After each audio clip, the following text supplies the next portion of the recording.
Chapter 5. Fighting Means Killing.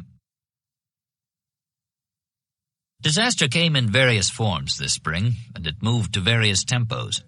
In the west it came like fireworks, looming after a noisy rush and casting a lurid glow. Whole states, whole armies fell at once or had large segments broken off by the tread of the invader. Kentucky and Missouri, most of Tennessee, much of Arkansas, North Alabama, and North Mississippi were lost in rapid succession, along with 30,000 fighting men, dead or in northern prison camps, and finally New Orleans, Memphis, and the fleets that had been built, or worse, were being built, to hold the river that ran between them. That was how it reached the west. In the east it came otherwise, not with a gaudy series of eruptions and collapses and attendant pillars of fire, but with a sort of inexorable hover, and inching forward through mist and gloom, as if it were conserving energy for an even more spectacular climax. The collapse of the national capital, the destruction of the head and front of government itself. On damp evenings, such as the one that fell on May Day, the grumble of McClellan's guns at Yorktown, faintly audible from Richmond's hills, reached listeners through what seemed to them the twilight of the gods. Nowhere, east or west, had there been a victory to celebrate since Ball's Bluff in October, 7 months ago. Foreign intervention, the cure-all formerly assured by early spring because that was when England's cotton reserves were supposed to be exhausted, now seemed further away than ever. There are symptoms that the Civil War cannot very long be protracted, the once friendly London Times was saying. Let its last embers burn down to the last spark without being trodden out by our feet. Confederates could tell themselves they had known all along that the English had never made a habit of retrieving other people's chestnuts, but additional, less deniable disappointments loomed much nearer. Although the near exhaustion of the nation's war supplies, especially powder, was kept secret, other effects of the naval blockade were all too well known. After a disastrous attempt at price control was abandoned, the regulated items having simply disappeared from grocery shelves, prices went up with a leap. Meat was 50 cents a pound, butter 75 cents, coffee $1.50, and tea $10. All in contrast to cotton, which had fallen to 5 cents. Salt, Lot's wife in the slang of the day, was scarce after the loss of the Kanawha works, and sugar went completely out of sight with the news of the fall of New Orleans.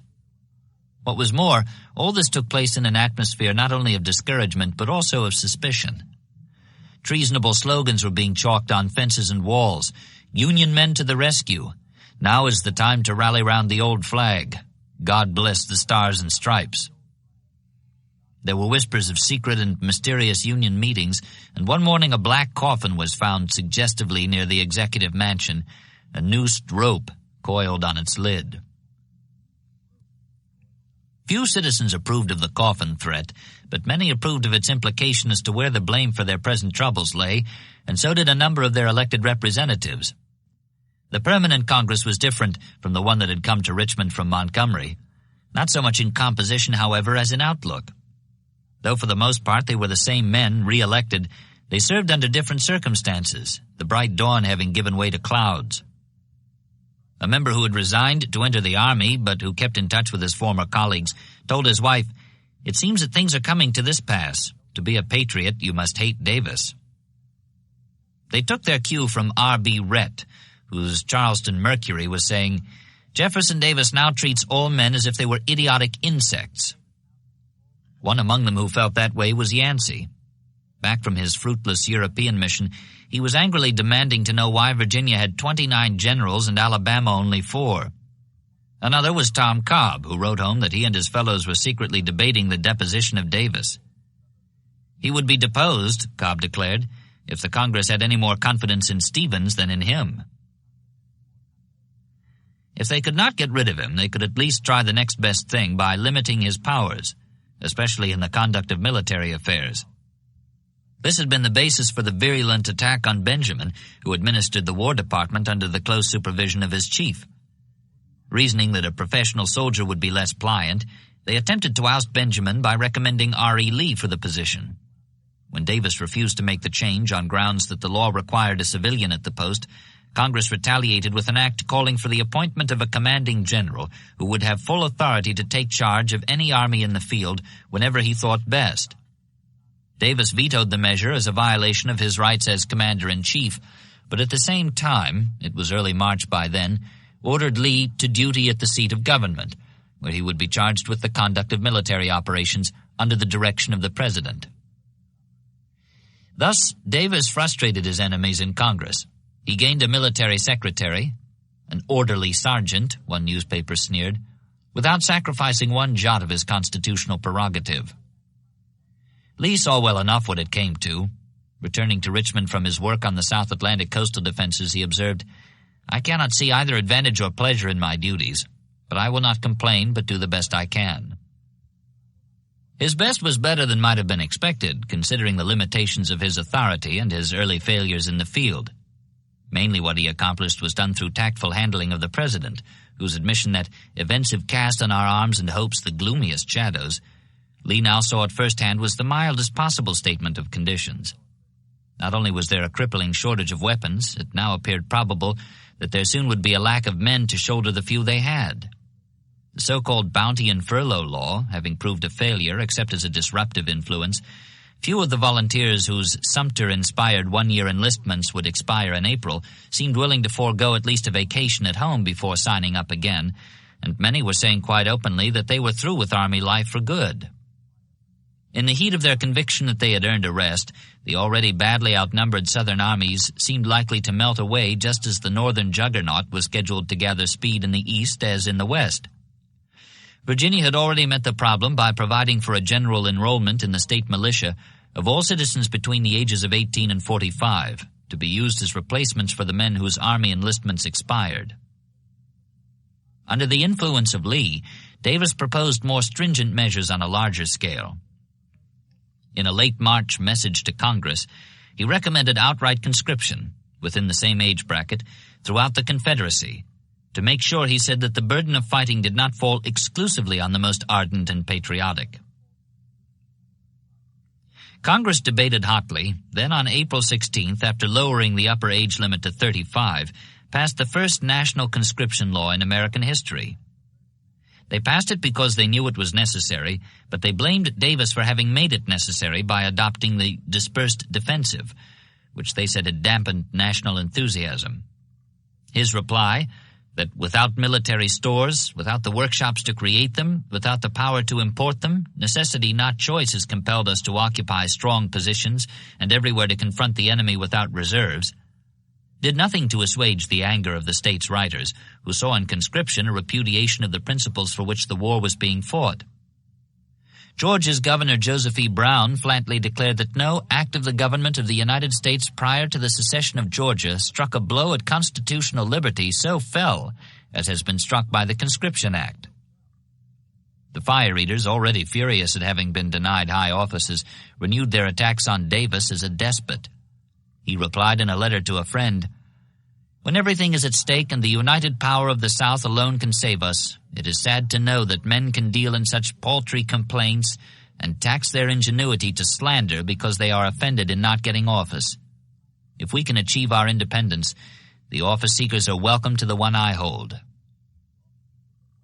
However, the critics were in full bay now and were not to be turned aside by scorn or reason. Ominously, they pointed out that Napoleon's rise to absolute power had been accomplished by just such an act of conscription. Nothing Davis said or did was above suspicion. Even his turning to the solace of religion, up till now he had never been a formal member of any church, was seen as a possibly sinister action. "The president is thin and haggard," a War Department clerk observed in mid-April, "and it has been whispered that he will immediately be baptized and confirmed. I hope so, because it may place a great gulf between him and the descendant of those who crucified the Savior. Nevertheless, some of his enemies allege that professions of Christianity have sometimes been the premeditated accompaniments of usurpation. It was so with Cromwell and Richard III. The descendant referred to, of course, was the clerk's former department chief, Benjamin, now head of the State Department. He was as skillful an administrator as ever, but the problems here were not the kind that could be solved by rapid pigeonholing. Europe was reacting to the news of Union successes along the line of the Mississippi, and that reaction worked strongly against Confederate recognition. Slidell was beginning to weary of the French emperor's slippery courtesies, which led to nothing above board or official, and Mason was suffering from the same feeling of affront that had vanquished Yancey. He wrote that he intended to present his next proposal for recognition as a demand of right, and if refused, as I have little doubt it would be, to follow the refusal by a note that I did not consider it compatible with the dignity of my government, and perhaps with my own self-respect, to remain longer in England. Benjamin's smile faded for once as he replied, imploring Mason not to act rashly. His mere presence in London was of enormous value. He must await eventualities. Fortunately, the Virginian had not acted on his impulse, but his patience was wearing thin, and this was one more worry that had to be passed along to Davis. He had tried to steel his harrowed nerves against the criticisms flung at him from all sides, telling his wife, "I wish I could learn just to let people alone who snap at me, in forbearance and charity to turn away as well from the cats as the snakes." But it was too much for him. He could approach his work with humility, but not his critics. When they snapped, he snapped back. Nor was he highly skilled as an arbitrator. He had too much admiration and sympathy for those who would not yield, whatever their cause, to be effective at reconciling opponents. In fact, this applied to a situation practically in his own backyard. The White House stood on a tall hill surrounded by other mansions. On the plain below were the houses of the poor, whose sons had formed a gang called the Butcher Cats, sworn to eternal hatred of the Hill Cats, the children of the gentry on the hill. The two gangs had rock fights and occasional gouging matches. After one particularly severe battle, in which his oldest son was involved, Davis walked down the hill to try his hand at arbitration. He made them a speech referring to the Butcher Cats as future leaders of the nation. One of them replied, "President, we like you. We don't want to hurt any of your boys, but we ain't never going to be friends with them Hill Cats." Davis came back up the hill.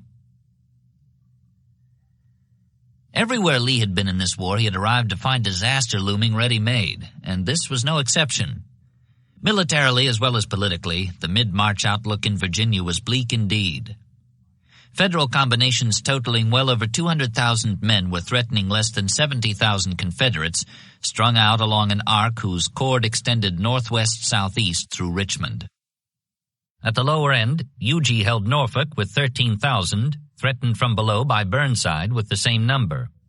Down near the tip of the York-James Peninsula, Major General John B. Magruder's 12,000 were entrenched in front of Fort Monroe and its garrison of the same number.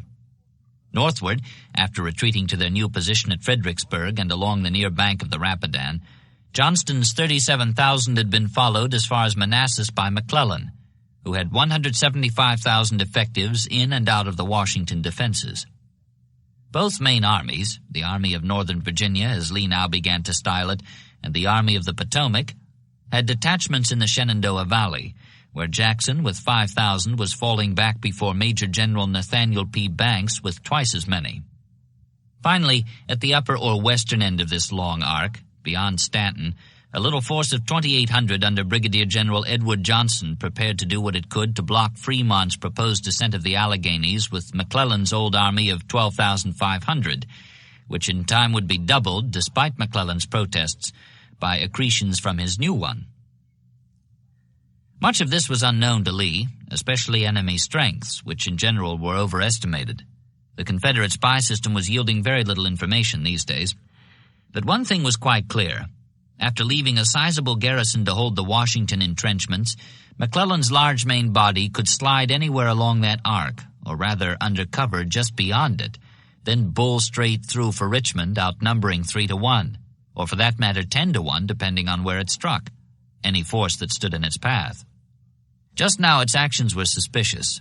After following Johnston's army as far as Manassas, it turned mysteriously back and re-entered the cordon of forts around the northern capital.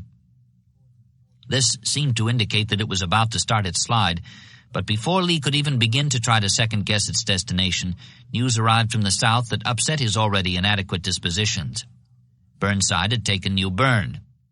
This was a challenge that had to be met, for he was now within 60 miles of Richmond's only direct rail connection with the South Atlantic states. Lee met it in the only way he could, by weakening what was far too weak already. Detaching several regiments from Huger at Norfolk and 2 brigades from Johnston's right wing at Fredericksburg, he sent them south into North Carolina under Major General Theophilus Holmes, a native of the threatened area.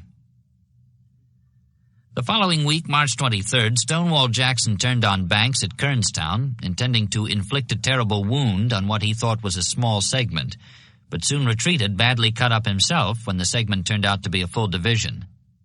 One more defeat was added to the growing list, though the news was less discouraging than it might have been, arriving as it did on the heels of more disturbing information.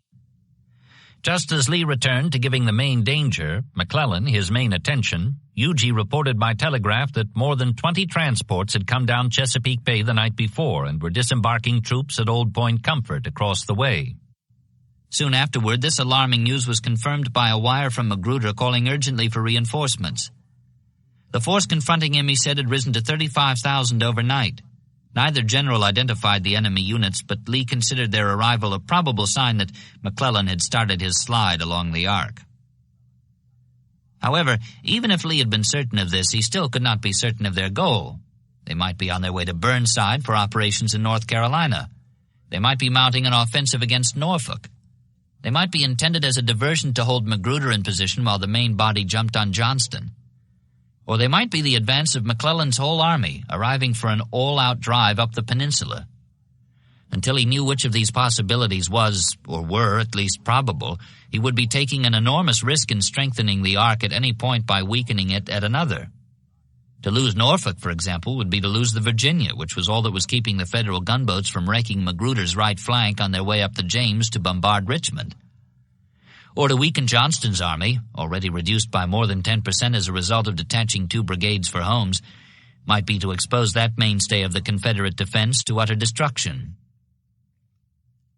While awaiting further indications, Lee warned Huger and Magruder to be ready for mutual assistance, one to reinforce the other as soon as events showed which was the Federal objective, Norfolk or Yorktown. Meanwhile, the water batteries along the James were strengthened, particularly the ones at Drury's Bluff, 8 miles below Richmond, and the city's scant reserves, 2 regiments of infantry and some odd squadrons of cavalry, were dispatched to Magruder, who was told to put on as brave a show as possible in the face of the build-up at Fort Monroe. If it became necessary to give ground, he was told to yield it stubbornly, fighting all the way to the gates of the city, 60 miles in his rear. Magruder answered excitedly that a council of war held the night before had voted to evacuate Yorktown unless 10,000 reinforcements were sent to him at once. Lee replied that councils of war were always timid in such situations, then repeated his instructions. Keep up a bold front and yield nothing except to absolute pressure. He would send what he could. Whatever he sent him would have to come from Johnston, who had already expressed his unwillingness to furnish any more troops for other commanders. He would bring his whole army down if ordered, but he was opposed to piecemeal reinforcement as a violation of sound principles. Concentration, not dispersal, was the answer, he declared. He could spare 2 more brigades, another 10% of his original force, but that was all. Lee took them, duly thankful for small favors, sent one to Magruder, salving his anxiety a bit, and one to Holmes, hoping thus to keep Burnside out of the squeeze play. And then proceeded to exercise on the touchy Johnston the same tact and delicacy he was using simultaneously in his dealings with Davis, who was quite as touchy. Light Horse Harry Lee and Peter Johnston had soldiered together in the first revolution. Now their sons worked together in the second. During the 10 days between March 24th, when the arrival of the transports was reported, and April 4th, Lee managed by gradual detachment to transfer 3 of Johnston's 6 divisions from the Rapidan to the James. By the latter date, the Army of Northern Virginia, exclusive of Jackson out in the valley, had been reduced to 23,000, while Magruder had 31,500 troops either with him or on the way. They were in capable hands and well employed. If Magruder was high-strung and over-imaginative by ordinary standards, it presently developed that these qualities, so doubtful in a military leader, could be positive advantages in an extraordinary situation, such as the one that involved him now. A 52-year-old Virginian, tall and flamboyantly handsome, with a great shock of dark hair, bushy sideburns, and a large but carefully barbered mustache. Prince John he had been called in the old army. He spoke with a lisp, except when he sang in a clear tenor, as he often did, songs of his own composition. That had been his greatest spare-time pleasure, staging concerts and amateur theatricals in which he took a leading role to relieve the tedium of peacetime garrison duty. Now he had a chance to exercise his talents on a larger scale and for a more deadly purpose. Exploiting to the full Lee's admonition to show a brave front to the heavily reinforced enemy, he staged an extravaganza with a cast of thousands, playing as it were to a packed house. He bristled aggressively whenever he imagined a Yankee spyglass trained in his direction, shifting his artillery from point to point along his line and firing noisily at anything in sight. No wheeze was too old for Magruder to employ it. One morning he sent a column along a road that was heavily wooded except for a single gap in plain view of the enemy outposts. All day the gray files swept past in seemingly endless array, an army gathering in thousands among the pines for an offensive. They were no such thing, of course. Like a low-budgeted theatrical director producing the effect with an army of supernumeraries, Magruder was marching a single battalion round and around, past the gap, then around under cover, and past the gap again. He had the men working as well as parading. The buskin was supplementary to the spade. Utilizing the old British earthworks around Yorktown, moldering since the days of the Revolution, they dug furiously down to the Warwick River, which was dammed near its mouth and at several points upstream, to create an intermittent moat in front of the high ground leading southward to the James. This was the first peninsular line, 14 miles in length, a great deal too long for the number of men available to defend it. Its principal drawback, however, was that the flanks were open to naval bombardment if the Union warships decided to brave the Virginia on the right or the additional water battery on the left across the York at Gloucester Point.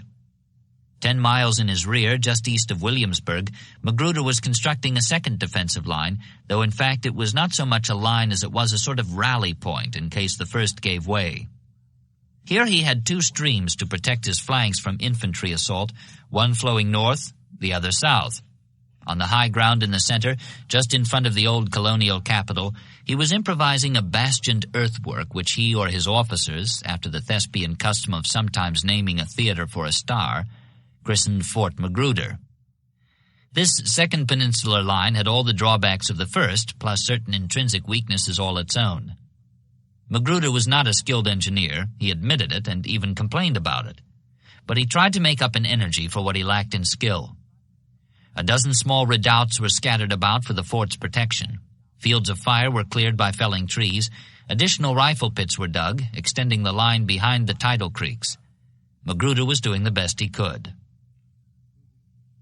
In case that best was not enough, which seemed likely considering the odds and limitations, Lee had a third line under construction, 40 miles behind the second and within 10 miles of Richmond.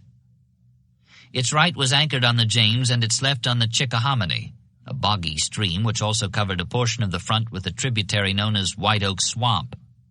This was the strongest of the three peninsular lines, being immune from naval attack, but Lee did not want to use it until he had to. Resistance below would give him time to bring up whatever troops he could spare from other points and to complete the reorganization now in progress while Congress debated conscription.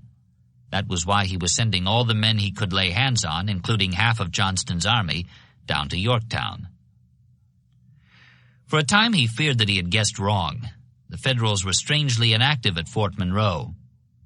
Then on April 4th he received word from Jeb Stuart, on outpost duty north of the Rappahannock, that another relay of transports was on its way down the Potomac.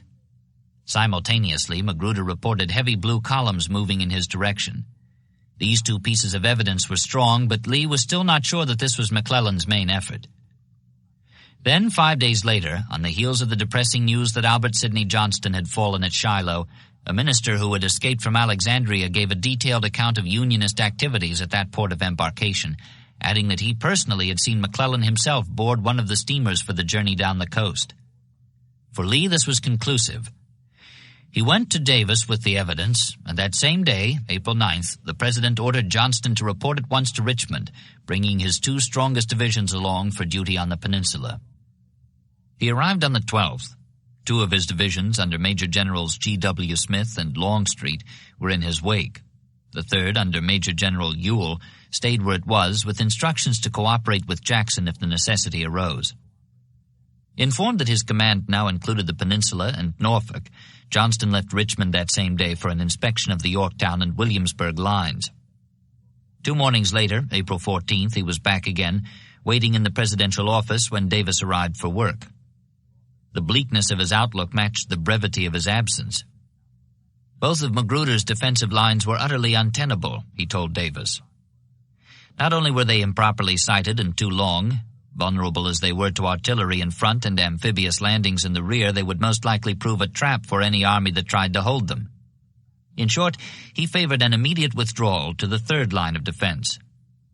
Davis, somewhat taken aback at this suggestion that the war be brought forthwith to the gates of Richmond, asked the general to return at 11 a.m. and present his views to Lee and Secretary Randolph. This being the case, Johnston asked that Smith and Longstreet also be invited, thus to preserve the balance. Davis agreed. When the 6 men assembled at the specified hour, it was evident that the general had chosen his supporters wisely. Longstreet had won considerable renown as a poker player, but had given it up 3 months ago, on the eve of his 41st birthday, when his 3 children died of scarlet fever, all within a week. Grief had given him a stolid and ponderous dignity, augmented by a slight deafness, which he could sit behind when he chose as behind a wall of soundproof glass. He chose to sit so now. A large, square-built, hairy man, a native of the Deep South, born in South Carolina, raised in Georgia, and appointed to West Point from Alabama. He left the talking to Smith, who was a year younger but had been trained for disputation as street commissioner of New York City.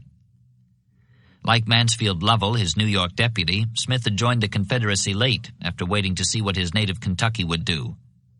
2 months after Manassas, he made his choice, which Davis applauded by making him a major general and giving him a division under Johnston, who admired him. The two were Joe and G.W. to each other. A big-framed man with a large nose and firm-set lips, a West Pointer and a Mexico veteran, a former assistant professor of engineering at the academy, Smith had been a civilian for the past 8 years and was quite accustomed to attending such high-level councils as this. With Davis's and Johnston's permission, he said, he would like to submit a memorandum he had prepared. Johnston looked it over, then passed it to Davis, who read it aloud. It was as if the ghost of Beauregard had been transported eastward 700 airline miles from Mississippi. What Smith proposed, in essence, was a withdrawal from Norfolk and the Lower Peninsula, a concentration of all available troops, and then a sudden strike, either against McClellan as he came up, or against the northern heartland beyond the Potomac. Smith was convinced that the fast-marching Southern Army could occupy Philadelphia or New York before McClellan could take Richmond. Johnston, questioned by Randolph, said he agreed, up to a point. He was not anxious to march on New York, but he did want to cripple McClellan, and this was the way to do it. Norfolk and Yorktown were untenable anyhow. Randolph, a former Navy man, protested that the loss of Gosport Navy Yard would mean the loss of the Virginia, which could neither put to sea nor ascend the James, unseaworthy and deep-drafted as she was, as well as the loss of all hope of ever building a real Confederate fleet. Johnston replied that it could not be helped. To attempt to hold positions that could readily be flanked would be to invite the destruction not only of the future Navy, but also of the present Army. All day the discussion continued, Randolph and Lee against Johnston and Smith, with Longstreet saying little and Davis acting as moderator. At supper time they recessed for an hour, then reassembled at the Executive Mansion, where the argument continued into the night, apparently without affecting the convictions of any of the 6. Then at 1 a.m. Davis adjourned the meeting with the decision to hold both Norfolk and Yorktown by uniting Johnston's and Magruder's armies on the Lower Peninsula under instructions to resist all Federal attempts to advance. Johnston thus was being sent to defend a position which he had declared untenable. He would have been removed, Davis later wrote, except that he did not ask to be, and I had no wish to separate him from troops with whom he was so intimately acquainted. Johnston had his reasons, though he did not give them then. The belief that events on the peninsula would soon compel the Confederate government to adopt my method of opposing the Federal Army, he wrote later, reconciled me somewhat to the necessity of obeying the President's order. As the general returned to Yorktown, convinced that things would work out his way in the end, Longstreet's men were marching through Richmond to join him. The Walking Division, they called themselves, and one of them grumbled, I suppose that if it was intended to reinforce Savannah, Mobile, or New Orleans with our division, we would be compelled to foot it all the way. But now that they were nearing the end of the march, their spirits rose. It was the anniversary of Virginia's secession, and the whole city had turned out to greet them with cheers and armloads of early spring flowers. Jonquils, hyacinths, narcissuses, and violets were tossed and caught. looped into wreaths or stuck into rifle muzzles. The drab, mud-stained column seemed to burst into bloom as it swung down Main Street, a riot of colors dominated by the bright, nodding yellow of the jonquils. Bands played Dixie and the Bonnie Blue Flag, and the men returned the cheers of the crowd along the way. At one window they saw a lady and a pale young man waving handkerchiefs, and one of the bearded veterans shouted, "Come right along, sonny. The lady'll spare you. Here's a little musket for you." The answer came back, "All right, boys. Have you got a leg for me, too?" As he spoke, he placed on the windowsill the stump of the leg he had lost at Manassas.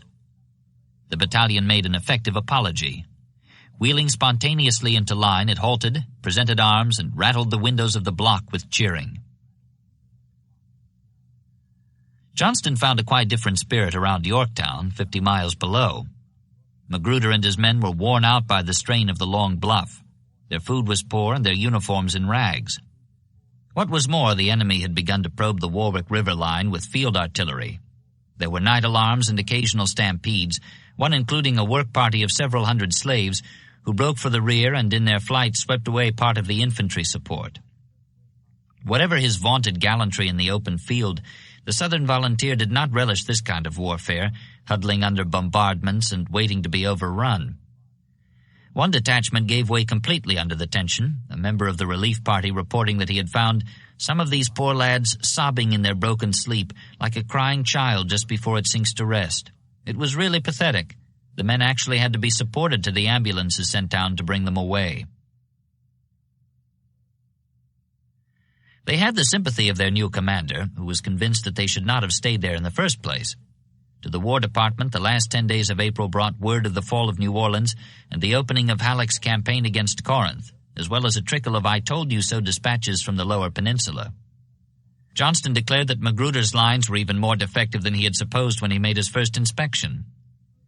No one but McClellan could have hesitated to attack, he reported on the 22nd, and urged that some bridges across the Chickahominy, 20-odd miles in his rear, should be repaired at once. 2 days later, he was suggesting that supplies be sent to meet the army on its way to the gates of the city in the event of our being compelled to fall back from this point. On the 27th, he instructed Huger to prepare to evacuate Norfolk. 2 days later, he wrote to Lee in the plainest language he had yet employed. The fight for Yorktown, as I said in Richmond, must be one of artillery, in which we cannot win. The result is certain, the time only doubtful. We must abandon the peninsula at once. There they had it. He had been right all along. May Day was a time of gloom in the southern capital. Ball's Bluff seemed far away and long ago. One source of consolation existed, but it was unknown in Richmond, being hidden in the fog of war, far down the James and beyond the enemy lines. Johnston's worries were balanced, more than balanced, at least in number, by the woes of his opponent, which differed as much in quality as they did in multiplicity. The Southern commander's fretfulness was based almost exclusively on strictly tactical considerations, the weakness of the Yorktown defenses and the shortage of troops to man them. But McClellan's was the product of a variety of pressures, roughly divisible under three main headings. 1, downright bad luck. 2, Lincoln. And, as always, 3, his own ripe imagination. The first of a rapid succession of blows, like the preliminary tap of a farrier taking aim, landed the moment he stepped off the steamer at Old Point Comfort.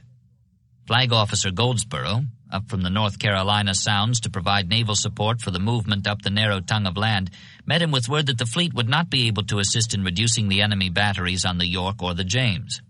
The Navy already had its hands full, he said, patrolling Hampton Roads to neutralize the Merrimac, Virginia. One of the primary conditions of success, as stated by the Corps commanders on the eve of departure, thus was removed before the campaign had even begun.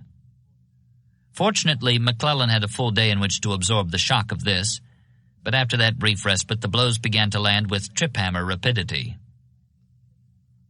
On the second day, April 4th, as he started his army forward, much gratified by the wonderfully cool performance of the trio of foragers who brought him the still-warm 12-pound shot, he made two dreadful discoveries.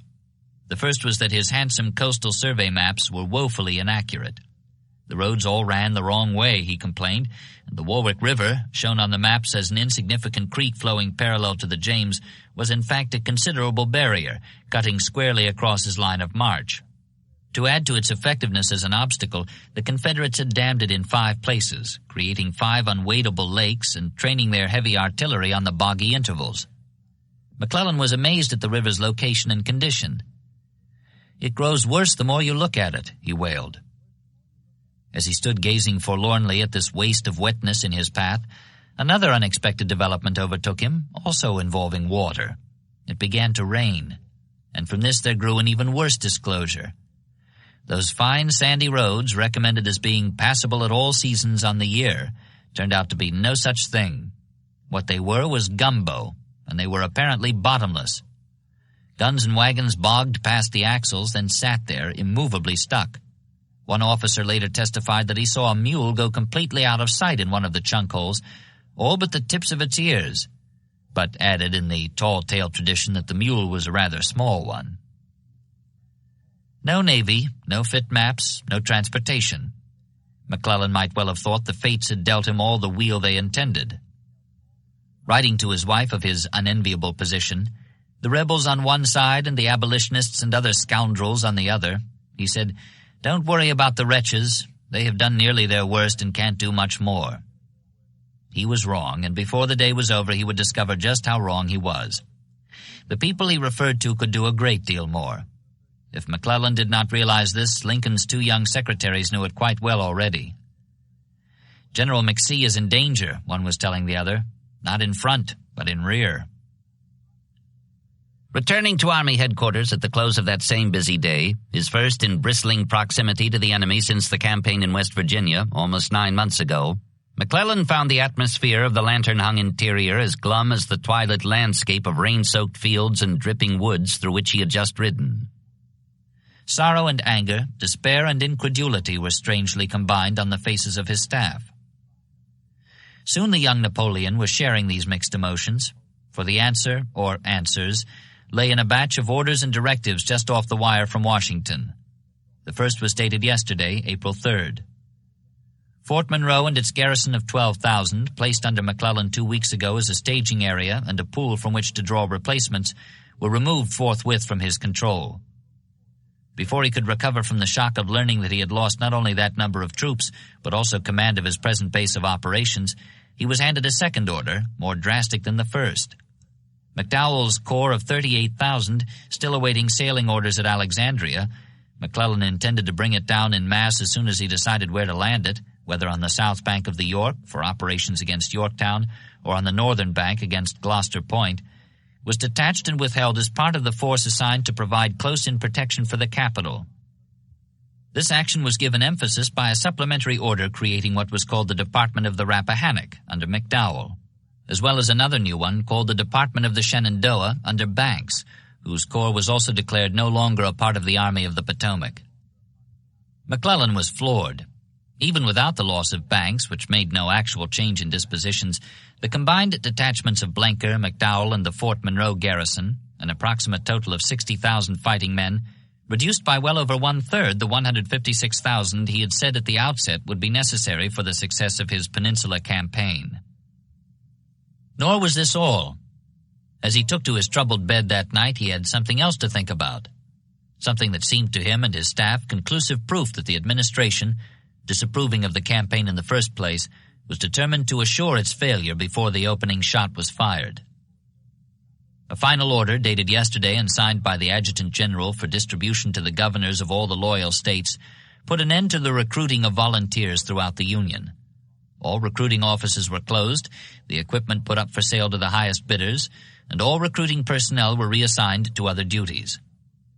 In some ways this was the hardest blow of all, or anyhow the most incredible.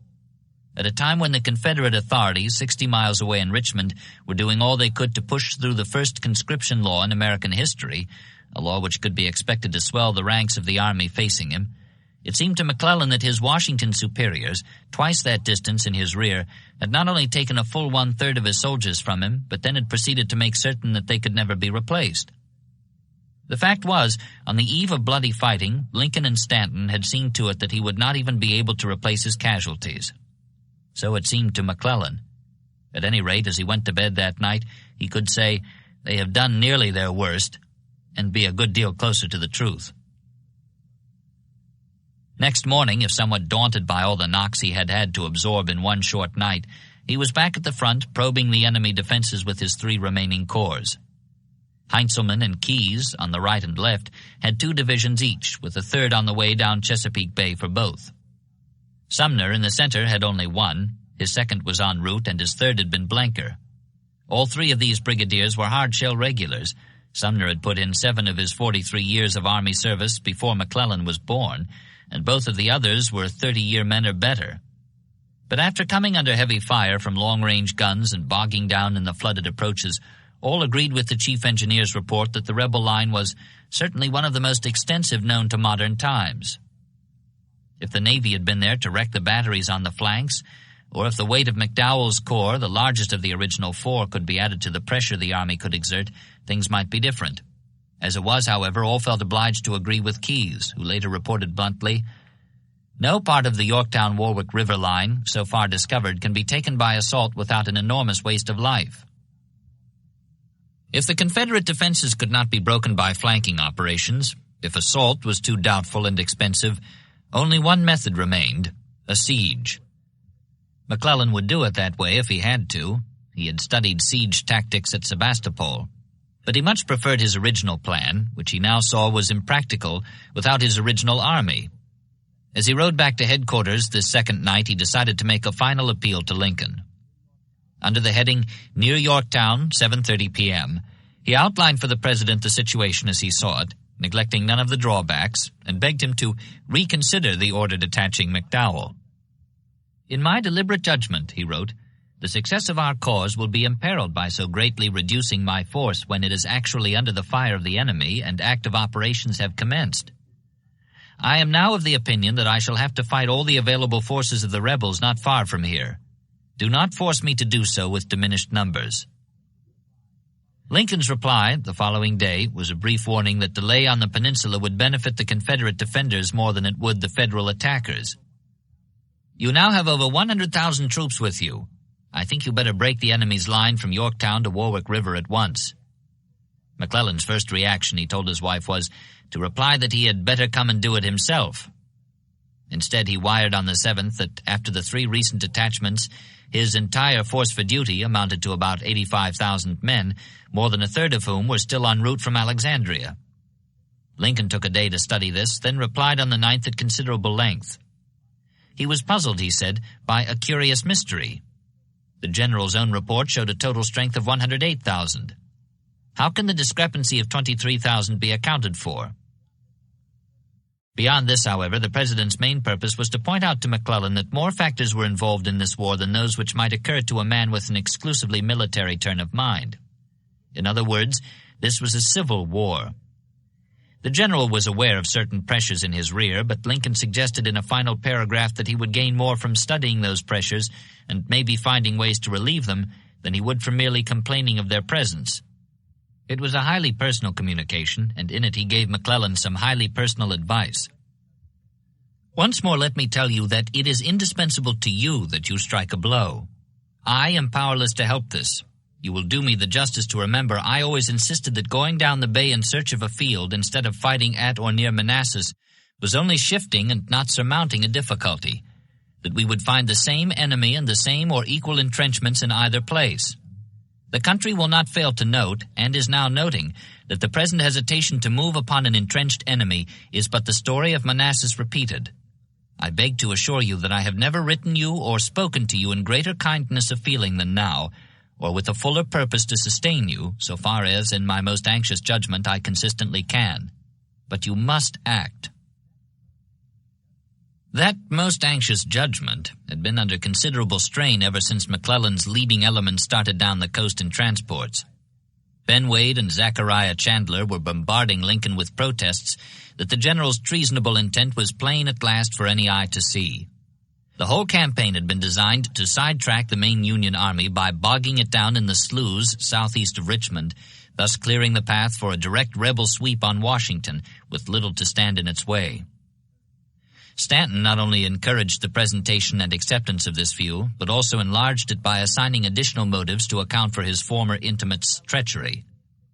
McClellan was politically ambitious, more interested in reconstructing the Democratic Party than the Army of the Potomac. Lincoln wondered. He did not believe McClellan was a traitor, but in suggesting that the capital was in danger, the Jacobins had touched him where he was tender. "This is a question which the country will not allow me to evade," he said. He could not afford the slightest risk in that direction. Too much hung in the balance, including war with England and France as a result of the recognition both would almost certainly give the Confederacy once its army had occupied Washington. Then, as he pondered, an alarm was sounded which seemed to give substance to his fears. On the day McClellan landed at Old Point Comfort, Brigadier General James Wadsworth, the elderly commander of the Washington defenses and one of the founders of the Republican Party, came to Stanton complaining that his force was inadequate for its task, both in numbers and in training.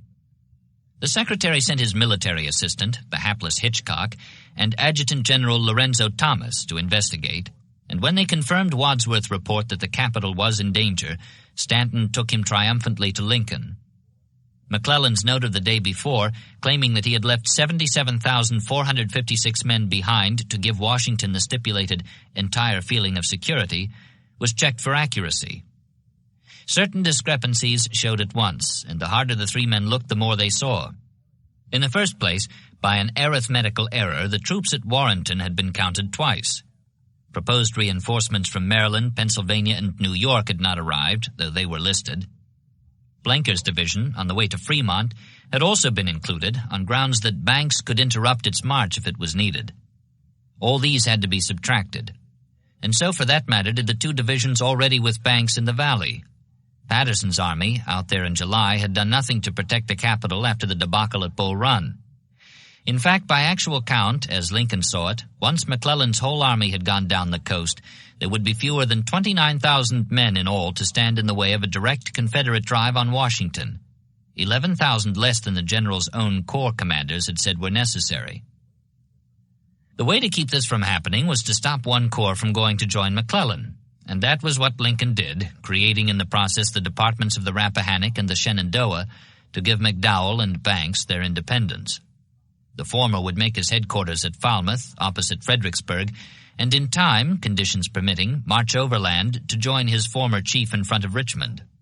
That way, he would always be in a position to strike the front or flank of any rebel force that tried a direct lunge at Washington, and yet he would still be in on the kill when the time came.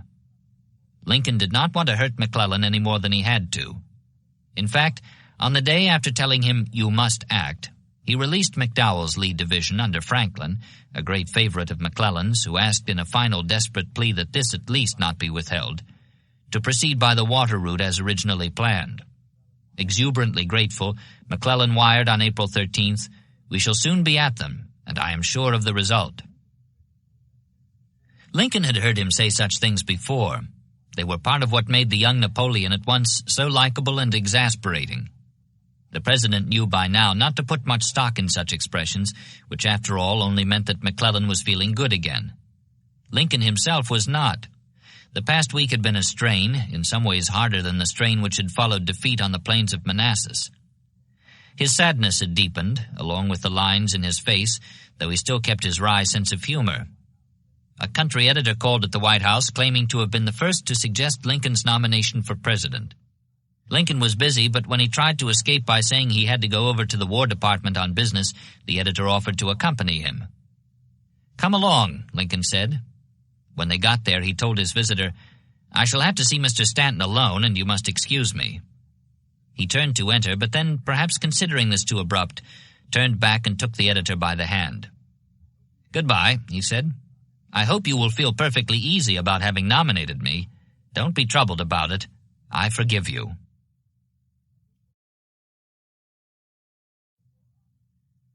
As April wore on and the rains continued, so did the siege preparations. McClellan was hard at work. He had not wanted this kind of campaign, but now that he had it, he was enjoying it immensely. Back in the West Virginia days, he had said, "I will not throw these raw men of mine into the teeth of artillery and entrenchments if it is possible to avoid it." He still felt that way about it.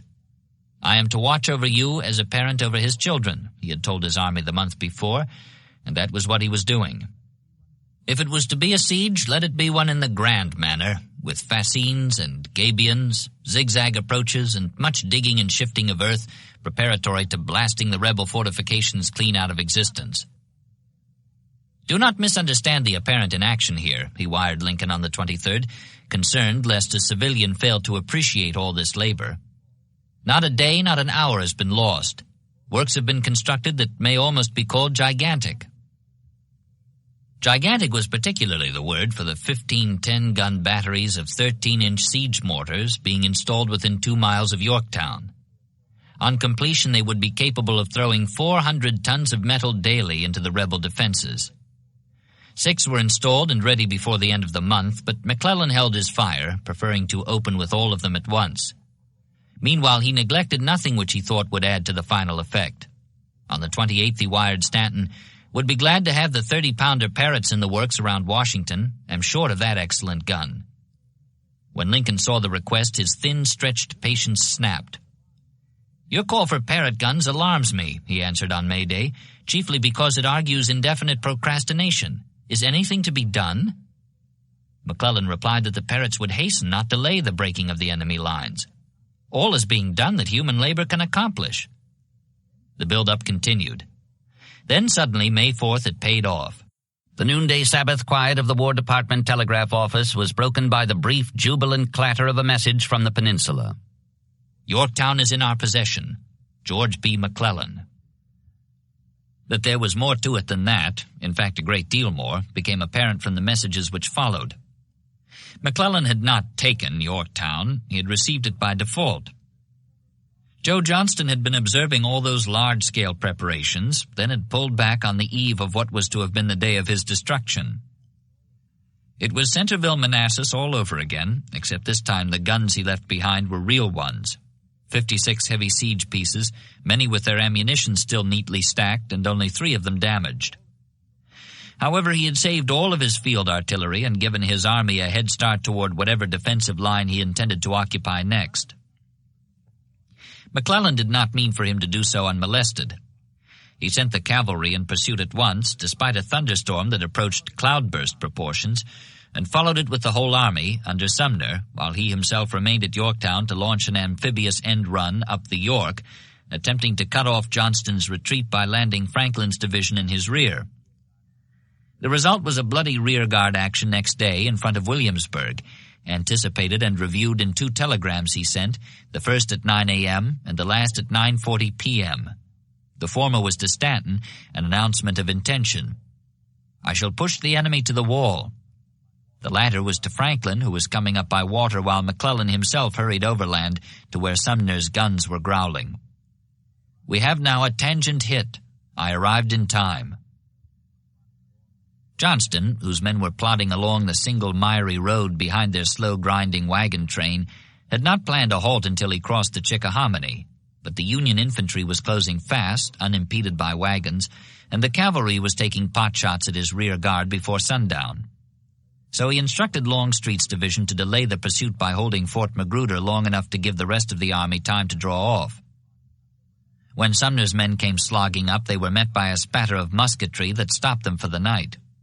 The fight next day, dignified by time into the Battle of Williamsburg, was confusion from start to finish, with lunges and counter-lunges and a great deal of slipping and sliding in the mud. Cannon fire had a metallic ring in the saturated air, and generals on both sides lost their sense of direction in the rain.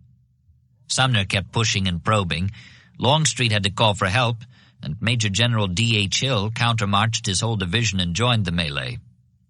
In the end, the Confederates managed to hang on until nightfall, when they fell back and the Federals took possession of Fort Magruder. Both claimed a victory, the latter because they had gained the field, the former because they had delayed the pursuit.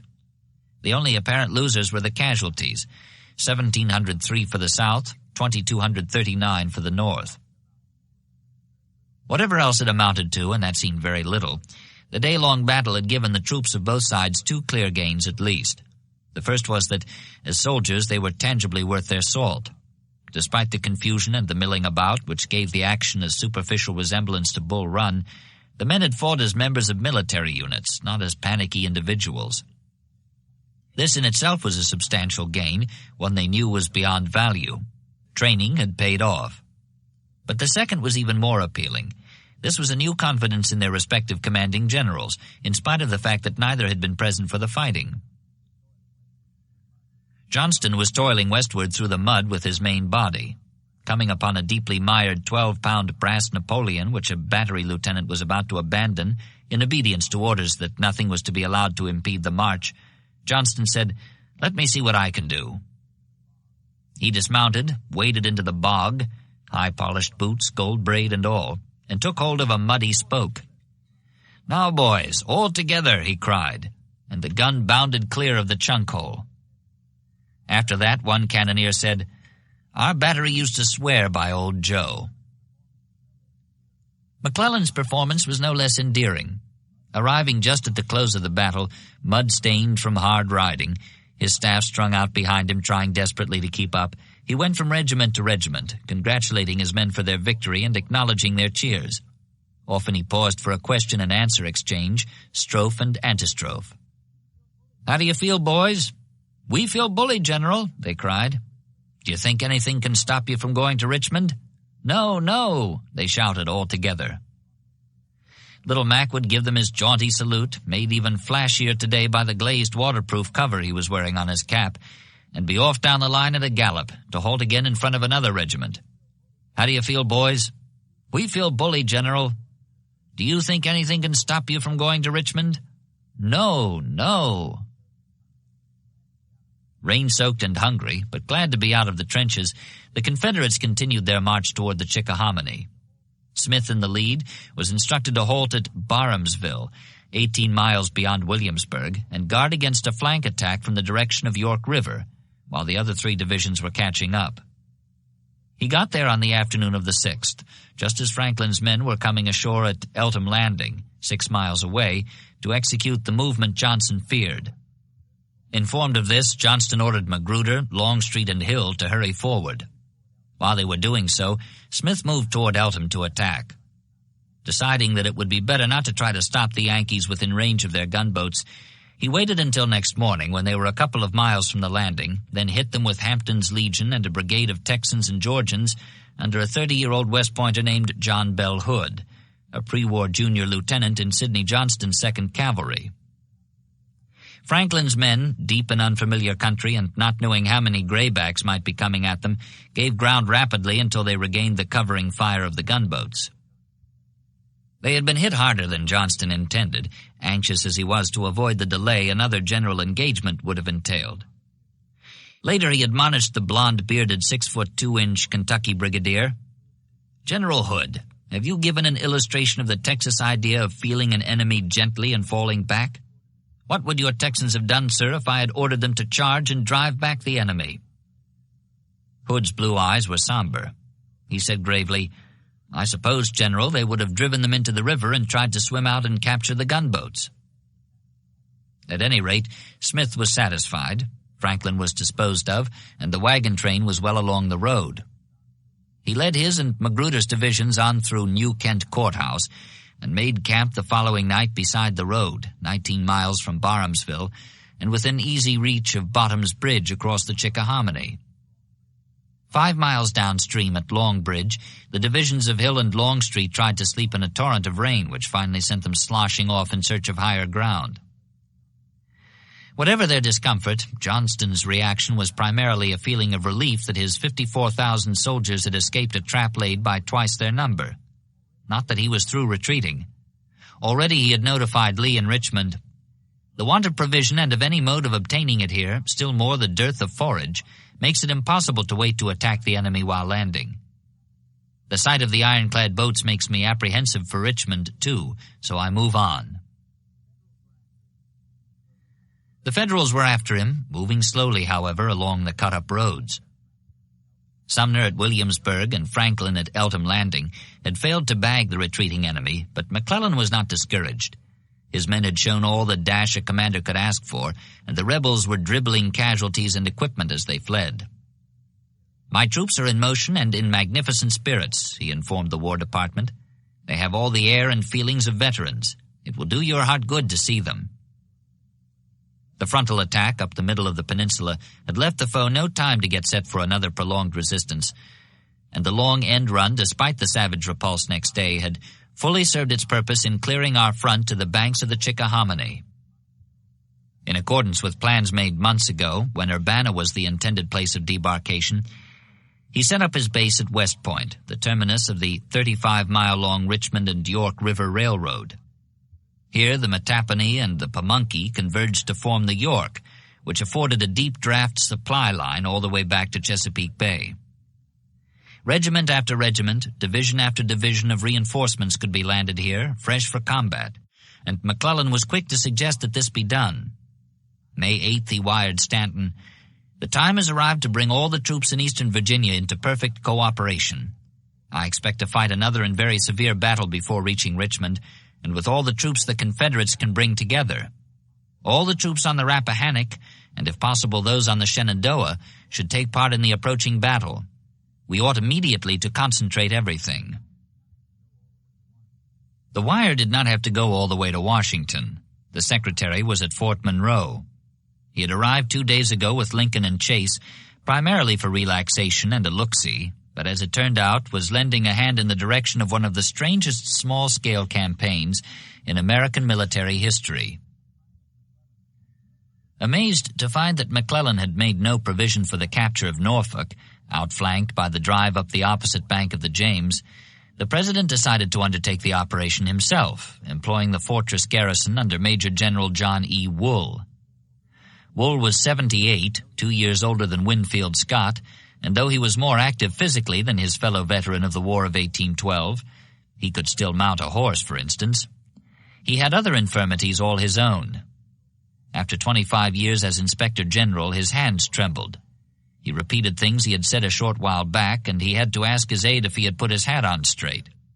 However, there was no deficiency of the courage he had shown under Anthony Wayne. He said he would gladly undertake the movement his commander-in-chief proposed. The first trouble came with the Navy. Goldsborough thought it would be dangerous to ferry the men across the roads with the Merrimac still on the loose. But Lincoln not only overruled him, he and Chase got in separate tugs and reconnoitered the opposite shore for a suitable landing place. When they returned, however, they found that Wool had already chosen one from the chart and was embarking with the troops who were to seize it. Chase went along, but Lincoln and Stanton stayed behind to maintain a command post at the fort and question various colonels and generals, who, the president thought, were to follow in support. "Where is your command?" he asked one, and got the answer, "I am awaiting orders." To another he said, "Why are you here? Why not on the other side?" and was told, "I am ordered to the fort." Experiencing for the first time some of the vexations likely to plague a field commander, Lincoln lost his temper. He took off his tall hat and slammed it on the floor. "Send me someone who can write," he said, exasperated. When the someone came forward, a colonel on Wool's staff, the president dictated an order for the advance to be pushed and supported. As things turned out, no push or support was needed. The Confederates had evacuated Norfolk the day before, leaving only a handful of men behind to complete the wrecking of Gosport Navy Yard.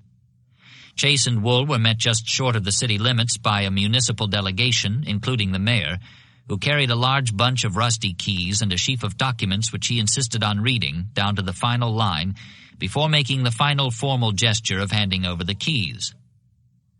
Unknown to Wool and the secretary, while the mayor droned on, the rebel demolition crew was completing its work and setting out for Richmond.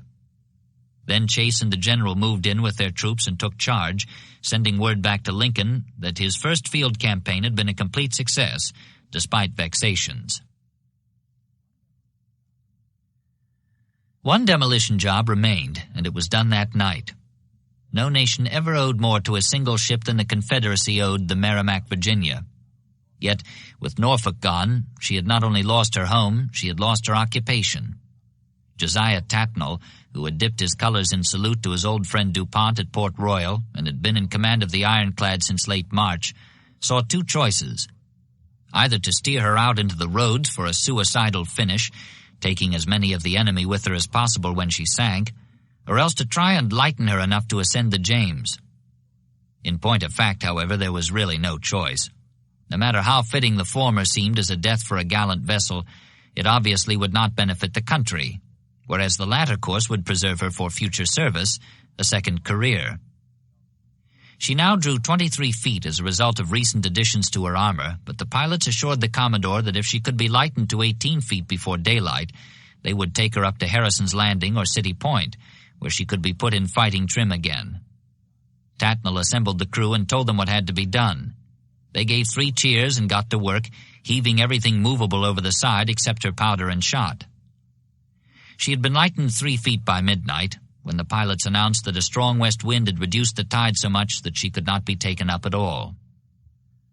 The first choice was gone with the second, for the work had exposed 2 feet of her hull below the shield, and to let in water ballast to settle her again would be to flood her fires and magazines.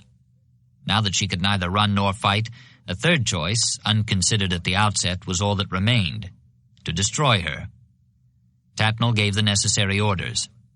The Virginia was run ashore near Craney Island and set afire. By the light of her burning, the crew set out on their march to Suffolk, where they took the cars for Richmond. There they were ordered to Drury's Bluff, whose batteries now were all that stood between the Confederate capital and the Federal fleet, including their old adversary, the Monitor. Those batteries were of primary concern to Lee, who also had lost a good part of his occupation when Johnston came down and took command on the peninsula.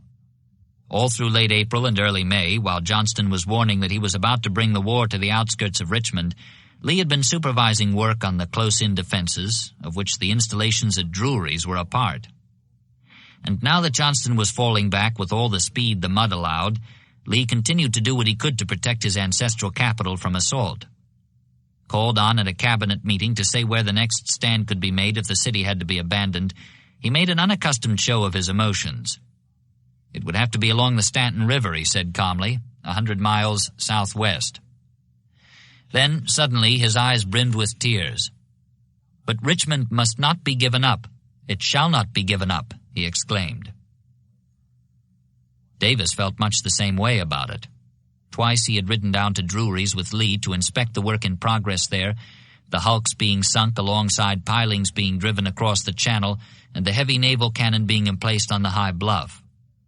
But in spite of hearing that Butler's men, with Farragut on his way up the Mississippi, were sacking and looting Briarfield, he kept an even closer rein on his emotions than did the Virginian who had been nicknamed the Marble Monument while they were at the academy together. Many interpreted this calmness to mean a lack of concern by the chief executive, and when he was baptized and confirmed at St. Paul's on the 9th, the examiner took him to task for finding time for such ministrations on the day of Norfolk's evacuation. Faced with imminent assault by land and water, the people wanted assurance from Davis that Richmond would be defended, block by block and house by house. A committee called at his office on the morning of May 15th, inquiring whether the government shared their determination, but their spokesman was interrupted by a messenger who came to inform the president that the masts of federal warships had been sighted on the James from the hills of the city. "This manifestly concludes the matter," Davis said, dismissing the committee. Soon the guns began to roar, clangorous on the hilltops and reverberant in the hollows. They kept it up for 3 full hours and 20 minutes, rattling Richmond windows from a distance of 8 miles. It was deafening. People trembled at the sound. Then suddenly it stopped, and that was worse. With the abrupt descent of silence, they took their hands down from their ears and looked at one another, not knowing which to expect. A messenger announcing that the assault had been repulsed, or the gunboats celebrating a victory by lobbing 11-inch shells into the city. Presently they had the answer. The attack had been led by 2 ironclads, the Monitor and the Galena, supported by 2 wooden vessels. The latter kept their distance, but the armored ships began the bombardment at a range of 800 yards. The Monitor soon retired, unable to elevate her guns enough to reach the batteries on the bluff. The Galena stayed and took 28 hits, including 18 perforations, which cost her 13 killed and 11 wounded, before she dropped back down the river with the others, winding lamely out of sight around the bend. The Confederate gunners leaped on the unfinished parapets, cheering and tossing their caps, especially the sailors off the Virginia, who at last had scored the triumph that had been beyond their reach at water level. Richmond had been delivered, at least for a day, but Johnston was still retreating, That same morning he abandoned the middle and lower stretches of the Chickahominy, taking up an intermediary position which he abandoned in turn 2 days later because he found it tactically weak and inadequately supplied with drinking water. What he would do next he would not say, not even to the president. A South Carolinian recalled that before the war, Wade Hampton had brought Johnston down there on a bird hunt, but Johnston had not fired a shot all day. The bird flew too high or too low, the dogs were too far or too near. Things never did suit exactly. It seemed to be that way with him now, but one thing at least was clear. The next withdrawal would have to be beyond the capital. His present left was at Fairfield Racecourse, just outside the northeast city limits, and his right was on the near bank of the James, across from Drury's Bluff. Richmond was beleaguered. At nightfall, people saw from her hills the semicircular twinkle of the campfires of the Army of Northern Virginia. Beyond them, a greater refulgence along the eastern and northeastern sky reflected the glow of campfires kindled by McClellan's 100,000. In preparation for what he believed might be the last great battle of the war, the Federal commander had reorganized his army while it was still on the march toward the Chickahominy crossings. Shuffling and reconsolidating while in motion, he created 2 new corps, one under Fitzjohn Porter, the other under Franklin, both of them original pro-McClellan brigadiers, which gave him 5 corps in all, each with 2 3-brigade divisions. The order of battle, as reported in mid-May: Sumner with Richardson and Sedgwick, Heintzelman with Hooker and Kearny, Keyes with Couch and Casey, Porter with Morrill and Sykes, and Franklin with Slocum and Smith, gave him a tightly knit yet highly flexible fighting force of 102,236 frontline soldiers and 300 guns. Another 5,000 extra duty men, including cooks and teamsters, laborers, and such like, were with the advance, while 21,000 more had been left at various points along the road from Fort Monroe, sick or absent without leave or on garrison duty, to give him an overall total of 128,864. McClellan did not consider this a man too many. In fact, he was convinced it was not enough. Pinkerton was at work again, questioning prisoners and contrabands and totting up figures he received from his operatives beyond the enemy lines. A month ago, in front of Yorktown, he had said that the Confederates were issuing 119,000 daily rations.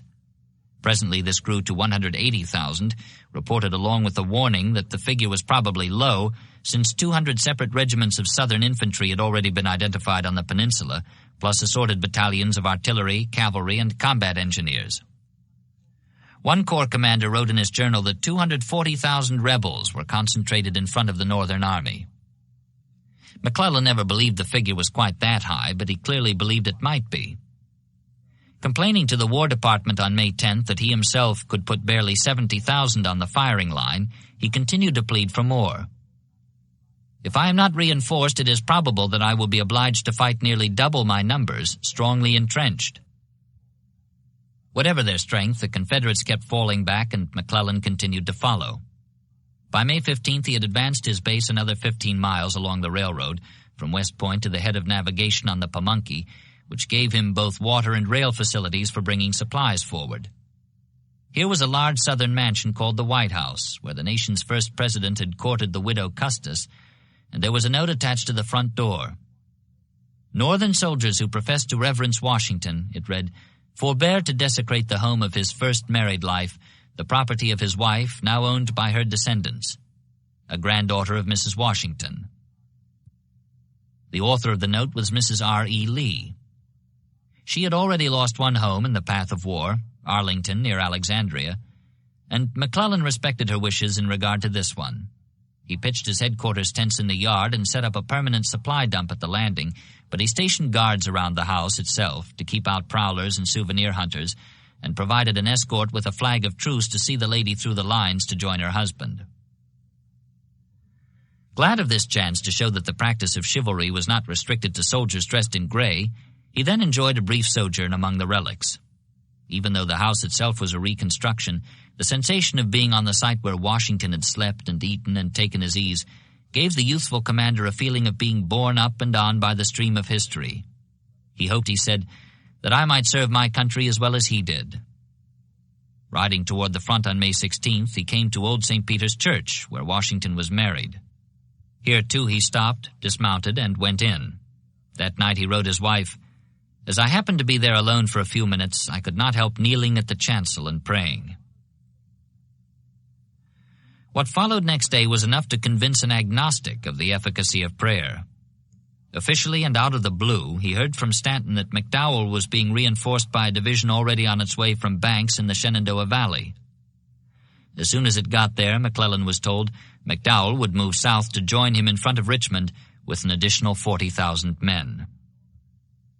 This was the one calamity beyond all others Lee had been seeking for means to avoid. McClellan was a hovering threat. His frontline troops could hear the clocks of Richmond strike the hours. But at least Johnston stood in his path, whereas at present there was nothing between McDowell and Richmond that he could not brush aside with an almost careless gesture, and if Johnston sidled to block him too, the capital's defenses would be stretched beyond the snapping point. The fall of the city would follow as surely as nightfall followed sunset of the day McDowell got there. For possible deliverance, Lee looked north. Numerically, the odds were even longer in northern Virginia than they were on the peninsula, 3-2 against Johnson, 3-1 against the troops he had left behind. But Johnston was wedged tight in Coffin Corner, while northward there was still room for maneuver. If anything, there was too much room. A brigade of 2,500 under Brigadier General Charles Field, another of Sidney Johnston's ubiquitous former U.S. cavalry lieutenants, had been left on the Rappahannock to watch McDowell. Jackson's command, grown by now to about 6,000, opposed Banks in the valley. Ewell's 8,500 were posted at Gordonsville, equidistant from both, instructed to be ready to march in support of whichever needed him worse. Beyond Jackson, Edward Johnson with 2,800 was observing Fremont's Allegheny preparations. McDowell, with Franklin attached, had 30,000. Banks had 21,000. Fremont had 17,000 and more on the way. Numerically, then, with 68,000 Federals distributed along a perimeter guarded by just under 20,000 Confederates, the outlook was as gloomy there as elsewhere, even gloomier. But Lee saw possibilities through the gloom. If the two largest Southern commands under Jackson and Ewell could be combined, they might be able to hit one of the three opposing forces hard enough to alarm the Union High Command into delaying the advance of all the rest, including McDowell. That is, Lee would stop McDowell not by striking him, he was too strong, but by striking Banks or Fremont, who would call on him for help. Daring as the conception was, a great deal more than daring would be needed before it could be translated into action. Field, for instance, would have to be reinforced. To leave him where he was without support from Ewell would be to invite McDowell to smother him. But when Lee appealed to Johnston to spare the men from the Yorktown entrenchments, Johnston would not hear of it. To detach troops from this position would be ruin to those left, he said. Once more Lee had to improvise, robbing Peter to pay Paul, and this he did. Burnside's aggressiveness having subsided, he took 3 brigades from North and South Carolina, 10,000 men in all, and sent them up to Fredericksburg under Brigadier General J.R. Anderson, who combined them with Field's brigade and assumed command by seniority. Ewell could now slide westward toward the Blue Ridge and conjunction with Jackson. They were a strange pair, so strange indeed that perhaps the most daring thing about Lee's plan was that he was willing to trust it to these two to carry out. Dick Ewell was an eccentric, queer-looking 45-year-old bachelor who spoke with a sort of twittering lisp and subsisted on a diet of cracked wheat to palliate the tortures of dyspepsia. With his sharp nose and bald-domed head, which he frequently let droop far toward one shoulder, he reminded many people of a bird. An eagle, some said. Others said a woodcock. He was a West Pointer, but a generation of frontier duty, he declared, had taught him all about handling 50 dragoons and driven all other knowledge from his mind. So far, his only appreciable service in the war had been at the Battle of Manassas, where he crossed and recrossed Bull Run, far on the right, and never came to grips with the enemy at all. He had a habit of interjecting odd remarks into everyday conversations, as for instance, "Now why do you suppose President Davis made me a major general anyway?" Stonewall seemed about as bad. The fame he had won along with his nickname at Manassas had been tarnished by last winter's fruitless Romney expedition, which resulted in much friction with the War Department, as well as by the bloody repulse he had blundered into recently at Kernstown. His abrupt cashiering of Garnett after that fight had caused his officers to think of him distastefully and quite accurately as a man who would be quick to throw the book at a subordinate who stepped or wandered out of line. Like Ewell, who was 3 months his junior in rank and 7 years his senior in age, he had adopted a peculiar diet to ease the pains of dyspepsia. Raspberries and plain bread and milk, supplemented by lemons, many lemons, though he would take no seasoning in his food. Pepper made his left leg ache, he said. Nor was his appearance reassuring. His uniform was a single-breasted threadbare coat he had worn in the Mexican War, a rusty VMI cadet cap, which he wore with the broken visor pulled well down over his weary-looking eyes, and an outsized pair of flop-top cavalry boots. A religious fanatic, he sometimes interrupted his soldiers at their poker and chuck-a-luck games by strolling through camp to hand out Sunday school pamphlets. They did not object to this so much, however, as they did to the possible truth of rumors that he imagined himself a Southern Joshua, and in combat got so carried away by the notion that he lost his mental balance. They feared it might be so with him, for they had seen his pale blue eyes take on a wild, unearthly glitter in the gun smoke. Old Blue Light, they called him. And there was substance for their fears. Just now he was writing his wife that he hoped to make his Valley Command an army of the living God as well as of its country. Such as they were all Lee had, and strictly speaking he did not even have them. Both were still a part of Johnston's army, subject to Johnston's orders, and Johnston was extremely touchy about out-of-channels interference. Whatever was to be done in Northern Virginia would have to be done with his cooperation, or anyhow his acquiescence, which he seemed likely to withhold in the case of a proposal that violated, as this one did, his cherished principles of concentration.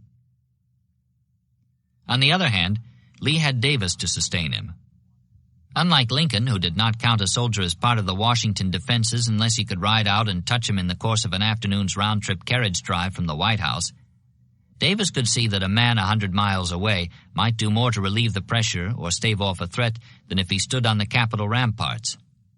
With the president's approval, Lee went ahead, trusting that he and Johnston would not issue conflicting orders, or in Lee's case, suggestions, to the generals out in the valley.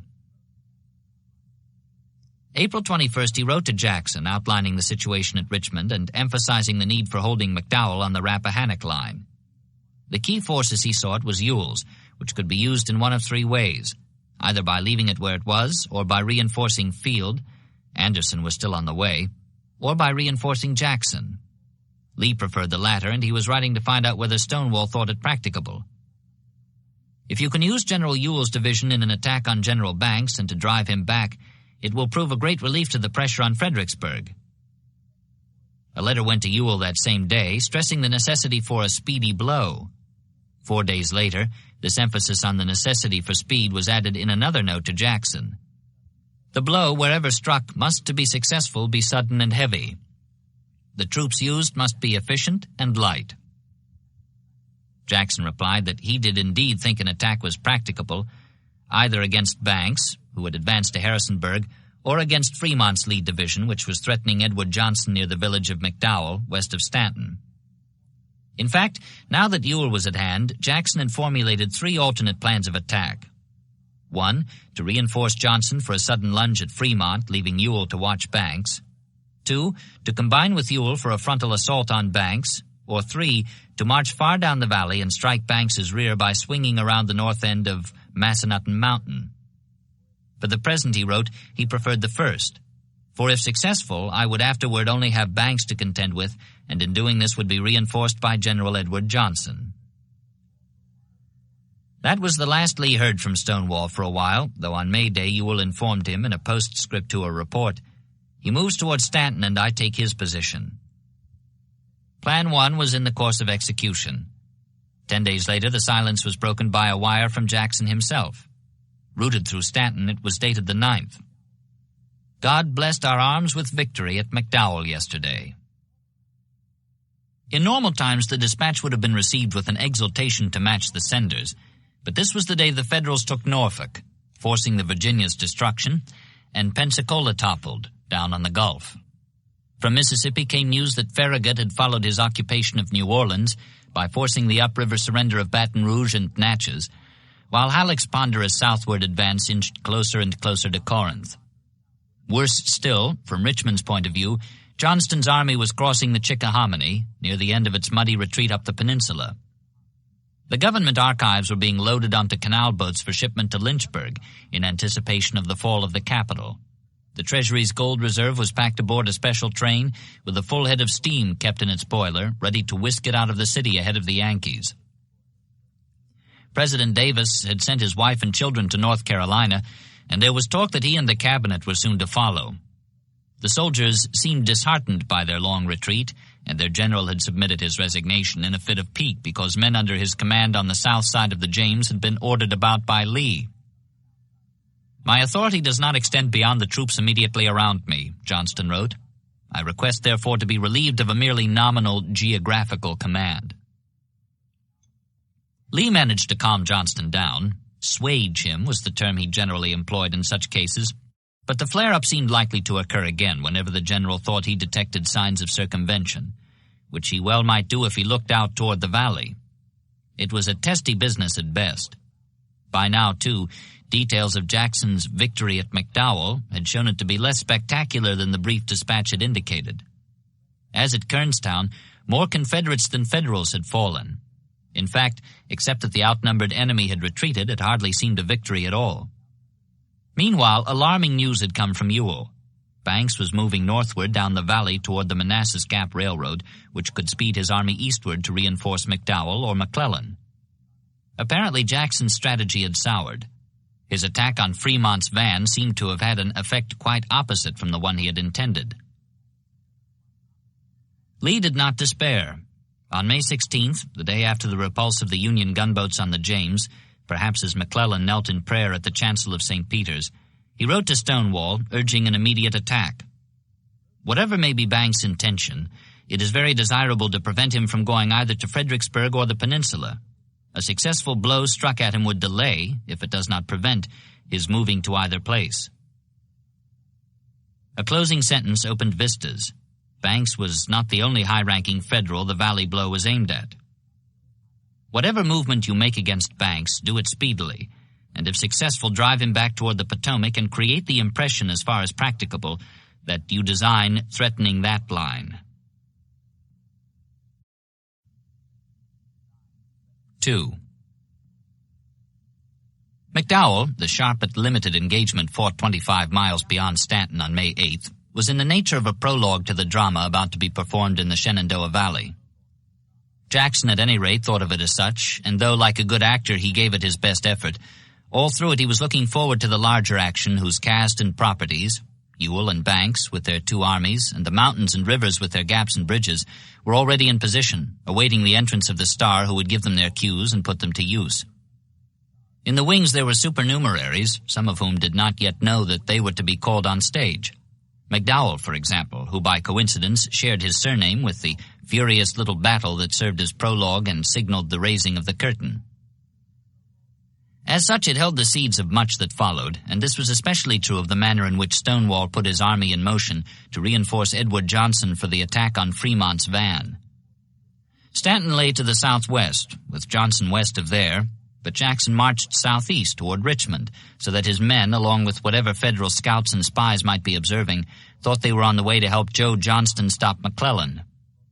Leaving his cavalry with Ewell, who moved in through Swift Run Gap to take over the job of watching Banks while he was gone, the Valley commander took his 5,000 infantry through Brown's Gap.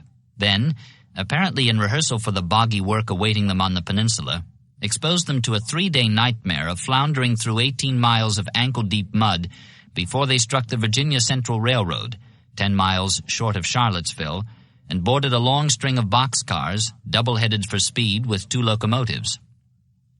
When the train jerked into motion, the men cheered, for it headed not east toward Richmond, but west toward Stanton. Sunday, May 4th, they got there, to the delight of the townspeople, who had thought they were being left at the mercy of Fremont, whose 3,500-man advance under Brigadier General Robert Milroy was already pressing Johnson back. In compensation for the violated Sabbath, Jackson gave his men 2 days' rest, acquired a new uniform. It was homespun and ill-fitting, but at least it was regulation gray. Then marched westward to combine with Johnson for a surprise attack that would outnumber the enemy better than 2-1. Numerically, it did not work out that way, nor was it a surprise. Despite Stonewall's roundabout approach and careful picketing of the roads, Federal scouts and spies had informed Milroy of the odds he faced. He fell back to the village of McDowell, a sort of miniature Harper's Ferry, surrounded by heights, and called for help from his fellow brigadier Robert Schenck, 34 miles away at Franklin. Schenck got started before midday of May 7th, made a driving all-night march with 1,500 men, and arrived next morning, just as Jackson was assembling his 8,000 for a downhill charge against Milroy, who was in position on the outskirts of McDowell, firing gamely with the trails of his guns set in trenches to elevate the tubes. Reinforced to 5,000, he decided to attack before the Confederates got their artillery on the heights. It was done with spirit, catching Jackson off balance and rocking him on his heels. But Milroy fell back on the town, lacking the strength for anything more than one hard punch, and retreated toward Franklin under cover of darkness, having inflicted 498 casualties at a cost of 256. Jackson took up the pursuit next morning and continued it for 3 days, including another violated Sabbath, but gained nothing from it except some abandoned wagons. Milroy was not only too quick for him. To make matters worse, he set the woods afire along the road, causing the rebels to dance on embers as they groped their way through eye-stinging clouds of smoke. With regretful admiration, Stonewall called a halt near Franklin and issued a congratulatory order, urging his men to unite with me this morning in thanksgiving to Almighty God for having thus crowned your arms with success. Having done what he came west to do, knock Fremont back from Stanton, he now was ready, as he later reported, to return to the open country of the Shenandoah Valley, hoping through the blessing of Providence to defeat Banks before he should receive reinforcements. It was open only by comparison, but it had opened itself to him. Long and painful hours spent committing its geography to memory with the assistance of mileage charts, listing the distance between any 2 points in the region, had enabled him to quote from the map as readily as he could quote from Scripture, sight unseen.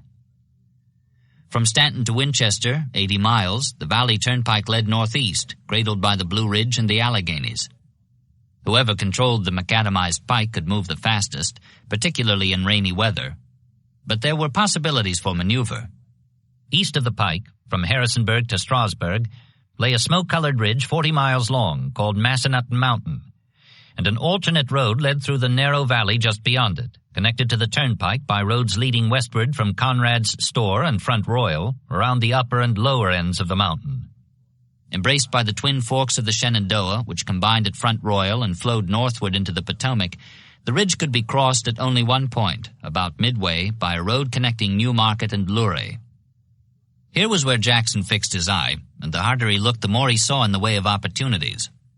The road net thus enclosing Massanutten resembled an elongated, italicized capital H. The left shank of the H comprised, from north to south, Strasburg, Newmarket, and Harrisonburg. The right shank of the H comprised, from north to south, Front Royal, Luray, and Conrad's Store. In the middle, the crossbar connected Newmarket to Luray. The crossbar was the key. Whoever held it could move up or down either shank of the H, not only with his own flank protected, but also with an excellent chance of striking the flank of an enemy in motion on the opposite side. Then, too, the narrow eastern valley afforded an ideal covered approach for gaining the rear of an army coming southward up the pike, as Banks had done. Afterwards, if necessary, the attacker could make a quick escape by retracing his steps and swinging eastward through the passes of the Blue Ridge, while the enemy was trying to get at him by marching around either end of the 40-mile-long mountain. Ripe as were the opportunities awaiting him back in the valley, they would never be available to an army that straggled as badly as his had done on the march to Kernstown. Since then, the marching had improved, but not enough. Mindful of Lee's suggestion that the troops must be efficient and light, Jackson issued on May 13th, while his men were clearing their lungs of the smoke they had breathed in pursuit of Milroy, an order requiring strict discipline on the march. The troops were to fall in at attention, step off in cadence, hold it for 200 or 300 yards before shifting to route step, and maintain prescribed intervals thereafter. No one was to leave the column for any reason whatever, except by express permission from an officer. 50 minutes of each hour they were to march. The other 10 were for rest, which preferably was to be taken prone. "A man rests all over when he lies down," Jackson said. He had little patience with frailty, a broken-down man and a straggler were two of a kind to him. As one of his officers remarked, he classed all who were weak and weary, who fainted by the wayside, as men wanting in patriotism. If a man's face was as white as cotton and his pulse so low you could scarcely feel it, he looked upon him merely as an inefficient soldier and rode off impatiently. The men grumbled, seeing in the order further evidence of their general's crack-brained meticulosity, but having no choice, they obeyed. In time, they even saw sense in it, especially after compliance had transformed them into such rapid marchers that they became known as foot cavalry. Having prescribed the exact manner in which it was to be conducted, Stonewall was ready that same day to begin his march back to Stanton and beyond. Whatever its shortcomings as a tactical victory, the Battle of McDowell had earned him certain definite advantages. Despite his losses, he would be returning to the valley with about 2,500 more soldiers than he had had when he left 2 weeks ago. Johnson himself would not be coming. He had suffered a bad leg wound in the fight. But his men would, in spite of the fact that it meant leaving Fremont's advance down the Alleghanies unopposed. As far as Jackson was concerned, there was no longer much danger from that direction. He could turn his back on Fremont and walk off, as if dismissing him absolutely from his mind. In bullfight terms, or for that matter in veterinary jargon, he had fixed him. For Ewell, back at Conrad's store, the past 2 weeks had been the most unhappy I ever remember. I never suffered as much with dyspepsia in my life. He had cause. Recently he had learned that one of Banks's 2 divisions was preparing to march east to join McDowell. According to Johnston's orders, this would require him to follow, but Jackson had left strict instructions for him to stay where he was until the rest of the Valley Command returned. Ewell hardly knew what to do. I have been keeping one eye on Banks, one on Jackson, all the time jogged up from Richmond, until I'm sick and worn down. Stonewall, that enthusiastic fanatic, Ewell called him, was keeping his intentions to himself, limiting his communications mostly to announcements of things past. As, for instance, a dispatch informing his lieutenant that, with the aid of divine providence, he had captured much of Milroy's wagon train. Ewell could find little comfort in this, nor could he fathom the connection. "What has Providence to do with Milroy's wagon train?" he asked, distracted and outdone. On May 17th, the crisis became acute with the arrival of definite information that one of Banks's divisions, under Major General James H. Shields, had already crossed the Blue Ridge on its way to Fredericksburg. Though Johnston's orders left him no choice except to follow, Ewell saw that to do so would be to give up a rare chance to annihilate Banks, who was pulling his remaining division back down the pike toward Strasburg. Deciding to delay his departure at least long enough for a talk with Jackson, next morning Ewell rode west, beyond Harrisonburg, and met the valley commander approaching that place at the head of his marching men. Stonewall's eyes flashed at the news of Banks's depletion, but then were clouded with regret that Johnston's orders denied him the chance to take advantage of it. Infected by his enthusiasm, Ewell offered to stay and lend a hand if Jackson would cover him with a letter of instructions. Quickly this was done, and Ewell returned to Conrad's store, much happier than when he left that morning. Jackson had given him orders to prepare to march, as well as a dazzling glimpse into the secret corners of his mind. Banks now had 9,000 men occupying the 3 points of a triangle which rested against the northern face of Massanutten Mountain. 1,500 at Winchester, his main base of supplies, 1,000 at Front Royal, where the vital Manassas Gap Railroad crossed the Shenandoah River, and 6,500 at Strasburg, entrenched to block an attack down the Valley Pike. As protection against guerrilla raids, these dispositions were judicious, but they were something less than that against anything more substantial. Banks was quite aware of this, and as a result had been feeling apprehensive ever since he learned of Ewell's arrival at Conrad's store.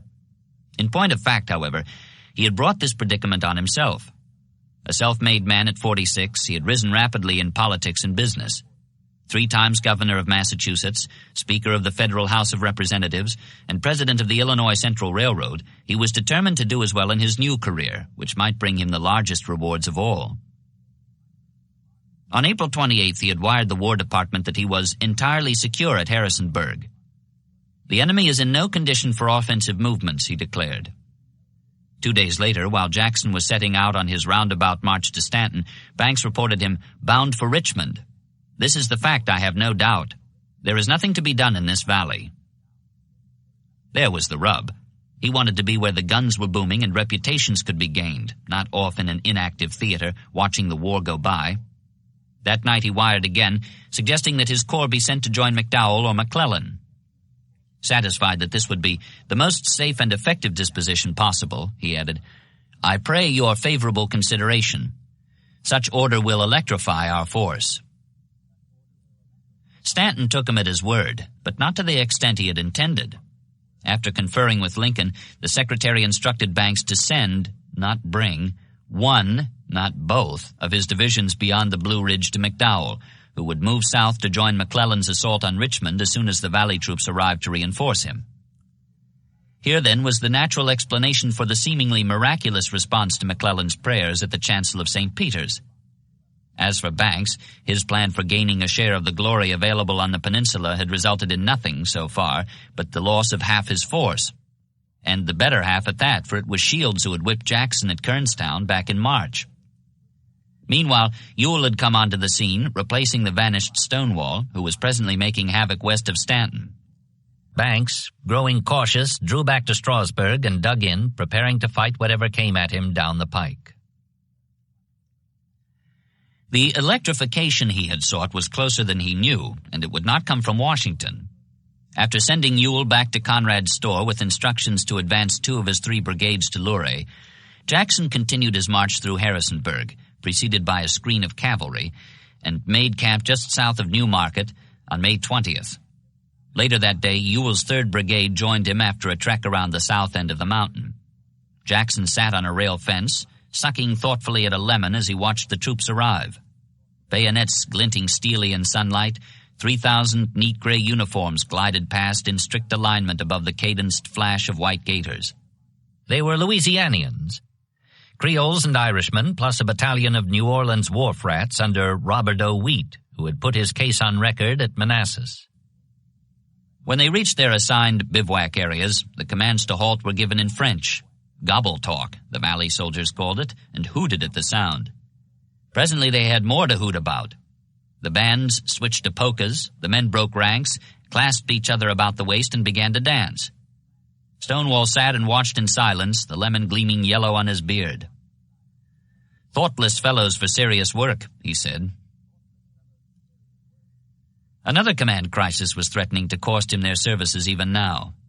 Some hours before, a courier from Ewell had crossed the mountain with a dispatch just received from Johnston, vetoing the proposed attack and ordering him to follow Shields across the Blue Ridge while Jackson stayed behind to observe Banks. This meant that the plan to drive him back toward the Potomac would have to be abandoned. Ewell had no choice except to obey, unless the peremptory order was countermanded by higher authority, meaning Davis himself. Jackson moved swiftly, wiring an appeal to Lee and Richmond. "Please answer by telegraph at once," it ended, and instructing Ewell to stay where he was, pending the outcome of the plea for intercession. Now there was the strain of waiting. None of it showed, however, as Stonewall sat on the rail fence, pulling thoughtfully at the lemon. When the commander of the Louisianians, Brigadier General Richard Taylor, requested instructions for tomorrow's march, Jackson merely informed him that it would begin at earliest dawn, and the newly arrived brigade would head the column. When Taylor asked, not unreasonably it seemed to him, in which direction they would move, Jackson replied that he would be with him by then to point the way. He was there before daylight glimmered, and if there was extreme pleasure in his face this morning, he had reason. Lee had conferred with Davis and wired back, countermanding Johnston's orders. The march would be north, Jackson told Taylor, and sat his horse beside the pike to watch the gaitered dandies set off down it. His mount was a close-coupled, thick-necked ox-eyed creature taken from the enemy a year ago this month. Little Sorrel was its name, but the men called it Fancy in derision. They made a strange pair, the undersized, rather muscle-bound horse, and the tall, angular rider with his ill-fitting clothes and his taciturnity. A certain aura was gathering around him, a magnetism definite but impersonal. "No one could love the man for himself," one of his officers wrote home. "He seems to be cut off from his fellow men and to commune with his own spirit only, or with spirits of which we know not." Another put it more briefly, calling him a one-idea'd man. 2 things he believed in absolutely: the vigorous use of the bayonet and the blessings of Providence, and he would not be distracted in his efforts to employ them. Lately he had inquired sharply about a missing courier and was told that the boy had just been killed while delivering a message under fire. Very commendable, Jackson muttered, and went back to the matter at hand. A mile beyond Newmarket, just as Taylor's men settled down for the 25-mile march he thought would end with an assault on Banks's main body and its Strasburg entrenchments, the Louisiana brigadier got orders to swing right and take the road across Massanutten, back into the narrow valley he had left the day before. He scarcely knew what to make of this, but presently, hiking through the lofty gap that gave simultaneous, breathtaking views of the Blue Ridge and the Alleghanies, he decided that Stonewall was an unconscious poet who desired to give strangers an opportunity to admire the beauties of his valley. Though his father and his brother-in-law, Zachary Taylor and Jefferson Davis, had been professional soldiers, Taylor himself had attended Yale and Harvard, not West Point. He could not yet see that his arrival had thickened the column which, by now, Banks's scouts would have reported advancing northward on the pike, an illusion that was being continued by the cavalry, which had been left on the west side of the mountain, under orders to keep up the threatening movement, letting no one through or past with information that the infantry had turned off. It was a hard, leg-throbbing march, steeply uphill, then steeply down, but at its end the two wings of the Army of the Valley were united at Luray. When the cavalry crossed the ridge tomorrow morning, Jackson would have 17,000 soldiers concentrated for a strike at Banks's dispersed 9,000. Rewarded at last for sticking by a man he swore was crazy, Ewell had absorbed his commander's spirit to such an extent that he spoke with his very accent. "We can get along without anything but food and ammunition," he warned his subordinates. "The road to glory cannot be followed with much baggage." Not only Ewell, but a good part of the men in the ranks could appreciate now what Stonewall had wrought, usually to their bewilderment and over their muttered objections. 20 miles ahead lay Front Royal. Once its 1,000-man garrison had been scattered or wiped out, Jackson would be on Banks's flank and astride the Manassas Gap Railroad, blocking his path of retreat across the Blue Ridge. If he stayed to fight, outnumbered worse than 2-1 with his back to his Strasburg entrenchments, he would be overwhelmed. Or if he fled northward down the pike toward the Potomac, he might be caught in motion and destroyed. Jackson had the answer to his prayers. Meanwhile, as always, his principal concern was secrecy, and for this he had the covered approach of the Luray Valley, leading directly to Front Royal. Next day, May 22nd, while the cavalry was fading back from Strasburg to rejoin the main body, the infantry marched to within 10 miles of Front Royal. Near enough to get there early the following afternoon, with plenty of daylight left for fighting, yet far enough back to keep from alarming the unsuspecting garrison, then halted for a good night's sleep before the day of battle. Up and on the way by dawn, with Ewell in the lead, Jackson sent his troopers ahead to circle east and west of the town, tearing up sections of railroad track and clipping telegraph wires to prevent the arrival of reinforcements from Strasburg or Manassas, and the spreading of alarm in either direction.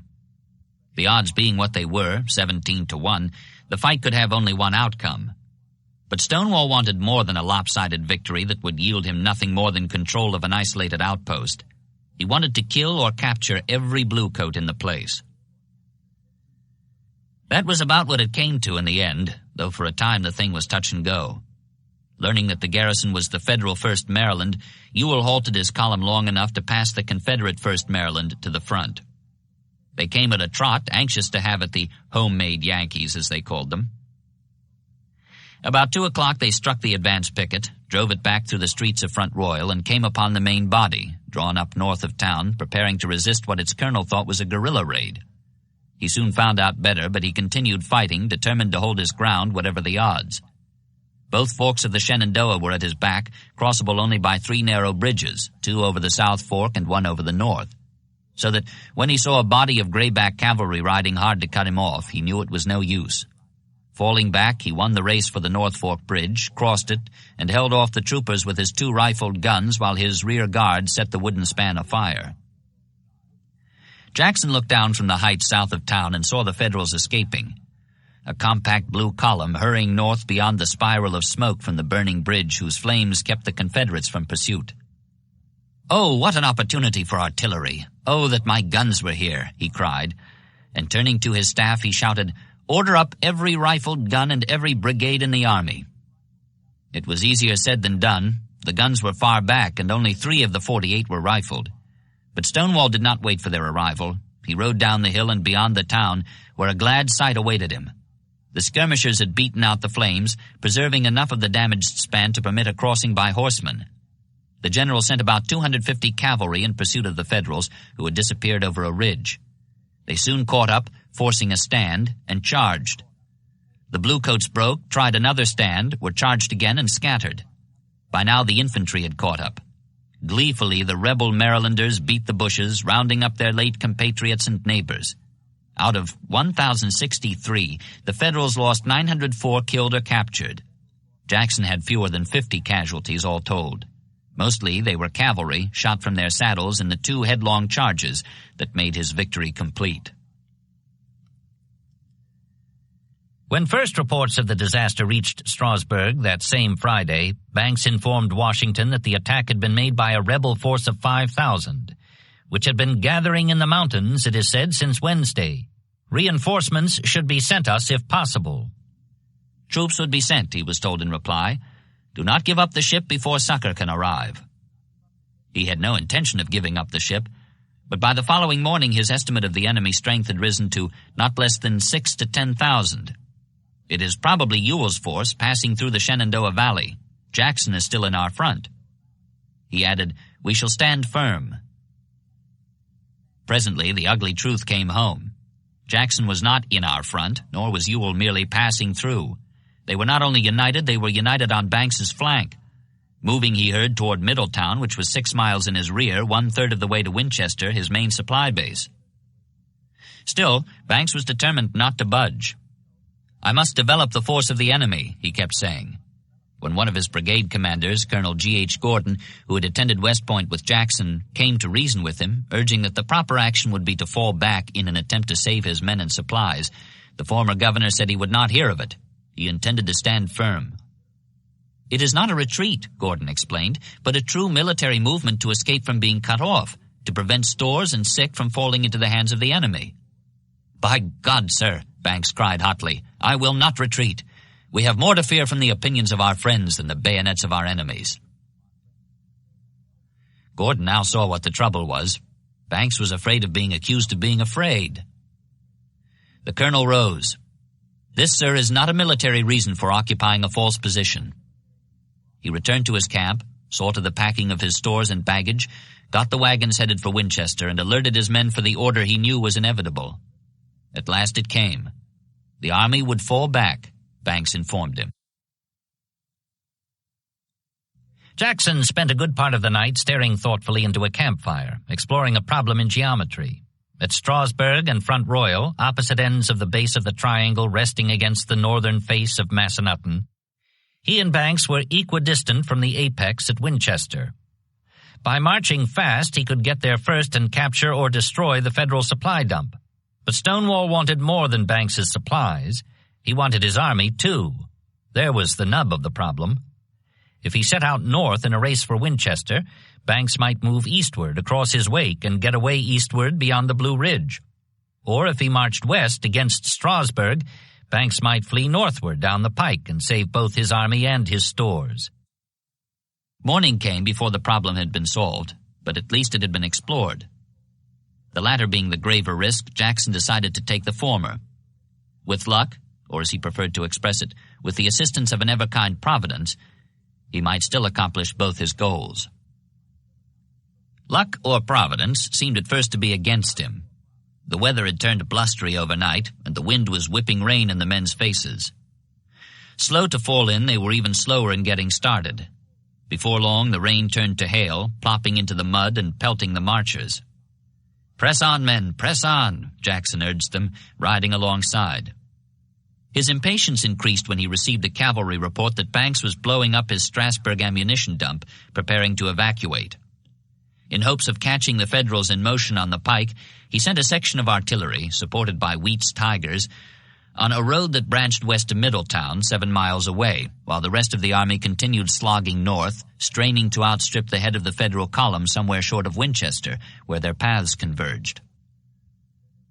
Almost nothing went right for the Southerners today, and to lengthen the odds, in spite of his original reluctance, which had given him an even later start than his opponent, Banks was showing a real talent for retreat. His rested men hiked fast on the macadamized pike, while Stonewall's plodded wearily through mud. Twice the Union column was cut, at Middletown and 5 miles beyond, with resultant slaughter and confusion, but both were basically rearguard actions, marred by the fact that the hungry Confederates could not be kept from plundering abandoned wagons instead of forging ahead after more, and the cavalry practically disbanded as the troopers set out for their nearby homes with captured horses. Jackson was furious, but neither he nor Taylor, who brought his brigade across country to join the pursuit along the turnpike, could deal with more than a handful at a time, and even these returned to their looting as soon as the generals' backs were turned. They would fight when they had to, as for instance in repulsing a 2,000-man cavalry charge, which they did in style, emptying hundreds of saddles, but otherwise they were concerned with nothing they could not stuff in their mouths or pockets. For all their slackness, the pursuers were gleaning a rich harvest of prisoners and equipment. Too badly outnumbered to turn and fight until he gained a strong defensive position, Banks was sacrificing companies in rearguard ambuscades and dribbling wagons in his wake like tubs to Jackson's whale. With them he was buying time and distance so successfully that by sunset it was obvious that his main body was winning the race for Winchester, where just such a strong position awaited him. Even Stonewall was obliged to admit it. But he had no intention of allowing his quarry any more time than he could possibly avoid. He pushed his weary brigades through the gathering twilight. "Press on, men, press on," he kept saying. Impatiently he rode with a handful of cavalry in advance, when suddenly the darkness ahead was stitched with muzzle flashes. The troopers drew rein. "Charge them! Charge them!" Jackson shouted. A second volley crashed ahead. Bullets whistled past. The horsemen scattered, leaving the general alone in the middle of the road. "Shameful!" he cried after them in his shrill, womanish voice. "Did you see anybody struck, sir? Did you see anybody struck?" He sat there among the twittering bullets, still complaining. Surely they need not have run, at least until they were hurt. Sheepishly the troopers returned, and Jackson sent them forward, following with the infantry. Kernstown lay dead ahead, the scene of blundering in March. Tonight, it was Sunday again by now, as then, there was only a brief skirmish in the darkness.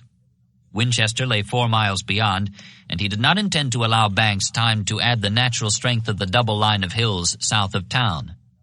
When one officer remarked that his men were falling by the roadside from fatigue and loss of sleep, "Unless they are rested," he complained, "I shall be able to present but a thin line tomorrow." Jackson replied, "Colonel, I yield to no man in sympathy for the gallant men under my command, but I am obliged to sweat them tonight that I may save their blood tomorrow." He pressed on through Kernstown, but eventually saw that the colonel was right. If he kept on at this rate, he would arrive with almost no army at all. He called a halt, and the men crumpled in their tracks, asleep as soon as their heads touched the ground. Jackson did not share their rest. He was thinking of the double line of hills ahead, outlining a plan of battle. At 4 o'clock, unable to wait any longer, he had the sleepy men aroused and herded back onto the road. Before the stars had paled, he was approaching the high ground south of Winchester. To his relief, he saw that Banks had chosen to make his stand on the second ridge, leaving only a few troops on the first. Quickly, Stonewall threw out skirmishers, drove the pickets off, and brought up guns to support the assault he would launch as soon as his army filed into position. Banks had his cannon zeroed in, blasting away at the rebel guns while the infantry formed their lines. Jackson saw that the work would be hot, despite his advantage of numbers. Riding back to bring up Taylor, whose Louisianans he planned to use as shock troops, he passed some Virginia regiments coming forward. They had been ordered not to cheer lest they give away their position, but as Jackson rode by, they took off their hats in salute to the man who had driven them, stumbling with fatigue, to where the guns were growling.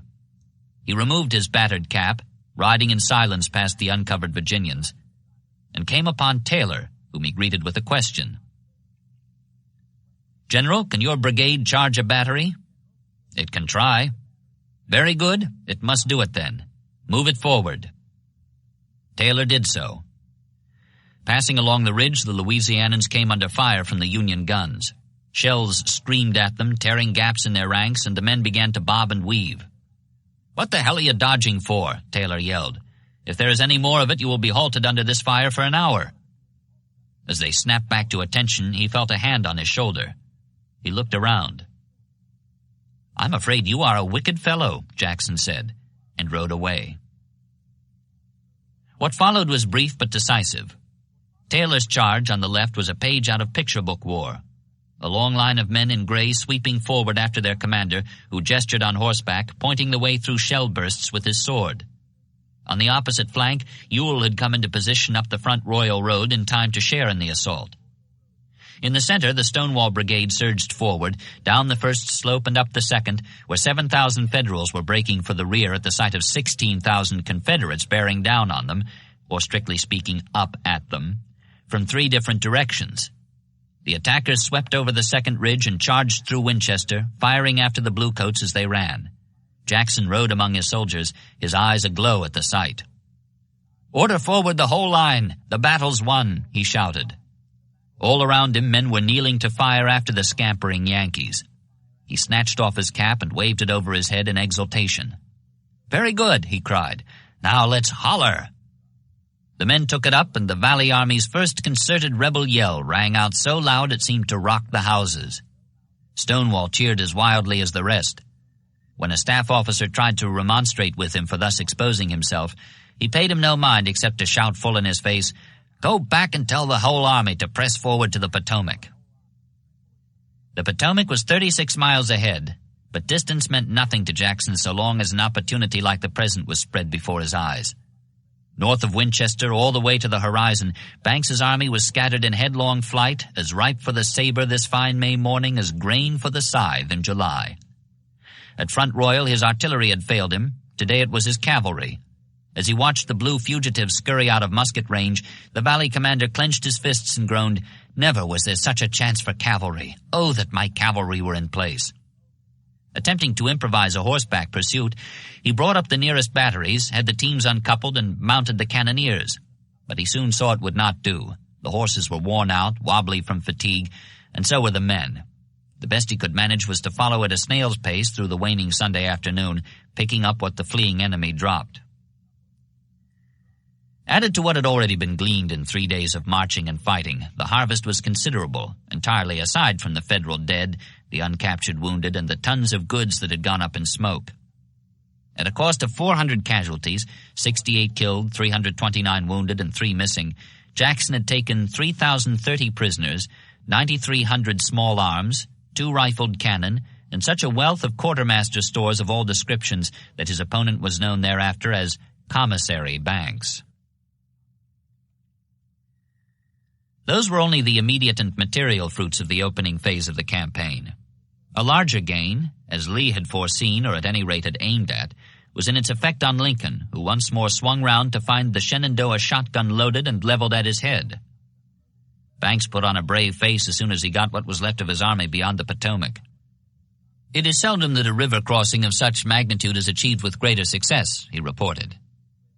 Though he admitted that there were never more grateful hearts in the same number of men than when at midday of the 26th we stood on the opposite shore, he denied that his command had suffered an attack and rout, but had accomplished a premeditated march of nearly 60 miles in the face of the enemy, defeating his plans and giving him battle wherever he was found. Lincoln was not deceived. Anxious though he was for reassurance, he saw clearly that Banks was in no condition to repulse the rebels if they continued their advance beyond the Potomac. In fact, he had already reacted exactly as Lee had hoped and intended. Shields had reached McDowell, and they had set out to join McClellan in front of Richmond. But on Saturday, as soon as news reached Washington of the disaster at Front Royal, they were halted 6 miles south of the Rappahannock and ordered to countermarch for operations against Jackson. McDowell replied with a heavy heart that he would attempt what the president commanded, though he did not believe the movement would succeed. "I am entirely beyond helping distance of General Banks," he told Lincoln.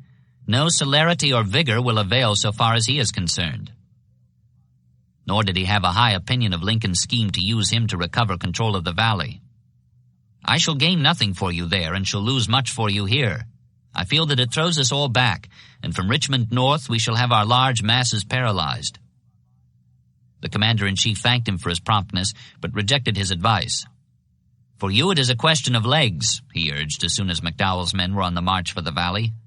"Put in all the speed you can." Lincoln had something more in mind than the relief of pressure on Banks or even the salvation of Washington. He wanted to capture Jackson, bag and baggage. Poring over maps of northern Virginia, he had evolved a plan whereby he would block the rebel general's retreat and crush him with overwhelming numbers. McDowell's command, advancing on the valley from the east, was one jaw of the crusher. Fremont's was the other. Concentrated at Franklin, the Pathfinder was 30 miles from Harrisonburg, which was 80 miles in Stonewall's rear. Lincoln wired instructions for him to move against Jackson at Harrisonburg and operate against the enemy in such a way as to relieve Banks. He added, "This movement must be made immediately. You will acknowledge the receipt of this order and specify the hour it is received by you." Fremont replied within the hour that he would march at once. "Put the utmost speed into it. Do not lose a minute," Lincoln admonished. And having ordered the combination of two large forces in the presence of the enemy, the movement Napoleon characterized as the most difficult in the art of war, he sat back like a long-distance chess player to await results.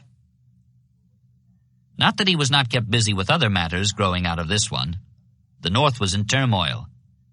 Intelligence from various quarters leaves no doubt that the enemy in great force are advancing on Washington. Stanton wired the governors of 13 states, asking them to send him whatever militia they could lay hands on. 3 others were told, "Send all the troops forward that you can immediately. Banks is completely routed. The enemy in large force are advancing upon Harper's Ferry." Recruiting offices were reopened. The railroads were taken over to provide speedy transportation for reinforcements before the capital was beleaguered. Rumors spread fast on Monday, so quickly had Sunday's bolt come tumbling. The New York Herald, whose morning edition had carried an editorial captioned "Fall of Richmond," replaced it with the report that the whole rebel army was on the march for the Potomac. Harried by congressmen and distraught citizens, Lincoln hoped that his opponent in the Confederate seat of government could be given a hard time too. To McClellan in front of Richmond went a wire. "Can you get near enough to throw shells into the city?" The young Napoleon was scarcely in a mood to throw anything at anybody, except possibly at Lincoln. When he first got the news that McDowell would not be joining him just yet, after all, his first reaction was, "Heaven save a country governed by such counsels." On second thought, however, he could see at least one benefit proceeding from the panic in the capital. A scare will do them good and may bring them to their senses. But the president wired on Sunday that the enemy movement was general and concerted, not merely a bluff or an act of desperation. "I think the time is near," he wrote, "when you must either attack Richmond or else give up the job and come to the defense of Washington." McClellan reacted fast. The last thing he wanted in this world was to return to that sink within reach of those hounds. Replying that the time is very near when I shall attack, he added that he disagreed with Lincoln's appraisal of Confederate strategy. "The object of the movement is probably to prevent reinforcements being sent to me. All the information from balloons, deserters, prisoners, and contrabands agrees in the statement that the mass of the rebel troops are still in the immediate vicinity of Richmond, ready to defend it." Lincoln knew how to translate "very near," and also how to assess McClellan's estimates as to the strength of an enemy entrenched to his front. He had encountered both before. Just now, though, his attention was distracted. On Tuesday, May 27th, he received from Fremont a message that alarmed him, not because of what it said, but because of the heading, which showed that the Pathfinder had moved north instead of east. "I see that you are at Moorfield," Lincoln wired. "You were expressly ordered to march to Harrisonburg. What does this mean?" Fremont replied that it meant the road leading east from Franklin was impossible, that he had swung north to pick up food for his men who otherwise would have starved, and that he was obeying his instructions to relieve Banks in the best way he saw fit, by marching on Strasburg. "In executing any order received," he declared, "I take it for granted that I am to exercise discretion concerning its literal execution according to circumstances. If I am to understand that literal obedience to orders is required, please say so." The reply threw Lincoln into much the same state as when he flung his hat on the floor at Fort Monroe 3 weeks ago. Fremont now had 70 miles to march instead of 30. However, McDowell was closing in fast from the east, and Jackson was still reported near Harper's Ferry. There was plenty of time to cut him off if the troops marched on schedule. On May 30th, Lincoln sent 2 wires, one to Fremont. "You must be up in the time you promised." The other to McDowell, "The game is before you." 3 days later, he had Stanton give them both a final warning. "Do not let the enemy escape you." For once, Jackson, the game, as Lincoln styled him, was exactly where the Federal High Command had him spotted. At Charlestown, with his infantry thrown forward to demonstrate against Harper's Ferry, 7 miles away. Though he had known for 2 days now of the forces moving east and west toward a convergence that would put 35,000 soldiers in his rear, nothing in his manner showed that the information bothered him at all. After setting Monday aside for rest and prayer in compensation for another violated Sabbath, he had come on by easy marches, driving the enemy not merely toward the Potomac, as Lee had suggested, but to and beyond it. While the reassembled cavalry was pressing northward down the Valley Pike, through Martinsburg and onto the Williamsport crossing, the infantry took the fork that branched northeast to Harper's Ferry. It was all rather anticlimactic, though, even lackadaisical, compared to what had gone before, and on the 28th, the day he was warned of the movement that threatened to cut off his retreat, he ordered his troops to resume the prescribed 4 hours of daily drill. Howls went up from the ranks at this, but the howls availed the outraged soldiers no more than did the complaints of the staff that the present delay would result in utter ruin. If Jackson was oblivious to the danger in his rear, they certainly were not. Once more they called him crack-brained, and one young officer muttered darkly, "Quem Deus vult perdere, prius dementat." There was no middle ground for confidence where Stonewall was concerned. You either trusted him blindly or you judged him absolutely mad. That was the obverse of his method, never better illustrated than now. It was true that he had already wrung every possible psychological advantage from his present exposed position, which he knew was growing more perilous by the hour, but there were other considerations. He had 2,300 unparoled prisoners on his hands, each of whom could be exchanged for a Southern soldier now in a Northern prison camp, and near Winchester his chief of transportation was assembling a double line of wagons 8 miles long, loaded with a wealth of captured goods, including 9,000 badly needed rifles, mostly new, and invaluable medical equipment shut off from the Confederacy by blockade. All this took time, but Jackson was determined to give the grinding column of spoils and captives a head start up the Valley Turnpike before he attempted to bring his army out of the two-jawed trap about to snap shut in its rear. On May 30th, when the long train started rolling south, there were even more urgent reasons for the army to follow in its wake at once. Intelligence reports placed the advance of McDowell's column within a day's march of Front Royal, and Fremont's about the same distance from Strasburg, both of which places were more than 40 miles in Jackson's rear. Banks had been reinforced at Williamsport and presumably was about ready to take the field again, tamping the Confederates into the grinder that would be created when Fremont and McDowell met in the shadow of the northern face of Massanutten Mountain. Nothing in Stonewall's manner expressed concern, however, when he emerged from his tent this Friday morning. After receiving a delegation of Charlestown ladies who called to pay their respects, he rode toward Harper's Ferry and watched some desultory skirmishing. When a shower of rain came up, he stretched out under a tree for shelter and presently fell asleep. He woke to find A.R. Bottler, a Valley congressman who had volunteered for duty on his staff, making a sketch of him. Jackson studied it, then remarked, "Colonel, I have some harder work than this for you to do, and if you'll sit down here now, I'll tell you what it is. I want you to go to Richmond for me. I must have reinforcements. You can explain to them down there what the situation is here." Bottler replied that he would be glad to go, but that he was not sure he understood the situation, whereupon Jackson outlined it for him. "McDowell and Fremont are probably aiming to effect a junction at Strasburg so as to cut us off from the upper valley, and are both nearer to it now than we are. Consequently, no time is to be lost. You can say to them in Richmond that I'll send on the prisoners, secure most if not all of the captured property, and with God's blessing will be able to baffle the enemy's plans here with my present force, but that it will have to be increased as soon thereafter as possible."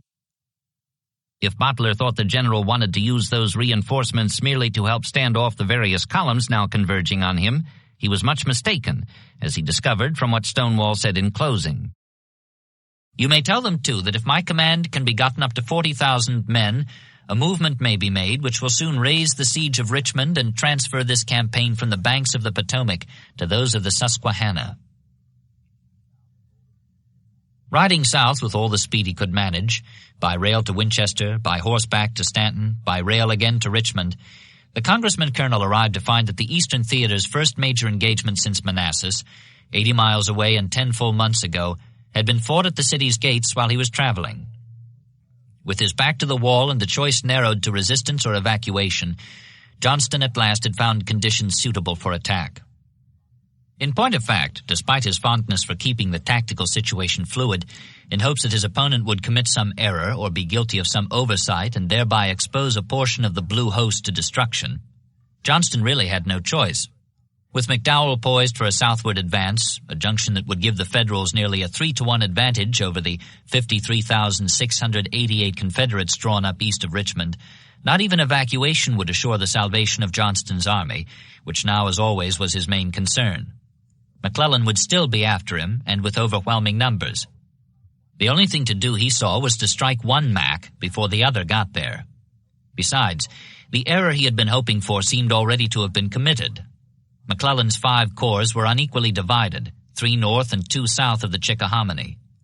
Normally a sluggish stream, not even too broad for leaping in the dry months, the river was greatly swollen as a result of the continual spring rains, and thus might serve to isolate the Union wings, preventing their mutual support and giving the Confederates a chance to slash at one or the other with equal or perhaps superior numbers. Johnston would have preferred to attack the weaker South Bank wing, keeping Richmond covered as he did so, but this would not only leave McDowell's line of advance unblocked, it would probably also hasten the junction by provoking a rapid march from Fredericksburg when McClellan yelled for help. By elimination, then, Johnston determined to strike down the north bank, risking uncovering Richmond for the sake of wrecking McClellan's right wing and blocking McDowell's advance at the same time. He had his plan, a product of necessity, but as usual he took his time and kept his counsel as he took it.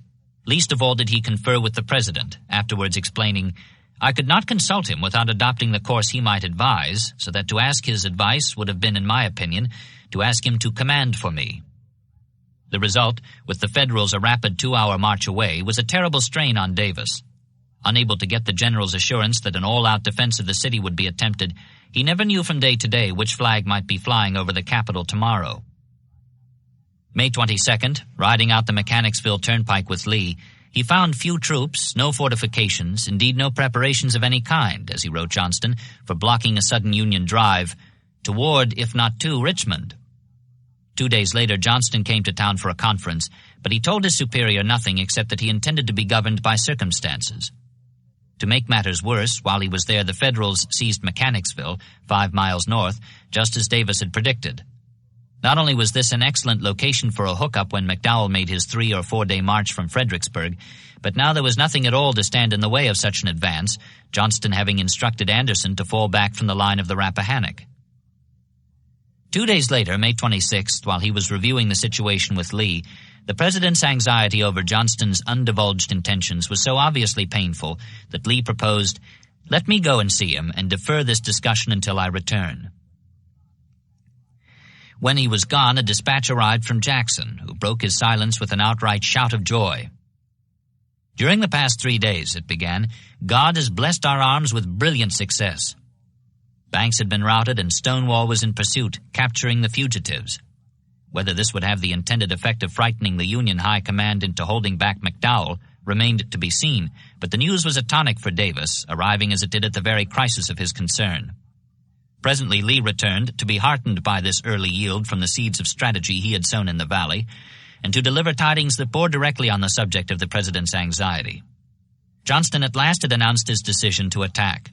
Intended to crumple McClellan's right wing, which brushed the purlieus of the city, the strike would be made on the 29th. That was Thursday. Today was Monday. Davis braced himself for the 3-day wait.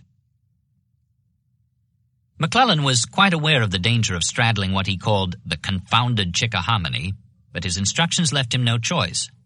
In the dispatch of the 17th, rewarding his prayers with the announcement that McDowell would be moving south as soon as Shields arrived, Stanton had told McClellan, "He is ordered, keeping himself always in position to save the capital from all possible attack, so to operate as to place his left wing in communication with your right wing, and you are instructed to cooperate so as to establish this communication as soon as possible by extending your right wing to the north of Richmond." That was that, and there was nothing he could do to change it, though he tried.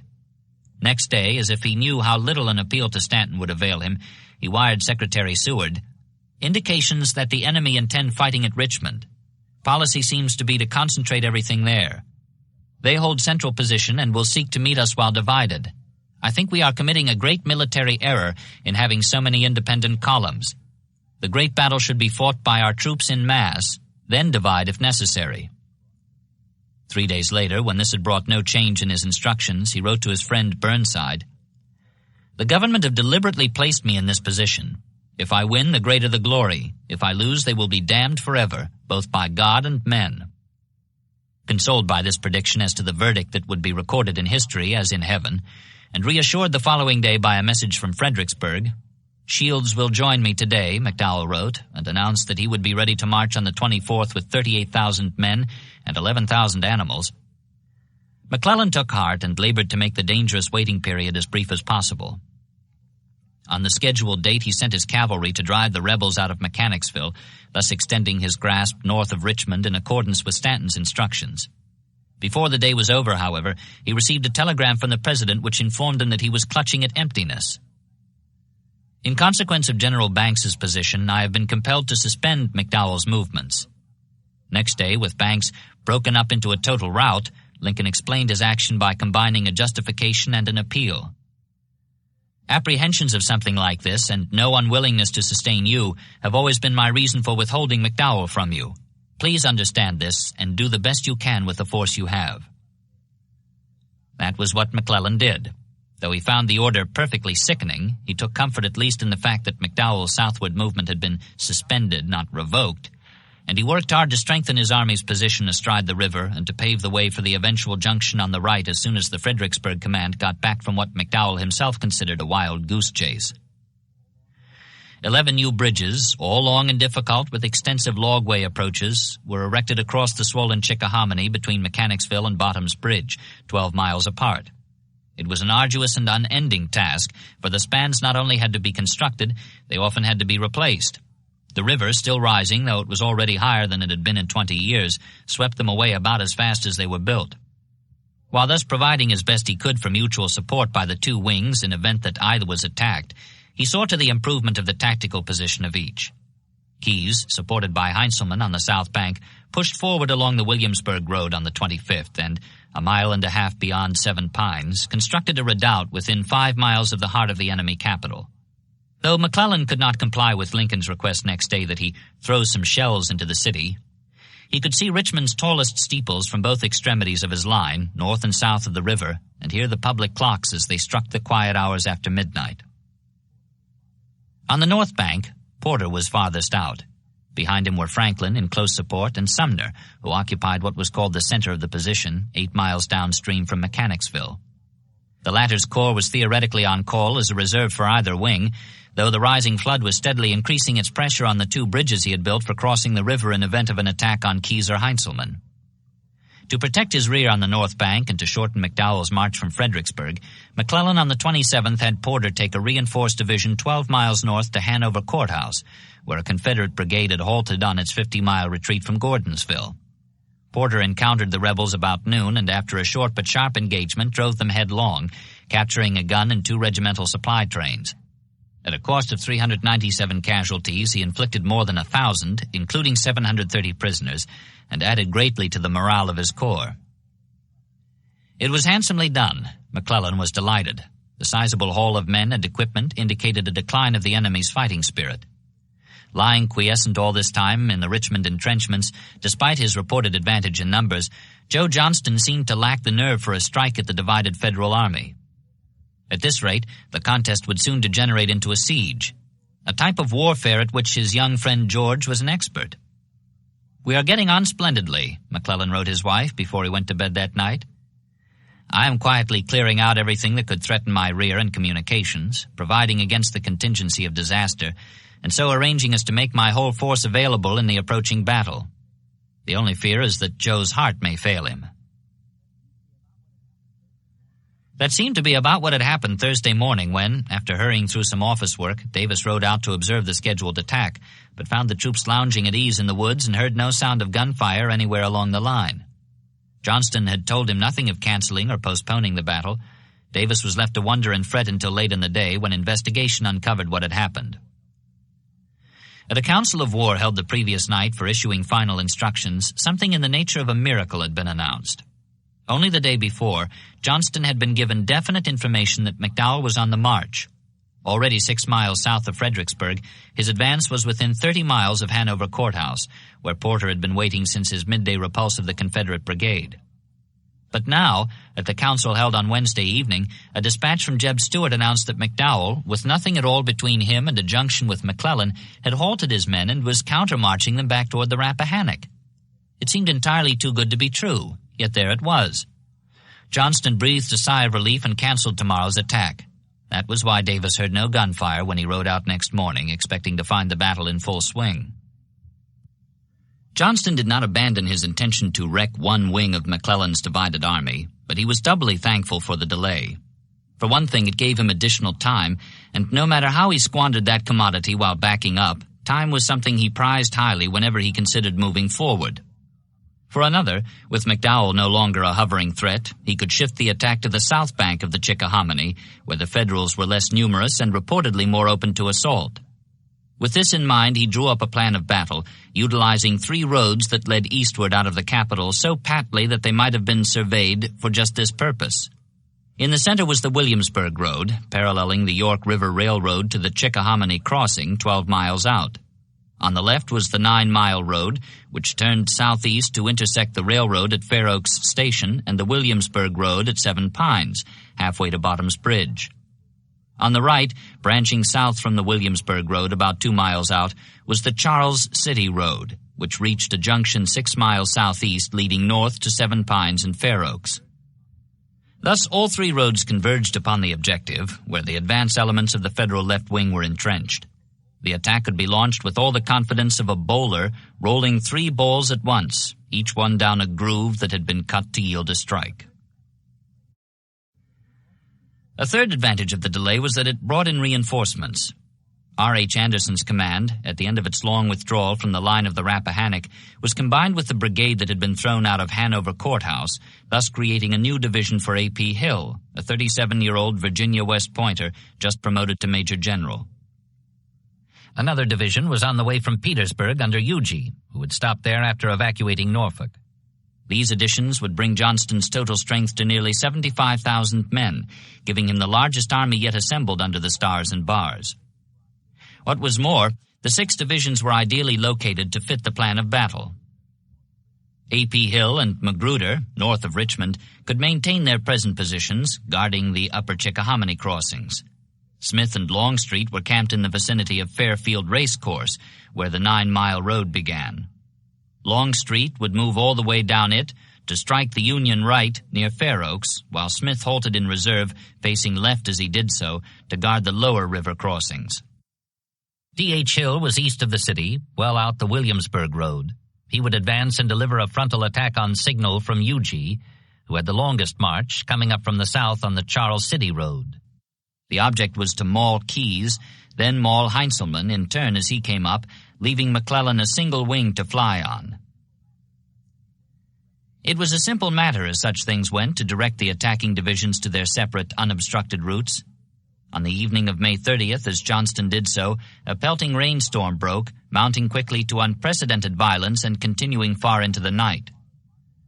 This would no doubt slow tomorrow's marches on the heavy roads and add to the difficulty of deploying in the sodden fields, but it would also swell the Chickahominy still farther and increase the likelihood that the Federal right wing would be floodbound on the northern bank, cut off from rendering any help to the assailed left wing across the river. Johnston was glad to see the rain come down, and glad to see it continue. This was Confederate weather at its best. Some of the instructions to his 6 division commanders were sent in writing, others were given orally in person. In either case, he stipulated that the attack, designed to throw 23 of the 27 Southern brigades against a single Northern corps, was to be launched early in the morning, as early as practicable, he added, hearing the drumming of the rain.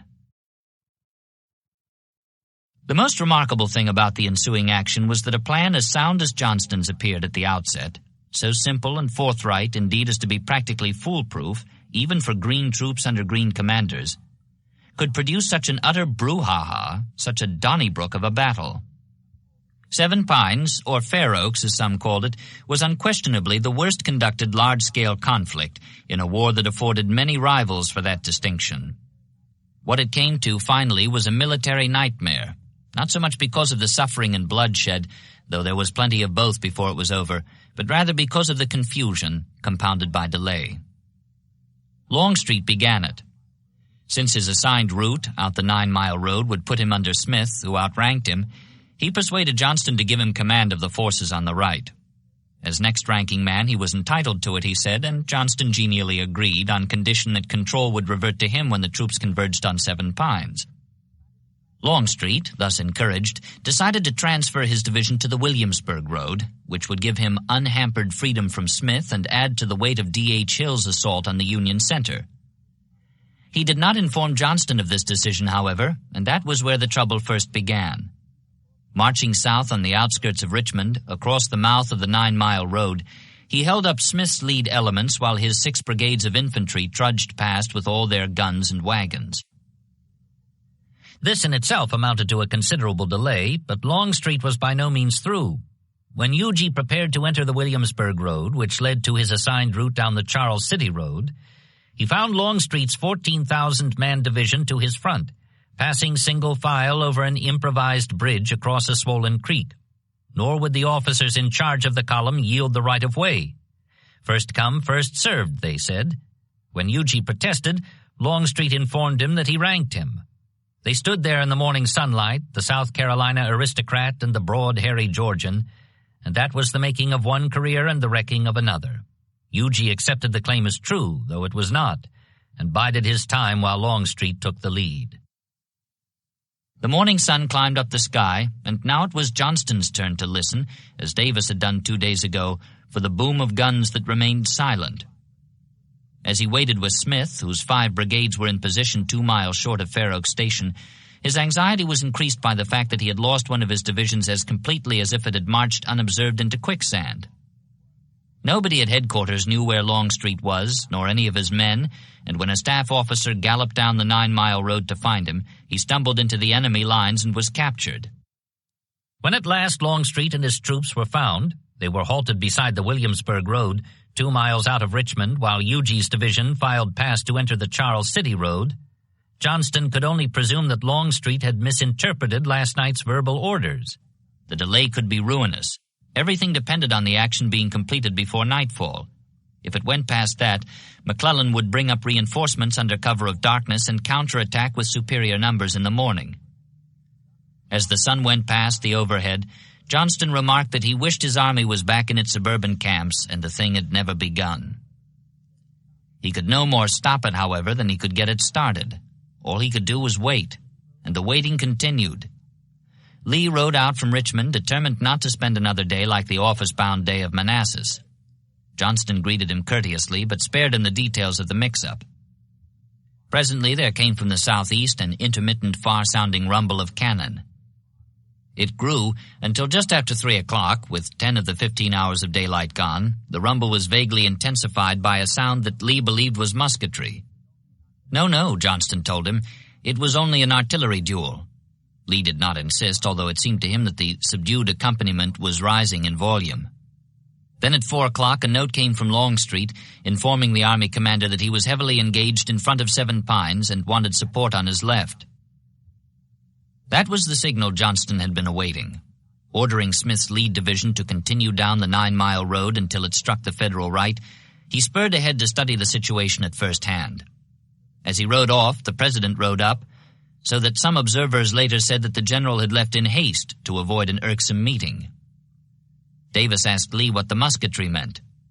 Had he heard it too? Lee asked. Unmistakably, Davis said. What was it? Mostly it was D.H. Hill. He had been in position for 6 hours, awaiting the signal from Huger as instructed, when at 2 o'clock he ran out of patience and surged forward on his own. It was just as well, otherwise the wait would have been interminable. Cutting cross-country to take his assigned position on Hill's right, Huger had become involved in the upper reaches of White Oak Swamp. He would remain so all through what was left of this unhappy Saturday, as removed from the battle, except that the guns were roaring within earshot, as if he had been with Jackson out in the Shenandoah Valley. Hill's attack was no less furious for being unsupported on the flanks. A 40-year-old North Carolinian, a West Point professional turned schoolmaster as a result of ill health, He was a caustic hater of all things Northern and an avid critic of whatever displeased him anywhere at all. Dyspeptic as Stonewall Jackson, his brother-in-law, he suffered also from a spinal ailment which gave him an unmilitary bearing whether mounted or afoot. His friends called him Harvey. That was his middle name. A hungry-looking man with haunted eyes and a close-cropped, scraggly beard, he took a fierce delight in combat, especially when it was hand-to-hand, as now. His assault swept over the advanced Federal redoubt, taking 8 guns and a brigade camp with all its equipment and supplies. Scarcely pausing to reform his line, he went after the rest of Keyes's corps, which was drawn up to receive him just west of Seven Pines. Here, too, the fight was furious, the Federals having the advantage of an abatis previously constructed along the edge of a line of woods, while the Confederates, emerging from a flooded swamp, had to charge unsupported across an open space to reach them. Longstreet's complaint, made presently when he appealed to Johnston for help on the left, that Green troops were as sensitive about the flanks as a virgin, did not apply to Hill's men today. Especially it did not apply to the lead brigade, 4 regiments from Alabama and 1 from Mississippi, under Brigadier General Robert E. Rhodes. Inexperienced as they were, their only concern was the tactics manual definition of the mission of the infantry in attack: to close with the enemy and destroy him. Advancing through the swamp, thigh-deep in mud and stagnant water, they propped their wounded against the trunks of trees to keep them from drowning, and came on, yelling as they came. They reached the abatis, pierced it, and drove the bluecoats back again. It was gallantly done, but at a dreadful cost. Rhodes's 2,000-man command, for instance, lost 1,094 killed, wounded, or drowned. And there were no replacements near at hand. Out of 13 brigades available to Longstreet here on the right, his 6, Hill's 4, and Huger's 3, less than half went into action. 3 of his 6 he had sent to follow Huger into the ooze of White Oak Swamp, and a 4th he had posted on the left to guard against a surprise attack, in spite of the fact that there was nothing in that direction except the other half of the Confederate Army. However, the Federals were forming a new line farther back, perhaps with a counterattack in mind, and he was not so sure. Huger was lost on the right, so might Smith be lost on the left. At any rate, that was when he sent the note to Johnston, appealing for the protection of his virginal left flank. Smith's division, reinforced by 4 brigades from Magruder and A.P. Hill, followed the Army commander down the 9-mile road toward Fair Oaks, where the leading elements were formed under his direction for a charge that was intended to strike the exposed right flank of Keyes, whose center was at 7 Pines, less than a mile away. Late as the hour was, Johnston's juggernaut attack plan seemed at last to be rolling toward a repetition of his triumph at Manassas. But not for long. Aimed at Keyes, it struck instead a substantial body of men in muddy blue, who stood and delivered massed volleys that broke up the attack before it could gather speed. They were strangers to this ground. The mud stains on their uniforms were from the Chickahominy bottoms. It was Sumner's corps, arrived from across the river. Commander of the 1st U.S. Cavalry, while Albert Sidney Johnston commanded the 2nd, Joe Johnston was his lieutenant colonel, McClellan one of his captains. Sumner was an old Army man with an old Army notion that orders were received to be obeyed, not questioned, no matter what obstacles stood in the way of execution. Bull Sumner, he was called, in full the Bull of the Woods, because of the loudness of his voice. He had a peacetime custom of removing his false teeth to give commands that carried from end to end of the regiment above the thunder of hoofs. Alerted soon after midday, Johnston's aide, who had ridden into the Union lines in search of Longstreet, had told his captors nothing, but his presence was suspicious and the buildup in the woods and swamps out front had been growing more obvious every hour. Sumner assembled his corps on the north bank, near the 2 bridges he had built for this emergency.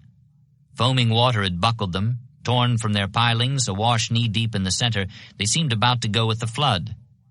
When the order to support Keyes arrived and the tall, white-haired old man started his soldiers across, an engineer officer protested that the condition of the bridges made a crossing not only unsafe, but impossible. "Impossible," Sumner roared. "Sir, I tell you I can cross. I am ordered." Marching toward the sound of firing, he got his men over the swaying bridges and across the muddy bottoms, onto Fair Oaks and the meeting engagement which produced on both sides, in about equal parts, feelings of elation and frustration. If Sumner had kept going, he would have struck the flank of Longstreet. If Smith had kept going, he would have struck the flank of Keyes. As it was, they struck each other, and the result was a stalemate. Smith could make no headway against Sumner, who was content to hold his ground. Hill to the south had shot his bolt, and Keyes was thankful that the issue was not pressed beyond the third line he had drawn while waiting for Heintzelman, who had sent one division forward to help him but did not bring the other up till dusk. By then, the battle was practically over. 7 Pines, the Southerners called it, since that was where they scored their gains. To the Northerners, it was Fair Oaks for much the same reason. The attackers had the advantage in spoils: 10 guns, 6,000 rifles, 347 prisoners, and a good deal of miscellaneous equipment from the captured camp. But the price was excessive. 6,134 Confederates were dead or wounded, well over 1,000 more than the 5,031 Federals who had fallen. These were the end figures, not known or attained until later, but they included one casualty whose fall apparently tipped the balance considerably further in favor of the Yankees. Near Fair Oaks, Johnston watched as the uproar swelled to a climax. Then, as it diminished, he rode closer to the battle line, and perceiving that nothing more could be accomplished, the flame-stabbed dusk was merging into twilight, sent couriers to instruct the various commanders to have their men cease firing, sleep on their arms in line of battle, and prepare to renew the contest in the morning.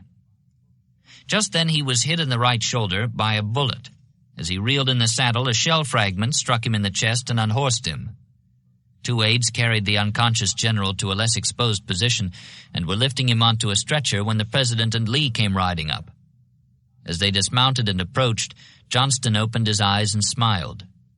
Davis knelt and took his hand, beginning to express his regret that the general had been hit. This affecting scene was interrupted, however, by Johnston's shock at discovering that he had lost his sword and pistols. The unblemished sword of which he had written in protest at being overslewed by the man who now held his hand and murmured condolences. "I would not lose it for $10,000, he said earnestly. "Will not someone please go back and get it and the pistols for me?" They waited then while a courier went back under fire, found the arms where they had fallen, and returned them to Johnston, who rewarded him by giving him one of the pistols. This done, the stretcher-bearers took up their burden and set off. Davis and Lee went looking for Smith, who as the next-ranking field commander would now take charge of the uncompleted battle. Presently they found him. But the man they found bore little resemblance to the stern-lipped, confident G.W., who the month before had urged an all-or-nothing assault on Philadelphia and New York. He had learned of Johnston's misfortune, and he counted it as his own. It made him tremble. He looked sick. In fact, he was sick. Not from fear, or anyhow not from any ordinary fear. He was brave as the next man in battle, if not braver. But from the strain of responsibility suddenly loaded on his shoulders. The effect was paralyzing, quite literally, for within 2 days he would leave the army, suffering from an affliction of the central nervous system. Just now, when Davis asked what his plans were, he replied that he had none. First, he would have to discover Longstreet's situation on the right, of which he knew nothing. He might have to withdraw. On the other hand, he might be able to hold his ground. Davis suggested that he take the latter course. The Federals might fall back in the night. If the Confederates stayed, they would gain the moral effect of a victory. Smith said he would if he could. The best that could be hoped for under present circumstances was that the army would be able to disengage itself tomorrow, without further excessive losses, for a future effort under a new commander. As Davis and Lee rode together up the 9-mile road, clogged like all the others tonight with wounded and disheartened men who had stumbled and hobbled out of the day-long nightmare of bungled marches and mismanaged firefights, one thing at least was clear. The new commander would not be Smith, who had had retreat in the front of his mind before he knew the situation. The 2 men rode in silence under a sickle moon. Davis was making his choice. If he hesitated, there was little wonder. His companion was the obvious candidate, but he could easily be bypassed. Davis, knowing better than anyone how well Lee had served in his present advisory capacity, could as logically keep him there as he kept Samuel Cooper at the adjutant general's post.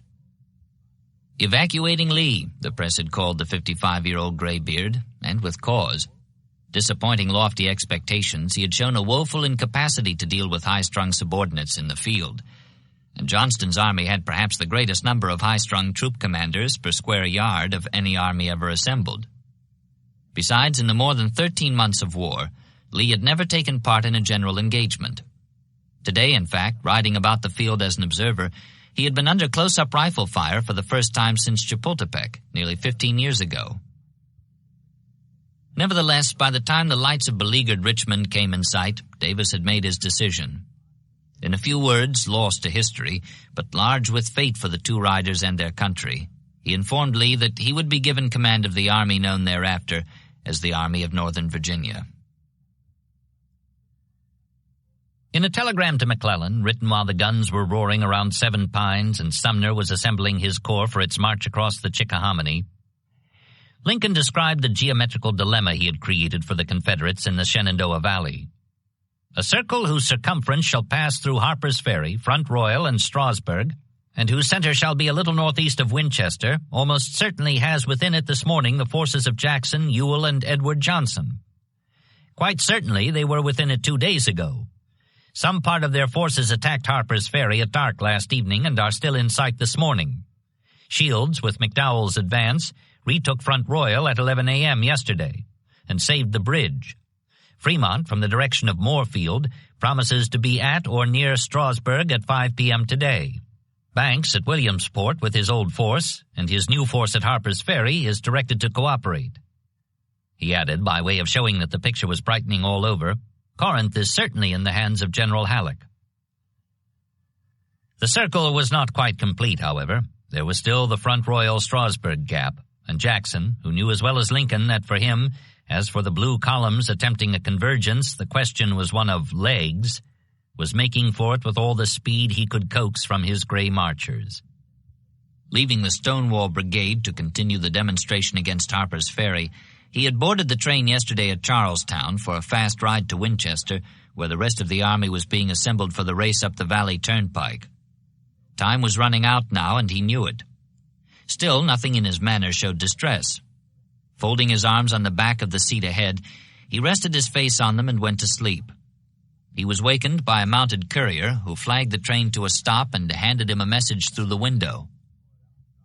Jackson read it without comment, then tore it up and dropped the pieces on the floor. "Go on, sir, if you please," he told the conductor. He put his head on his arms again and soon was rocked to sleep by the vibration of the train.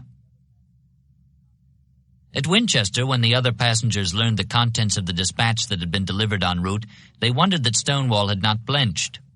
Shields had turned the tables on him. Marching fast from the east through Manassas Gap, the leader of McDowell's advance had surprised the Front Royal garrison, a regiment of Georgians whose colonel fled at the first alarm, leaving his men and $300,000 worth of captured goods to be scooped up by the Yankees. Jackson interviewed the runaway colonel that night. "How many men did you have killed?" "None." "How many wounded?" "None, sir." "Do you call that much of a fight?" And put him in arrest. Fortunately, the senior captain had taken command, burned the supplies, and brought the troops out. But the damage was done, and the implications were ominous. Shields stood squarely across the entrance to the narrow eastern valley with its many avenues of escape through the passes of the Blue Ridge. Stonewall's only remaining line of retreat was up the Valley Pike through Strasburg. At Front Royal, Shields was only 11 miles from there. Jackson, at Winchester with his wagon train and prisoners and the main body of his army, was 17. Worst of all, the Stonewall Brigade, still menacing Harper's Ferry, had 44 miles to go before it reached that midpoint in the narrowing gap where Shields and Fremont would converge. Jackson sent a staff officer to bring up the brigade with all possible speed. "I will stay in Winchester until you get here if I can," he told him, "but if I cannot and the enemy gets here first, you must bring it around through the mountains." The army was moving by dawn, May 31st. First the wagon train, a double column 8 miles long, loaded with captured goods that were literally priceless. Then the prisoners, a brigade-sized throng of men in blue who, having missed the pell-mell northward retreat from here to the Potomac the week before, would march faster under Jackson than they had ever done before. And finally the main body, the foot cavalry, already looking a little larger than life because of the fame they were beginning to share with their strange captain. By early afternoon they had cleared the town, all but a couple of cavalry regiments left to wait for the Stonewall Brigade. Winchester's 7 days of liberation were about over. Ahead lay Strasburg, which they might or might not clear before Lincoln's steel circumference was closed. They did not worry about that, however. They left such worries to Jackson, who knew best how to handle them.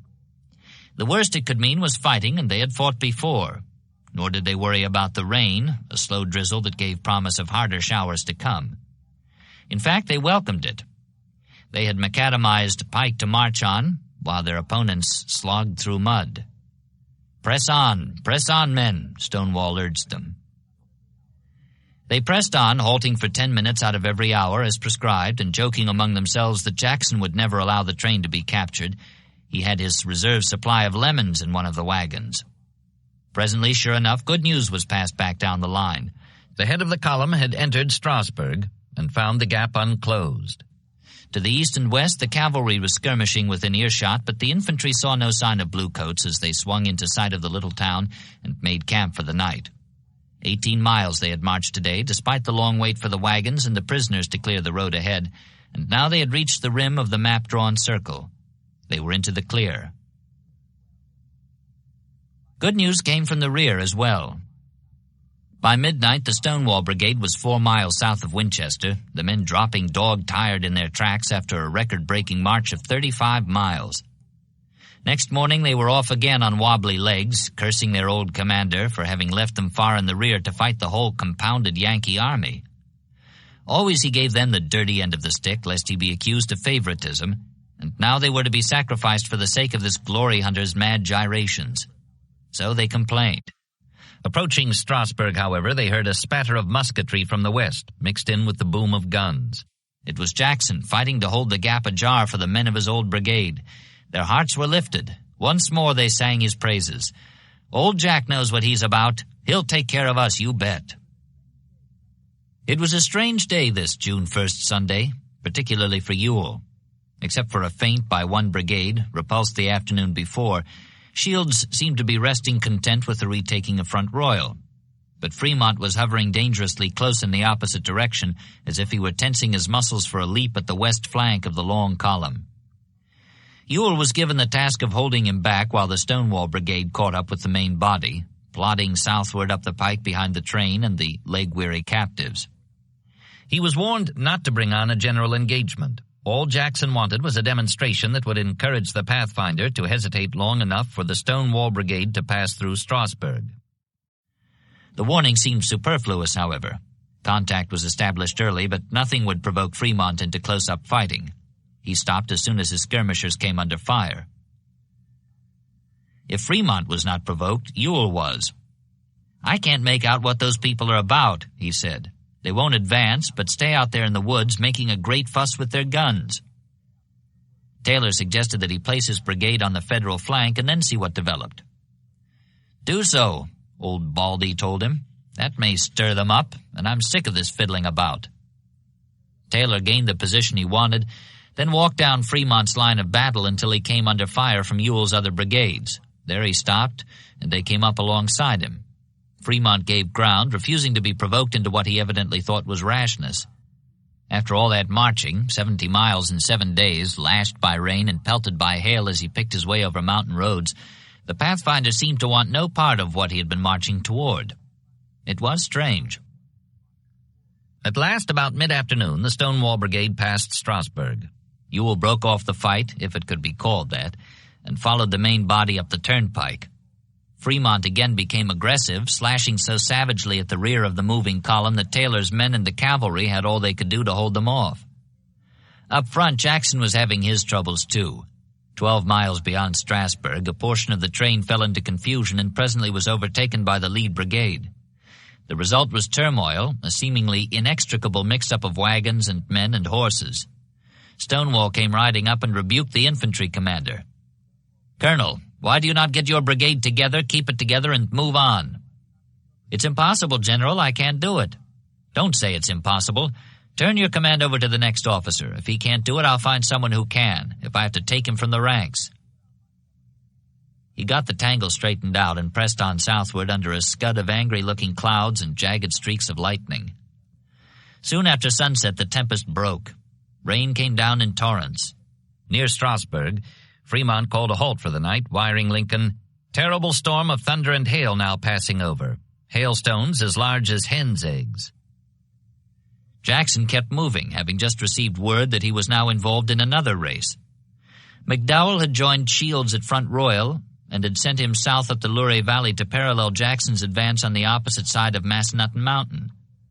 If Shields marched fast, he would intercept the rebels as they came around the south end of the ridge, or he might cross it, marching from Luray to Newmarket, and thus strike the flank of the Gray column moving along the turnpike.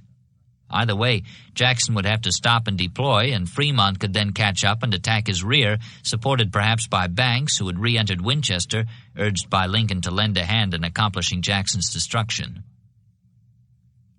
Once more it was a question of legs, and Stonewall was duly thankful for the downpour. Even though it bruised his men with phenomenal hailstones, it would deepen the mud in the eastern valley and swell the south fork of the Shenandoah, which lay between Shields and the mountain.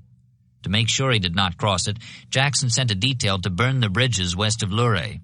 That way, he would have only Fremont to deal with, at least until he passed Harrisonburg. When he finally stopped for the night, the Sabbath was over. He could write a letter to his wife. "The Federals endeavored to get in my rear by moving on both flanks of my gallant army," he told her, "but our God has been my guide and saved me from their grasp." And he added, with a tenderness that would have shocked the men he had been driving southward through rain and hail, under sudden forks of lightning, "You must not expect long letters from me in such busy times as these, but always believe your husband never forgets his little darling." All next day the rain poured down. Our God, as Stonewall called him, continued to smile on the efforts of the men in gray. Jackson, never one to neglect an advantage, continued to press the march of his reunited army along the all-weather pike. There was an off chance that Shields, within earshot of Fremont's guns as he slogged through the mud in the opposite valley, might somehow have managed to rebuild the Luray bridges and thereby have gained access to the road across the mountain. A staff officer sent to check on the work of destruction returned and reported it well done. But Jackson did not rest easy until he entered Newmarket with the advance and found the mountain road empty. Meanwhile, far back down the pike, the rear guard was having its hands full. Shields had sent his troopers around through Strasburg to cooperate with Fremont, and they were doing their work with dash and spirit. Several times that day they charged the Confederate rear guard, throwing it into confusion. Late in the afternoon they made their most effective attempt, breaking through the scattered ranks and riding hard up the pike until they struck a Virginia regiment, which had halted to receive them with massed volleys.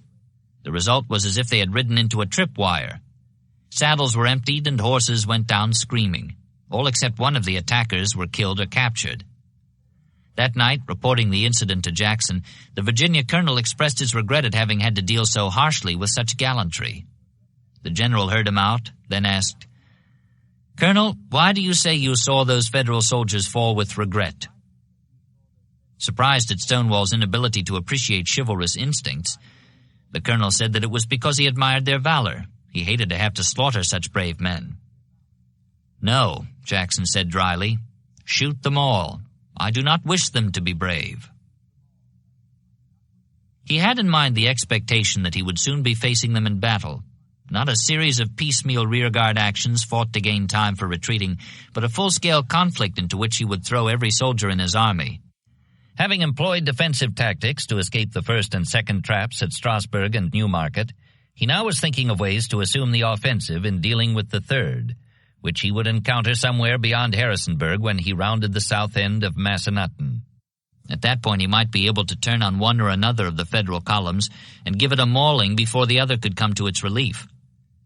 He would await developments. Meanwhile, that was what he had in mind. Before it could be attempted, however, he would have to give his men a chance to rest. Next day, June 3rd, they got it. The North Fork of the Shenandoah intersected the Valley Turnpike just above the railroad terminus at Mount Jackson, and as Fremont's advance approached that place, the last gray cavalrymen crossed the bridge and set it afire, leaving their pursuers stranded on the northern bank. Stonewall took advantage of this to give his men a full day's badly needed rest and the wagon train and prisoners a substantial head start toward the Virginia Central, where they could be loaded for shipment by rail to warehouses and prisons down near Richmond. If there seemed to be considerable risk in this delay, he felt he could afford it. Beyond the mountain, Shields was toiling through the mud, He would be at least a day behind and badly worn by the time he reached Conrad's store, where he would re-enter the tactical picture. On this side, there was the danger that Fremont might bridge the swollen river. He had brought a pontoon train across the Alleghenies for just such an emergency, but Jackson doubted if this could be successful, considering all the water that was trickling down the slopes of all the mountains. It was not. Fremont got his pontoon bridge across all right, but before he could make much use of it, the North Fork rose 12 feet in 4 hours. He had to cut it loose from the southern bank to keep it from being swept away and lost in the raging water. While his men were taking their ease beyond Newmarket, and leg-weary stragglers were catching up to share in the first hot meals the army had had since leaving Winchester 4 days ago, Jackson took out his valley map and resumed his study of geography. As always, the harder he looked, the more he saw. Resting against the southern face of Massanutten, there was a road net triangle much like the one at the opposite end, which he had used to discomfort Banks. And as Stonewall pored over the map, he began to see possibilities for using this upper triangle in an even more ambitious venture against Shields and Fremont. Its base ran from Harrisonburg to Conrad's store. Its apex was at Port Republic, which lay at the tip of a tongue of land where North and South rivers joined to form the South Fork of the Shenandoah. A bridge spanned North River, connecting the town with Harrisonburg, 9 miles away, but all the other crossings were badly swollen fords. Once the South Fork Bridge at Conrad's store was destroyed, this upper bridge at Port Republic would be Shields's only way of joining Fremont. If Jackson's army got there first, he would be between the two, and therefore able to deal with them one at a time. Defensively, too, the position was a sound one. If Fremont attempted an advance on Stanton, Jackson would be on his flank. Or if Shields somehow managed to cross the South Fork and march toward a junction at Harrisonburg, he could then be served in the same fashion. Or if everything went wrong and disaster loomed, Jackson could make a quick getaway by moving southeast through Brown's Gap, as he had done the month before on his roundabout march to fight the Battle of McDowell. All this was much, but mainly he prized the offensive advantages of the position, which would put his army between Fremont and Shields, with a chance to strike at one or the other, or both.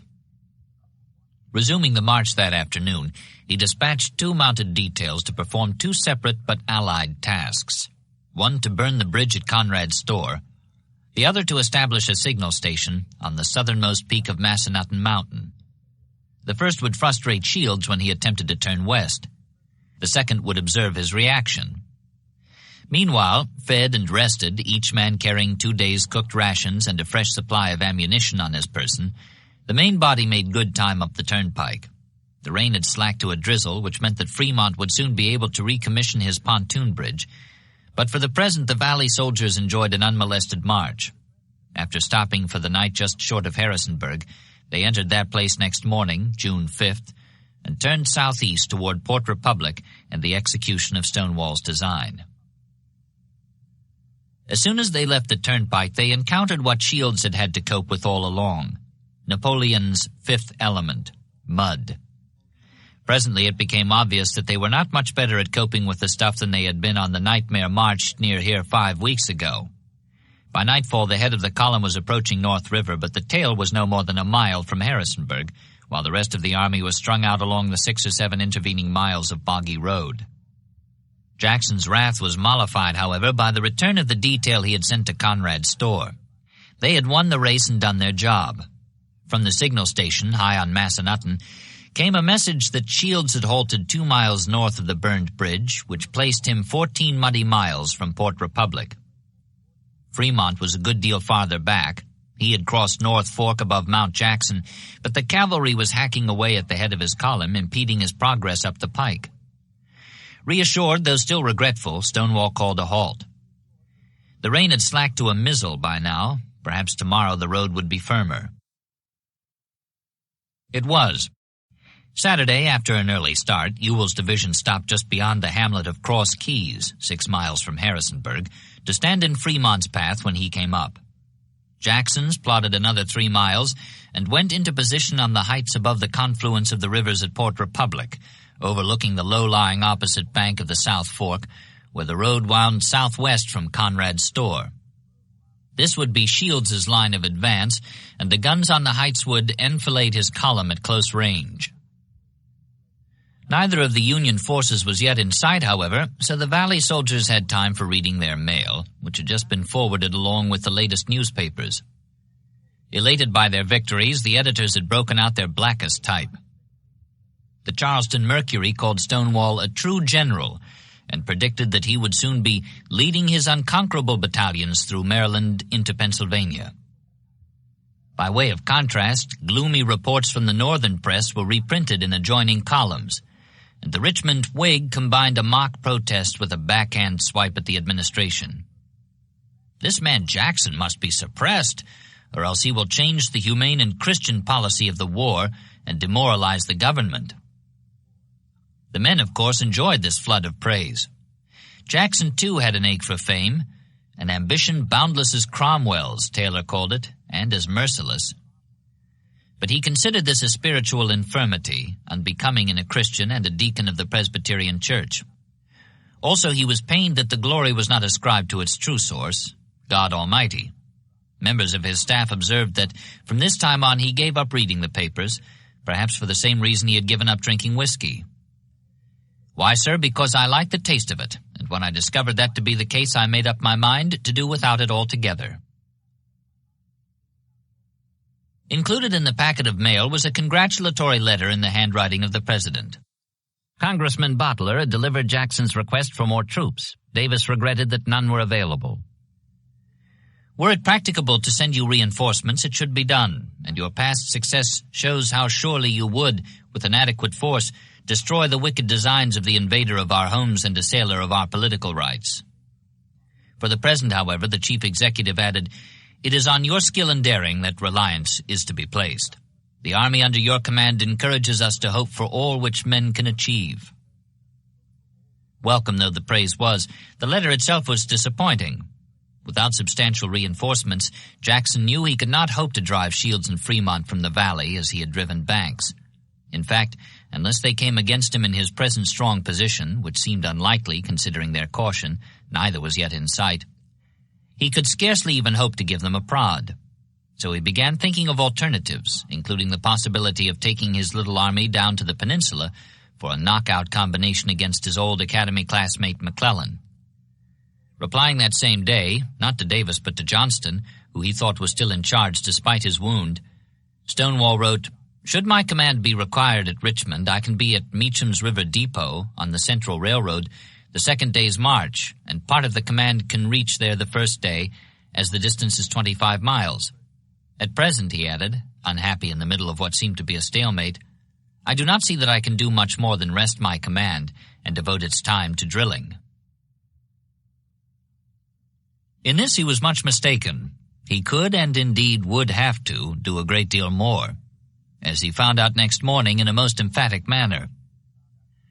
Shields was a politician, having represented both Illinois and Minnesota in the U.S. Senate, but he was also a veteran of the Black Hawk War and a Mexico brigadier.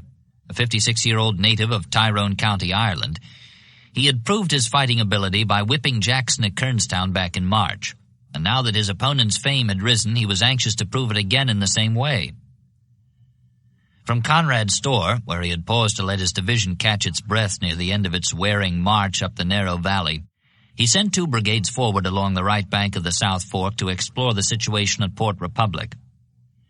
Stonewall was there already and might launch a sudden attack across the river, so Shields sent a message requesting cooperation from Fremont, whose guns he had been hearing intermittently for a week. "If he attempts to force a passage, as my force is not large there yet, I hope you will thunder down on his rear. I think Jackson is caught this time." He very nearly was, quite literally. The Valley chieftain had spent the night at Port Republic, saddened by the death of his cavalry commander, Brigadier General Turner Ashby, who had fallen that afternoon in a skirmish just this side of Harrisonburg. Ashby had had his faults, the main one being an inability to keep his troopers on the job when there was loot or applejack within reach, but he had established a reputation for personal bravery that was never outdone by any man in either army. In death, the legend was complete. "Charge, men, for God's sake, charge," he cried as he took the bullet that killed him. Now only the glory remained. "As a partisan officer, I never knew his superior," Jackson declared. Next morning, June 8th, when the Chief of Staff, a theologian who, conditions permitting, did double duty by preaching Sunday sermons in the camps, inquired if there would be any military operations today, Stonewall told him there would not. "You know I always try to keep the Sabbath if the enemy will let me." The men put no stock in this at all. Convinced by now that Jackson thought he enjoyed an advantage when fighting on the Lord's Day, they believed that he did so every time he got the chance. Statistics seemed to bear them out, and presently this statistical trend was strengthened. As the minister major went back into the house to compose his sermon and the rest of the staff prepared to ride out for an inspection of the camp on the northward ridge, a rattle of musketry shattered the Sunday morning stillness, and a cavalryman came galloping with alarming news. The Federals had forded South River, scattering the pickets, and were entering the town. "Go back and fight them," Jackson snapped. He mounted and rode hard for the North River Bridge, clattering across the long wooden structure just in time. A colonel and a lieutenant who brought up the rear were cut off and captured. Gaining the heights which overlooked the town, Jackson ordered his batteries to open fire on the bluecoats in the streets below, and sent 2 brigades of infantry to clear them out at the point of the bayonet. It was smartly done. The Federals fell back in haste, abandoning a field piece and the prisoners they had taken. Stonewall, peering down from the ridge as his men advanced across the bridge and through the smoke that hung about the houses, dropped the reins on his horse's neck and lifted both hands above his head, palms upward. When the men looked up and saw him stark against the sky, invoking the blessing of the god of battle, they cheered with all their might. The roar of it reached him there on the heights, and the cannoneers swelled the chorus. As the cheering subsided, the men on the ridge became aware of a new sound, the rumble and boom of cannon swelling from the direction of Cross Keys. It was Fremont responding to Shields' request that he thunder down. Going forward, however, he struck not Jackson's rear but Ewell's front. The first contact after a preliminary bombardment was on the Confederate right, where Ewell had posted a Virginia brigade along a low ridge overlooking some fields of early grain. Fremont came on with unaccustomed vigor, a regiment of New Yorkers in the lead, their boots crunching the young stalks of buckwheat. As they started up the slope, there was a sudden crash of gunfire from the crest, and the air was full of bullets. A second volley thinned the ranks of the survivors as they tried to reform their shattered line. They fell back, what was left of them. Fremont, reverting to the form he had shown at Strasburg, settled down to long-range fighting with his artillery, which was skillfully handled. Out in the buckwheat, the wounded New Yorkers lay under this fire, crying for water. Their cries decreased as the day wore on, and Fremont continued his cannonade. In essence, that was all there was to the Battle of Cross Keys.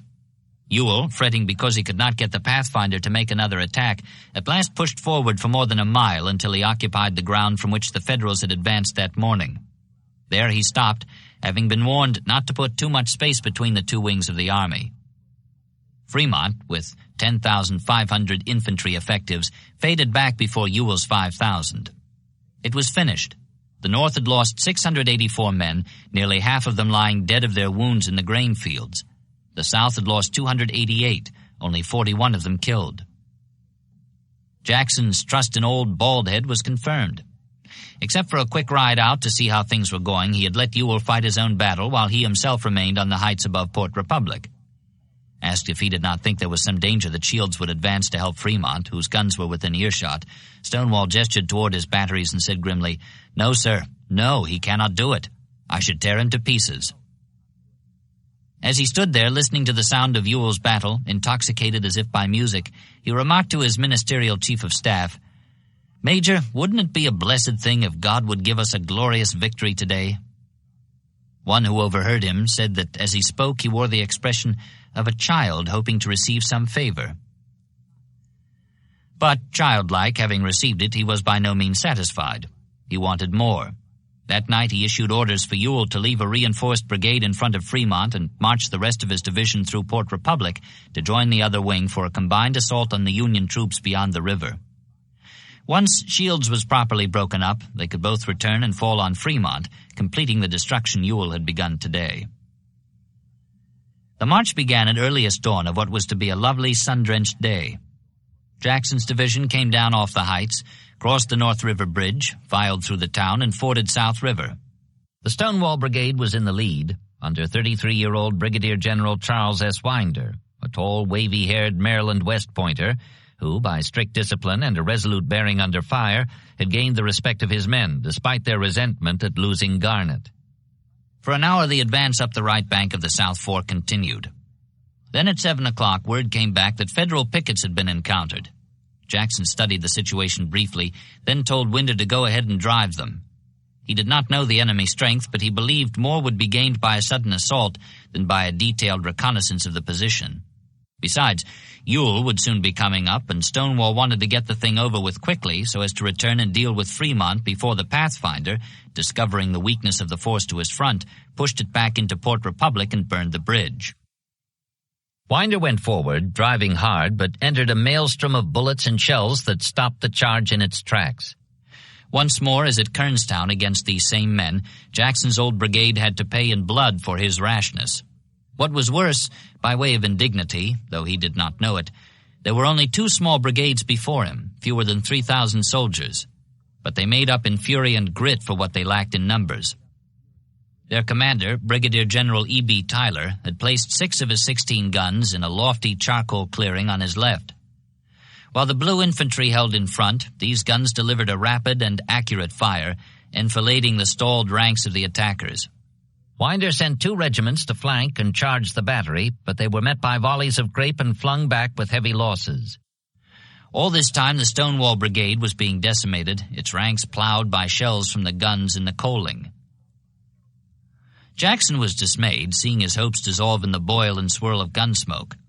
Fremont by now must have attacked in response to the uproar, and Ewell was nowhere in sight. It seemed likely that McDowell might be coming up with the rest of his 20,000 troops, in which case there was nothing to do but concentrate everything against him for a decisive battle right here, or else retreat and put a sorry ending to the month-long Valley campaign. Stonewall chose the former course, sending couriers to hasten Ewell's march and inform the holding force across Keys to fall back through Port Republic, burning the North River Bridge behind them so that Fremont at least would be kept out of action. Meanwhile, Winder must hang on. His men were wavering, almost out of ammunition, but he held them there, perhaps remembering what had happened to his predecessor after falling back from a similar predicament. Presently, the unaccustomed frown of fortune changed suddenly to a smile. Taylor appeared, riding at the head of his Louisianans. He had marched toward the sound of firing. Jackson greeted him with suppressed emotion, saying calmly, "Delightful excitement." Taylor looked at the hard-pressed front, then off to the right where smoke was boiling up from the hilltop clearing. "If those guns were not silenced soon," he said, "the army might have an indigestion of such fun." Stonewall agreed and gave him the job. While Taylor was setting out to perform it, the Valley commander joined Winder, whose men were dropping fast along the front. From his horseback perch, Jackson saw enemy skirmishers beginning to creep forward. Quickly, he ordered a charge, hoping to shock them into caution until Taylor reached their flank. The Stonewall Brigade gave him what he asked for. Winder's troops advanced, the skirmishers recoiling before them, and took up a new position behind a snake-rail fence. Here they were even worse exposed to the shells that tore along their line. Wavering, they began to leak men to the rear. A gap appeared. Rapidly it widened. Soon the brigade was in full retreat, past Winder, past Jackson, past whatever tried to stand in their way or slow them down. It was a rout worse than Kernstown. But fortune's smile was steady. The men of Ewell's brigade, arriving on the left soon after Taylor's men filed off to the right, replaced Winder's and blocked a Federal advance. As they did so, a terrific clatter erupted at the far end of the line. It was Taylor. He had come up through a tangle of laurel and rhododendron.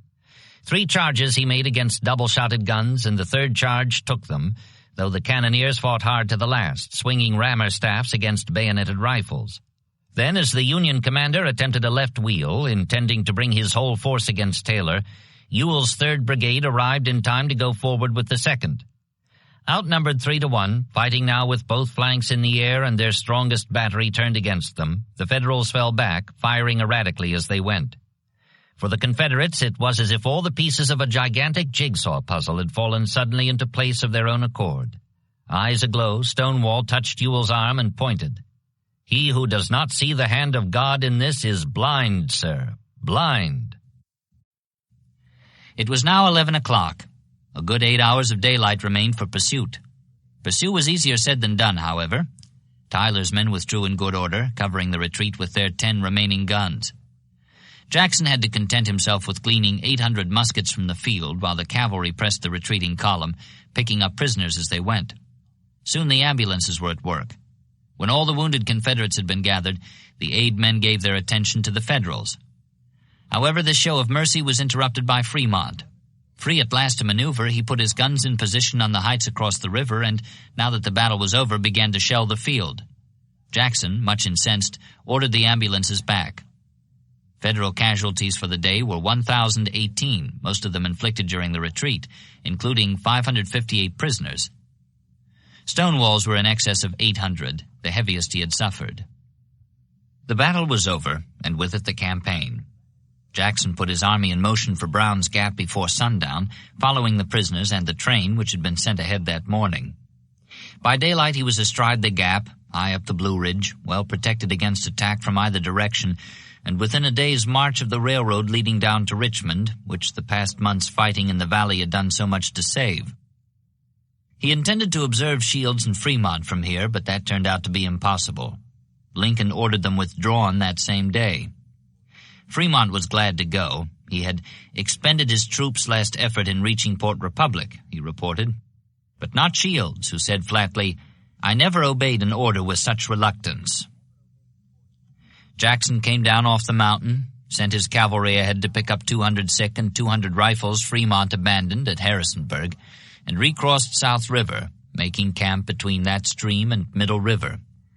There was time now for rest as well as for looking back on what had been accomplished. "God has been our shield, and to his name be all the glory," he wrote his wife. Not that he had not cooperated. To one of his officers he confided that there were 2 rules to be applied in securing the fruits which the Lord's favor made available. Always mystify, mislead, and surprise the enemy if possible. And when you strike and overcome him, never let up in the pursuit so long as your men have strength to follow. For an army routed if hotly pursued becomes panic-stricken and can then be destroyed by half their number. The other rule is, never fight against heavy odds if by any possible maneuvering you can hurl your own force on only a part, and that the weakest part, of your enemy, and crush it. Such tactics will win every time, and a small army may thus destroy a large one in detail, and repeated victory will make it invincible.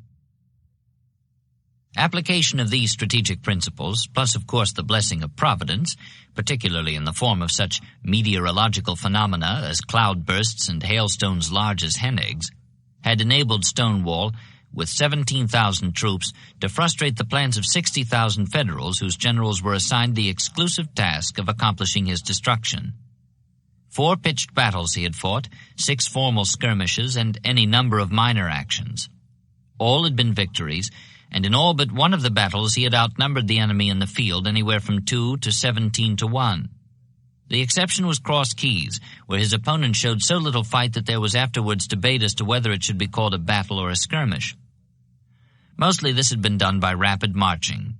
Since March 22nd, the eve of Kernstown, his troops had covered 646 miles of road in 48 marching days. The rewards had been enormous: 3,500 prisoners, 10,000 badly needed muskets, 9 rifled guns, and quartermaster stores of incalculable value. All these were things he could hold and look at, so to speak.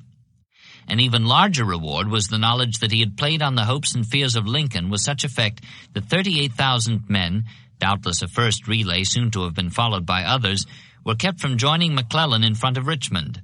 Instead, the greater part of them were shunted out to the valley where, fulfilling their commander's prediction, they gained nothing and lost much. Beyond these tangibles and intangibles lay a further gain, difficult to assess, which in time might prove to be the most valuable of all. This was the campaign's effect on morale, North and South.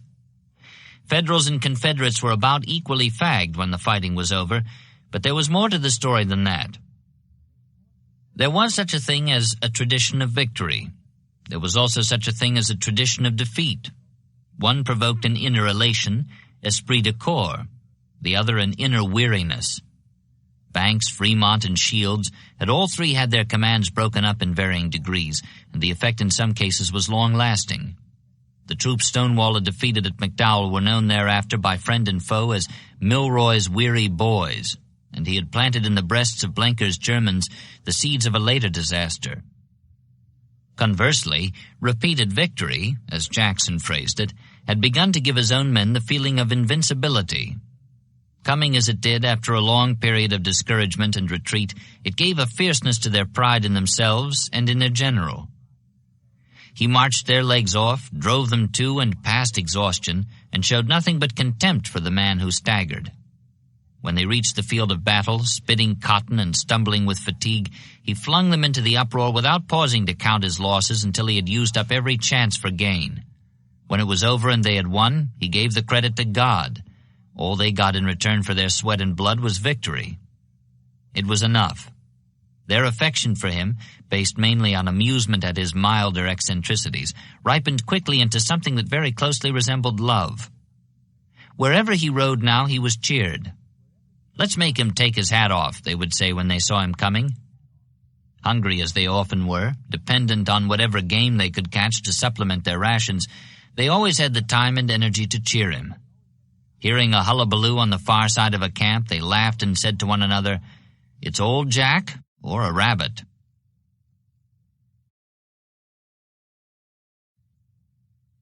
Three.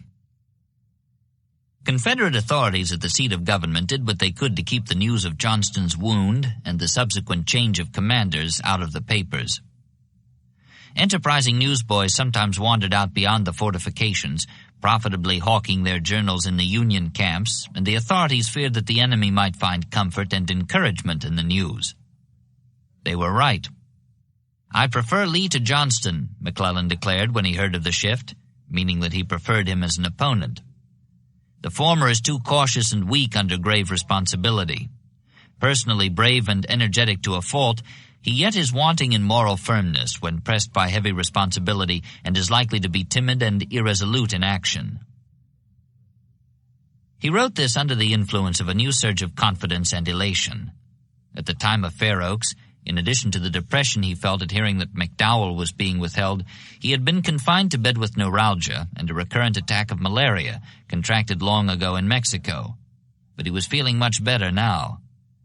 Pride in the reports of his army's conduct in that battle, so fierce that 8 out of the 9 general officers in Keyes' corps had been wounded or had had their horses shot from under them, restored his health and sent his spirits soaring, as was shown in the congratulatory address he issued a few days later. "Soldiers of the Army of the Potomac," it began, "I have fulfilled at least a part of my promise to you. You are now face to face with the rebels, who are held at bay in front of their capital. The final and decisive battle is at hand. Unless you belie your past history, the result cannot be for a moment doubtful. Soldiers," it ended, "I will be with you in this battle and share its dangers with you. Our confidence in each other is now founded on the past. Let us strike a blow which is to restore peace and union to this distracted land. Upon your valor, discipline, and mutual confidence, the result depends." The men enjoyed the sound of this, the reference to their valor and the notion that the war was being fought for peace. Some of them had wondered, now they knew, it was being fought to get back home. That knowledge was a gain, and there were others. Having done well in one big battle, they felt they would do better in the next one. They could laugh now at things that had seemed by no means humorous at the time. For instance, the boy going up to the firing line with the fixed stare of a sleepwalker, pale as moonlight, moaning, "Oh Lord, dear good Lord," over and over as he went. They had a familiarity with the mechanics of death in battle. Coming up the peninsula, they had passed a rebel graveyard with a sign tacked over the gate. "Come along, Yank, there's room outside to bury you."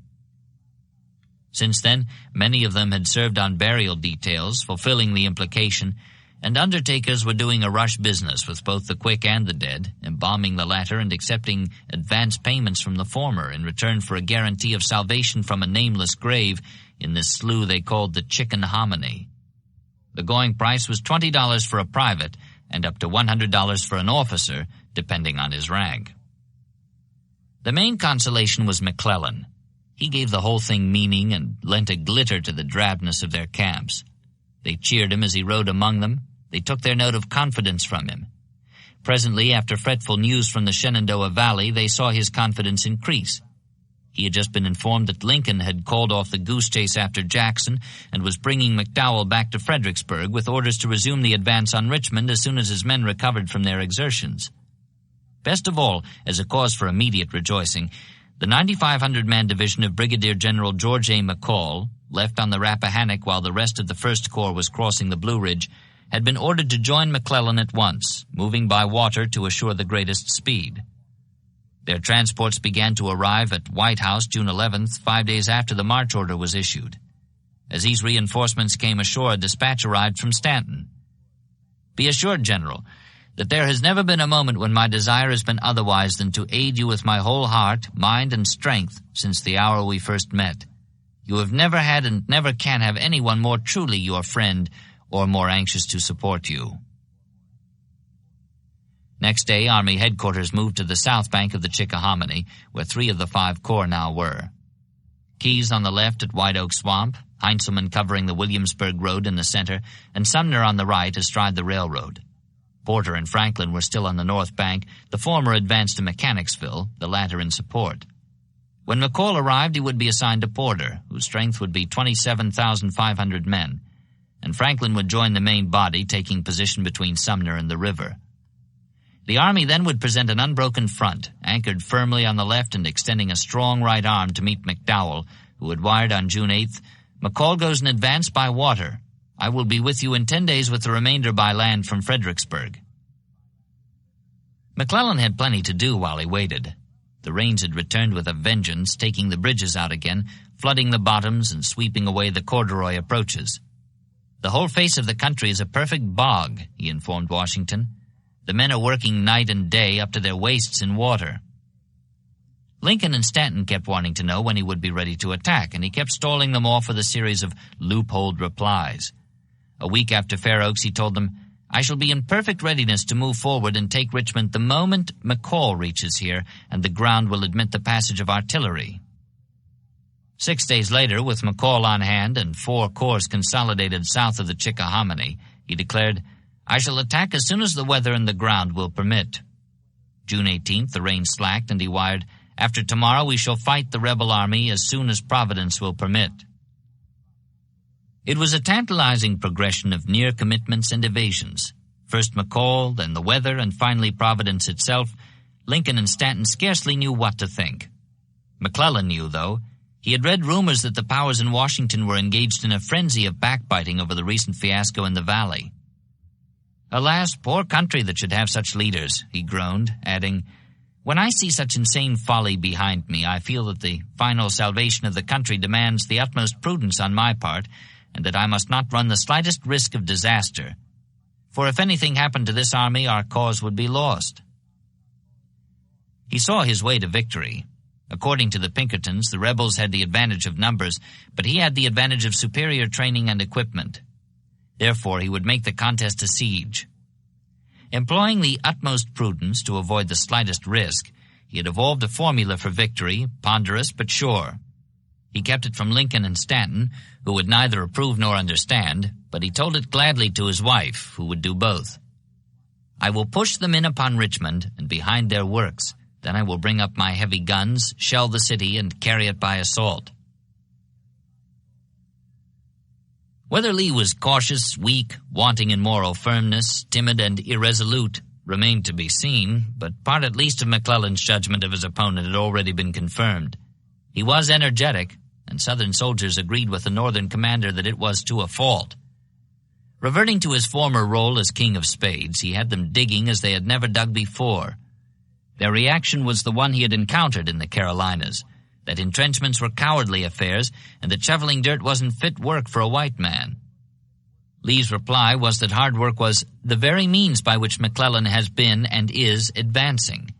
Why should we leave to him the whole advantage of labor? There is nothing so military as labor, and nothing so important to an army as to save the lives of its soldiers. A third complaint, that digging would never drive the Yankees away from the gates of Richmond, he left for time to answer. Meanwhile, there were those who, remembering his earnest statement back in May, "Richmond must not be given up, it shall not be given up," considered that he might be saving his soldiers' lives for a quite different purpose, entirely aside from the sheer humanity of the thing. He saw the problem posed for him by his fellow engineer. McClellan will make this a battle of posts. He will take position from position under cover of his heavy guns, and we cannot get at him.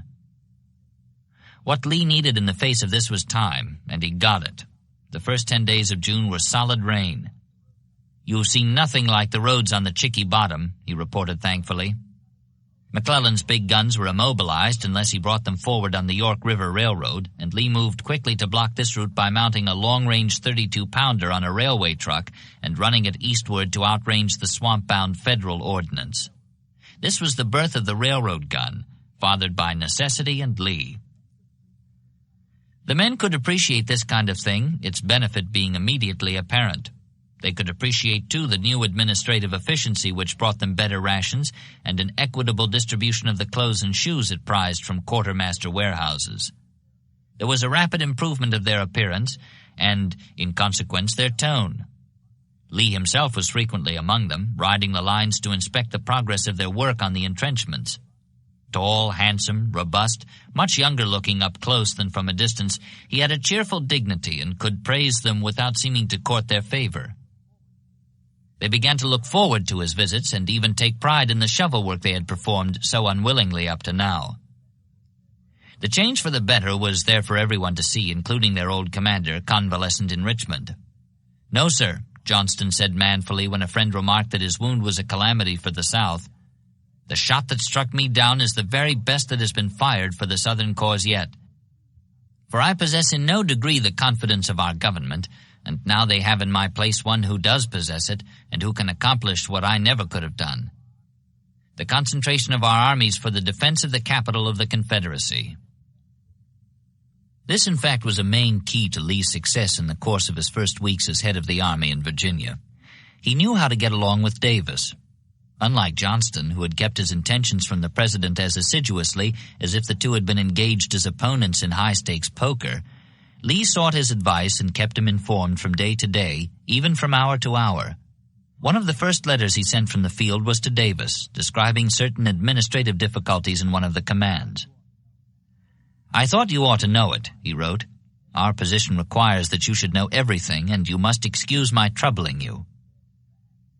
Davis fairly basked in the unfamiliar warmth, and gave, as always, loyalty for loyalty received. Knowing him well, Lee knew that this support would never be revoked. Whatever lay before him, down the months and years, he knew that he would never have to look back over his shoulder as he went. Nor would he, like his opponent, have to step cautiously in anticipation of a fall from having the rug jerked from under him by wires leading back to his capital. What lay before him now was McClellan, whose battle of posts would begin as soon as the weather turned Union and dried the roads. Such a battle could have only one outcome, the odds being what they were. As Lee saw it, he had but two choices: to retreat, abandoning Richmond, or to strike before his opponent got rolling. The former course had possibilities. He could fall back to the mountains, he said, and if my soldiers will stand by me, I will fight those people for years to come. However, it was the latter course he chose. At first he considered a repetition of Johnston's tactics, an attack on the Federal left, but he soon rejected the notion of making a frontal assault against an entrenched and superior enemy who, even if defeated, could retreat in safety down the peninsula, much as Johnston had retreated up it. The flank beyond the Chickahominy was weaker and more exposed to attack, and once it was crushed or brushed aside, the way would be open for seizure of McClellan's base at White House. Cut off from his food and munitions, the Union commander would be obliged to come out of his entrenchments and fight the Confederates on ground of their choice, astride his lines of supply and communication. When Lee submitted the plan for presidential approval, Davis raised a question. If McClellan behaved like an engineer, giving all his concern to his line of supply, the thing might work. But what if he assaulted the weakened line in front of Richmond while Lee was mounting the flank attack with troops stripped from the capital defenses? Would that not mean the fall of the city? Lee bridled at the reference to engineers, his own branch of the service as well as McClellan's, but said that he did not believe his opponent would attempt such a desperate venture. Besides, that was why he had put the men to digging, to enable a thin line to withstand an assault by superior numbers. It would not have to be for long.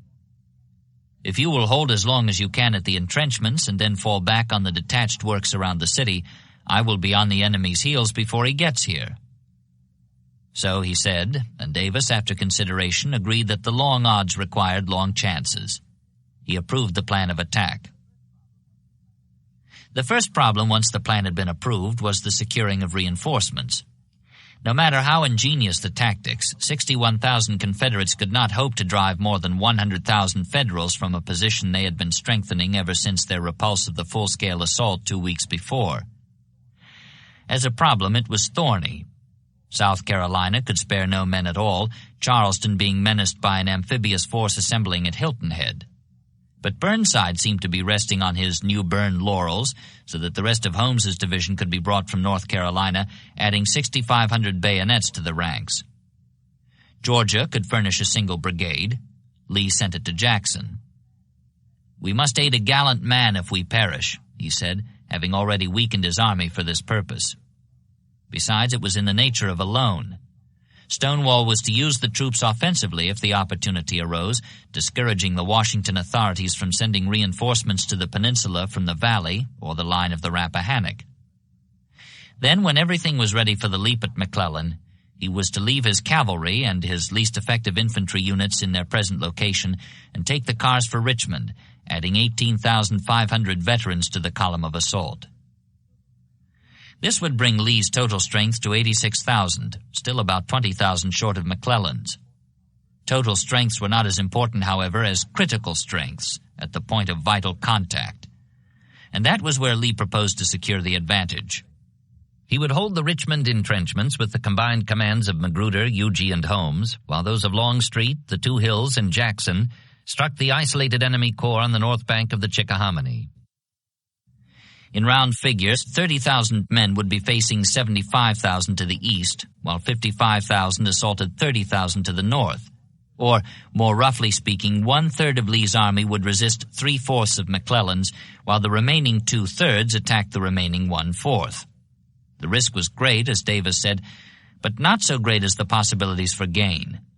As the Federal main body, its right wing crushed, fell back to recover or protect its seized or threatened base, the Confederates would catch it in motion and destroy it, flank and rear.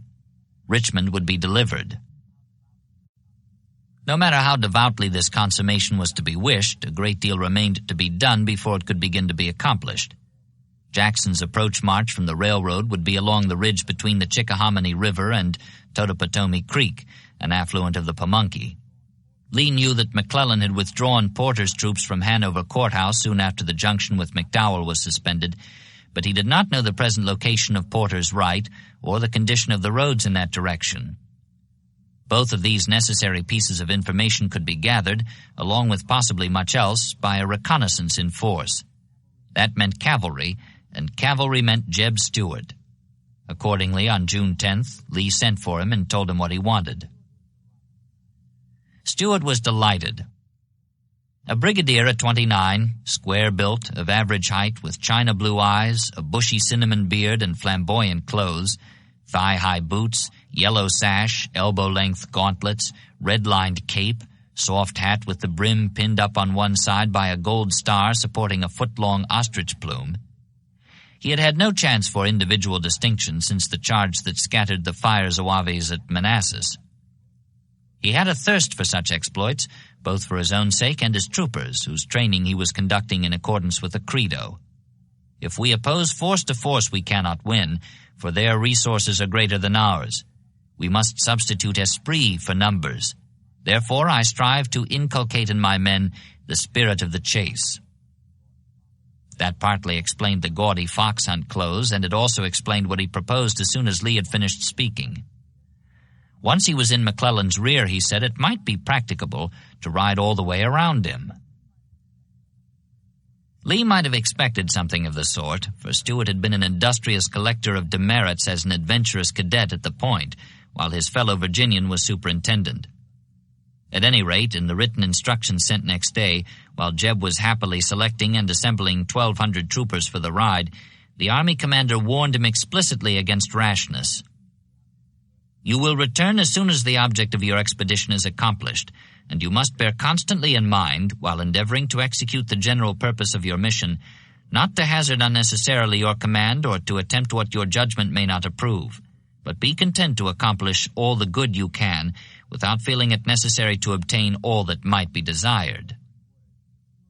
These were sobering words, but Stuart was pleased to note that the general called the proposed affair an expedition, not merely a scout or a raid. At 2 a.m. on the 12th, he passed the word to his unit commander standing by. "Gentlemen, in 10 minutes every man must be in the saddle." Within that time they set out, riding north out of Richmond as if bound for the Shenandoah Valley. Only Stuart, who rode at the head of the column, knew their true destination. His high spirits were heightened by the knowledge that his opposite number, commanding McClellan's cavalry, was Brigadier General Philip St. George Cooke, his wife's father, an old-line soldier who, to his son-in-law's discomfort and chagrin, had stayed with the old flag. "He will regret it but once," Jeb said, "and that will be continuously." The 3-day wait following Stuart's disappearance into the darkness was a time of strain for Lee and the Army of Northern Virginia. For one thing, the weather turned Union. The roads were drying fast under the influence of a hot spell. For another, there was information that McClellan was receiving reinforcements. McCall's division had come up the York in transports, adding its strength to the preponderance of numbers already enjoyed by the Blue Army in front of Richmond. Taken together, these two factors indicated that the Battle of Posts was about to begin before Lee could put his own plan into execution. The strain was not considerably relieved by the arrival of a courier late on the 14th, with the first news from Stuart since he left. Far in the Federal rear, after wrecking a wagon train and capturing more than 300 men and horses, he had decided that it would be safer to continue on his way instead of turning back to cut a path through the disrupted forces gathering in his rear. Accordingly, he had pushed on eastward, then veered south to complete his circuit of the enemy army. But when he reached the Chickahominy, 30-odd miles below the capital, he found the bridges out and the water too swift and deep for fording. That had been his plight when the courier left him, a swollen river to his front and swarms of hornet-mad Federal horsemen converging on his rear. However, he was confident he would get out all right, he said, if Lee would only make a diversion on the Charles City Road to distract the Bluecoats while he continued his search for an escape route. Lee was not given to swearing, or else he would have done so now. At any rate, the day was too far gone for the diversion Stuart requested, and next morning, before the order could be issued, Jeb himself came jingling up to headquarters. His fine clothes were bedraggled, and the face above the cinnamon beard showed the effects of 2 nights in the saddle without sleep. But he was jubilant over his exploit, which he knew was about to be hailed and bewailed in Southern and Northern papers. Improvising a bridge, he had crossed the Chickahominy with his entire command, guns and all, then ridden up the north bank of the James to report to Lee in person. At a cost of 1 man, lost in a skirmish 2 days back, he had brought out 170 prisoners, along with 300 horses and mules, and added considerably to whatever regret his father-in-law had been feeling up to now. Beyond all this, he had also brought out the information Lee had sent him after. McClellan's base was still at White House, and there was no indication that he intended to change it. The roads behind the Federal lines, which the enemy would have to use in bringing his big guns forward, were in even worse shape than those in the Confederate front. And finally, Porter's right did not extend to the ridge between the Chickahominy and Totopotomoy Creek. In fact, that whole flank was practically in the air, open to Jackson's turning movement along the ridge. The moment was at hand. After feeling out the enemy lines that afternoon to determine whether Stuart's ride around McClellan had alarmed the Northern commander into weakening his front in order to reinforce his flank beyond the river, it had not. Lee wrote to Jackson next morning, June 16th. 5 days ago, congratulating Stonewall for the crowning double victory at Cross Keys and Port Republic, he had sent him a warning order alerting him for the march toward Richmond. Now the instructions to move were made explicit, though in language that was courteous to the point of being deferential. The present seems to be favorable for a junction of your army with this. If you agree with me, the sooner you can make arrangements to do so, the better. In moving your troops, you can let it be understood that it was to pursue the enemy in your front. Dispose those to hold the valley so as to deceive the enemy, keeping your cavalry well in their front, and at the proper time suddenly descend upon the Pamunkey. I should like to have the advantage of your views and to be able to confer with you. We'll meet you at some point on your approach to the Chickahominy." With the date of the attack dependent on Jackson's rate of march, there was little for the Southern commander to do now except wait, perfecting the details of the North Bank convergence, and hope that his opponent would remain astride the river with his right flank in the air. The strain of waiting was relieved by good news of a battle fought in South Carolina on the day Lee summoned Stonewall from the valley. The Federals had mounted their offensive against Charleston, landing 6,500 troops on James Island, but were met and repulsed at Secessionville by Shanks Evans with less than half as many men. Inflicting 683 casualties at a cost of 204, Evans increased the reputation he had won above the stone bridge at Manassas and on the wooded plateau above Ball's Bluff, and was proclaimed the savior of Charleston. Though this minor action scarcely balanced the recent loss of Fort Pillow and Memphis or the evacuation of Cumberland Gap 2 days later, it made a welcome addition to the little string of victories won along the twin forks of the Shenandoah River. Lee was encouraged to hope that the tide was turning, at least in the east, and that the blue host in front of Richmond might soon be caught in the undertow and swept away or drowned. "Our enemy is quietly working within his lines and collecting additional forces to drive us from our capital," he wrote in a private letter June 22nd, 3 weeks after taking command. "I hope we shall be able yet to disappoint him and drive him back to his own country." Next afternoon, the possibility of such a deliverance was considerably enhanced by the arrival of a dusty horseman who came riding out the 9-mile road to Army headquarters. It was Jackson. Stiff from 14 hours in the saddle, having covered 52 miles of road on relays of commandeered horses, he presently was closeted with Lee and the other 3 division commanders who would share with him the work of destruction across the river. Lee spread a crude map and explained the plan as he had worked it out. Stonewall, coming down from the north with Stewart's troopers guarding his left, was to clear the head of Beaver Dam Creek, outflanking Porter and forcing him to evacuate his main line of resistance, dug in along the east bank of the stream. That way, there would be no fighting until after the enemy had been flushed from his entrenchments, and by then the other 3 attack divisions would be on hand, having crossed the Chickahominy as soon as they learned that Jackson was within range. The crossing was to be accomplished in sequence. A.P. Hill would post a brigade at Half Sink, 4 miles upstream from his position at Meadow Bridge. Informed of Jackson's approach, this brigade would cross to the left bank and move down it, driving Porter's outposts eastward until they uncovered Meadow Bridge, which Hill would cross to advance on Mechanicsville. This in turn would uncover the Turnpike Bridge, permitting a crossing by D.H. Hill and Longstreet at that point and in that order. The former would move past his namesake's rear and swing wide around Beaver Dam Creek in support of Jackson. The latter would form on A.P. Hill's right for the advance through Porter's abandoned entrenchments. All 4 commands would then be in line, in echelon from left to right, Jackson, D.H. Hill, A.P. Hill, and Longstreet, for the sweep down the left bank of the Chickahominy. Once they cleared New Bridge, 4 miles below Mechanicsville, they would be in touch with Magruder and Huger, who would have been maneuvering Prince John style all this time to discourage an attack on their thin line by the Federal main body in their front.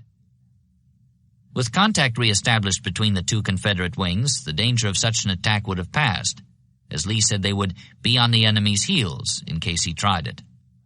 The advance beyond the river would continue, slashing McClellan's communications and coming between him and his base of supplies at White House.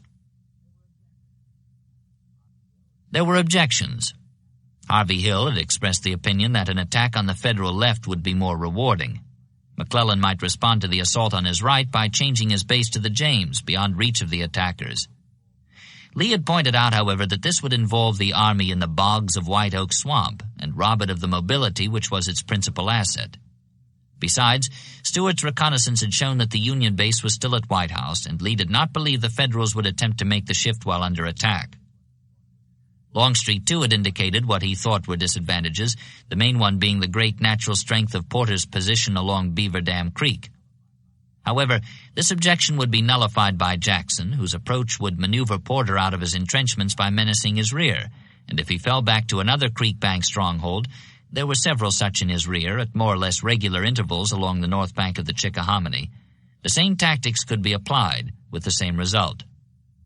Thus were Hill and Longstreet answered. Stonewall made no comment, being a stranger to the scene, and A.P. Hill, the junior officer present, held his tongue. After the brief discussion, Lee retired to give the quartet of generals a chance to talk his plan over among themselves. They were young men, all four of them, though they disguised the fact with beards.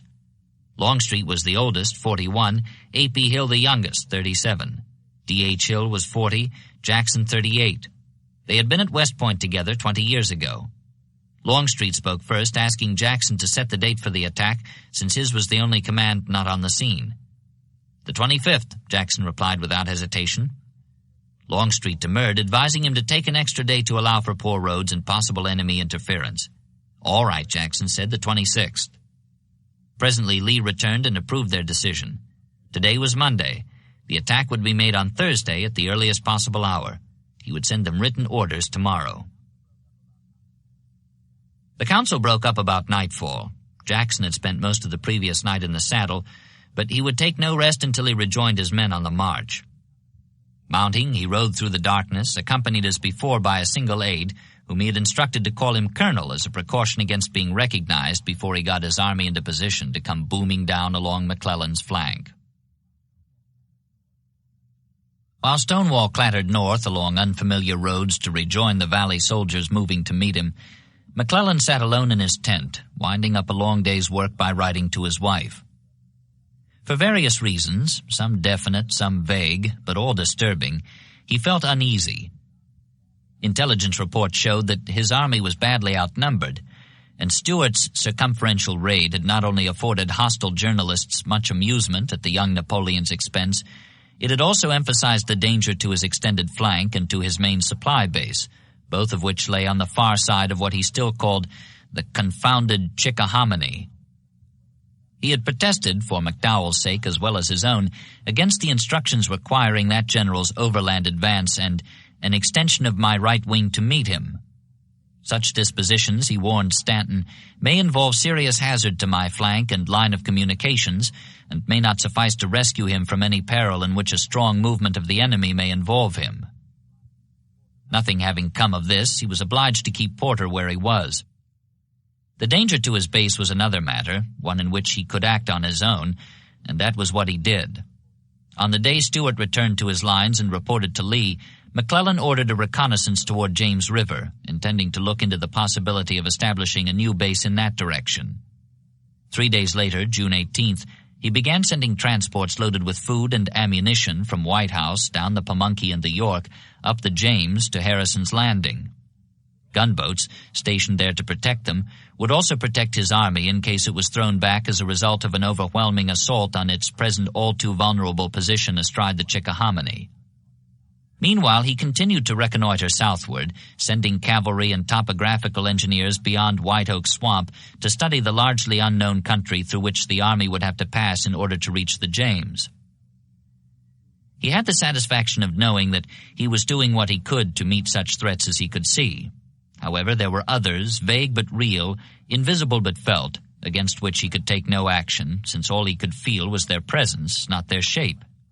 He felt them tonight, writing the last lines of the bedtime letter to his wife.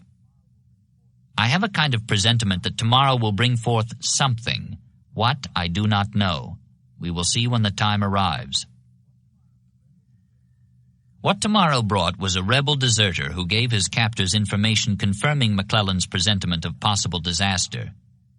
Picked up by Federal scouts near Hanover Courthouse, the man identified himself as one of Jackson's Valley soldiers. Stonewall now had 3 divisions, he said, and was moving rapidly south and east for an all-out attack on the Union flank and rear. It would come, he added, on June 28th, 4 days away. McClellan alerted Porter and passed the news along to the War Department, asking for the most exact information you have as to the position and movements of Jackson. Stanton replied next day, June 25th, that Jackson's army, with an estimated strength of 40,000, was variously reported at Gordonsville, at Port Republic, at Harrisonburg, and at Luray. He might be moving to join Lee in front of Richmond. Other reports had him marching on Washington or Baltimore. Any one of them might be true. All of them might be false. At any rate, the secretary concluded, the deserters' information could not safely be disregarded. McClellan scarcely knew what to believe, though as always he was ready to believe the worst, in which case only the stump of a fuse remained before the explosion. He opened at once with all his artillery, north and south of the river, and sent Heintzelman's corps out the Williamsburg road to readjust his picket lines and test the enemy strength in that direction. The result was a confused and savage fight, the first in a sequence to be known as the 7 Days. He lost 626 men and inflicted 541 casualties on Huger, whose troops finally halted the advance and convinced the attackers that the front had not been weakened in that direction. McClellan's spirits rose with the sound of firing. He shucked off his coat and climbed a tree for a better view of the fighting, but declined again as the firing died away. Though his line south of the river was now within 4 miles of the enemy capital, he could not clear his mind of the picture of imminent ruin on the opposite flank, drawn by the deserter the day before. Returning to headquarters at sundown, he wired Stanton, "I incline to think that Jackson will attack my right and rear. The rebel force is stated at 200,000. I regret my great inferiority in numbers, but feel that I am in no way responsible for it, as I have not failed to represent repeatedly the necessity of reinforcements, that this was the decisive point, and that all the available means of the government should be concentrated here. I will do all that a general can do with the splendid army I have the honor to command, and if it is destroyed by overwhelming numbers, can at least die with it and share its fate. But if the result of the action which will probably occur tomorrow or within a short time is a disaster, the responsibility cannot be thrown on my shoulders. It must rest where it belongs." Riding toward the sound of heaviest firing, Lee had arrived in time to see Huger's men stop Heintzelman's assault before it reached their main line of resistance. The attack had been savage, however, and it had the look of at least the beginning of a major push. A fine rain was falling, the first in a week, but not hard enough to affect the roads, which had dried out considerably during the hot spell. McClellan might be starting his battle of posts, advancing his infantry to cover the arrival of his siege guns. Or he might have attacked to beat Lee to the punch, having learned somehow that the line to his front had been weakened to mount the offensive against his flank. In either case, the safest thing for the Confederates to do was call off the North Bank assault and concentrate here for a last-ditch defense of the capital. These things were in Lee's mind as he rode back through the camps where the men of Longstreet and D.H. Hill were cooking 3 days' rations in preparation for their march to get in position under cover of darkness for the attack across the Chickahominy next morning. He weighed the odds and made his decision, confirming the opinion one of his officers had given lately in answer to doubts expressed by another as to the new commander's capacity for boldness. His name might be Audacity. He will take more desperate chances and take them quicker than any other general in this country, north or south, and you will live to see it, too. The plan would stand. The Richmond lines would be stripped. McClellan's flank would be assaulted, whatever the risk. And as Lee rode to his headquarters, people drawn to the Capitol hills by the rumble of guns looked out and saw what they took to be an omen. The sun broke through the mist and smoke, and a rainbow arched across the vault, broad and clear above the camps of their defenders. It held, and then it faded. They went home. Presently, for those in the northeast suburbs unable to sleep despite the assurance of the spectral omen, there came a muffled sound, as if something enormous was moving on padded feet in the pre-dawn darkness. Hill and Longstreet were in motion, leaving their campfires burning brightly behind them as they marched up the Mechanicsville Turnpike and filed into massed positions, where they crouched for the leap across the river as soon as the other Hill's advance uncovered the bridges to their front. By sunup, Lee himself had occupied an observation post on the crest of the low ridge overlooking the Chickahominy. The day was clear and pleasant, giving a promise of heat and a good view of the Federal outposts on the opposite bank. The bluecoats took their ease on the porches and in the yards of the houses that made up the Crossroads hamlet. Others lolled about their newly dug gun emplacements and under the trees that dotted the landscape. They seemed unworried, but Lee was not. He had received unwelcome news from Jackson, whose foot cavalry was 3 hours behind schedule as a result of encountering poor roads and hostile opposition. This last increased the cumulative evidence that McClellan suspected the combination Lee had designed for his destruction.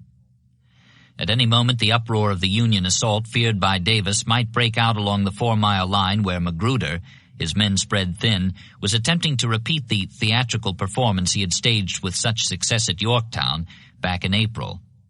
By 8 o'clock all the units were in position along the near bank of the river, awaiting the sound of Stonewall's guns or a courier informing them that he too was in position.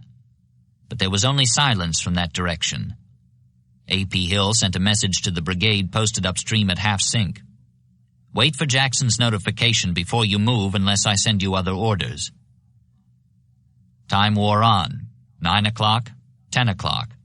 The 3-hour margin was used up, and still the only word from Jackson was a note written an hour ago informing the commander of Hill's detached brigade that the head of his column was crossing the Virginia Central, 6 hours behind schedule. President Davis came riding out and joined the commanding general at his post of observation. Their staffs sat talking, comparing watches. 11 o'clock. Lee might have remembered Cheat Mountain, 9 months ago in West Virginia, where he had attempted a similar complex convergence once before with similar results. High noon. The 6-hour margin was used up and still no sound of gunfire from the north. 1 o'clock, 2 o'clock, 3 o'clock. Where was Jackson? McClellan knew the answer to that. His scouts had confirmed his suspicions and kept him informed of Stonewall's whereabouts. But he had another question. Why didn't he come on? After the dramatic and bad-tempered telegram sent at sundown of the day before, he had ridden across the river to check on Porter's dispositions, and finding them judicious, one division posted behind Beaver Dam Creek, the other 2 thrown forward, had returned in better spirits despite a touch of neuralgia. "Every possible precaution is being taken," he informed the authorities in Washington before turning in for the night. "If I had another good division, I could laugh at Jackson. Nothing but overwhelming forces can defeat us." This morning he had returned for another look, and once more he had come back reassured. Now, however, as the long hours wore away in silence and the sun climbed up the sky, apprehension began to alternate with hope.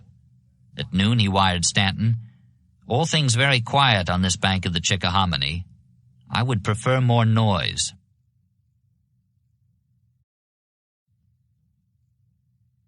"4. If noise was what he wanted, he was about to get it, in full measure, from a man who had plenty of reasons, personal as well as temperamental, for wanting to give it to him. Before the war, A.P. Hill had sued for the hand of Ellen Marcy. The girl was willing apparently, but her father, a regular Army career officer, disapproved. Hill's assets were $10,000, a Virginia background, and a commission as a Coast Survey lieutenant, and Colonel Marcy aimed a good deal higher for his daughter than that.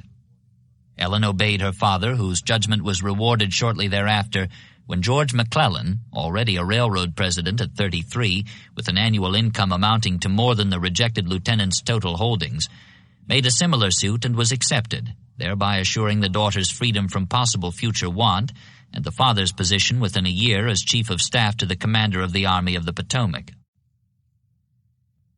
Hill, meanwhile, had gone his way and married the beautiful sister of John Hunt Morgan of Kentucky, red-haired like himself and so devoted to her husband that it sometimes required a direct order from the commander of the Army of Northern Virginia to remove her from the lines when a battle was impending.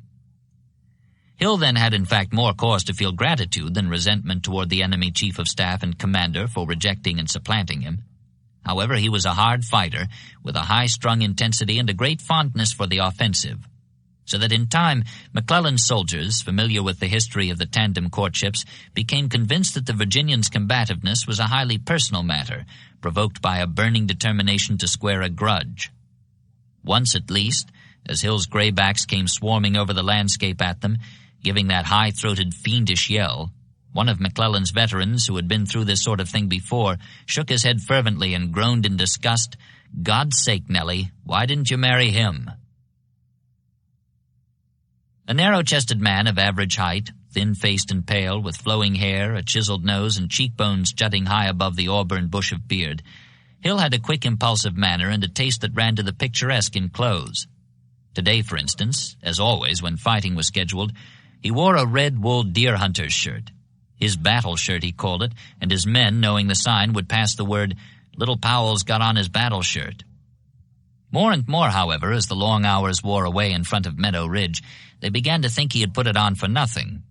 The detached brigade had crossed at half-sync soon after 10 o'clock, when Jackson sent word that he had reached the railroad. Since then, nothing had been heard from that direction.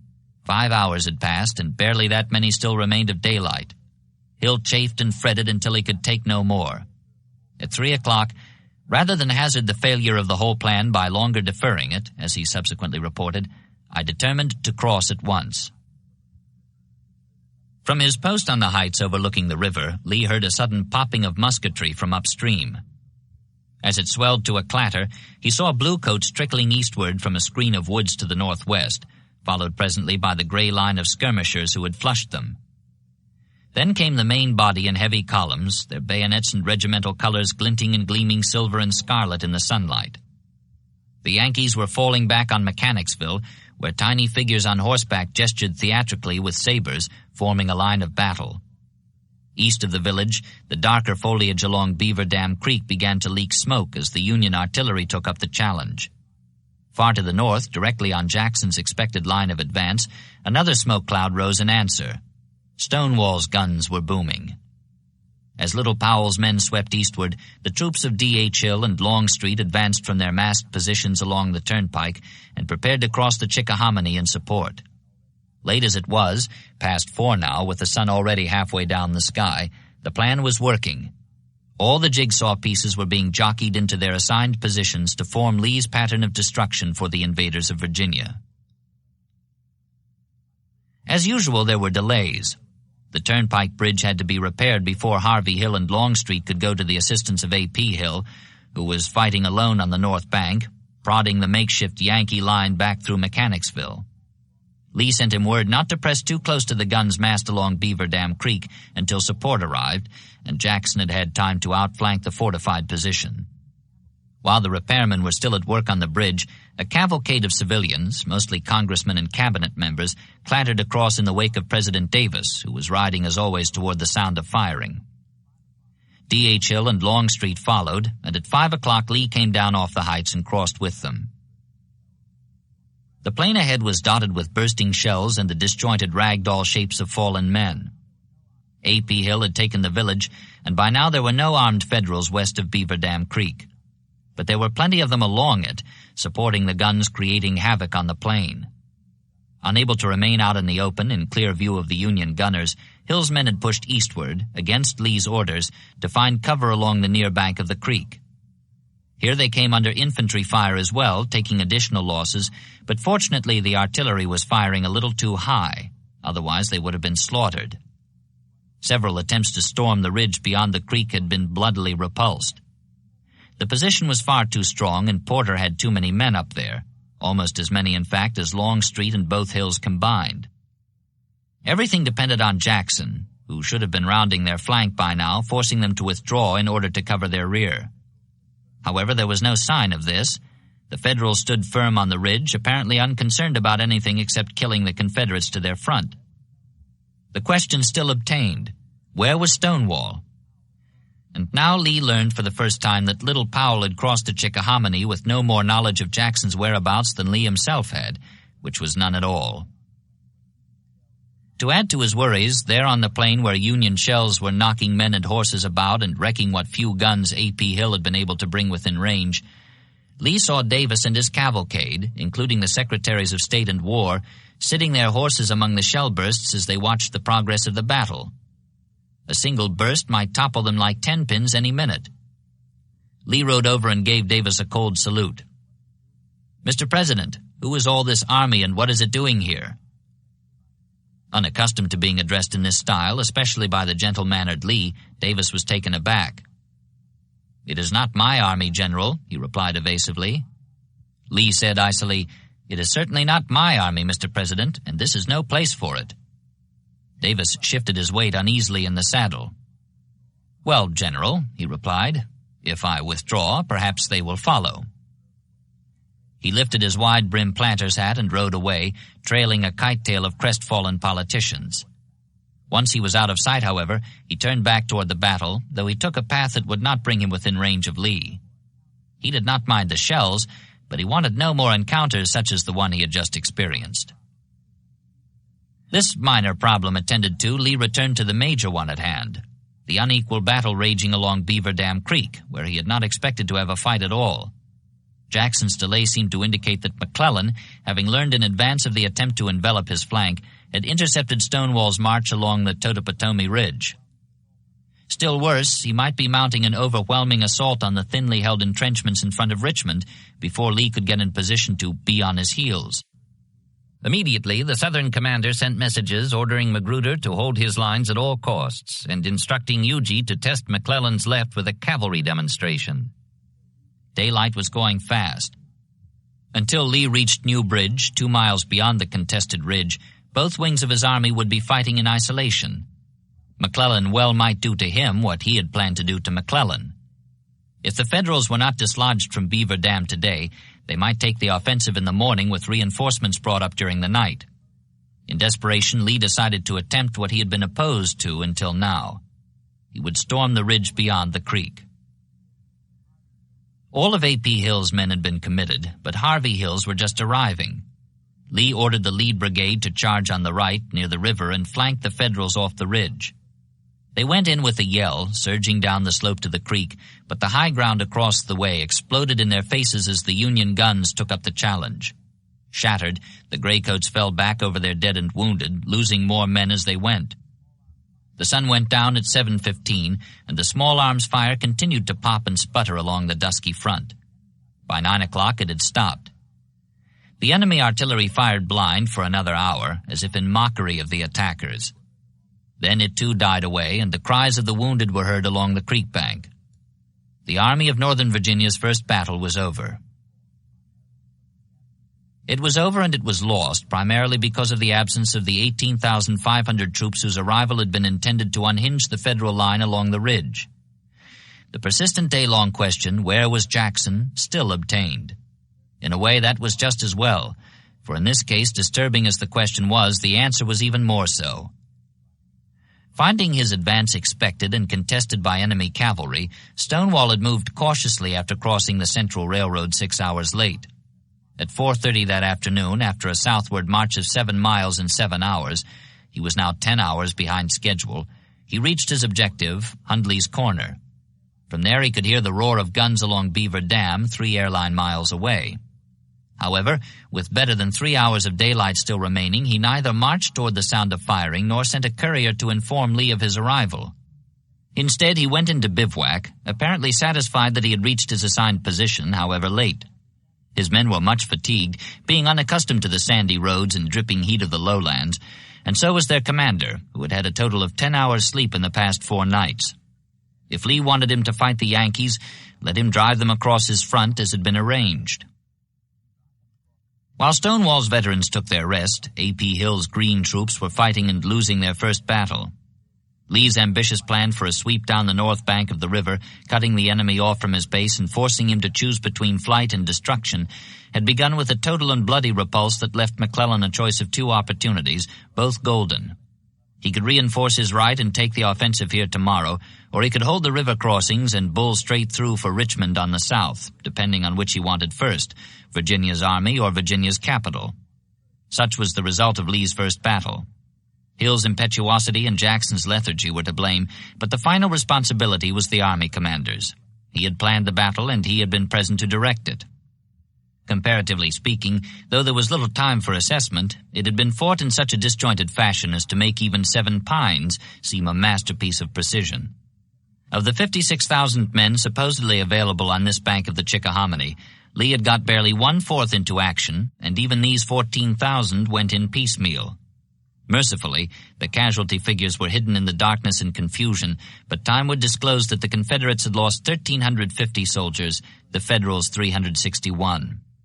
In short, it was the worst fiasco either army had staged since Ball's Bluff, back in October, when the figures were approximately reversed. McClellan was elated. Though he left all the tactical dispositions to Porter, he had recrossed the river in time to watch the battle from start to finish. At 9 o'clock, with the guns still intermittently booming defiance, he wired Stanton, "The firing has nearly ceased. Victory of today complete and against great odds. I almost begin to think we are invincible." However, he was by no means ready to take advantage of either of the golden opportunities afforded by Lee's repulse. Believing himself as heavily outnumbered on the left as on the right, he did not consider a shift to the offensive on either bank of the Chickahominy. He was proud, in fact, to be holding his own, and he restrained his elation somewhere short of rashness. Nor did he consider reinforcing the embattled Porter with troops from Sumner, Heintzelman, Keyes, or Franklin, who reported the rebels unusually active on their front. Convinced as he was that Lee had at least 180,000 men, McClellan saw all sorts of possible combinations being designed for his destruction. The attack on Mechanicsville, for example, might be a feint, intended to distract his attention while troops were massed for overrunning the 4-mile line that covered Seven Pines and Fair Oaks. Such considerations weighed him down. In point of fact, his elation and his talk of being invincible were purely tactical, so to speak. Strategically, he was already preparing to retreat. Ever since the beginning of the action, he had been shifting Porter's wagons and heavy equipment to the south bank, impediments, he called them, in preparation for a withdrawal as soon as the pressure grew too great. Jackson's late afternoon arrival within striking distance of Porter's flank and rear, though his attitude when he got there was anything but menacing, had the effect Lee had intended. As soon as the Beaver Dam fight was broken off, McClellan instructed Porter to fall back down the Chickahominy, out of reach of Stonewall, who had brought not only his Valley army but also his Valley reputation with him. After crossing Powhite Creek 3 miles in his rear, Porter was to dig in along the east bank of Bosun Swamp, a stream enclosing a horseshoe-shaped position of great natural strength, just opposite the northern end of the 4-mile line beyond the river. At daybreak, Porter carried out the movement with such skill that McClellan, who had already crossed, wired Stanton in delight.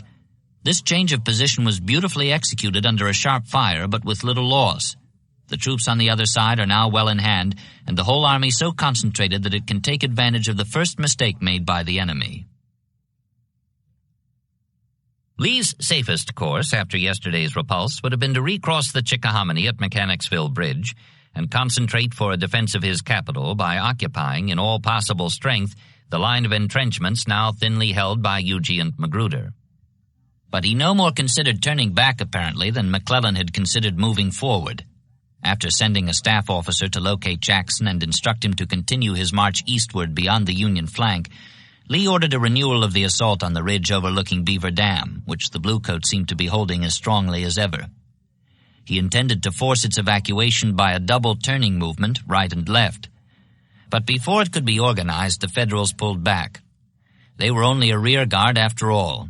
Lee sent A.P. Hill and Longstreet in direct pursuit with instructions to attack the enemy wherever they found him, while Harvey Hill swung wide around the left to reinforce Jackson in accordance with the original plan. Though the element of surprise was lost and there were no guarantees against breakdowns, such as the one that had occurred the day before, the machine was back in gear at last.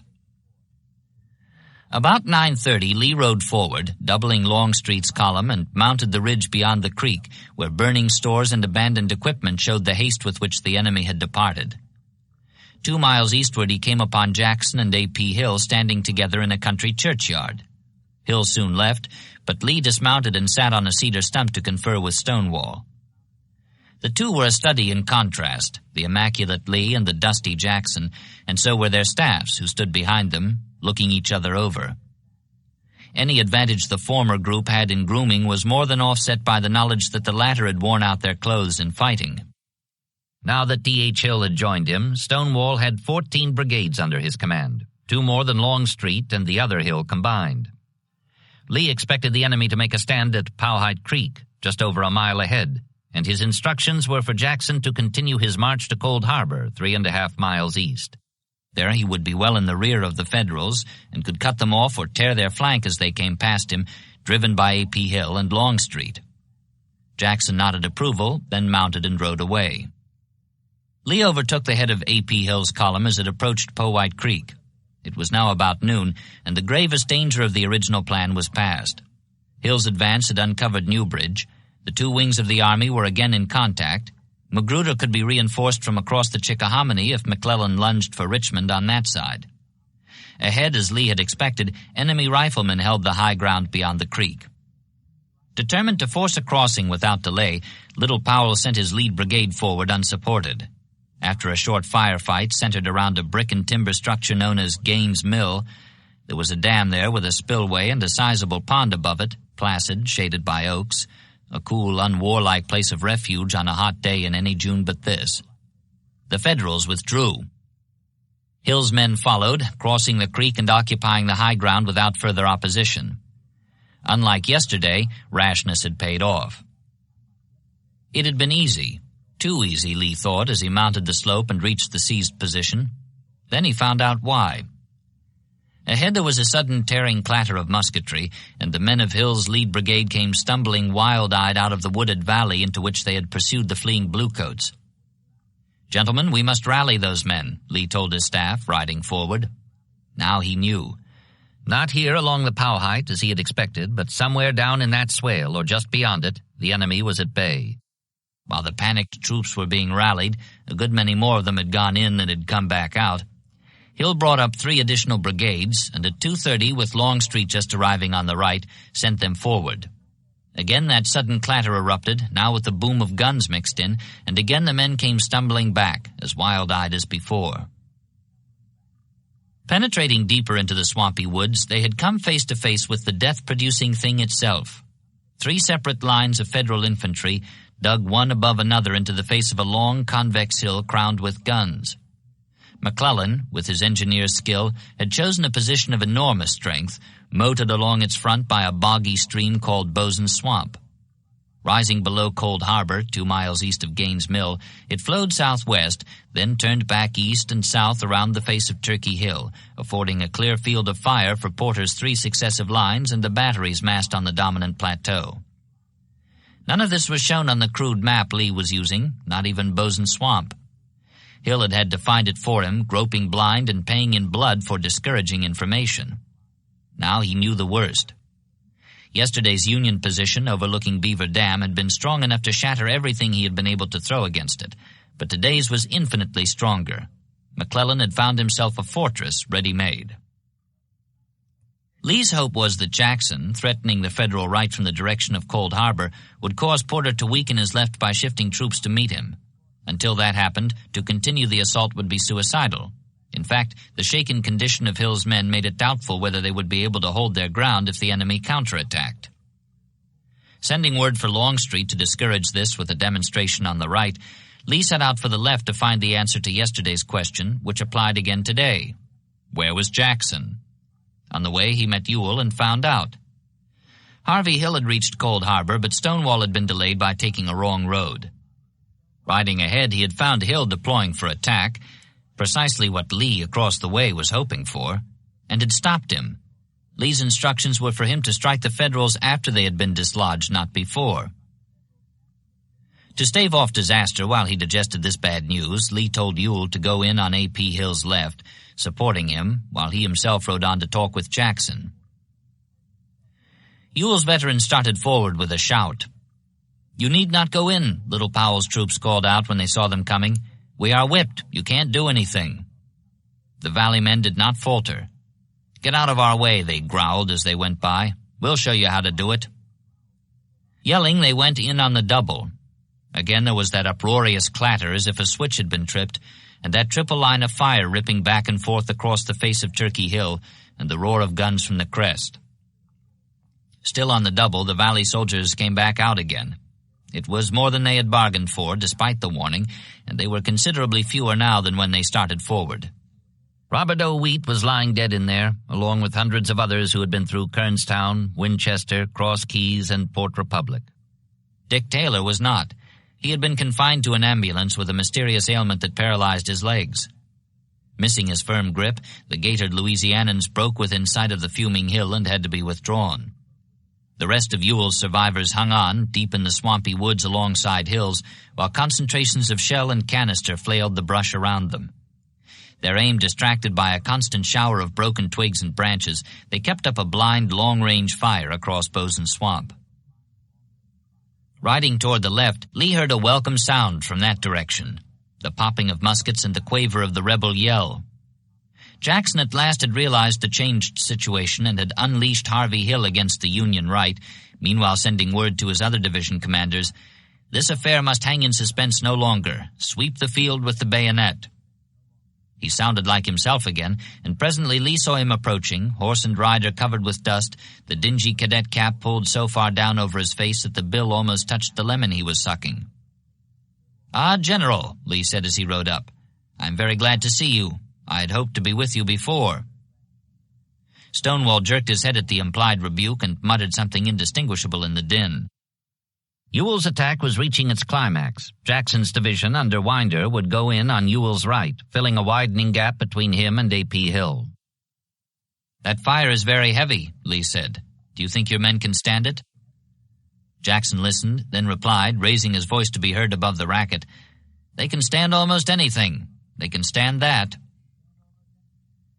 It was now past 5 o'clock, but Lee at last had all of his troops within reach or in position.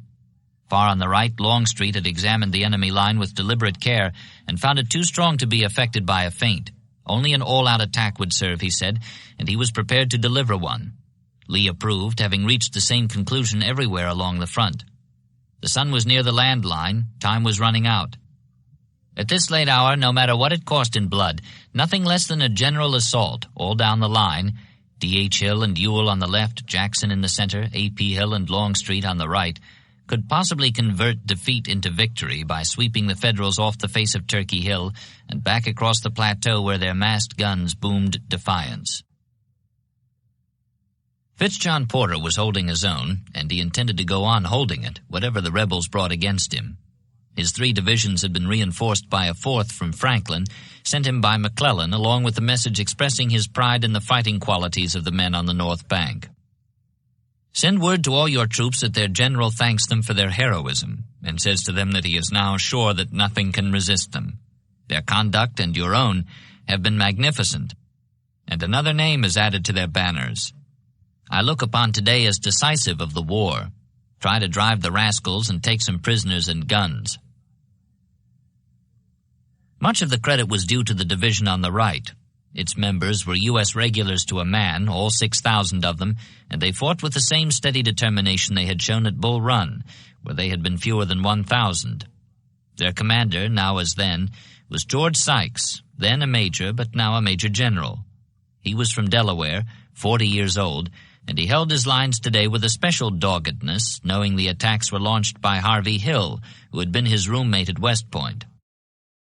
Porter left the defense of that flank to Sykes and gave his main attention to the left and center of his convex line, supporting his 2 divisions in that direction with the 4th, which came up soon after 4 o'clock. His 35,000 soldiers were outnumbered 3-2, but they gained confidence from every repulse they administered to the screaming graybacks who came charging through the swamp just under their rifles. It was shooting gallery work, with an excitement out of proportion to the danger involved. Meanwhile, they were improving their hillside position, piling dirt and logs, stacking rocks and even knapsacks to thicken and raise the breastworks along their triple line. Dead rebels lay in windrows at the base of the slope, but the defenders had suffered comparatively little. Wherever Porter checked, a handsome man with a neatly barbered, lustrous dark brown beard, clean linen, and a calm, unruffled manner that matched his clothes, he found his men in excellent spirits, elated over their success and ready to continue it as long as he required. It would not be much longer now. McClellan had made it clear from the start that this was primarily a holding action. The sun was already red beyond the trees along the Chickahominy when a follow-up message arrived from the Army commander, setting a definite limit to their stay.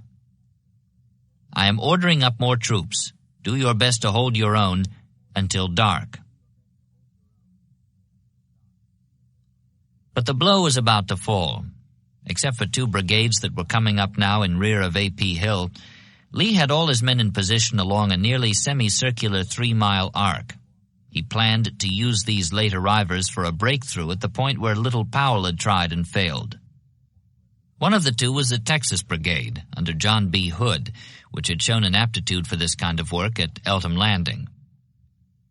Lee rode back, met Hood at the head of the column, and, omitting none of the difficulties the previous attackers had encountered, told him what he wanted. "This must be done," he said. "Can you break his line?" Hood did not know whether he could or not, but he said he was willing to try. That was enough for Lee. As he turned to ride away, he raised his hat. "May God be with you," he said. Hood formed along the line of departure, a Georgia regiment on the right, Hampton's Legion on the left, and 3 Texas regiments in the center. Beyond the Legion, the other brigade commander, Colonel E.M. Law, aligned his 4 regiments, 2 from Mississippi and 1 each from Alabama and North Carolina. Longstreet and Jackson had already gone into action on the right and left when these men from the Deep South started forward. The sun was down behind the ridge, twilight gathering in the valley, as Hood and Law passed through the shattered ranks of A.P. Hill and beyond into a clearing, in full view of the blue tiers on the hillside and the batteries massed on the crest, which went into a rapid-fire frenzy at the sight, stabbing the dusk with spits of flame as fast as men could pull triggers and lanyards, then load and pull again. Still the gray-clad attackers came on, through the tempest of iron and lead, not pausing to fire, not even yelling, but moving with long strides down the slope, their rifles at right shoulder lift, closing ranks as they took their losses, which were heavy.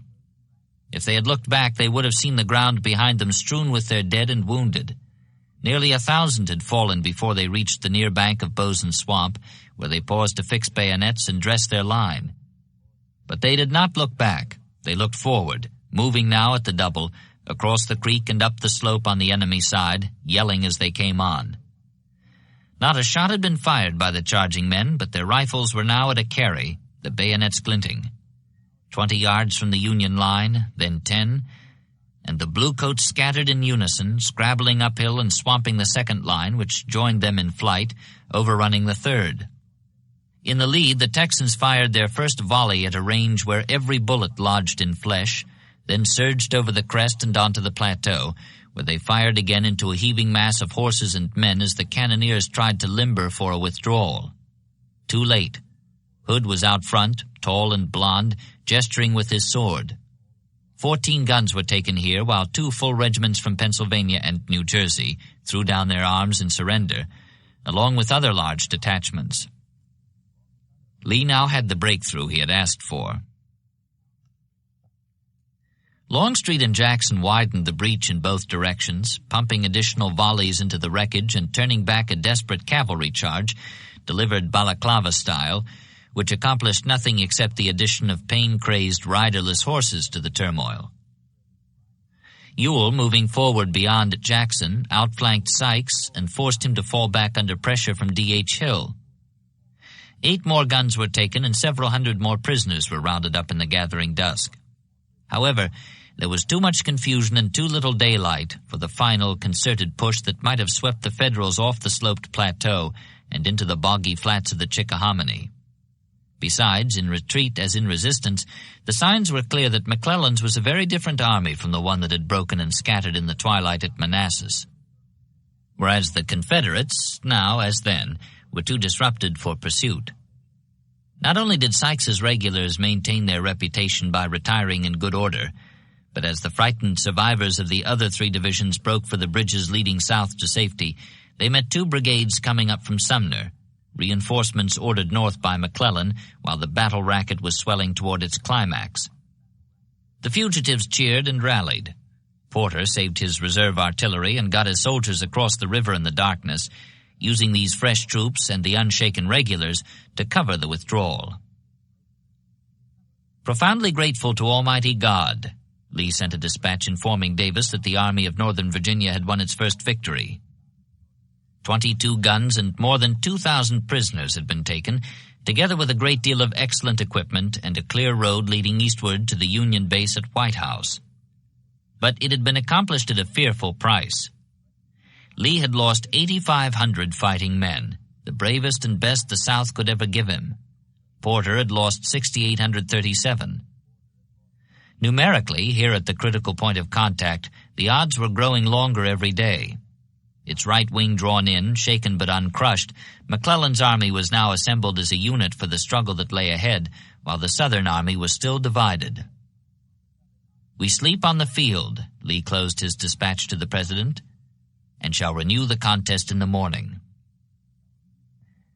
McClellan met that night with his corps commanders at Savage Station, a point on the York River Railroad about midway between Fair Oaks and the Chickahominy crossing. They were not there to help him arrive at a decision, but rather to receive instructions for carrying out a decision already reached. Early that afternoon, before Porter had completed his occupation of the position overlooking Boson Swamp, McClellan notified Flag Officer Goldsborough of his desire that you will forthwith instruct the gunboats in the James River to cover the left flank of this army. I am obliged to fall back. And at 8 o'clock, as the uproar died away beyond the Chickahominy, but before he knew the results of the fighting there, he wired Stanton from his South Bank headquarters, "Have had a terrible contest, attacked by greatly superior numbers in all directions on this side. The odds have been immense. We hold our own very nearly." The decision to retreat, or as McClellan preferred to express it, the decision to change his base, was supported by dispatches he had been receiving all day from troop commanders along the 4-mile line that ran from Grapevine Bridge down into the near fringe of White Oak Swamp.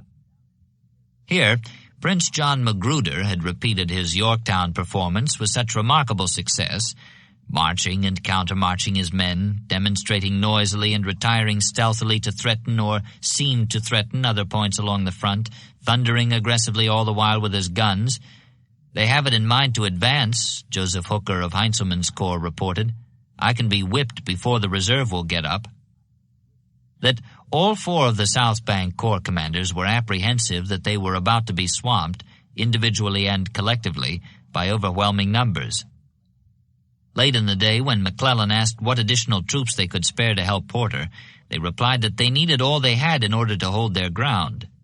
In fact, they said, if any more reinforcing was being considered, it had better be done in their direction.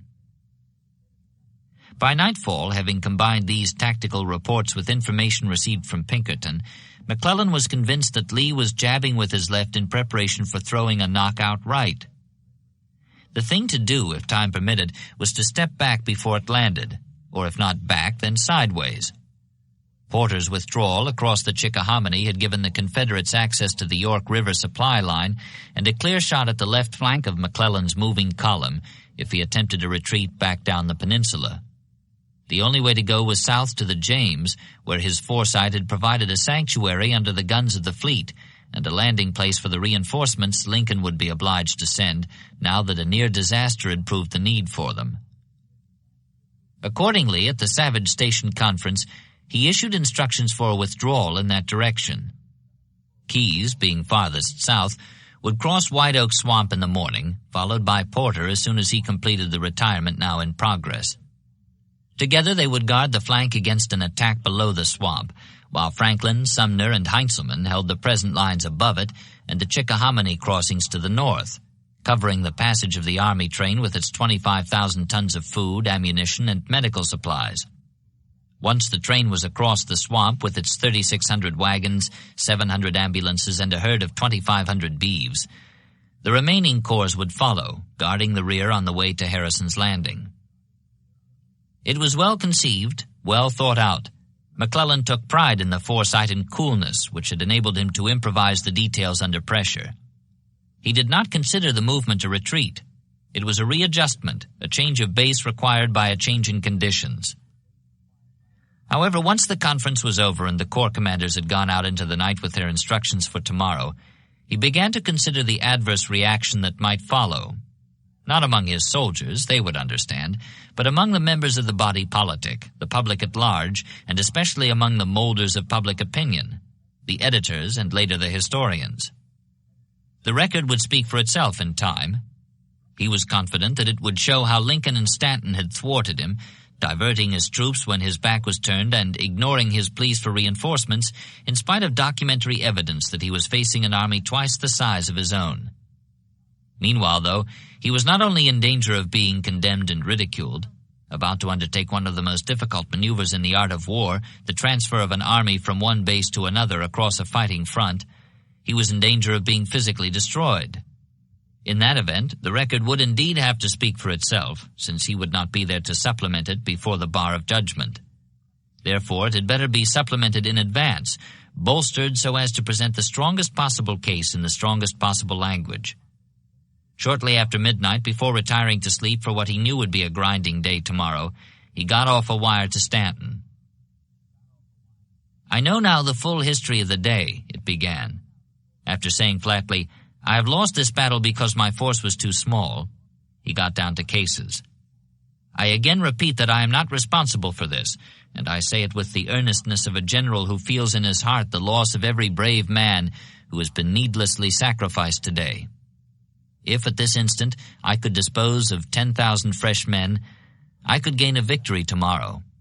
I know that a few thousand more men would have changed this battle from a defeat to a victory. As it is, the government must not and cannot hold me responsible for the result." The clincher came at the end. "I feel too earnestly tonight. I have seen too many dead and wounded comrades to feel otherwise than that the government has not sustained this army. If you do not do so now, the game is lost. If I save this army now, I tell you plainly that I owe no thanks to you or to any other persons in Washington. You have done your best to sacrifice this army." Having thus unburdened his troubled mind and bolstered the record in the process, he took to his bed. "Of course they will never forgive me for that," he subsequently told his wife.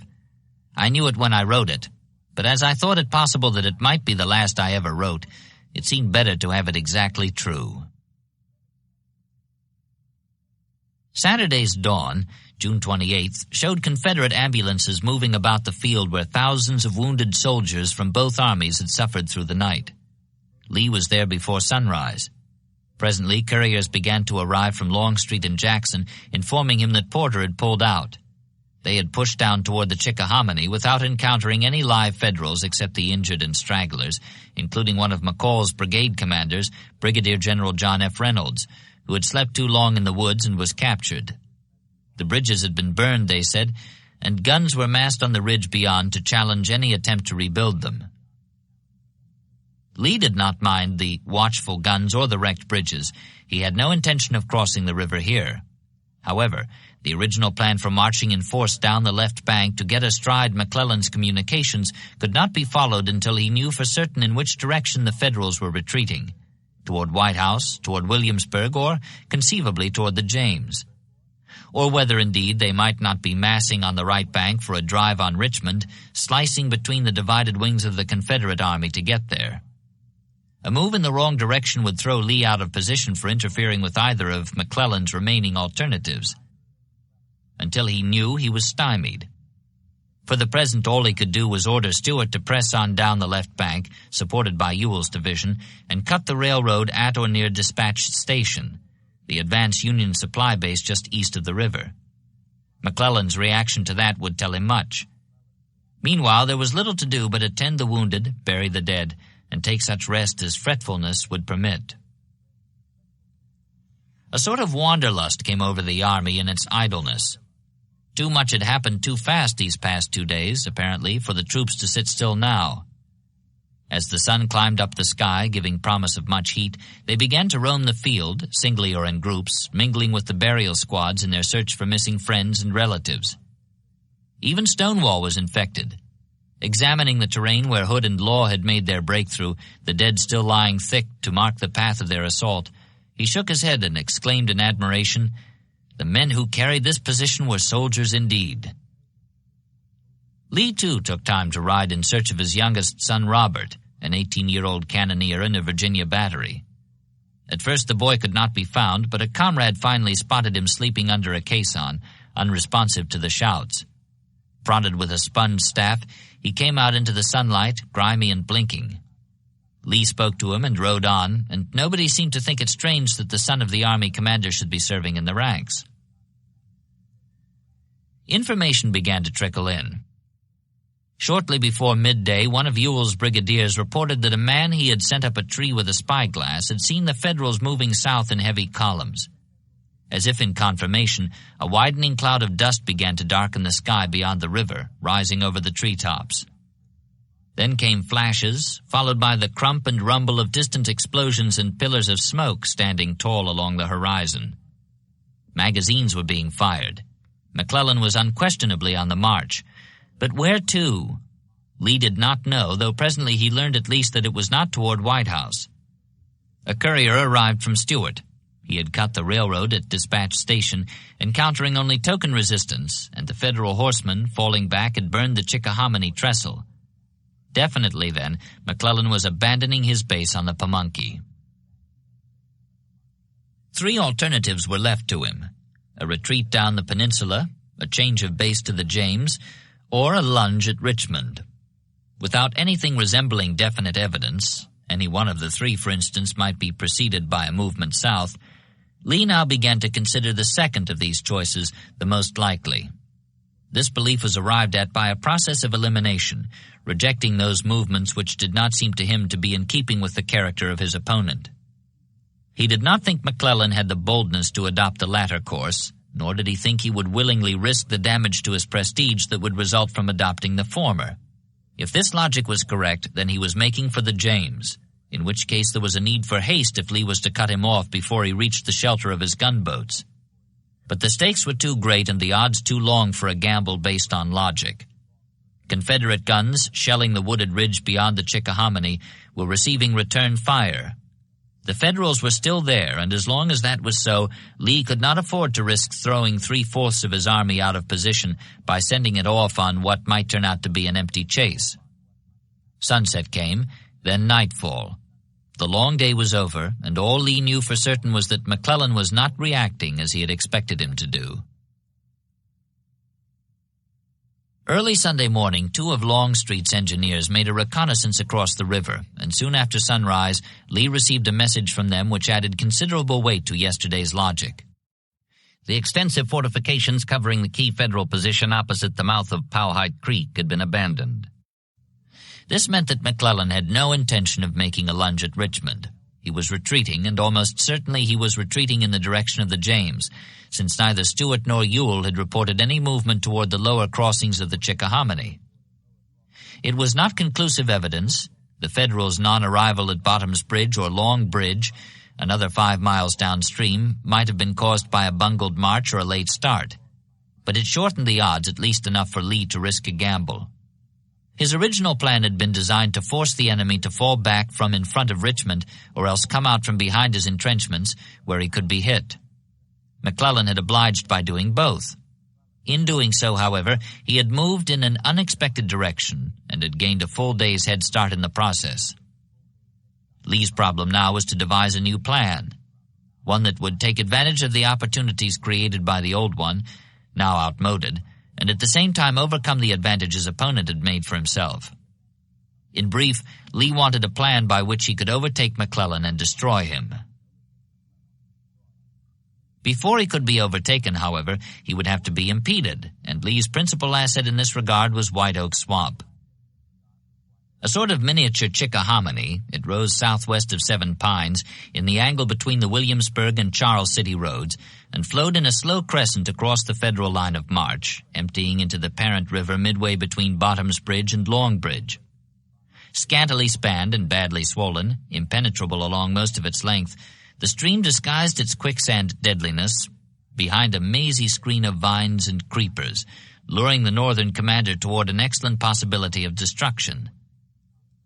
If this army could be caught with its head south and its tail north of this boggy stretch, it might be slaughtered like a hamstrung ox, more or less with impunity. McClellan might or might not be aware of this. Lee was. Before the sun was mid-morning high, he had begun to compose and issue orders which, if carried out, would place his troops in position to begin the butchery. Magruder, moving east along the railroad and the Williamsburg road, was to attack the tail, supported on the left by Jackson, who was to repair and cross Grapevine Bridge with his own and D.H. Hill's divisions. Huger, moving southeast along the Charles City Road, was to attack the head, supported on the right by Longstreet, who was to cross New Bridge with his own and A.P. Hill's divisions, marching across Huger's rear to get in position south of the swamp. Meanwhile, on the off chance that McClellan might veer east and try for a getaway down the peninsula, Ewell was to hold his present position at Bottom's Bridge, supported by Stuart farther down. The assault on the head below the swamp could not be made today.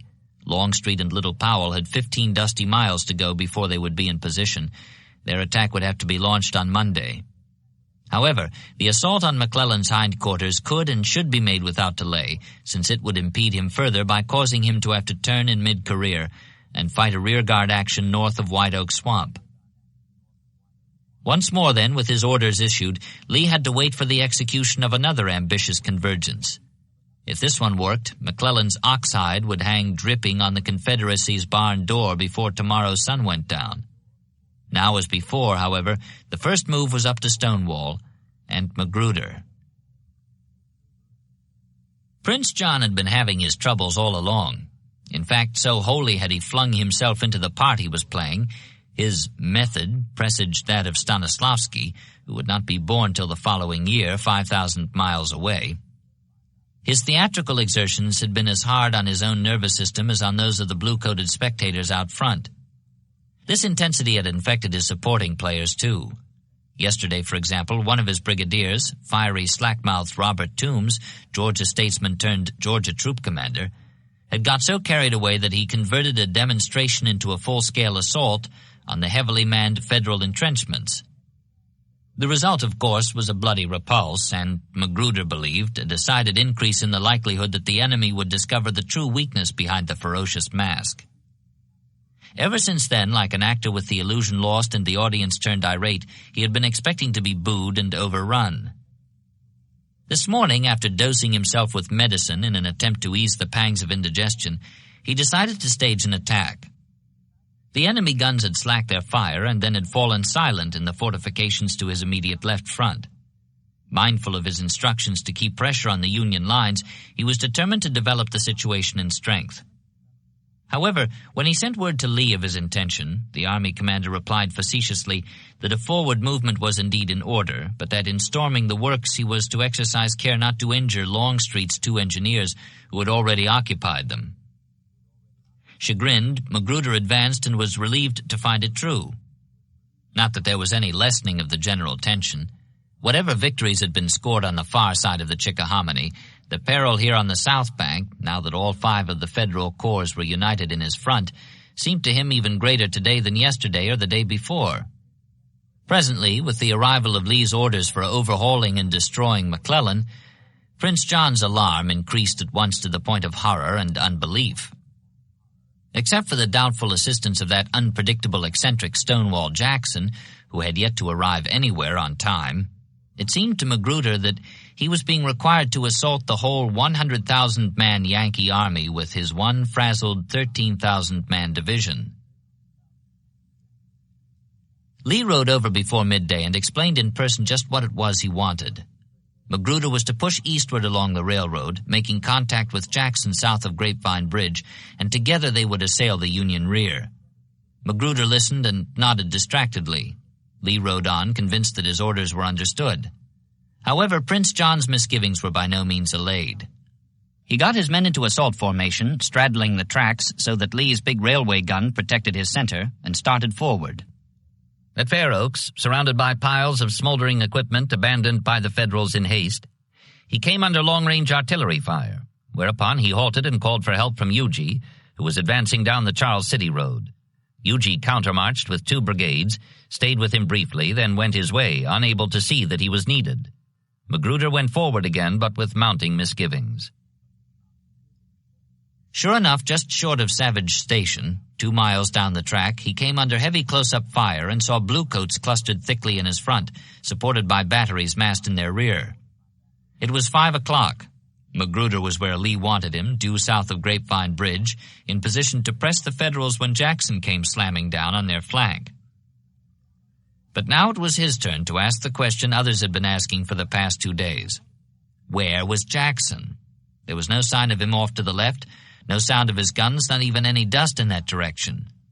Nettled, Prince John went on without him, or anyhow he tried, probing tentatively at the Union line and banging away with the land Merrimac.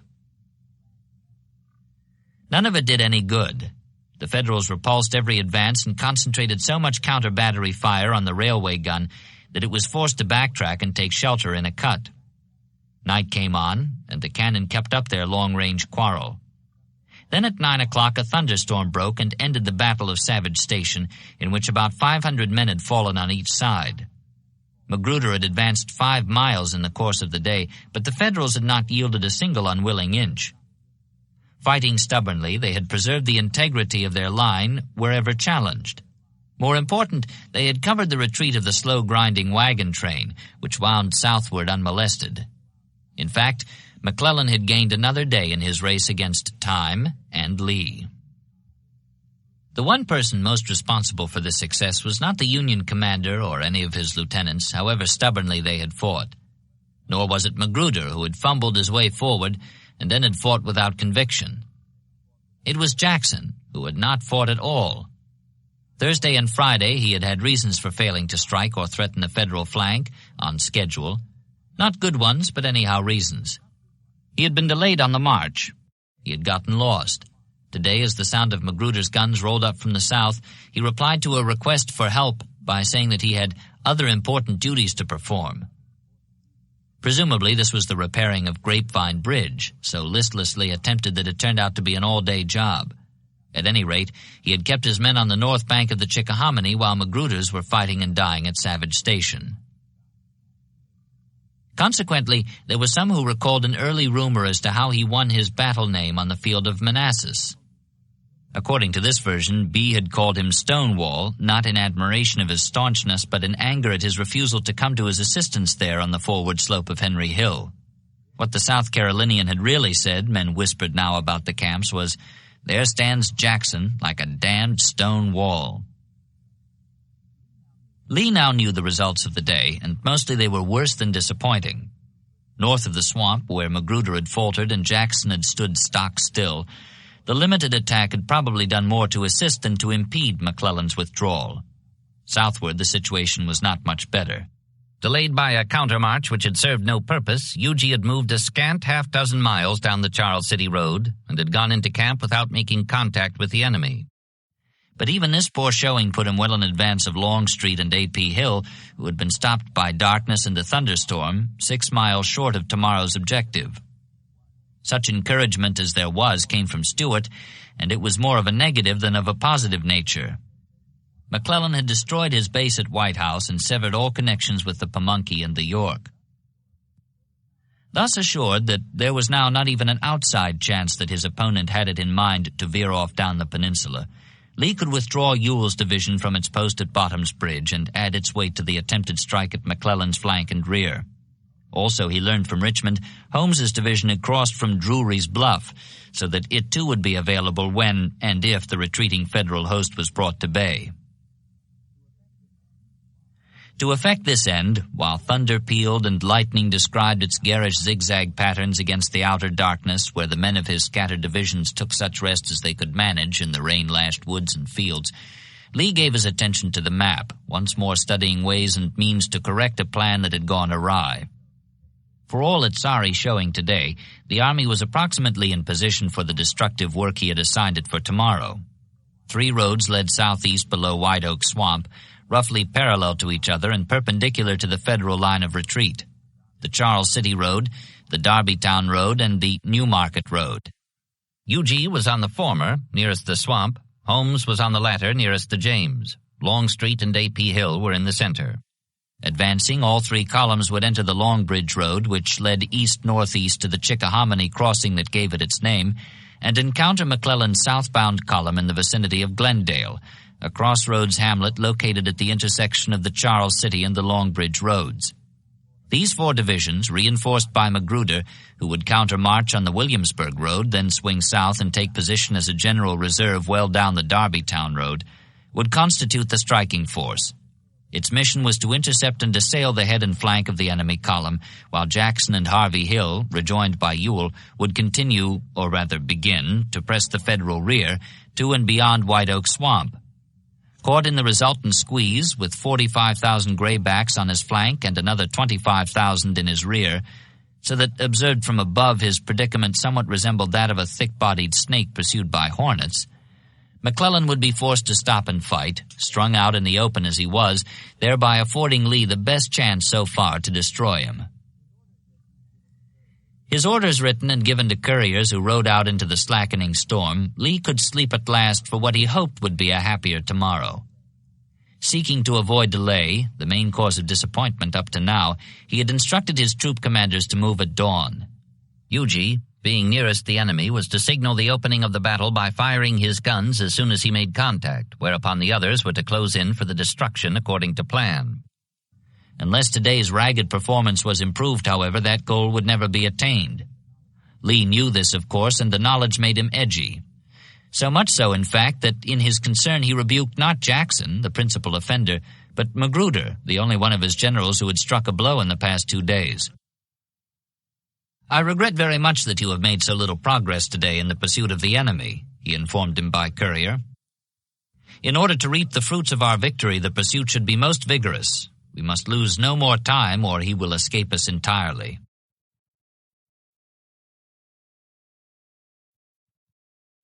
Always up to now, when McClellan spoke to them of tests and hardships, Yorktown, Williamsburg, Fair Oaks, the victory hill got steeper with every step, the men had cheered him and kept climbing, reinforcing their belief in their commander, Little Mac, with an increasing belief in themselves.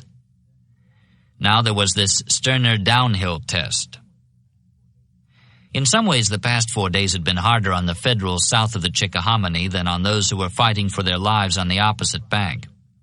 Thursday and Friday there had been a boiling cloud of smoke obscuring the northern sky, and conflicting reports of battles won or lost as the boom and rumble of guns swelled or sank in that direction. Saturday the smoke and noise subsided, then rose again in the afternoon, farther east and of a different intensity, more deliberate than frantic. Supply and ammunition dumps were burning and exploding. Also, there was a constant movement of men and wagons across the rear. Porter's troops were over the river, slogging south in the wake of Keyes's, who had pulled out on the left. The men of Franklin and Sumner and Heintzelman, left behind, looked at one another and passed the word along. "It's a big skedaddle." Sunday they themselves had backtracked, fighting a series of rearguard skirmishes as they moved eastward down the railroad. Then at Savage Station they called a halt and rocked the pursuers back on their heels, land Merrimac and all. It was a victory, and they felt considerably better, especially Sumner, whose battle blood was up. The old man could scarcely believe his ears when he got orders to continue the retrograde movement. "I never leave a victorious field," he sputtered. "Why, if I had 20,000 more men, I would crush this rebellion." When someone finally found a candle, struck a light, and showed him the written order, he still protested. General McClellan did not know the circumstances when he wrote that note. He did not know that we would fight a battle and gain a victory. Finally, though, he acquiesced. Orders were orders. Heintzelman had already left, and Franklin and Sumner followed, crossing White Oak Swamp in the darkness.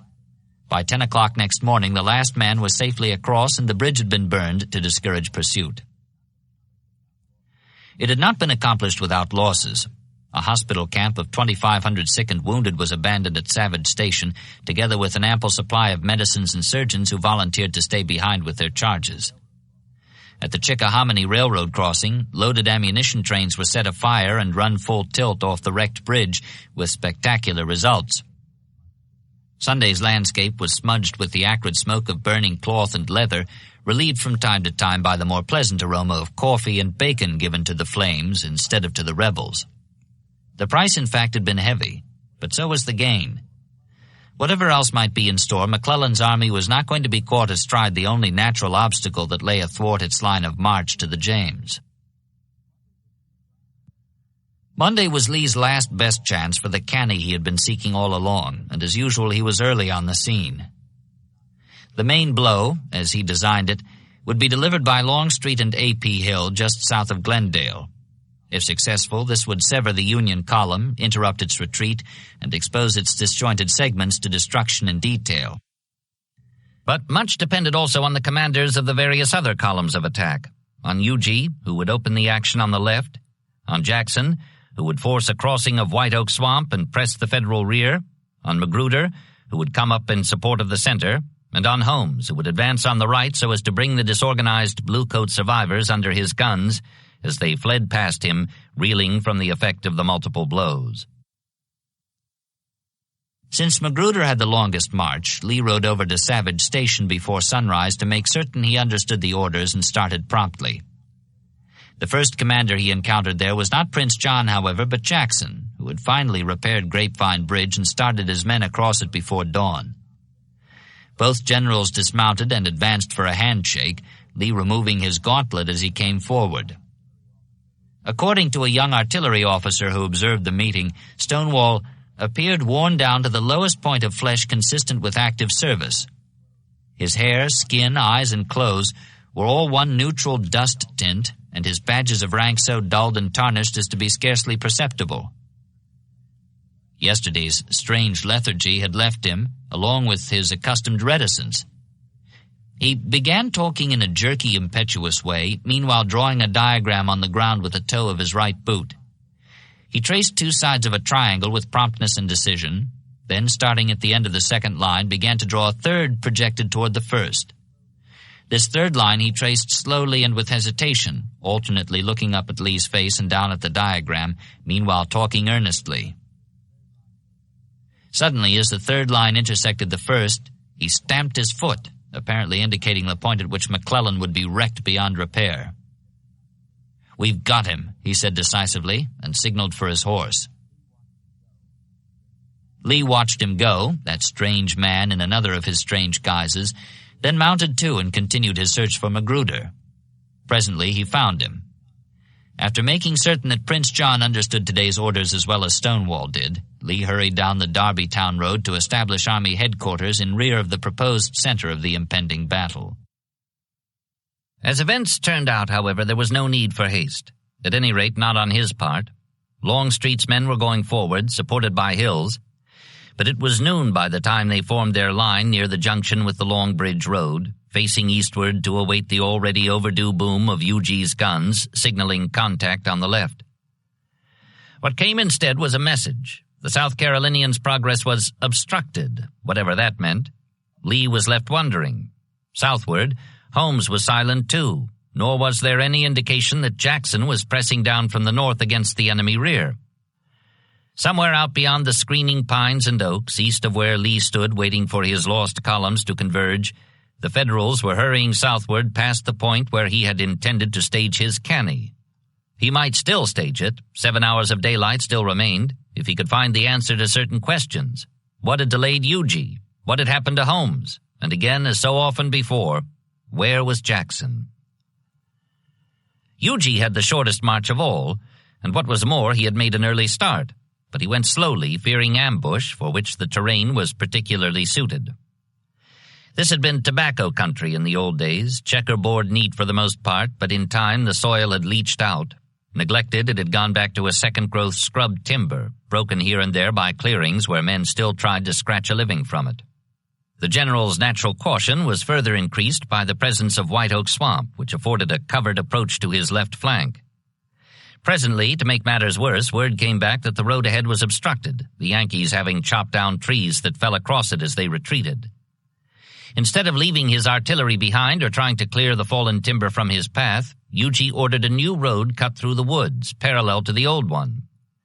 Progress was slowed to even more of a snail's pace than before, and while he chopped, Longstreet and Hill, having formed for battle, waited. At 2:30, detecting signs of the enemy ahead, UG brought up a couple of light field pieces and shelled the brush. Holmes, too, was involved in a nightmare this day, a far bloodier and noisier one than UG's contest of axes, though in point of fact the noise was not a very disturbing element for the 57-year-old North Carolinian, who was deaf. After waiting most of the afternoon at the junction of the New Market and Long Bridge roads, he received word that the Bluecoats were streaming in thousands across Malvern Hill, a tall ridge 3 miles ahead, in the final stage of deliverance from the unsprung trap Lee had contrived for their destruction around Glendale. His 6,000 men were too few for a successful infantry attack on the heavy column of Federals, but Holmes decided to do what he could with his artillery to frustrate their escape. Accordingly, he rode forward, found a position well within range of the hill, then brought up 6 rifled pieces, supported by a regiment of infantry, and prepared to open fire. While the guns were being laid, he stepped into a house by the side of the road. Just then, a single large-caliber projectile broke with a clap like sudden blue-sky thunder over the heads of his startled men, followed promptly by what one of them called a perfect shower of shells of tremendous proportion and hideous sound. The result was instantaneous pandemonium. Infantry and artillery alike, the green troops clustered and scattered and milled aimlessly about in search of cover, which was scarce. Some in their greenness took shelter from the 10-inch shells by crouching beneath 2-inch saplings. Others simply knelt in their tracks and clasped their hands, palms down, on the tops of their heads. Placid in the midst of all this uproar, bursting projectiles, screaming men and horses, hoarse and futile shouts of command by rattled captains, Holmes emerged from the roadside house, suspiciously cupping one ear. "I thought I heard firing," he said. The big shells, called lampposts, came from gunboats on James River, which looped northward within half a mile of the Confederate position. Soon Malvern Hill was wreathed in smoke as siege guns on its crest added canister to the weight of metal already falling on Holmes's demoralized soldiers. He pulled them back out of range. It was nearly sunset, and like UG, whose day-long 2-mile march left him a full mile short of contact with the Federal main body hastening south across his front, Holmes had taken no appreciable part in the day's fighting. Nor had Magruder, who came up in rear of Longstreet just as the uproar exploded on the far right, near the James, and was sent in that direction to help stem what sounded like a full-scale counterattack up the river road. Nor had Jackson, with better than 1/3 of the whole army under his command. After the early morning Savage Station conference with Lee, Stonewall had pushed on down toward White Oak Swamp, gleaning in the woods and fields a bumper harvest of abandoned U.S. equipment and prisoners as he went. This was always a pleasant task for the wagon hunter, and today it gave him particular satisfaction, affording as it did an outlet for his apparent superabundance of nervous energy. When a companion protested that the captives would be of considerable expense to the government, Jackson shook his head. "It is cheaper to feed them than to fight them," he said. He pressed on, encountering no opposition. There was time even to stop and write the usual Monday letter to his wife. "An ever-kind Providence has greatly blessed our efforts," it began. About noon, approaching the sodden jungle of the swamp, he found that the Federals had already crossed it, burning the bridge behind them, and had emplaced their artillery on a commanding south side ridge, supported by heavy columns of infantry. Promptly he brought up his own guns under cover, opened suddenly on the enemy batteries, and saw them displace in frantic haste, abandoning 3 pieces in their confusion. Delighted, Jackson ordered his cavalry to ford the stream at once, intending for them to harry the fleeing bluecoats, and, in accordance with Lee's instructions, put a crew to work without delay, rebuilding the bridge in order to take up the pursuit with his infantry. So far it had gone well. Stonewall seemed to have recovered his identity. But now, quite abruptly, it stopped cold. The cavalry, having crossed, was repulsed by the Federal batteries, which had not fled, as had been thought, but had simply moved to a new position, where they outgunned their smoothbore rivals north of the swamp. Worse still, the ring of the sharpshooter's rifle, accompanied from time to time by the sickening thwack of a bullet striking flesh, drove the bridge builders from their work almost as soon as they got started. Worst of all, however, was Jackson's reaction, which was rather as if the mainstring of some tightly wound-up mechanism had suddenly lost its resilience or run down. Formerly alert and energetic, he grew taciturn and drowsy, even sullen. Recalling his troops from exposure to danger, he lay down under a tree and went to sleep. That was about 3 o'clock. When he woke an hour later, or half-woke rather, sitting slumped-shouldered on a log, the bill of his dingy cadet cap pulled down over his sleep-puffed eyes, he heard sounds of heavy firing from the south. It made little impression on him, though, nor did the suggestions of his lieutenants, who had been reconnoitering for a way around the impasse while he slept. A cavalry colonel sent word that he had located a usable ford nearby, but Jackson ignored the message. Wade Hampton, commanding an infantry brigade, went off on his own and presently returned to report in person that he had found an excellent downstream crossing that would bring his men in position to strike the unsuspecting Federal flank. Jackson stirred. Could Hampton build a bridge there? Yes, the South Carolinian said, but the noise might alert the enemy. Build the bridge, Jackson told him. Hampton left. Soon he was back, reporting that the work had been done without alarming the Union troops. Stonewall gave no sign that he had heard him. For a long time he sat there on the log, silent, collapsed like a jointed doll whose spinal string had snapped. Then abruptly he rose, still without replying, and walked away. Hampton's Bridge went unused, as did Jackson's third of Lee's army, which remained north of White Oak Swamp, out of touch with the enemy all day. At supper, soon after dark, Stonewall went to sleep with a piece of unchewed biscuit between his teeth. Jarred awake by his own nodding, he looked blankly about, then got up from the table. "Now, gentlemen," he told his staff, "let us at once to bed, and see if tomorrow we cannot do something." Of all the days in the eventful month since that last night in May when the President tendered him command of the leaderless army as they rode back from the confused and gloomy field of Seven Pines, this final day of June had been for Lee the longest and the saddest. None had promised more at the outset or yielded less in the end than this in which better than two-thirds of his soldiers were withheld from contact with the fleeing enemy by the inabilities and eccentricities of the commanders of 3 out of his 4 intended columns of attack. Davis was with him, now as then. At 2:30, mistaking the boom of UG's guns shelling the brush on the Charles City Road for the prearranged signal that the battle had opened on the left, Lee hurried north on the Long Bridge Road in search of Longstreet and found him talking with the President in a little clearing of stunted pines and broom straw. As Lee rode up, Davis greeted him with a question designed to forestall a repetition of the repulse he had suffered at the Virginians' hands 4 days ago at Mechanicsville. "Why, General, what are you doing here? You are in too dangerous a position for the commander of the army." "I'm trying to find out something about the movements and plans of those people," Lee replied. For him, the Federals were invariably those people. Then, attempting to recover the initiative, he added, "But you must excuse me, Mr. President, for asking what you are doing here and for suggesting that this is no place for the commander-in-chief of all our armies." "Oh," Davis told him with a smile, airy but determined, "I am here on the same mission that you are." Lee had to let it go at that, though presently the danger was considerably heightened. When Longstreet rode away and had some nearby batteries open fire in acknowledgment of what he thought was UG's signal, the reply came not from the Confederates to the north, but from the Federals to the east. Suddenly the clearing was dotted with bursting shells. Concerned with the peril to Davis and Lee, A.P. Hill came dashing up and addressed them sternly. "This is no place for either of you, and as commander of this part of the field, I order you both to the rear." The two moved off. "We will obey your orders," Davis said. But when they drew rein, still within the zone of fire, red-bearded little Powell overtook them and spoke with the same mock harshness as before. "Did I not tell you to go away from here, and did you not promise to obey my orders? Why, one shot from that battery over yonder may presently deprive the Confederacy of its president and the Army of Northern Virginia of its commander."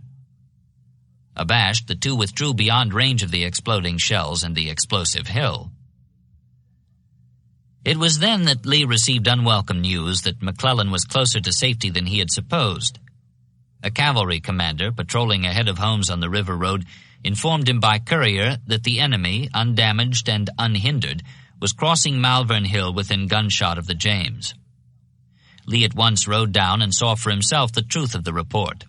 The bulk of the Union supply train, accompanied by heavy columns of infantry, was making its escape. If the Confederate attack was delayed much longer, it would strike not the enemy flank, but the enemy rear, which meant that the chance for a canny would be gone. In fact, it might be gone already. Having approved Holmes's intention to disrupt the retreat as much as possible with his guns, Lee turned back toward Glendale. He still had heard nothing from Jackson and nothing from UG except that his route was obstructed. But time was running out. Concentrated or not, he would throw what he had at the Federal flank before the tail of the blue column cleared the junction near which Hill and Longstreet had been waiting all this time. Encountering Davis, who reproached him again for rashly exposing himself, Lee replied quite truly, it was in fact the crux of the problem, what with the inadequate communications and the lack of an adequate staff, that all he could learn of the situation was what he saw with his own eyes. As he rode northward, the uproar of the naval bombardment exploded behind him. What it meant he did not know, but when he returned to the Broomstraw clearing, still under fire from the batteries ahead, he found that Magruder, arriving at last, had been ordered south by Longstreet, who interpreted the heavy-caliber uproar as a counterattack by the Federals near the James. For all Lee knew, that was what it was. Besides, there was no time for recalling Magruder. If the assault was to be delivered before the Bluecoats cleared the junction, it would have to be launched at once by the troops at hand, that is, by the divisions of Longstreet and A.P. Hill. He told them to go forward, which they did. The result was the Battle of Glendale, or Fraser's Farm, it was sometimes called, since much of the hottest fighting occurred on this 200-acre property south of the junction. Not that it wasn't hot enough all over. In sending 2 divisions against an enemy force of undetermined strength, Lee's hope was that they would find the Federals strung out on the roads and unprepared. As it turned out, however, he was hoping for a good deal more of an advantage than his opponent was willing to grant.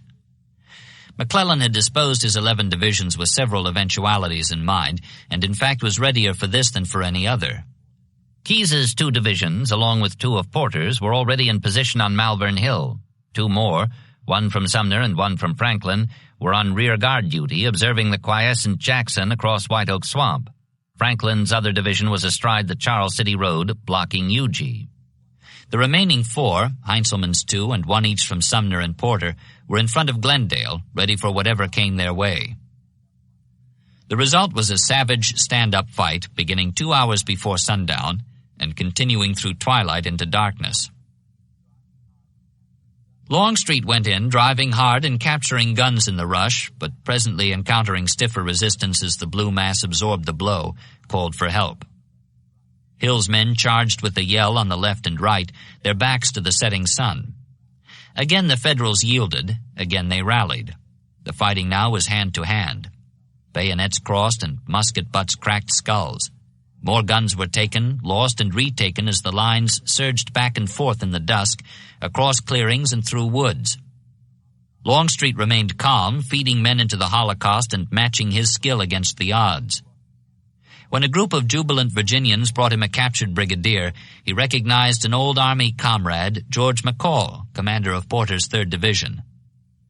About to extend his hand in greeting, he saw that the prisoner was in no mood for the amenities, however, and directed instead that he be taken at once to Richmond as a trophy. Gradually the battle racket died away in the darkness. The Confederates held the field. Having paid for it with the blood of 3,300 men, they received by way of dividend 18 Yankee guns and 1 Yankee general. But these were the only substantial results. The real objective, McClellan's supply train and reserve artillery, for which he would have had to turn and fight without the alternative of an orderly retreat, was not obtained, and in fact had been unobtainable since midday, 5 hours before the battle started. Under cover of night, the Federals continued their withdrawal toward the James. McClellan himself was already there, having gone aboard the ironclad Galena to confer with the gunboat commander and arrange for support while Keyes and Porter were filing into position on Malvern Hill. A telegram from Lincoln, sent 2 days ago and rerouted through Fortress Monroe, showed something of the official reaction up to the time the White House line was cut. "Save your army at all events," the president urged him. "We'll send reinforcements as fast as we can. If you have had a drawn battle or a repulse, it is the price we pay for the enemy not being in Washington. It is the nature of the case, and neither you nor the government are to blame." Though he agreed with no more than half of the final sentence, McClellan was too worn down by exertion and anxiety to press the point just yet. At sundown, proud but gloomy, he replied, "My army has behaved superbly and have done all that men can do. If none of us escape, we shall at least have done honor to the country. I shall do my best to save the army. Send more gunboats." Tuesday's dawn, July 1st, showed the Union lines abandoned around Glendale, and though there was no longer a chance for interception, Lee ordered his army to concentrate for pursuit. He had no real way of knowing what effect the past 6 days of fighting and the past 5 days of falling back might have had on the Federals. Up to now they had fought stubbornly and hard, but last night's fierce encounter, followed by still another retreat, might have tipped the scale toward panic. If they were in fact demoralized, the slightest tap on this 7th day of combat might cause the blue host to fly apart like an overstrained machine, and thus expose it to destruction in detail. At any rate, Lee was determined to take advantage of any opening McClellan might afford him for striking a crippling blow. Magruder was already on hand, having counter-marched in the night to relieve the battle-weary men of Hill and Longstreet. The Southern commander joined these 3 while awaiting the arrival of Jackson and Huger, whose advance was unopposed. He bore himself calmly, but it was obviously with considerable effort. The cumulative strain of watching his combinations fail and his plans go awry because of fumbling had upset his digestion and shortened his temper. Longstreet, on the other hand, seemed as confident as ever, if not more so. When a Union surgeon came to request protection and supplies for the wounded he had stayed behind to tend, Longstreet asked him what division he belonged to. "McCall's," the doctor said. "Well, McCall is safe in Richmond," Longstreet told him, adding that if it had not been for the Pennsylvanians' stubborn resistance along this road the day before, we would have captured your whole army. "Never mind," he said. "We will do it yet." Lee said nothing, but Harvey Hill, whom they presently encountered, did not agree with the burly, eupeptic Georgian. One of Hill's chaplains, a native of the region, had given him a description of the terrain ahead. It was well adapted for defense, he said, particularly Malvern Hill, which the Bluecoats were reported to have occupied already. "If General McClellan is there in strength, we'd better let him alone," the saturnine Hill declared. "Don't get scared now that we have got him whipped," Longstreet broke in with a laugh. Hill made no reply to this, nor did Lee, who apparently had all he could do to maintain his composure. In this he was not entirely successful, however. When a newly arrived brigadier came up to the group and expressed concern lest McClellan escape, the gray-bearded commander's patience snapped. "Yes, he will get away," Lee said bitterly, "because I cannot have my orders carried out." Events coming hard on the heels of this uncharacteristic outburst did not improve the general's disposition. Malvern Hill was less than 3 miles away, no more than a normal 1-hour march, but with 7 divisions crowding a single southward road, the result was confusion and delay. A parallel road, half a mile to the east, which Keyes had taken with his whole corps the previous night, went unused because it was not shown on Lee's crude map. On top of all this, a mix-up in Magruder's orders sent his division swinging off on a tangent. Time was lost before he was missed, and still more before he could be found and put back on the track. It soon developed that today, as on every other of what was to be known as the 7 days, one gigantic 20-mile-long conflict with bewildering intermissions, not for resting but for groping spastically in the general direction of an enemy who fought so savagely when cornered that the whole thing had been rather like playing blind man's buff with a buzzsaw. Lee's army would not be within striking distance of the day's objective until well past noon. In fact, it was 1:30 before 6 of the 8 Confederate divisions. Magruder was still off on his tangent, and Holmes was still licking yesterday's wounds down on the river road, had filed into position facing the 150-foot height, which bristled with guns parked hub to the front and rear of long, blue, stalwart-looking lines of Federal infantry. Bad as it looked at first glance from the attacker's point of view, closer inspection of the position McClellan had chosen produced even stronger confirmation of D.H. Hill's long-range opinion that we had better let him alone. Porter, who was in tactical command, was obviously ready for anything Lee might throw at him there on the undulating plateau, 1.5 miles long and half as wide.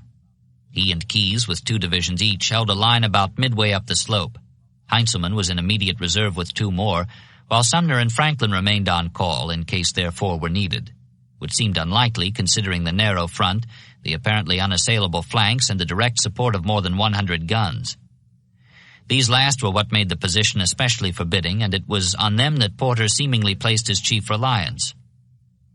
First, in advance of the heavy ranks of infantry on the left and center, field pieces were massed in a long crescent so as to sweep the open ground across which the Graybacks would have to charge if they were to come within musket range of the defenders. Other batteries were in support all the way back to the brow of the hill where siege guns were emplaced. Still farther back, on the James itself, naval gunners stood to their pieces, ready to arch their heavy-caliber shells into the ranks of the attackers. In full view of all those cannon frowning down, attack seemed outright suicide. But this was Lee's last chance to destroy McClellan before he reached the safety of the river, rested and refitted his army under cover of the gunboats, then launched another drive on Richmond, giving the Confederates the bloody task of driving him back again. This first repulse had been hard enough to manage. A second, with the Federal host enlarged by reinforcements and based securely on the James, might be impossible. With this in mind, and also the thought that the stalwart look of the Union troops near the end of their long retreat might be no more than a veneer that covered profound despair, Lee ordered his men to take up assault positions while he searched for a way to get at those people and administer the rap which he hoped would cause him to come apart at the seams. UG was on the right, D.H. Hill in the center.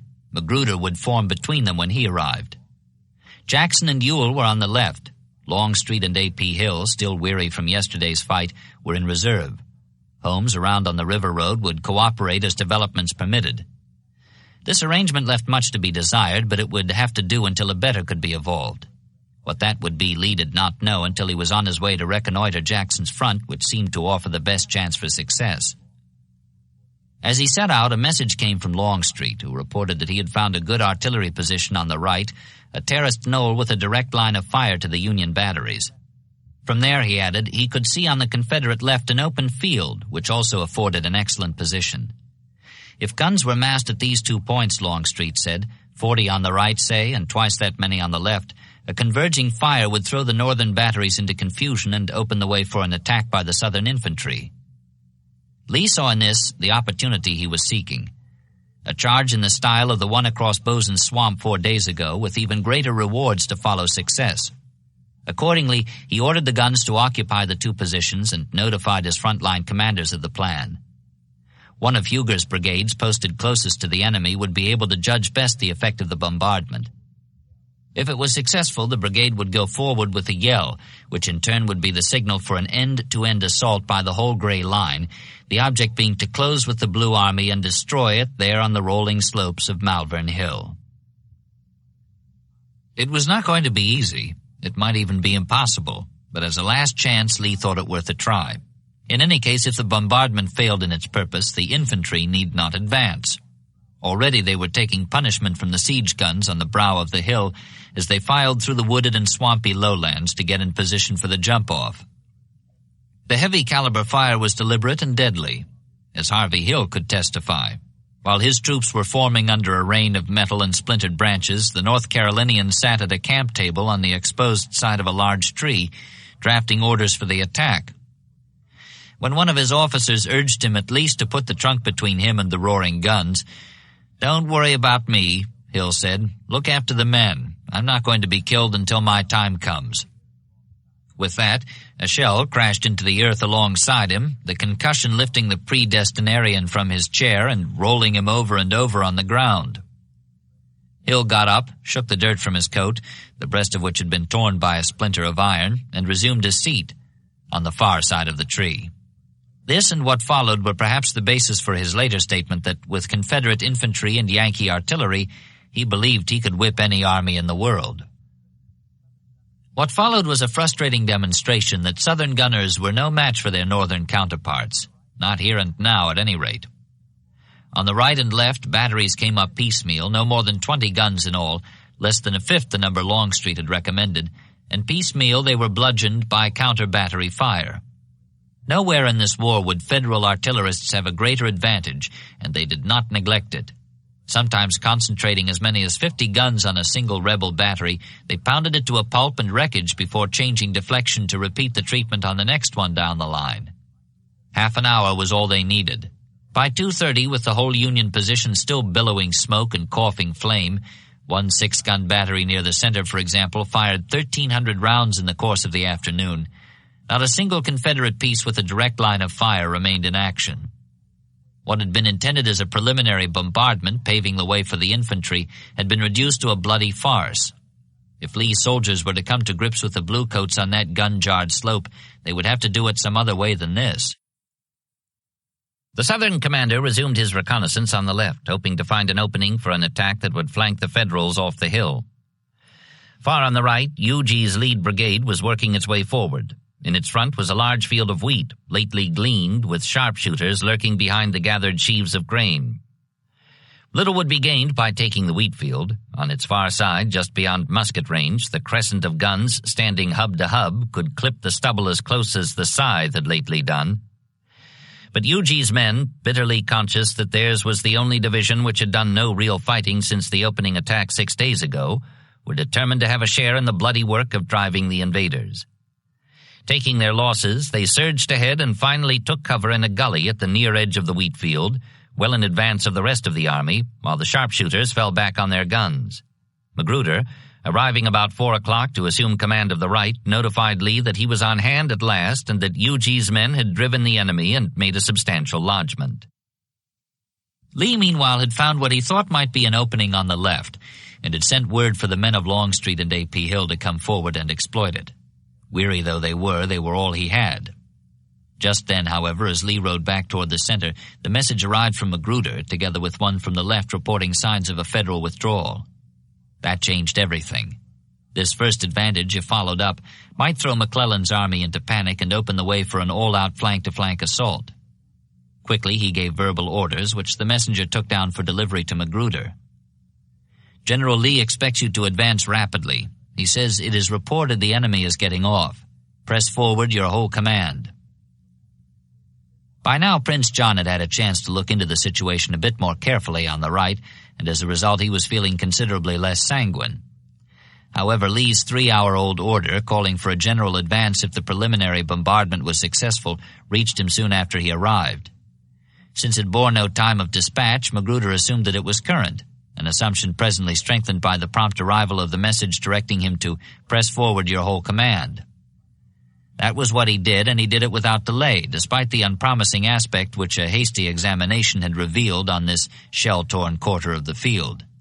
Quickly he formed his men and sent them forward on the right of Huger's lead brigade, which cheered at the sight of this unexpected support, leaped eagerly out of the gully, and joined the charge across the wheat field. On the far side of the cropped grain, the long crescent of guns began to buck and jump with redoubled fury, licking the stubble with tongues of flame. After the failure of the preliminary bombardment and the encounter with the shell that had seemed to have his name written on it, D.H. Hill had decided that no large-scale attack would be delivered. All the same, since Lee had never countermanded the tentative order for an advance if Huger's troops raised a yell, he kept his brigade commanders with him, ready to give them time-saving verbal instructions in case the unexpected signal came. Near sundown, just as he was advising them to return to their men and prepare to bed them down for the night, the firing rose suddenly to crescendo on the smoky hill, and the sound of cheering broke out on the right. "That must be the general advance," Hill exclaimed. "Bring up your brigades as soon as possible and join it." Quickly they rejoined their commands and led them forward through the woods. By the time they came out into the open, however, a fair proportion of the troops who had attacked on the right were lying dead or dying in the wheat field, and the rest were either hugging what little defilade they could find or else were running pell-mell toward the rear. The flaming crescent of Union guns shifted east in time to catch the new arrivers at the start of their advance up the long slope. "It was not war, it was murder," Hill said later. That was what it was, all right. Mass murder. Hill and Magruder and Huger gave it all they had, despite the hurricane of shells, only to see charge after charge break in blood and flow back from the defiant line of guns. Dusk put an end to the fighting. None of it had been hand-to-hand, and much of it had been done beyond musket range, though the cannon sustained the one-sided argument past dark. By that time, 5,590 Confederates had fallen as compared with less than a third that many Federals, and all for nothing. The 7 days were over. Lee had failed in his final effort to keep McClellan from reaching the James. Now that he had examined the ground over which the useless attack had been launched, he saw that it had clearly been foredoomed, and he could not understand how any commander there on the scene with all those guns staring down his throat could not have known better than to undertake it in the first place. So he went looking for Magruder. At Savage Station 2 days ago he had reproached him by messenger. This time he intended to do it in person, or at any rate demand an explanation. At last he found him. "General Magruder, why did you attack?" he said. Prince John had remained silent under the previous rebuke, but this time he had an answer, and he gave it. "In obedience to your orders, twice repeated," he told Lee. Jackson's men, at the far end of the line of battle, had spent another non-fighting day, their 6th out of the 7. Only the artillery had been engaged on the left. The infantry moving forward through the swampy underbrush had not been able to come up in time to take part in the assault, though as Stonewall rode through the gathering dusk he found one of Ewell's brigadiers forming his troops under cover of the woods, their faces reflecting the eerie red flicker of muzzle flashes out on the slope ahead. Jackson drew rein. "What are you going to do?" he asked. "I'm going to charge those batteries, sir." "I guess you had better not try it," Stonewall told him. General D.H. Hill has just tried it with his whole division and been repulsed. I guess you had better not try it, sir." Presently the firing died to a rumble. About 10 o'clock it stopped, and out of the moonless darkness came the agonized cries of the wounded, beyond reach on the up-tilted, blood-soaked plain. Jackson lay down on a blanket and went to sleep. 3 hours later he was wakened by Ewell and Harvey Hill, who believed that McClellan was preparing to launch a dawn attack and had come to ask if Stonewall wanted them to make any special dispositions to meet it. One sleepy officer, seeing the three men squatting in a circle, thought they resembled a triumvirate of frogs. "No," Jackson said quietly. "I believe he will clear out in the morning." He was right. McClellan did clear out, but not without having to override the protests of several high-ranking subordinates. Even Porter, who was his friend and generally favored all his actions, opposed this one, saying that he believed a determined advance from Malvern Hill would throw Lee into retreat through the streets of his capital. Phil Kearny, the hardest fighter among the brigade commanders, a spike-bearded New Jersey professional whose thirst for combat had not been slaked by the loss of an arm while leading a cavalry charge in Mexico, was the most vociferous of all. When the retirement order reached him at the close of the battle, he rose in the presence of his staff and cried out in anger, "I, Philip Kearny, an old soldier, enter my solemn protest against this order for retreat. We ought, instead of retreating, to follow up the enemy and take Richmond. And in full view of the responsibility of such a declaration, I say to you all, such an order can only be prompted by cowardice or treason." McClellan either ignored this protest or else he never heard it. In any case, his reply to Kearny would have been the same as the one he had made 3 days ago, when a cavalry colonel suggested a dash on the southern capital while Lee still had most of his men on the north bank of the Chickahominy. "If an army can save this country, it will be the Army of the Potomac, and it must be saved for that purpose." He was taking no chances. If Lee would let him alone for the present, he was more than willing to return the favor. And so it was that the same cavalry colonel found himself and his regiment alone on the hilltop next morning at dawn, with only a skirmish line of infantry left for show, while the rest of the army followed the road to Harrison's Landing. A mizzling rain had fallen before daylight, and mist blotted the lower slope from view. He could see nothing down there, but out of the mist came a babble of cries and wails and groans from the wounded who had managed to live through the night. After a while the sun came out, and when it burned the mist away, he saw a thing he would never forget, and never remember except with a shudder. Down there on the lower slope, the bodies of 5,000 gray-clad soldiers were woven into a carpet of cold or agonized flesh. A third of them were dead or dying, he later wrote, but enough of them were alive and moving to give the field a singular crawling effect. Disposing his troops in a pretense of strength, the colonel presently agreed with feigned reluctance to an informal truce, and while rebel ambulance details came out of the woods and moved among the sufferers on the hillside, he withdrew under cover of a drenching rain and joined the rear of the retreating column, the van of which was led by the army commander. "My men are completely exhausted," McClellan wired Washington, "and I dread the result if we are attacked today by fresh troops. I now pray for time. My men have proved themselves the equals of any troops in the world, but they are worn out. We have failed to win only because overpowered by superior numbers." He had not lost, he had failed to win. Nor had he been outfought, he had been overpowered. So he said. And if his words were unrealistic, it might be added in extenuation that all the events of the past week had occurred in an atmosphere of unreality. Watching the week-long 20-mile-wide conflict had been something like watching a small man beat a large one, not by nimble footwork or artful dodging or even boxing skill, but rather by brute force, driving headlong, never relinquishing the offensive, and taking a good deal more punishment than he inflicted. This last was confirmed by the casualty lists, which were beginning to be compiled now that the two armies were out of contact. 3 months ago, the news of Shiloh had arrived from the west with a dreadful shock. 23,741 American fighting men had been killed, wounded, or captured in that battle. Now the East's turn had come. The best and the worst that could be said of the battle known as the 7 Days was that this grim western figure had been exceeded by more than half. 36,463 was the total. And though in the earlier conflict most of the casualties had been Union, here it was the other way around. 15,849 Federals and 20,614 Confederates were on the list. In killed and wounded, moreover, the advantage increased from almost 3 to 4 to better than 1 to 2. Nearly 10,000 Federals had fallen, 1,734 killed, and 8,062 wounded, as opposed to nearly 20,000 Confederates, 3,478 killed, and 16,261 wounded. However, this preponderance was considerably reduced by the 6,053 Federals missing in action. Only 875 Confederates were in that category.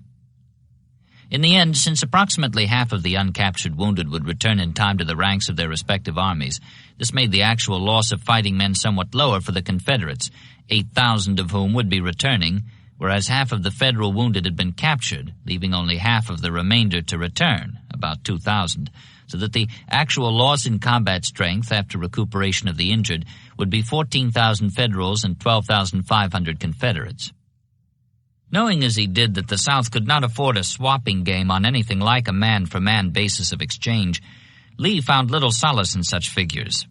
When Jackson and Longstreet came by headquarters seeking refuge from the storm, while the aid men and the burial squads worked among the wounded and the dead on the rain-swept hillside, he asked Longstreet for his impression of the fighting. "I think you hurt them about as much as they hurt you," the forthright Georgian told him. Lee winced at this, for he knew how badly his army had suffered, and there was a touch of irony in his reply. "Then I am glad we punished them well, at any rate." Longstreet left. Soon afterward, unexpectedly, President Davis walked in, taking Lee so much by surprise that he omitted the Mr. from his salutation. "President," he said, "I'm delighted to see you." They shook hands. Across the room, Jackson had risen and was standing at attention beside his chair. Lee saw Davis looking at him. "Why, President, don't you know General Jackson? This is our Stonewall Jackson." They were acquainted, of course, but the relationship had been strained by the Romney controversy, in which the Mississippian had supported Benjamin and the Virginian had submitted his resignation. The result in this first meeting since then was a curious exchange. Observing the Valley General's bristling manner, Davis did not offer his hand. Instead, he bowed, and Jackson replied with a rigid salute. Neither of them said anything to the other. Their last encounter had been under similar circumstances after the victory at Manassas, and here again the question was how or whether to pursue a driven foe. Stonewall felt the same way about it as he had felt a year ago, but Lee and Davis agreed that the disorganized condition of the Southern Army precluded any chance to overcome the Federals' substantial head start down the muddy road, which would be under gunboat fire at several points. Asked for his opinion, Jackson said dourly, "They have not all got away if we go immediately after them." Lee shook his head. For the present, at least, pursuit would have to be left to the cavalry, which had arrived the night before. The rest of the army would spend what was left of the day attending the wounded, burying the dead, and preparing to resume the chase tomorrow. For today, then, as well as for a good part of tomorrow, since Harrison's Landing was 8 muddy miles from Malvern Hill, Jeb Stuart had McClellan to himself. And the truth was he preferred it so. Except for an encounter with a gunboat on the Pamunkey 3 days ago, he reported with pride that he had repulsed it with a single howitzer, forcing the monster to close its ports and slink off, full speed astern. "What do you think of that?" he wrote his wife. Outpost duty along the lower Chickahominy had kept his troopers out of the main channel of events during the past momentous week, affording them little chance for a share in the glory of driving the Yankees away from the gates of Richmond. All that was behind them at last, however, and now that they were back in the limelight, stage center, so to speak, their plumed commander intended to make the most of whatever opportunities came his way. Today there were few, the pursuit being mainly a matter of gathering up the stragglers and equipment which the blue host dribbled in its wake on the river road. Night fell before he found what he was seeking. Next morning, though, July 3rd, the rain had slacked and stopped in the night, the day was bright and sunny, he came within sight of the answer to his prayers. The Northern Army had gone into camp beside the James, and Stuart, mounting a low ridge called Evelington Heights, looked down and saw the quarry spread out before him, close-packed and apparently ripe for destruction. McClellan had chosen the position with care. The creeks on his flanks, one of which curved along his front as well, and the gunboats anchored in his rear, their big guns trained across the meadows, gave him excellent protection from attack by infantry. But in failing to occupy Everlington Heights, he had left his soldiers open to terrible punishment from the plunging fire of any guns the Confederates might bring up. Stuart saw this at once and quickly got off a message informing Lee of the opportunity. Unwilling to wait, however, and with no regard for the long odds or concern for the consequences of alerting the Federals to the danger of leaving the dominant ridge unoccupied, he brought up the little howitzer that had peppered a gunboat into retreat 4 days ago, and at 9 o'clock opened fire on the bluecoats huddled on the mudflats down below. The effect was instantaneous and spectacular, a moil of startled men and rearing horses thrown abruptly into milling consternation. Stuart was delighted. Informed by Lee that Longstreet, Jackson, and A.P. Hill were on the march to join him, he kept the little field piece barking terrier-like to sustain the confusion until they arrived to compound it. But it was a case of too little too soon. Spotting the trouble at last, the Federals moved to get rid of it by advancing a 6-gun battery and a regiment of infantry. Stuart held his position until he was down to his last 2 rounds, still hoping for the arrival of support. At 2 o'clock, with hostile guns approaching his front and infantry probing around his flanks, he fired his 2 last shells and pulled back off the ridge. He had done no appreciable damage, but he was pleased that he had found this chance to give McClellan one last prod. Moreover, he wrote home next day, "If the army had been up with me, we would have finished his business." As it was, however, the lead elements of Longstreet's division, moving in front of the other 2, did not arrive until sunset, too late to undertake an attack even if the heights had still been naked of guns, which they were not. McClellan had been shown his mistake and had moved to rectify it. Next morning the ridge was crowned with batteries, supported by heavy columns of infantry. Hill and Jackson had come up by then, and Longstreet, who assumed command by seniority, put them in line for an all-out assault, holding his own division in reserve. Lee arrived to find Jackson protesting that his men were too weary and the heights too strong for the attack to be anything but a fiasco. After looking the situation over, Lee was obliged to agree regretfully with Stonewall. The assault was canceled and the troops went into camp. The campaign was over. Certain regiments were left on picket duty to observe the enemy, and one among them was stationed in a clump of woods overlooking an open field, beyond which there was another clump of woods where a Federal regiment was posted. All in all, the situation indicated a sudden renewal of bloodshed. This was the 4th of July, however, and what was more, the field was full of ripe blackberries. So, as one rebel private later remembered, our boys and the Yanks made a bargain not to fire at each other, and went out in the field, leaving one man on each post with the arms, and gathered berries together and talked over the fight, traded tobacco and coffee, and exchanged newspapers as peacefully and kindly as if they had not been engaged for the last 7 days in butchering one another.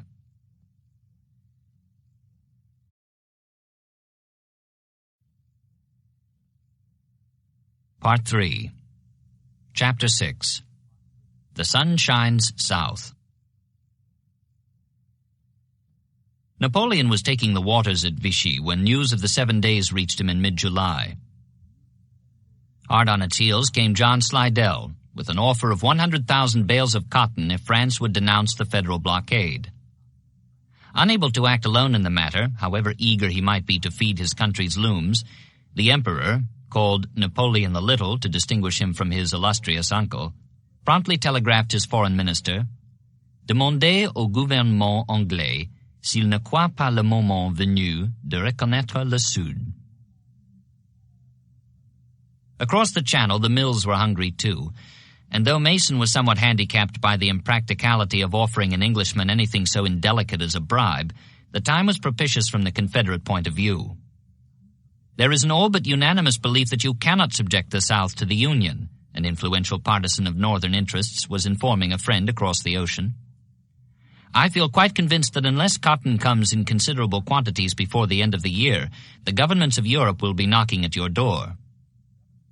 Moreover, even as he wrote, a pro-Confederate member was introducing a motion before Parliament for British-French mediation in the American Civil War, which in effect amounted to recognition of the infant nation as a reward for throwing the blue invader off its doorstep.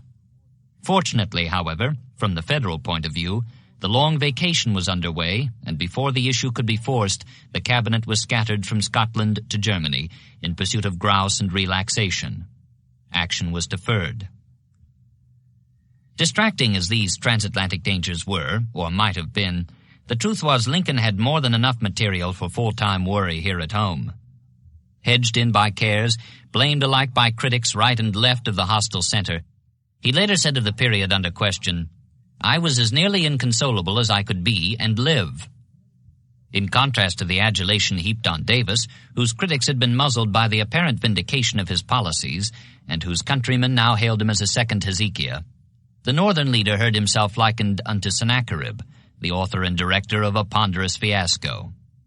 Henry Ward Beecher was saying of him from a pulpit in Brooklyn, "Not a spark of genius has he, not an element for leadership, not one particle of heroic enthusiasm." Wendell Phillips thought him something worse and said so from a Boston lecture platform. "He may be honest. Nobody cares whether the tortoise is honest or not. He has neither insight, nor provision, nor decision. As long as you keep the present turtle at the head of the government, you make a pit with one hand and fill it with the other." The politicians were in full bay, particularly those of his own party who had been urging without success his support of anti-slavery legislation, which he feared would lose him the border states, held to the Union so far by his promise that no such laws would be passed. It also seemed to these Republicans that entirely too many Democrats were seated in high places, specifically in the cabinet and the army, and now their anger was increased by apprehension. About to open their campaigns for re-election in November, they had counted on battlefield victories to increase their prospects for victory at the polls. Instead, the Maine Eastern Army, under the Democrat McClellan, McNapoleon, they called him, had held back as if on purpose and then retreated to the James, complaining within hearing of the voters that the administration was to blame. Privately, many of the Jacobins agreed with the charge, though for different reasons, the main one being that Lincoln, irresolute by nature, had surrounded himself with weak-spined members of the opposition party. Fessenden of Maine put it plainest. "The simple truth is, there was never such a shambling half-and-half set of incapables collected in one government since the world began." The people themselves were disconsolate. "Give me a victory and I will give you a poem," James Russell Lowell wrote his publisher. "But I am now clear down in the bottom of the well, where I see the truth too near to make verses of." Apparently the people shared his gloom. Their present reaction was nothing like the short-lived panic they had staged 5 weeks ago when Stonewall Jackson broke through to the line of the Potomac. Nor was it characterized by aroused determination, as in the period following Bull Run the year before. It was, in fact, strangely apathetic and difficult to measure, even for a man who had spent a lifetime with one hand on the public pulse, matching the tempo of his actions to its beat. Lincoln watched and wondered. One indication was the stock market, which broke badly under the impact of the news from the peninsula. Another was the premium on the gold in the Union dollar, which had stood at 3.5% a month ago, but since then had risen to 17%. He watched and wondered, unable to catch the beat. In response to McClellan's call for reinforcements on the day of Malvern Hill, "I need 50,000 more men, and with them I will retrieve our fortunes," Lincoln told him, "Maintain your ground if you can, but save the army at all events, even if you fall back to Fort Monroe. We still have strength enough in the country, and will bring it out." Well, McClellan had saved the army, and the strength enough was there, but Lincoln was uncertain as to how to bring it out. The present apathy might be a lull before the storm that would be brought on by another call for troops. As he phrased it, "I would publicly appeal to the country for this new force, were it not that I fear a general panic and stampede would follow, so hard is it to have a thing understood as it really is." As usual, he found a way. To call for troops was one thing, to receive them was another. Seward was sent to New York to confer with men of political and financial power, explain the situation, and arrange for the northern governors to urge the president to issue a call for volunteers to follow up the recent successes of the federal arms.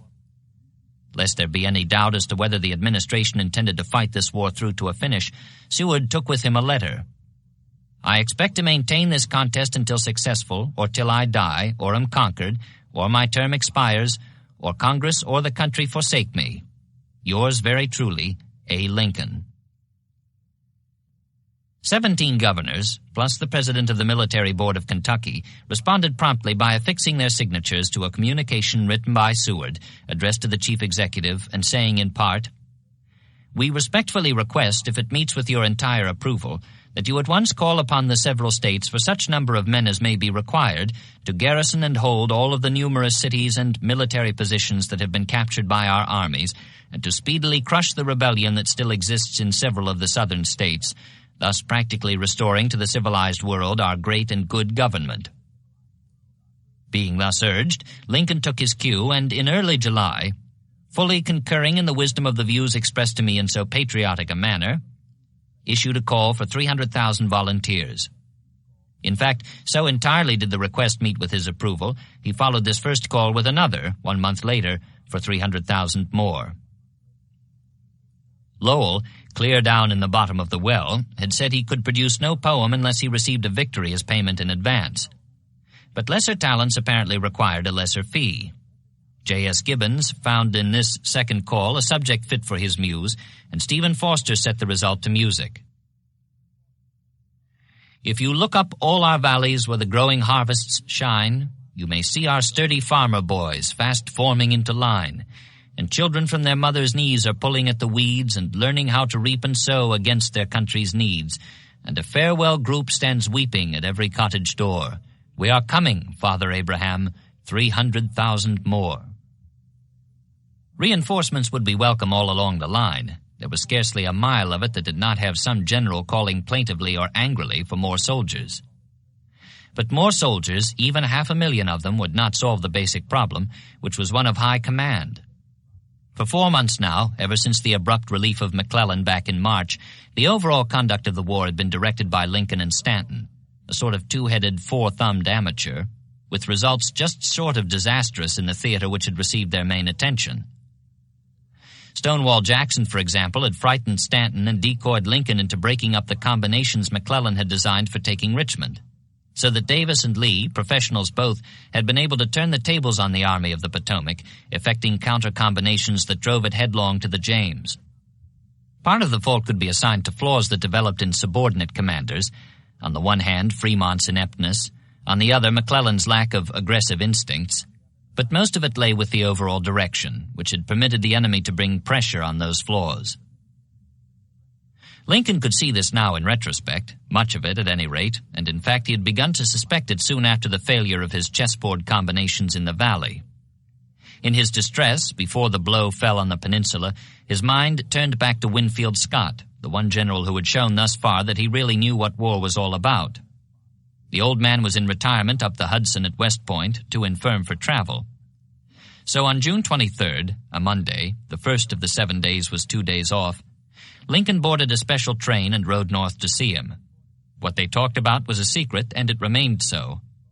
But when McClellan wired the War Department on June 27th, while Porter was under attack on Turkey Hill, "I will beg that you put some one general in command of the Shenandoah and of all troops in front of Washington for the sake of the country, secure unity of action, and bring the best men forward."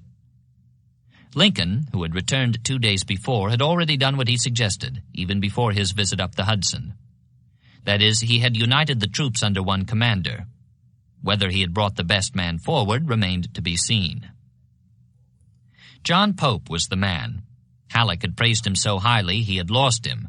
Indeed, for months now the news from that direction had seemed to indicate that the formula for victory, so elusive here on the seaboard, had been discovered by the generals in the West, in which case, as Lincoln and Stanton saw it, the thing to do was bring one of them east and give him a chance to apply it.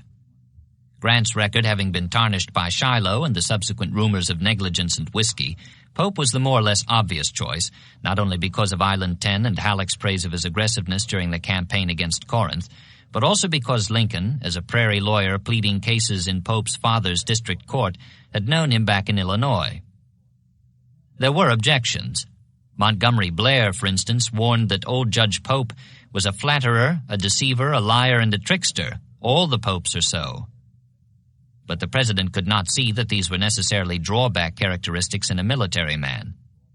While admitting the general's infirmity when it came to walking the chalk line of truth, he protested that a liar might be brave and have skill as an officer. Also, perhaps as a result of a belief in the Westerner's ability to combine effectively the several family traits Blair had warned of, he credited him with great cunning, a quality Lincoln had learned to prize highly as a result of his brush with Stonewall Jackson in the valley. So Pope was sent for. Arriving while Lincoln was up the country seeing Scott, he made at once an excellent impression on Stanton and the members of the Committee on the Conduct of the War, who saw in him the antithesis of McClellan. For one thing, there was nothing of caution about him. He was a talker, and his favorite words were "I" and "forward." If he had been placed in charge of the West in the early spring, he said, nothing could have stopped his march on New Orleans. By now he would have split the South in two and gone to work on the crippled halves. For another, he was sound on the slavery question, assuring the committee that he and it saw eye to eye on the matter. Wade and the others were delighted not only with his opinions, civil as well as military, but also with his appearance, which they found as reassuring as his beliefs. He had shaved his cheeks and his upper lip, retaining a spade-shaped chin beard that bobbed and wagged decisively as he spoke, lending weight and point to his utterances and increasing the overall impression of forcefulness and vigor. Lincoln, when he returned from the visit with Scott, was pleased to see the confidence Pope had managed to invite within so brief a span, and gave him at once his orders and his assignment to the command of an army expressly created for his use. The Army of Virginia, it was called.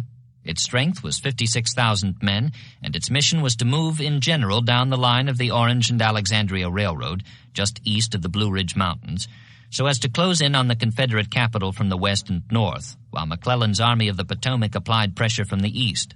Thus Richmond would be crushed in a giant nutcracker, with Pope as the upper jaw. His army was created by consolidating the commands of McDowell, Banks, and Fremont. All three of these generals outranked him, an unusual arrangement to say the least, but only one of them took official umbrage.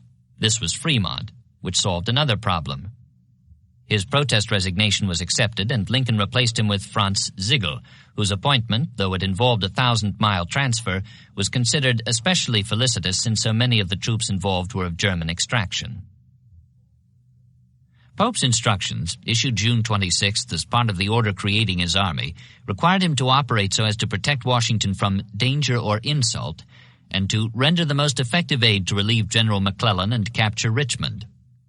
It was a large order, but Pope only laid down one condition. McClellan must be given peremptory orders to attack the minute he heard that Pope was engaged. This was necessary, Pope said, because of the known timidity and irresolution of his partner in the squeeze play. For the present, however, as he learned all too soon, the stipulation was unnecessary. On the day the Army of Virginia came officially into being, McClellan no longer had any choice in the matter. The 7 days had opened, and the Army of the Potomac found itself engaged in a tremendous struggle for survival, trying first to fend off Lee's assault down the north bank of the Chickahominy, and then to reach the gunboat sanctuary of the James. When news of the attack reached Washington, Pope showed that there were elements of caution in his makeup after all. He advised Lincoln not to let McClellan fall back southward, since this would unhinge the jaws of the nutcracker, but to order him to retire in the direction of the York.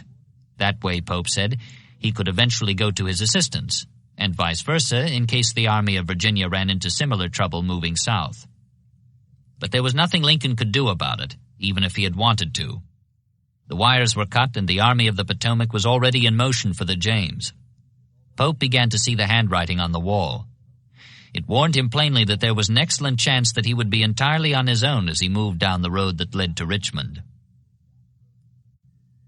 Discouraging as this prospect was to the newly arrived commander, a look into the backgrounds of the three groups he was expected to weld into an effective striking force proved equally discouraging, if not more so. Two of the three, Banks's and Sigel's, had traditions of defeat, and the third, McDowell's, had slogged all over northern Virginia, seemingly without profit to anyone, least of all to itself.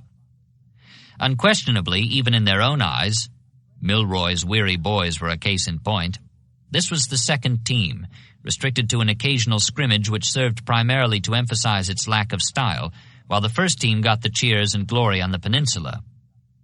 For all his bluster, Pope saw one thing clearly.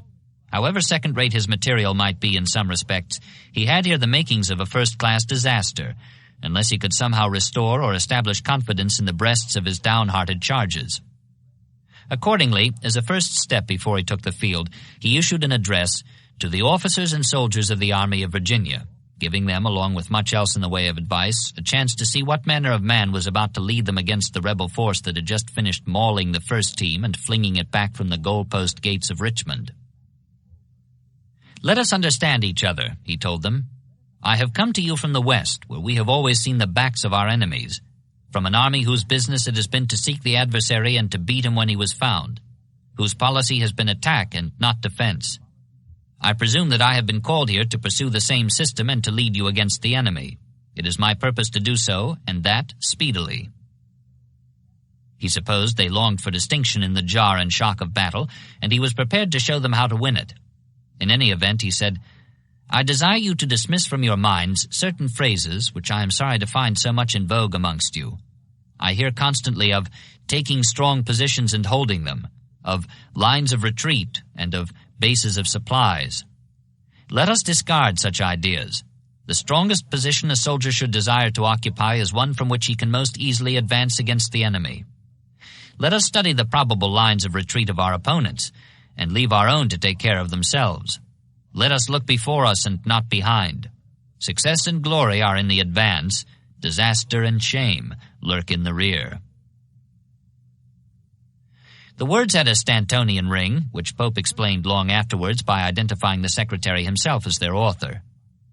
At any rate, whoever wrote them, the effect was something other than the one that had been intended, particularly among the men the undersigned general addressed. They found the comparison odious, and they resented the boasting tone in which it was made. 5-cent Pope, they dubbed their new commander, while old-time regulars recalled a parody that had made the Army rounds some years ago when he issued over-sanguine reports of success in boring for artesian water on the bone-dry plains of Texas. Pope told a flattering tale, which proved to be bravado, about the streams which spout like ale on the Llano Estacado. McClellan's supporters, of course, resented him too.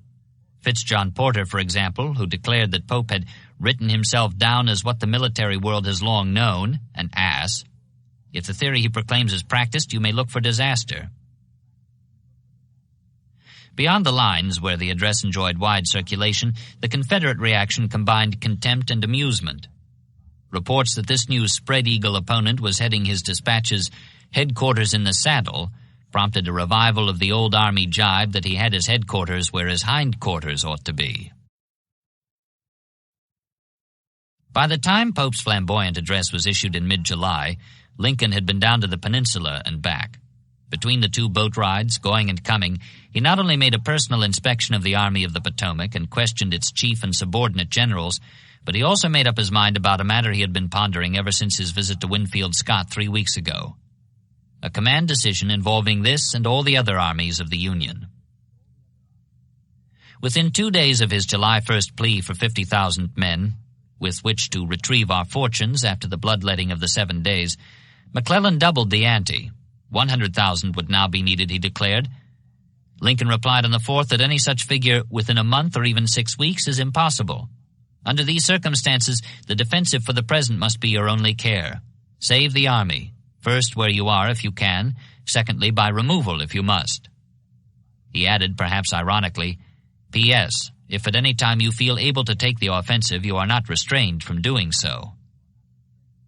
Once more, he was losing patience fast. Sending troops to McClellan, he said, was like trying to shovel fleas across a barn lot. So few seemed to get there. Also, there were alarming rumors as to the condition of the men the general already had. Lincoln decided to see for himself. Boarding a steamer on the night of July 7th, he reached Harrison's Landing late the following afternoon and rode out at once with the Army commander for a sundown inspection of the camps. Apparently, to his surprise, he found the men in good condition and high spirits, though the latter could be accounted for, at least in part, as a reaction to seeing the president on horseback. For one thing, an observer wrote home, there was the imminent danger that his long legs would become entangled with those of the horse, and both come down together. Occupied as he was in the attempt to control his mount, which seemed equally nervous, he had trouble tipping his tall hat in response to cheers that were redoubled when the difficulty was seen. That arm with which he drew the rein, in its angles and position, resembled the hind leg of a grasshopper, the hand before, the elbow away back over the horse's tail. But the boys liked him, the soldier observer added. In fact, his popularity with the Army is and has been universal. Most of our rulers and leaders fall into odium, but all have faith in Lincoln. When he finds out, they say, it will be stopped. God bless the man and give answer to the prayers for guidance I am sure he offers. If guidance was what he was seeking, he could find it right there alongside him, astride Dan Webster. Less than 3 weeks ago, McClellan had requested permission to present his views on the state of military affairs throughout the country.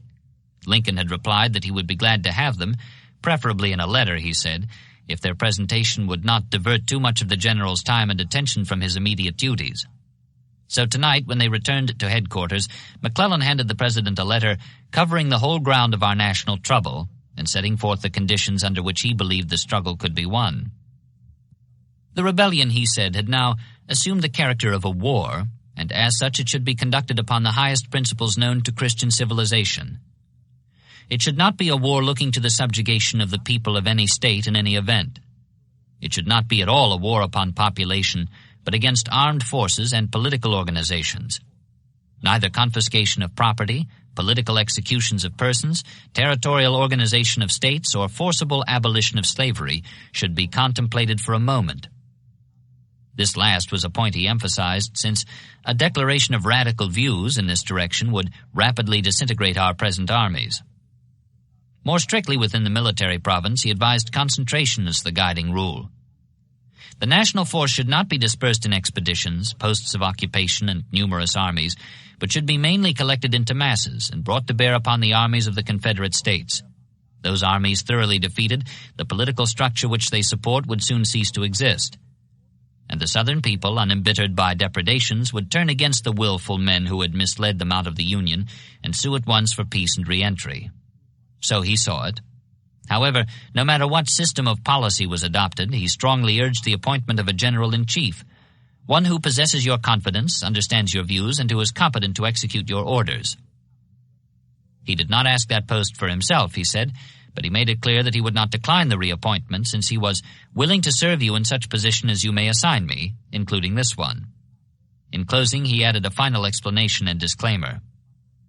I may be on the brink of eternity, and as I hope forgiveness from my Maker, I have written this letter with sincerity toward you and from love for my country. Lincoln took it and read it through, with McClellan standing by. All right, he said, and put it in his pocket. That was all. Apparently he had not come down here in search of guidance. What he had come for, it developed, was a look at the present condition of the Army and some specific answers to a specific question, which he put the following day to the 5 corps commanders. If it were desired to get the Army away from here, could it be safely effected? Keyes and Franklin replied that it could and should be done. The other 3 thought otherwise. It would be ruinous to the country, Heintzelman said. We give up the cause if we do it, Sumner said. Move the Army and ruin the country, Porter said. Once the questioning was over, Lincoln and the generals took a glass of wine together, and the president got ready to go back to Washington.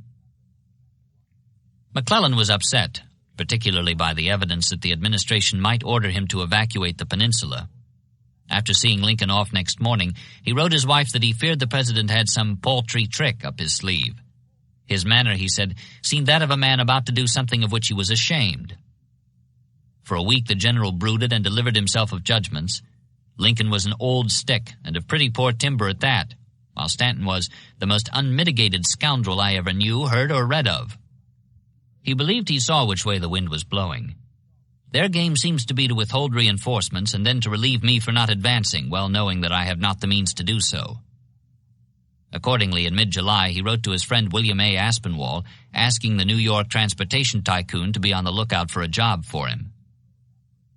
Lincoln, meanwhile, had made up his mind to act on the command decision which he had been considering for weeks.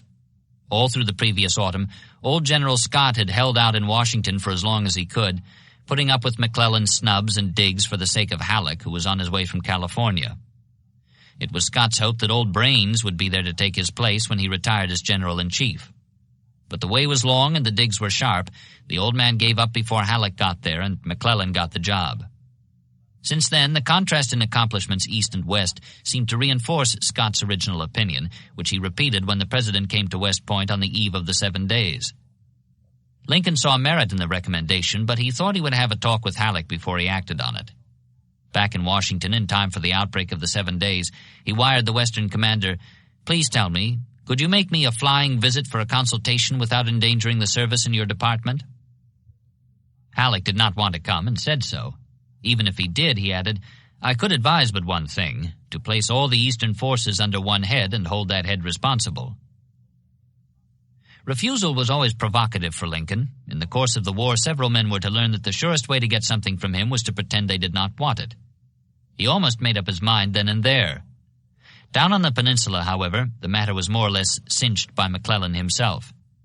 His Harrison's Landing letter, an exegesis of the conservative position, was the strongest possible proof that its author was not the kind of man to fight the kind of war Lincoln was rapidly coming to believe the country was going to have to fight if it was going to win. Returning to Washington on the night of July 10th, he had Stanton send a wire to Corinth next morning, which left the recipient no choice in the matter. Ordered that Major General Henry W. Halleck be assigned to command the whole land forces of the United States as General-in-Chief, and that he repair to this capital as soon as he can with safety to the positions and operations within the department under his charge. There were delays. Halleck did not arrive for nearly 2 weeks, being occupied with the incidentals of transferring his command. The delay was hard on Lincoln. "I am very anxious, almost impatient to have you here," he wired. Down on the peninsula, McClellan was spared for 9 days the shock of hearing that his old post had gone to a rival. Then he read of it in a newspaper. "In all these things," he wrote his wife, "the President and those around him have acted so as to make the matter as offensive as possible. He has not shown the slightest gentlemanly or friendly feeling, and I cannot regard him as in any respect my friend. I am confident that he would relieve me tomorrow if he dared to do so. His cowardice alone prevents it. I can never regard him with other feelings than those of contempt." This was going to be a harder war from here on out, and Lincoln knew it. He knew it because he was going to make it so. In fact, he was going to make it just as hard as he had to, and he said as much quite frankly to anyone who asked him. Most particularly, despite conflicting advice from McClellan and men like him, it was going to be harder on civilians. Of the 4 actions which the general had said should not be contemplated for a moment, 1, confiscation of property, 2, political execution of persons, 3, territorial organization of states, and 4, forcible abolition of slavery, the first and second had already been carried out with governmental sanction, the third was in the legislative works, and the fourth was under urgent consideration. The second of these was the most obviously harsh, and for that reason should be the most obviously effective in securing obedience to occupation rule. So Benjamin Butler reasoned, at any rate, when he reached New Orleans and found that the national ensign, prematurely raised over the mint, had been ripped from its staff by the mob. "They have insulted our flag, torn it down with indignity," he notified the War Department. "This outrage will be punished in such manner as in my judgment will caution both the perpetrators and abettors of the act, so that they shall fear the stripes if they do not reverence the stars in our banner." As good as his word, Butler found a man still wearing a tatter of the outraged bunting in his buttonhole, brought him before a drumhead court, and carried out the resultant sentence by hanging him in public from a window of the building where the crime had been committed. It worked about as well as he had expected. The sight of one man dangling by his neck from the eaves of the mint sobered the others considerably. Fear, not reverence, was what Butler had wanted, and he got it, at least from the men. The women were another matter. In them he saw no signs of fear, and certainly none of reverence. In fact, they missed no chance to show their contempt for the blue-clad invaders. Passing them on the street, they drew their skirts aside to escape contamination, or else they walked straight ahead, taking their half of the sidewalk out of the middle, and forced oncoming Yankees to step off into the mud. The climax came when one of them, taking careful aim from an upstairs window, emptied a slop jar onto the head of Farragut himself. Butler retaliated with a general order, directing that hereafter when any female shall, by word, gesture, or movement, insult or show contempt for any officer or soldier of the United States, she shall be regarded and held liable to be treated as a woman of the town plying her avocation. At home and abroad, the reaction was uproarious. Beauregard made Butler's order the subject of one of his own. "Men of the South, shall our mothers, our wives, our daughters, and our sisters be thus outraged by the ruffianly soldiers of the North, to whom is given the right to treat at their pleasure the ladies of the South as common harlots? Arouse, friends, and drive back from our soil these infamous invaders of our homes and disturbers of our family ties." Overseas, Lord Palmerston remarked, "Any Englishman must blush to think that such an act has been committed by one belonging to the Anglo-Saxon race." In Richmond, before the year was out, Davis branded Butler a felon, an outlaw, an enemy of mankind, and ordered that in the event of his capture, the officer in command of the capturing force do cause him to be immediately executed by hanging. Southerners and their blushful friends abroad were not the only ones offended by the cockeyed general's zeal. Pro-Union men of the region he controlled found that they too came under his strictures, particularly in economic matters such as the seizure of cotton and the freezing of foreign funds, and they were equally vociferous in protest. But Lincoln had little use or sympathy for them. If these riders on the ship of state thought they were to touch neither a sail nor a pump, but to be merely passengers, deadheads at that, to be carried snug and dry throughout the storm and safely landed right side up, they were mistaken. He gave them a midsummer warning that the voyage was about to get rougher. "The true remedy," he said, switching metaphors, "does not lie in rounding the rough angles of the war, but in removing the necessity for war." This they could accomplish, he replied to one Protestant, by bringing Louisiana back into the Union.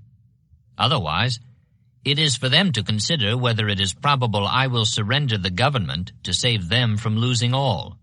If they decline what I suggest, you scarcely need to ask what I will do. What would you do in my position? Would you drop the war where it is? Or would you prosecute it in future with elder stalk squirts charged with rosewater? Would you deal lighter blows rather than heavier ones? Would you give up the contest, leaving any available means unapplied? The questions were rhetorical, and he closed by answering them. "I am in no boastful mood. I shall do no more than I can, and I shall do all I can to save the government, which is my sworn duty as well as my personal inclination. I shall do nothing in malice.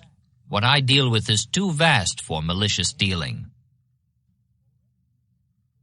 Already he had sent an official observer, a Maryland senator, down to New Orleans to look into the situation.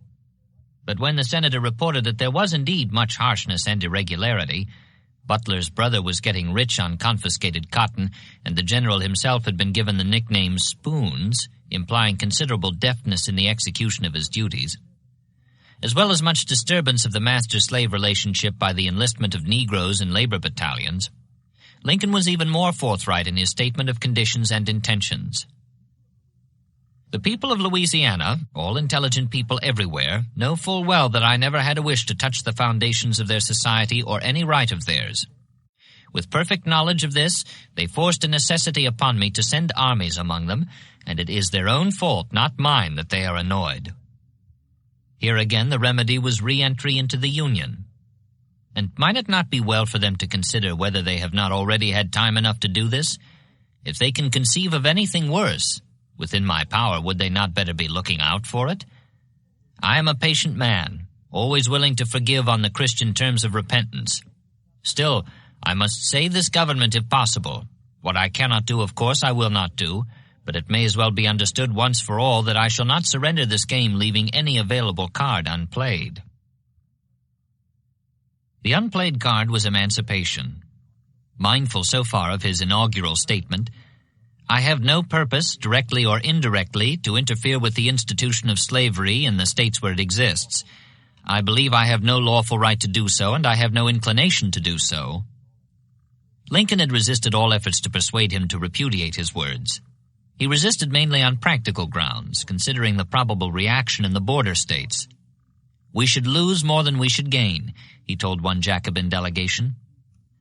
Not only had he refused to issue such a proclamation as they were urging on him, he had revoked 3 separate pronouncements or proclamations issued by subordinates, one by Fremont, one by Cameron, and recently a third by Hunter in South Carolina. In the instance of the latter revocation, however, he had shown which way his mind was turning in mid-May. "Whether it be competent for me as Commander-in-Chief of the Army and Navy to declare the slaves of any state or states free, and whether at any time in any case it shall have become a necessity indispensable to the maintenance of the government to exercise such supposed power, are questions which, under my responsibility, I reserve to myself. This was putting a new face on the matter. What a president had no right or inclination to do in peacetime, Lincoln was saying, might become an indispensable necessity for a wartime commander-in-chief. Besides, he had done some ciphering back in March and had come up with a simple dollars and cents solution to the problem. Figuring the cost of the war at $2 million a day and the cost of slaves at $400 a head, he had found the value of Delaware's 1,798 slaves to be less than the cost of half a day of fighting. Extending his computations on this basis, he found that the total value of the 432,622 slaves in the District of Columbia and the 4 border states, Delaware, Maryland, Kentucky, Missouri, amounted to less than the cost of 3 months of warfare. Accordingly, he laid these figures before Congress in support of a resolution proposing compensated emancipation. In early April it was adopted, despite the objections of abolitionists who considered it highly immoral to traffic thus in souls. But nothing practical came of it, because the slave state legislatures would not avail themselves of the offer. Lincoln was saddened by this failure, and on revoking Hunter's proclamation the following month, addressed a special plea to the people of the border region. I do not argue. I beseech you to make arguments for yourselves. You cannot, if you would, be blind to the signs of the times. I beg of you a calm and enlarged consideration of them, ranging, if it may be, far above personal and partisan politics. This proposal makes common cause for a common object, casting no reproaches upon any. It acts not the Pharisee. The change it contemplates would come gently as the dews of heaven, not rending or wrecking anything. Will you not embrace it? So much good has not been done by one effort in all past time as in the providence of God it is now your high privilege to do. May the vast future not have to lament that you have neglected it. The signs of the times were indeed plain to read. They had in fact the glistening clarity of wet paint, most of them having been posted about the legislative landscape during the current session of Congress. In March, subscribing to the opinion that the Dred Scott decision did not constitute law, the members fulfilled a Republican campaign promise by passing an act prohibiting slavery in all present or future national territories. The following month, the peculiar institution was abolished in the District of Columbia, with compensation for the owners and provisions for colonization of the freedmen, which Lincoln considered the best practical solution to the problem. There has never been in my mind any question upon the subject, he declared as he signed the bill, except the one of expediency, arising in view of all the circumstances. In May, the United States and Britain agreed by treaty to cooperate in suppressing the slave trade, a diplomatic move that gave much pleasure to the Jacobins, whom Lincoln had been at pains to please whenever he could. For their sake, he had proposed that the country give formal recognition to the Negro republics of Haiti and Liberia, which Congress gladly did, and back in February, despite the known leniency of his nature in such matters, he sustained the sentence of execution brought against Nathaniel Gordon of Portland, Maine, the first and only slave trader ever hanged in accordance with federal law. Gratifying as all this was, including the hanging, the Jacobins were by no means satisfied. They wanted more, much more, and they never stopped letting Lincoln know it. The pressure in this direction is still upon me and increasing, he said on July 12th when he called 20 border state congressmen into his office for a final appeal before next week's adjournment sent them scattering for their homes. He spoke of the continuing attempts by the seceded states to persuade their sister slave communities farther north to join them in revolt, attempts which, incidentally, if successful, would deprive these representatives of their jobs. The pull was strong, Lincoln admitted, and he wanted these men to help him weaken it. You and I know what the lever of their power is. Break that lever before their faces and they can shake you no more forever. Besides, he said, slavery was failing fast already. If the war continues long, the institution in your states will be extinguished by mere friction and abrasion. How much better for you and for your people to take the step which at once shortens the war and secures substantial compensation for that which is sure to be wholly lost in any other event. They heard him out, and then they shook their heads. The adopted resolution not only seemed to them a violation of state rights, but they also questioned the constitutional power of Congress to appropriate funds for such a purpose. What was more, they doubted the sincerity of their fellow congressman. The offer, one of the callers said, was but the enunciation of a sentiment which could not or was not likely to be reduced to an actual, tangible proposition. If Congress really meant it, let the money be put in the president's hands, and then they would consider acceptance. Then, too, though this objection went unspoken, the plan entailed payment in government bonds, and though slave property was admittedly precarious and declining fast in value, the national credit was declining even faster. In short, they wanted no part of the offer as things now stood. Respectfully, they bowed and took their leave, and Lincoln was left saddened and alone. Left alone, he would act alone. He knew well enough the arguments against what McClellan 4 days before had called a declaration of radical views on the slavery issue. Possible loss of the border states, possible loss of large segments of the Army through desertion, possible loss of the fall elections. He knew, too, of currents that ran deeper. Of Archbishop John Hughes of New York, for example, who had warned in a widely reprinted official declaration, "We Catholics and a vast majority of our brave troops in the field have not the slightest idea of carrying on a war that costs so much blood and treasure just to gratify a clique of abolitionists in the North." A Westerner, Lincoln knew the rabid division on the subject in the West, where candidates were tagged charcoal and snowflake in anger and derision, regardless of party. Such considerations, the concrete along with the nebulous, had weight. But he also knew the arguments in favor of positive action. First, it would allay the danger of foreign intervention by engaging the sympathy and arousing the enthusiasm of the rank and file of Europe, against which not even the most avid of the pro-Confederate rulers and ministers would dare to act. Second, whatever it did to the Democrats here at home, it would heal the split in his own party, which was rapidly getting out of hand. Beyond, if not above, all these, and entirely aside from his promises to those who claimed to have removed themselves from his authority, there was the question of personal ethics, of whether the considered step was consonant with honor. He had called the nation to arms in support of a single issue, the preservation of the Union. Could he now adopt a second, superimpose it, so to speak, without being guilty of chicanery or worse? He believed he could, and he based his persuasion on necessity. Things had gone on from bad to worse, he later explained, until I felt that we had reached the end of our rope on the plan of operations we had been pursuing, that we had about played our last card and must change our tactics or lose the game. The truth was, the war had already outlasted the heady burst of enthusiasm that had flared up after Sumter.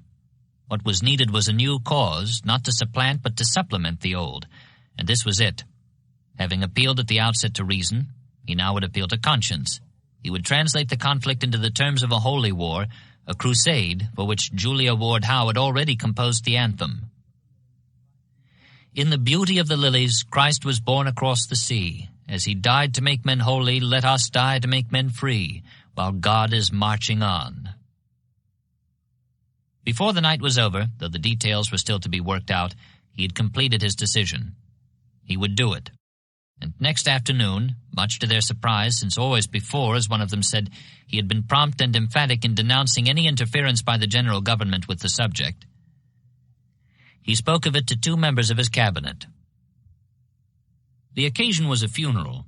The Stantons had lost a newborn child, and Lincoln rode to the burial in a carriage with Wells and Seward. According to Wells, the president dwelt earnestly on the gravity, importance, and delicacy of the slavery question and the advisability of issuing an emancipation proclamation in case the rebels did not cease to persist in their war on the government, of which he saw no evidence. He said he had about come to the conclusion that it was a military necessity absolutely essential for the salvation of the Union, that we must free the slaves or be ourselves subdued. Asked for their opinions on the matter, both men were at first too taken aback by what Wells called this new departure to say anything at all. Seward, recovering first, replied that his present opinion inclined to the measure as justifiable, but he would rather think the matter through before giving a final answer. Wells said he felt the same way about it. Lincoln let it go at that, though he made it clear that he was earnest in the conviction that something must be done.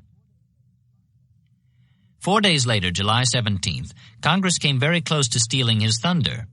In August of the previous year, this body had passed a confiscation act endorsing Butler's contention that the slaves of disloyal masters were contraband, liable to seizure and eligible for freedom on entering Union lines.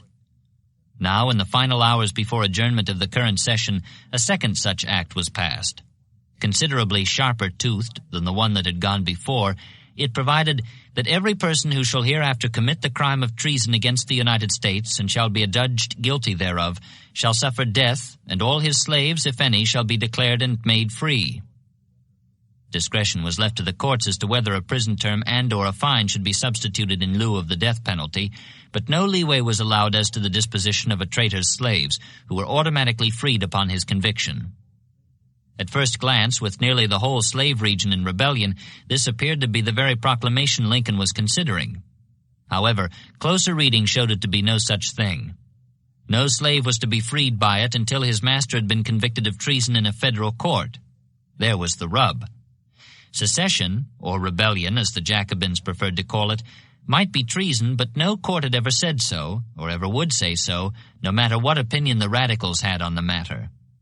All the acts really did was provide a sanctuary for such slaves as crossed the federal lines, with the result that the U.S. government became, in effect, the greatest slaveholder the world had ever known, not excepting the pharaohs of Egypt. Lincoln doubted the legality of the act. "It is startling to say that Congress can free a slave within a state," he declared in a veto message which he had prepared against its passage. All the same, he signed it as soon as it reached his desk. But in doing so, he forwarded the proposed veto message in order to make his objections part of the record when the legislation was tested in the courts. Read in both houses as a prelude to adjournment, the message was greeted with sneers and laughter by the radicals, who took it as an admission that when the chips were down, he did not dare to oppose them with anything but words. In this they were much mistaken, though words were very much a part of what he had in mind. On July 22nd, to the surprise of all but Wells and Seward, who had been prepared for something of the sort by his remarks in the funeral carriage 9 days back, he read to the assembled cabinet an emancipation proclamation which he proposed to issue without delay. Unlike the Confiscation Act, which required that individuals be convicted of treason before their slaves were freed, Lincoln's edict left no burden of proof upon the government. He intended it as a military pronouncement designed to help win the war, and that was all. He was not concerned with legality as such, since he did not deal with individuals as such. All he required was that they live within an area where the authorities, after a specified date, continued to defy the federal government. The object of the war, he repeated, was the preservation of the Union. And as a fit and necessary military measure for effecting this object, I, as Commander-in-Chief of the Army and Navy of the United States, do order and declare that on the first day of January, in the year of our Lord 1863, all persons held as slaves within any state or states wherein the constituted authority of the United States shall not then be practically recognized, submitted to, and maintained, shall then thenceforward and forever be free. Reactions varied. Chase and Stanton approved, but wanted it stronger. Bates wanted it as it was.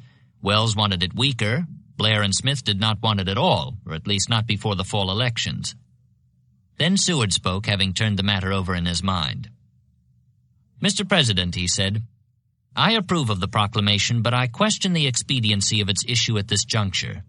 The depression of the public mind, consequent upon our repeated reverses, is so great that I fear the effect of so important a step.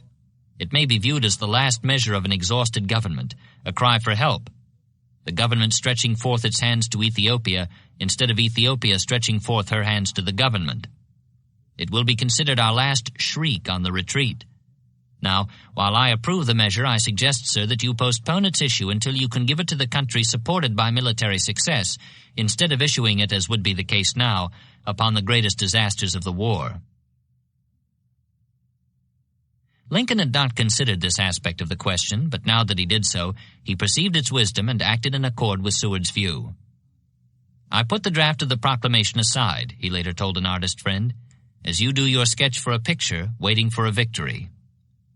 Halleck, the man he counted on to give him one, was on the way at last, would arrive in fact tomorrow. Meanwhile, this thunderbolt would keep.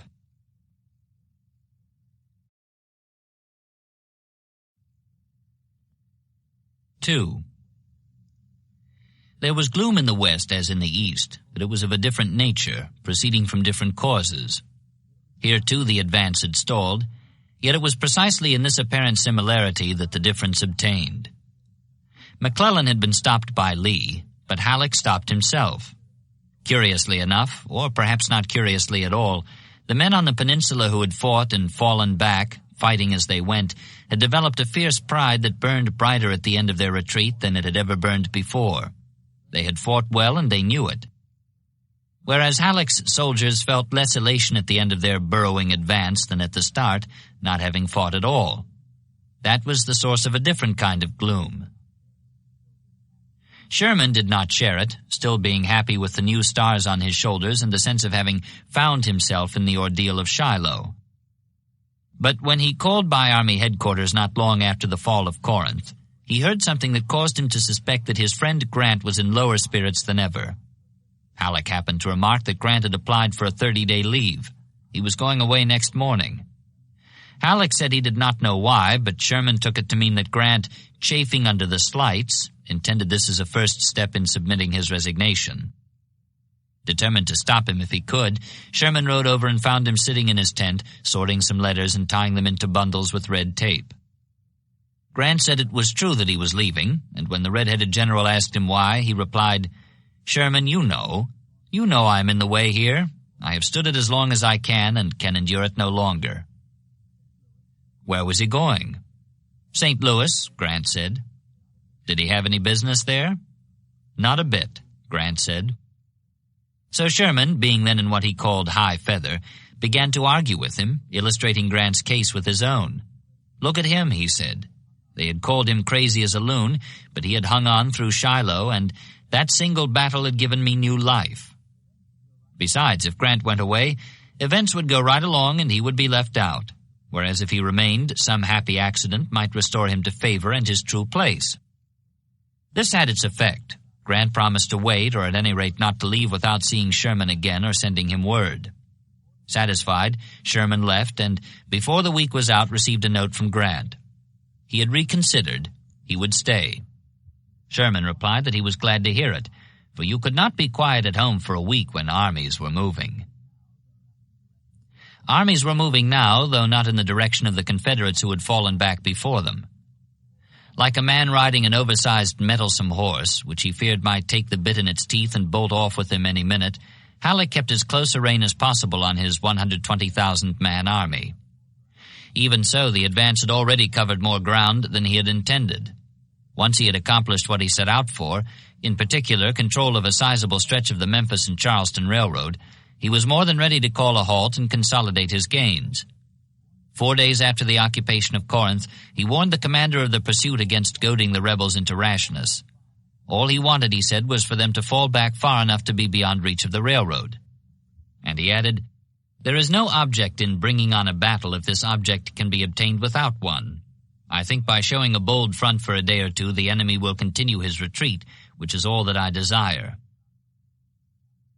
Having withheld his army from pursuit, he now proceeded to dismember it. Eastward, westward, even northward, he dispersed it, every way, in fact, but southward.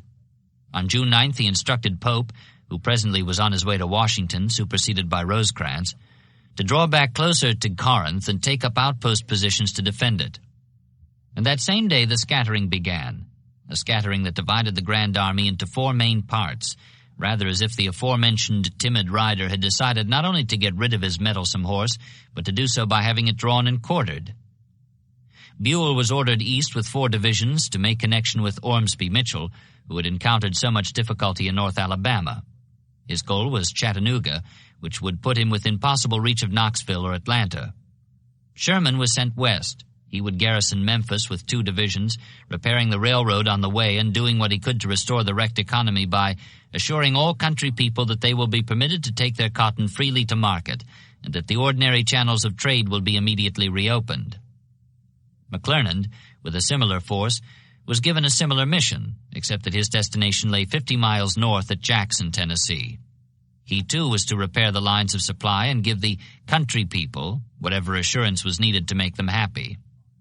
Halleck himself would remain with the force at Corinth, coordinating the efforts of the other 3. His main concern in ordering the dispersal, he told Stanton, was the sanitary condition of the men. At present it was good, he said, but the question arose, can it be kept so during the summer?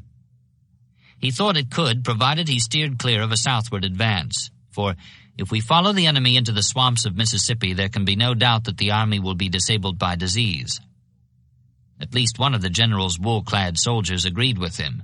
After being exposed to what Halleck was now avoiding, an Indiana veteran declared, "You load a man down with a 60-pound knapsack, his gun and 40 rounds of ammunition, a haversack full of hardtack and sow belly, and a 3-pint canteen full of water, then start him along this narrow roadway with the mercury up to 100 and the dust so thick you could taste it, and you have done the next thing to killing this man outright." And yet, Halleck wrote, to lie still, doing nothing, will not be satisfactory to the country nor conducive to the health of the army. He had therefore deemed it best to do as he had done. There was one drawback, one calculated risk. This plan is based on the supposition that the enemy will not attempt an active campaign during the summer months. Should he do so, the present dispositions must be varied to suit the change of circumstances. One immediate result the shake-up had. George Thomas returned to his old division, which was stationed under Halleck's eye at Corinth, and Grant was restored to the command of his old Army of the Tennessee, which included the divisions under Sherman and McClernand. Receiving permission to establish headquarters at Memphis, he set out on June 21st with a dozen troopers as escort, and after narrowly escaping capture on the way, Confederate horsemen, tipped off that he was coming, missed intercepting him by less than an hour, arrived 3 days later to find affairs in rather bad order, secessionists governing much in their own way. He reported that there was even a plot to burn the city, which he thought might prove partially successful, though he believed that such an action would operate more against the rebels than ourselves. The main thing he needed, he told Halleck, was more troops. Old Brains was in no mood just now to give him anything but trouble. By the end of June they had renewed their old-time wrangle. Halleck began it, wiring, "You say 30,000 men are at Shelbyville to attack LaGrange. Where is Shelbyville? I can't find it on any map. Don't believe a word about an attack in large force on LaGrange or Memphis. Why not send out a strong reconnaissance and ascertain the facts? It looks very much like a mere stampede. Floating rumors must never be received as facts. I mean to make somebody responsible for so gross a negligence." Grant replied, "I did not say 30,000 troops at Shelbyville, but at Abbeville, which is south of Holly Springs on the road to Grenada." Then he too got his back up. "I heed as little of floating rumors about this city as anyone," he protested. He had asked for more troops, he said, "that I might do effectively what you now ask. Stampeding is not my weakness. On the contrary, I will always execute any order to the best of my ability with the means at hand." Halleck drew in his horns at this, replying 4 days later, "I made no insinuation that there had been the slightest neglect on your part, nor did I suppose for a moment that you were stampeded, for I know that is not in your nature." Then, as if he had leaned down to stroke old Rover, only to have old Rover snap at his hand, he added, "I must confess that I was very much surprised at the tone of your dispatch and the ill feeling manifested in it, so contrary to your usual style, and especially toward one who has so often befriended you when you were attacked by others." This was more or less the note on which the other hassle had ended 4 months back. Grant was willing to let it go at that. But 5 days later, July 8th, Halleck was at him again. "The Cincinnati Gazette contains the substance of your demanding reinforcements and my refusing them. You either have a newspaper correspondent on your staff or your staff is very leaky." 3 days later, the Memphis telegraph receiver clicked off a blunt 12 words from Corinth. "You will immediately repair to this place and report to these headquarters." Just what have I done now? Grant must have thought. It was not his way to worry, but he apparently had cause. For the past 2 weeks, and indeed before, Halleck had shown all the earmarks of a commander engaged in the old Army game of needling an unwanted subordinate enough to keep him edgy and fatten the record against him, but of holding back from the big pounce until something downright ruinous turned up to head the list of charges and specifications. Whether his sin was one of omission or commission, Grant did not know, though he had 3 full days for wondering while his horse retraced the steps taken 3 weeks ago with its head in the opposite direction. At last, July 15th, the worried general reached Corinth and was face-to-face with his tormentor. What he was confronted with, however, was not the climax to a series of well-organized reproaches, but rather the accomplishment of the happy accident Sherman had persuaded him to wait for. Halleck was ordered to Washington to take over the direction of all the armies, east and west, and Grant was to receive by seniority the lion's share of what he left behind.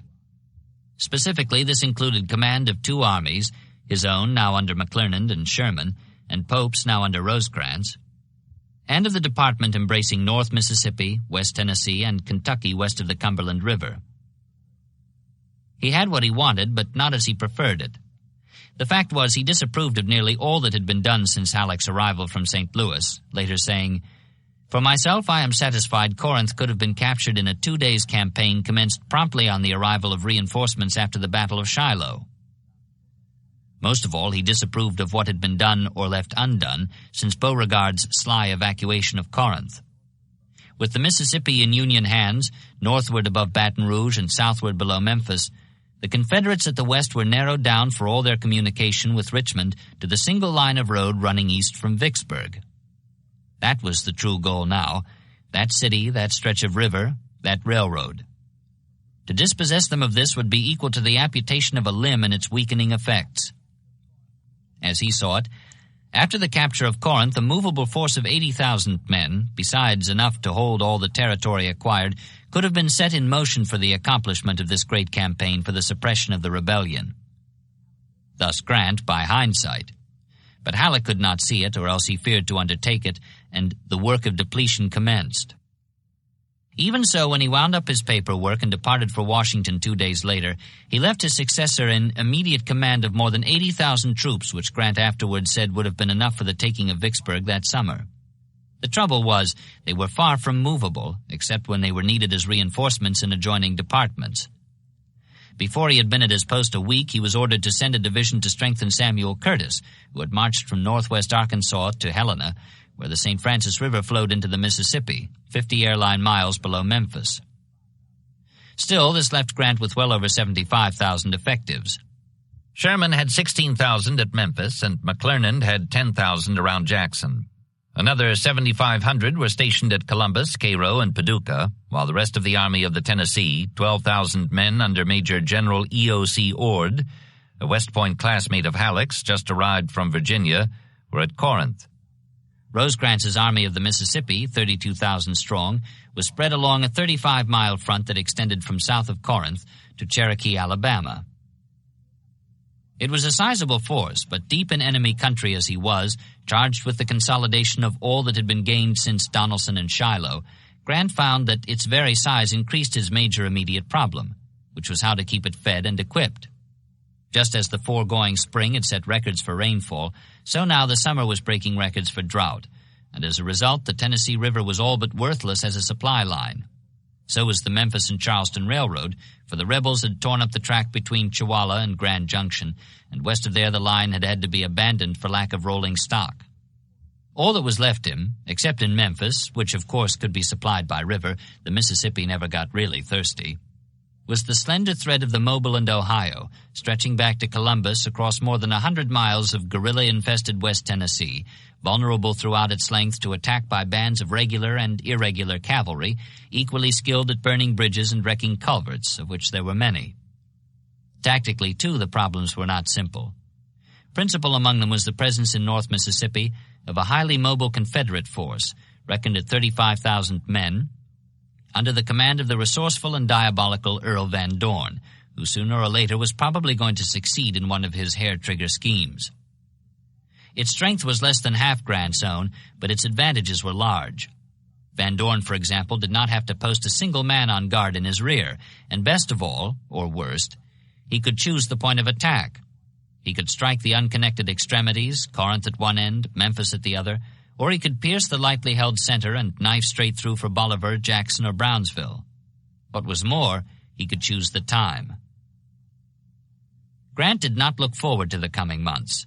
Committed as he was to the defensive, much as he had been while biding his time before Shiloh, this was still not his kind of war.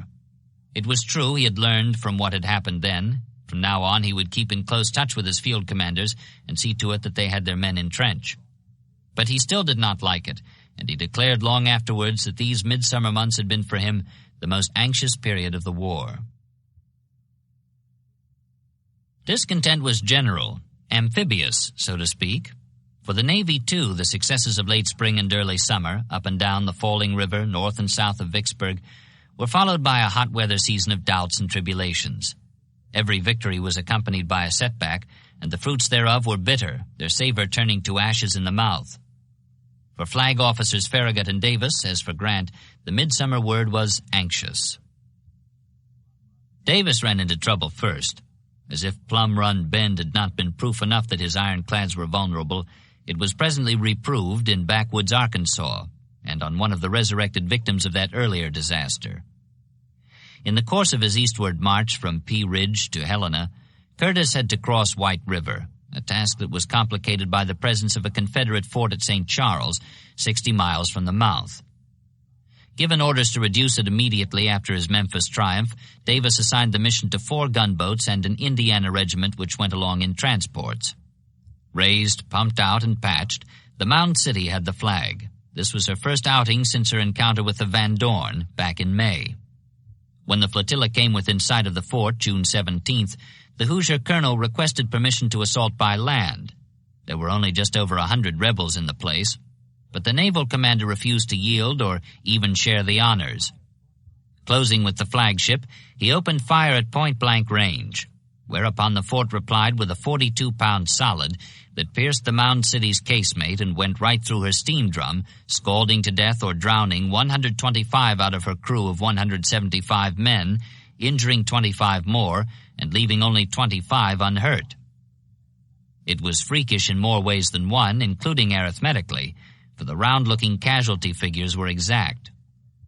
Helpless, the ironclad went with the current, and the other gunboats withdrew, leaving the proposed reduction to the Indianians, who circled the fort and took it without the loss of a man. Davis had himself another victory, though he had it at far from a bargain price, and the credit went to the Army. Farragut's troubles downriver were at once less bloody and more personal, and having a slop jar emptied onto his head from a French quarter window was only the least of them. 5 days after congratulating him for his magnificent execution and unparalleled achievements at New Orleans, Assistant Secretary Fox heard that the Tennessee sailor had abandoned the attempt against Vicksburg. "Impossible," Fox cried. "Sending the fleet up to meet Commodore Davis was the most important part of the whole expedition. The instructions were positive." Quickly, he reiterated them in triplicate, dispatching the original and 2 copies in 3 different ships to make certain of delivery. "It is of paramount importance that you go up and clear the river with utmost expedition. Mobile, Pensacola, and in fact the whole coast sinks into insignificance compared with this." 2 days later, he repeated the admonition in a second dispatch, invoking the support of higher authority. "The President requires you to use your utmost exertions, without a moment's delay and before any other naval operation shall be permitted to interfere, to open the Mississippi and effect a junction with Flag Officer Davis." On his previous trip upriver, Farragut had explained to Butler why he did not think a limited expedition against Vicksburg should be undertaken. "As they have so large a force of soldiers there, several thousand in and about the town, and the facility of bringing in 20,000 in an hour by railroad from Jackson, altogether I think it would be useless to bombard it, as we could not hold it if we take it." He still felt that way about it, but the orders from Fox, which presently arrived, left him no choice.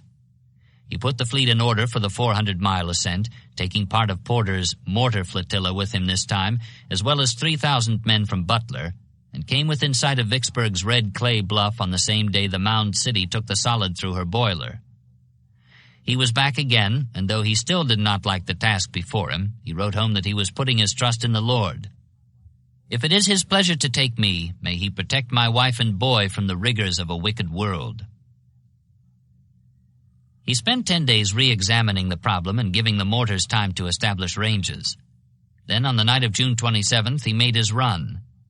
11 warships were in the 117-gun column, 3 heavy sloops, 2 light sloops, and 6 gunboats. Skippers of the 8 smaller vessels were instructed to hug the western bank, while the large ones took the middle, the Richmond leading because her chase guns were situated best for high-angle fire, then the flagship Hartford, and finally the Brooklyn, lending a heavy sting to the tail. 2 hours after midnight, the attack signal was hoisted, and for the next 3 hours it was New Orleans all over again. except that this time the rebel gunners, high on their 200-foot bluff, were taking little punishment in return. Down on the river, by contrast, everything was smoke and uproar. The Brooklyn and 2 of the gunboats were knocked back, and all of the others were hit repeatedly. Total casualties were 15 killed and 30 wounded. But when daylight came, 8 of the ships were beyond the hairpin turn, and Farragut was farther from salt water than he had been since he first left Tennessee to join the Navy, more than 50 years before. 2 days later, July 1st, Davis brought his gunboats down from Memphis, and the 2 fleets were joined. There was much visiting back and forth, much splicing of the main brace, and with cause. Upper and nether millstones had come together at last, and now there was not even grist between them. There precisely was the trouble, for now that Farragut was up here, there was nothing left for him to do. The day before the Blue Water ship steamed past the batteries, Colonel A.W. Ellett, his brother's successor, took 2 of his rams up the Yazoo River, which emptied into the Mississippi a dozen miles above Vicksburg, to investigate a report that the rebels had 3 gunboats lurking there. It turned out to be true, one of them being the Van Dorn, only survivor of the Memphis route. But all 3 were set afire as soon as the rams hove into view, and Ellett came back out again to report that he had destroyed the fag end of Confederate resistance on the western rivers. Then the Gulf Squadron made its run, and the 2 fleets rode at anchor, midway between Vicksburg and the mouth of the Yazoo. As far as Farragut could see, however, all the exploit had really yielded was more proof that he could take his ships past fortifications, a fact he had never doubted in the first place. "We have done it," he informed the department, "and can do it again as often as may be required of us." Just now, though, what he mainly wanted was a breath of salt air in his lungs. Requesting permission from Washington to go back down river again, he emphasized the point that there were now 2 fleets biding their time in an area where there was not even work enough for one. While awaiting an answer, he did what he could to keep his sailors busy, including having them fire a high-noon 21-gun salute in celebration of the 4th. The 3,000 soldiers were no problem in this respect. With an ingenuity worthy of Butler himself, their commander, Brigadier General Thomas Williams, had them digging a canal across the narrow tongue of land dividing the shanks of the hairpin bend in front of Vicksburg. When the river rose, the general said it would widen the ditch and sluice out a passage for the fleet beyond the range of the batteries on the bluff. But there was the rub. The river was not rising, it was falling. It was falling so fast, in fact, that Farragut had begun to fear that his deep-draft sea-going fleet would be stranded up here all summer. On July 13th, he sent a wire which he hoped would jog the department into action on his request. "In 10 days the river will be too low for the ships to go down. Shall they go down or remain up the rest of the year?"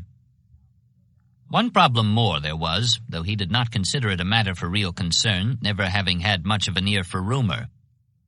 In addition to the 3 gunboats whose destruction Ellett had effected when he appeared up the Yazoo, there were whispers that the Confederates were building themselves an ironclad up there. Farragut did not give the rumor much credence. Even if it were true, he said, there was small chance that the rebels would ever be able to use such a craft, bottled up as she was, with 2 powerful Federal fleets standing guard in the Mississippi, just below the only point of exit. "I do not think she will ever come forth," he reported. Davis was not so sure.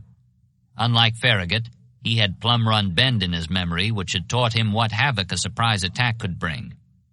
Determined not to suffer such a reverse again, he ordered 3 warships up the Yazoo to investigate and take up lookout stations. They left immediately after early breakfast, July 15th. The ironclad Carondelet, the wooden gunboat Tyler, and the steam ram Queen of the West. The rumors were all too true, as Farragut was about to discover. The mystery ship was the Arkansas, floated unfinished down the Mississippi and towed up the Yazoo to Greenwood after the fall of Island 10 exposed her to capture in Memphis.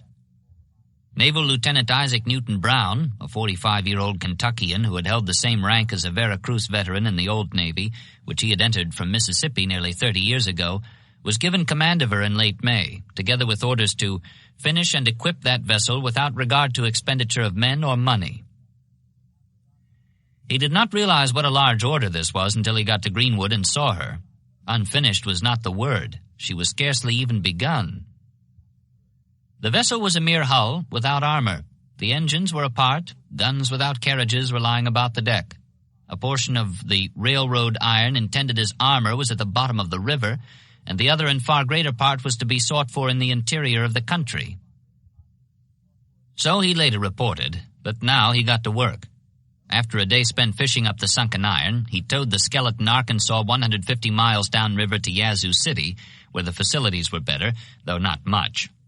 Scouring the plantations round about, he set up 14 forges on the riverbank and kept them going around the clock, rural blacksmiths pounding at the wagon loads of scrap iron brought in from all points of the compass.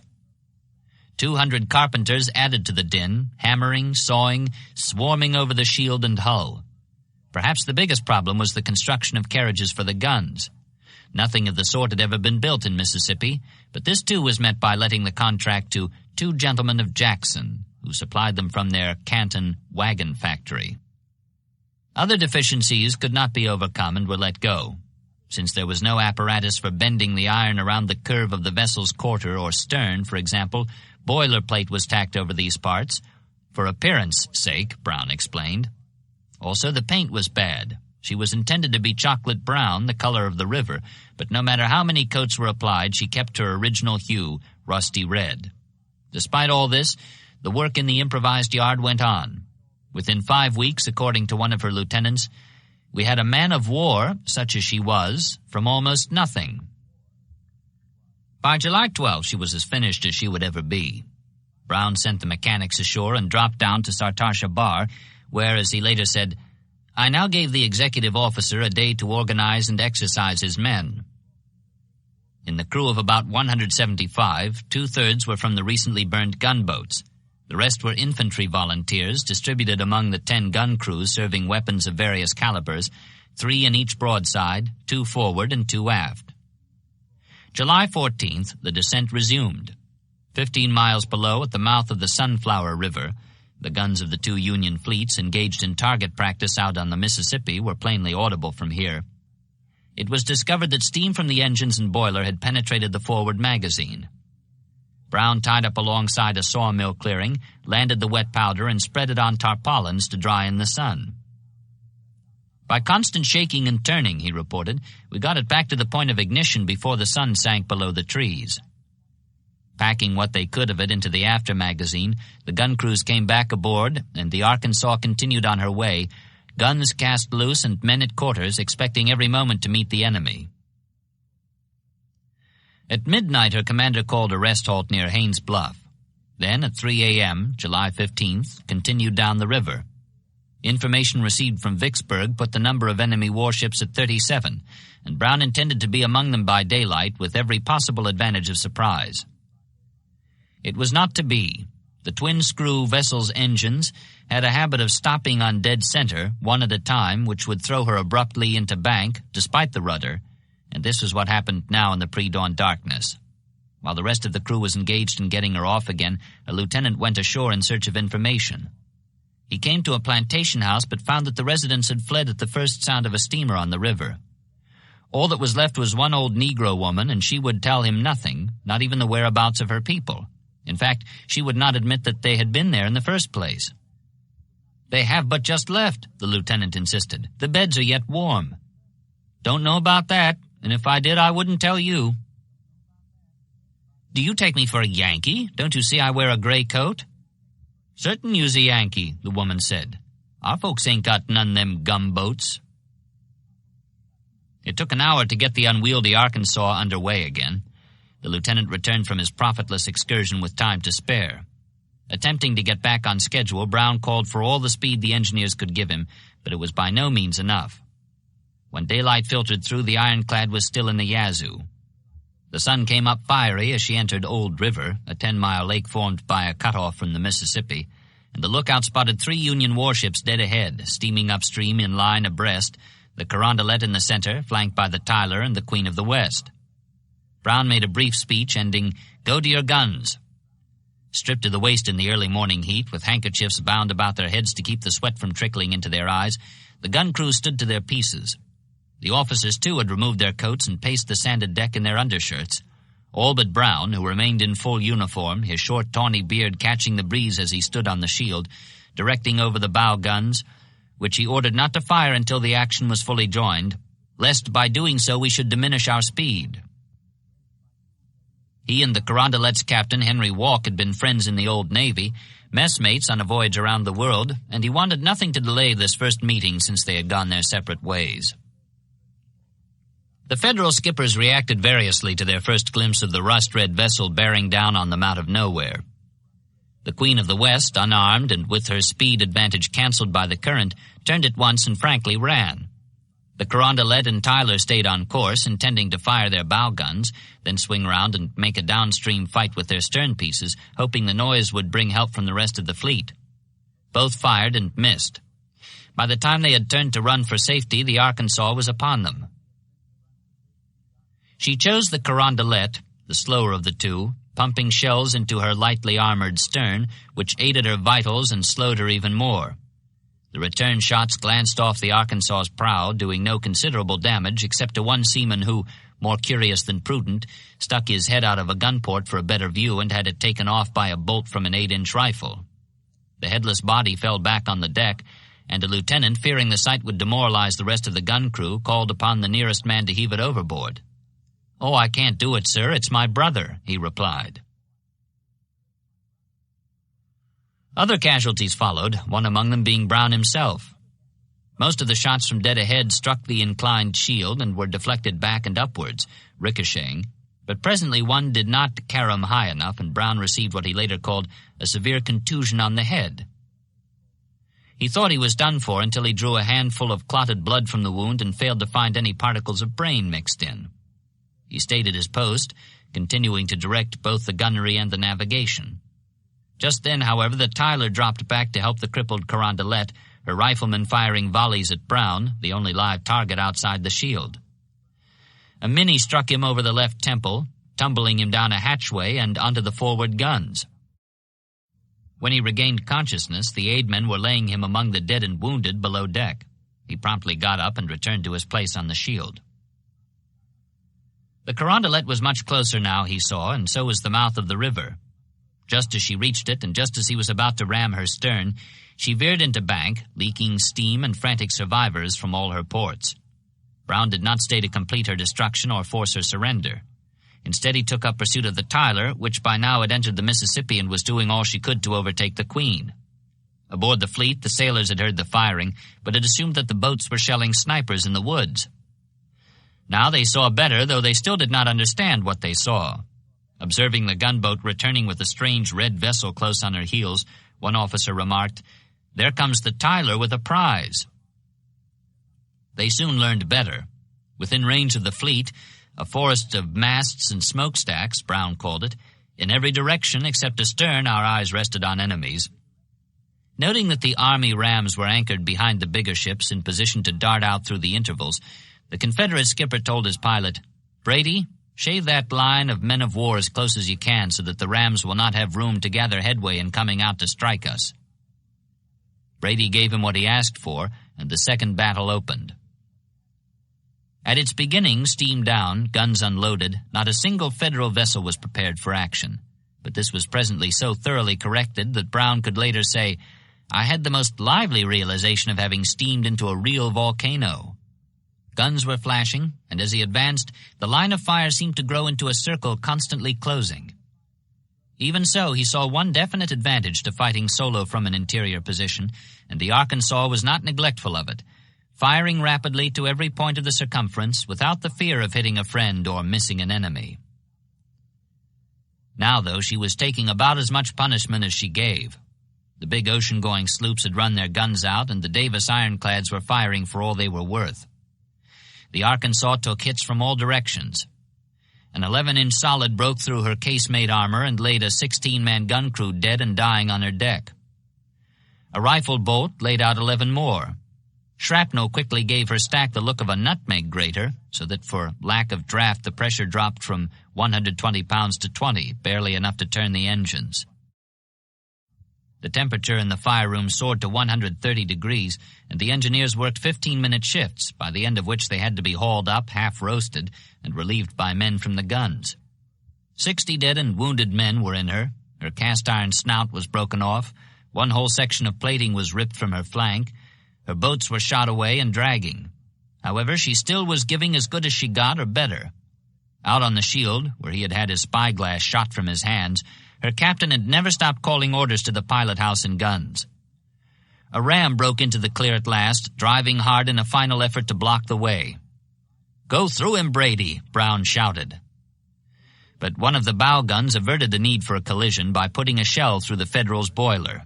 Steam went up like a geyser, and the Blue Jacket crew went overboard. That was the final round. The Arkansas was into the clear, past the outer rim of the volcano. Limping badly but unpursued, she held her course for Vicksburg, where a crowd had assembled on the bluff to greet her. Soldiers and townspeople alike, they tossed their hats in joy and admiration, but the cheers froze in their throats when they looked down and saw the carnage on her gun deck. Farragut was infuriated. He had been sleeping late that morning, and when the cannonade erupted, he appeared on the Hartford's deck in his nightshirt. However, the flagship's engines were under repair. There was nothing he could do but watch and fire at the strange vessel as it went by. When the action was over, he surveyed the wreckage, which was not only considerable but was largely self-inflicted by crossfire, then returned to his cabin, muttering as he went, "Damnable neglect, or worse, somewhere." The more he thought about it, the madder he got. By the time he came back on deck again, fully dressed, he had made up his mind to steam down to Vicksburg with all his ships and attack the Arkansas in broad open daylight, hillside batteries and all. His staff managed to dissuade him from this, at least give the fleet captains time to wash the blood from their scuppers, they said. But even so, the old man would not be put off any longer than nightfall. Porter's mortar schooners, together with the Brooklyn and the two laggard gunboats, were still below the city, where the apparently unsinkable rebel ironclad might engage them any minute. He ordered all guns loaded with solid and suspended his heaviest anchor from the tip of the Hartford's port main yard arm, intending to drop it through the Arkansas's deck and bottom when he got alongside her.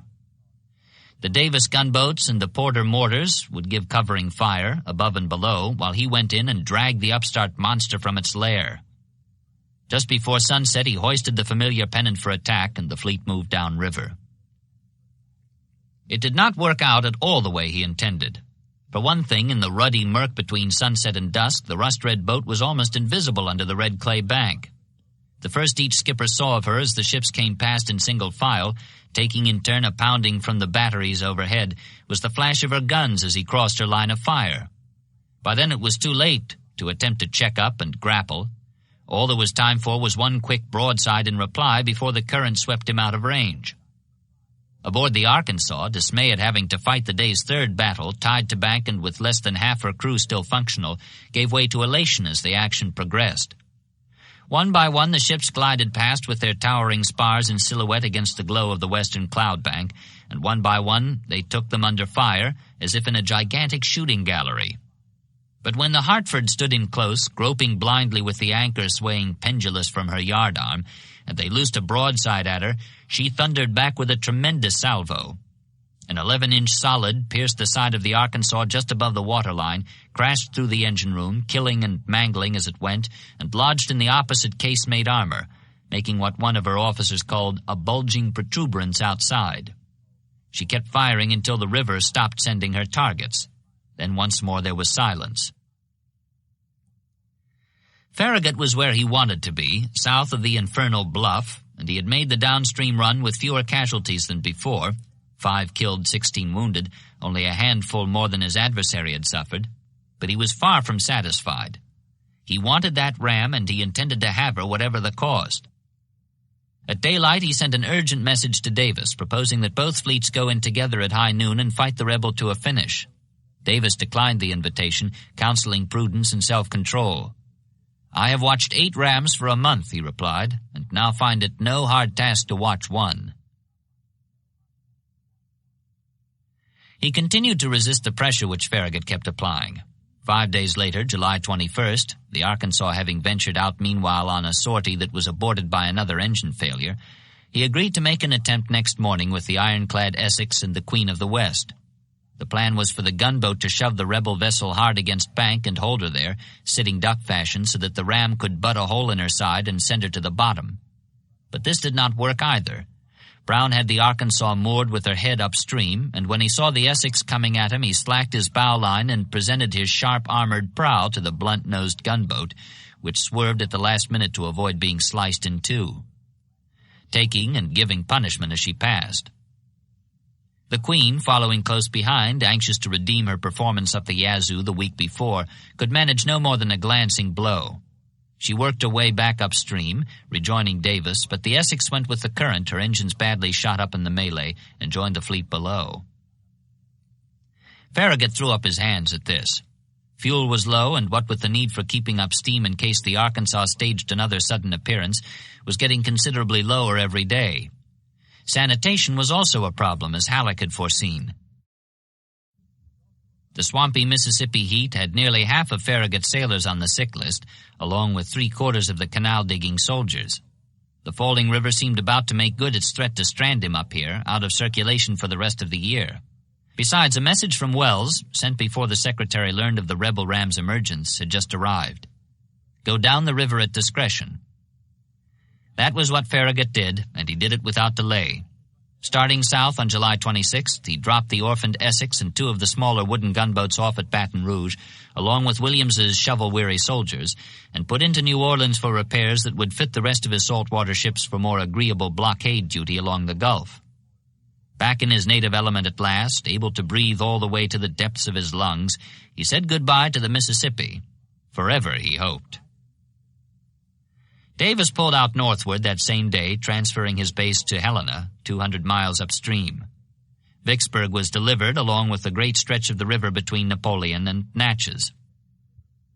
Wells was extremely angry when he heard the news. He told Farragut, "It is an absolute necessity that the neglect or apparent neglect of the squadron should be wiped out by the destruction of the Arkansas." Nothing came of this as far as Farragut was concerned. He was downstream, and he stayed there. But it was an event that rankled in the Secretary's memory ever after. Worse than Donelson, worse than Hampton Roads, worse even than Head of the Passes or Plum Run Bend. Bitter and chagrined, Wells later wrote, "The most disreputable naval affair of the war was the descent of the steam ram Arkansas through both squadrons until she hauled into the batteries of Vicksburg, and there the 2 flag officers abandoned the place and the ironclad ram, Farragut and his force going down to New Orleans, and Davis proceeding with his flotilla up the river." On Vicksburg's Bluff, conversely, there was rejoicing and there was pride, not only because the naval siege had been raised, but also because of the manner in which the feat had been accomplished. The combined might of 2 victorious Union fleets had been challenged, sundered, and repulsed by a single homemade 10-gun ironclad, backed by the industry and daring of her builder and commander. Coming as it did after a season of reverses, this exploit gave the people of the lower Mississippi Valley a new sense of confidence and elation. They were glad to be alive in a time when such things could happen, and they asked themselves how a nation could ever be conquered when its destiny rested with men like those who served aboard the Arkansas under Isaac Newton Brown. In the Trans-Mississippi, too, there was the discomfort of indigestion, proceeding from a difficulty in assimilating all that had been gained. Sam Curtis was glad to have the Davis rams and gunboats with him, almost as glad as he had been to receive the division from Grant, which reached Helena the week before and brought his total strength to 18,000. This was the largest force he had yet commanded, half again larger than the army with which he had won the Battle of Pea Ridge. But as he saw it, he had need of every man and gun he could get, ashore or afloat.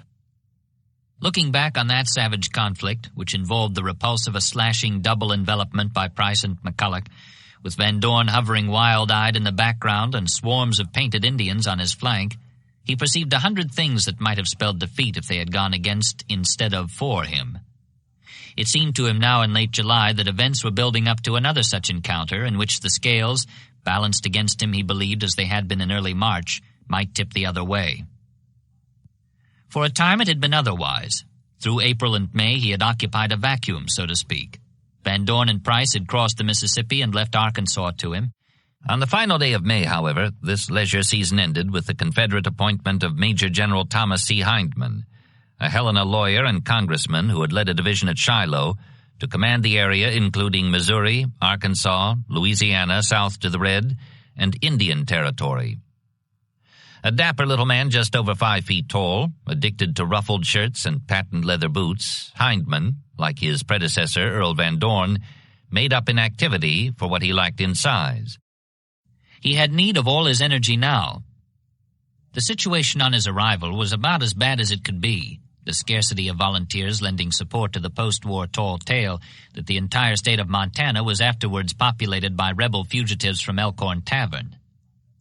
But he went immediately to work, issuing fiery proclamations and enforcing the new conscription law in his native state with troops brought from Texas. Lacking arms and munitions, he set up factories and chemical works to turn them out, operated lead mines and tan yards, and even organized the women of his department into sewing circles to furnish uniforms for all the able-bodied men he could lay hands on. Word of his activity soon spread, and recruits began to trickle in from Missouri, some of whom he sent back home with orders to raise guerrilla bands to harass the invaders' rear. Before long, Curtis was receiving intelligence reports that put the Confederate strength in Midland, Arkansas at 25,000 men. His plan had been to march on Little Rock as soon as his army had recovered from its exertions, thus adding to the Southern list of fallen capitals, but the presence of Hindman's newborn army in that direction changed his mind. Instead, after much conferring back and forth with Washington, he moved toward Helena for a possible share in the amphibious descent of the Mississippi. Even that was hard enough. All through June, bridge burners and irregular cavalrymen, instructed by Hindman to bushwhack Union pickets, destroy all food, and pollute the water by killing cattle, ripping the carcasses open and throwing them in, harassed his line of march and kept him in almost constant expectation of being swamped by overwhelming numbers. At last he reached the Big River, only to find that the descent had been called off. Halleck was busy consolidating his gains. It was just as well, as far as Curtis was concerned. He began to fortify his Helena position, not knowing what all-out mischief Hindman might be plotting in the brush. Even after the arrival of the division from Memphis and the ironclads from Vicksburg, together with siege guns brought downriver from Bird's Point, Columbus, and Fort Pillow, he felt far from easy about his situation. Not only was there danger in front, he now learned of a new danger in his rear. The Missourians who had gone back home with instructions for making trouble were showing a good deal of talent for such work. Brigadier General John M. Schofield, the federal commander there, reported that he had discovered a well-devised scheme for a monster guerrilla outbreak involving 30 to 50,000 men who were assembling now at designated places to await the appointed signal, and by a sudden coup de main, seize the important points in the state, surprise and capture our small detachments guarding railroads, etc., thus securing arms and ammunition, and cooperate with an invading army from Arkansas. He called on Curtis to deal with this invasion force, which had moved into the vacated area around Pea Ridge, while he did his best to deal with the guerrillas. "You are aware, General, that I have no force sufficient to drive them back without your assistance," he implored. "Let me ask you to act as quickly as possible."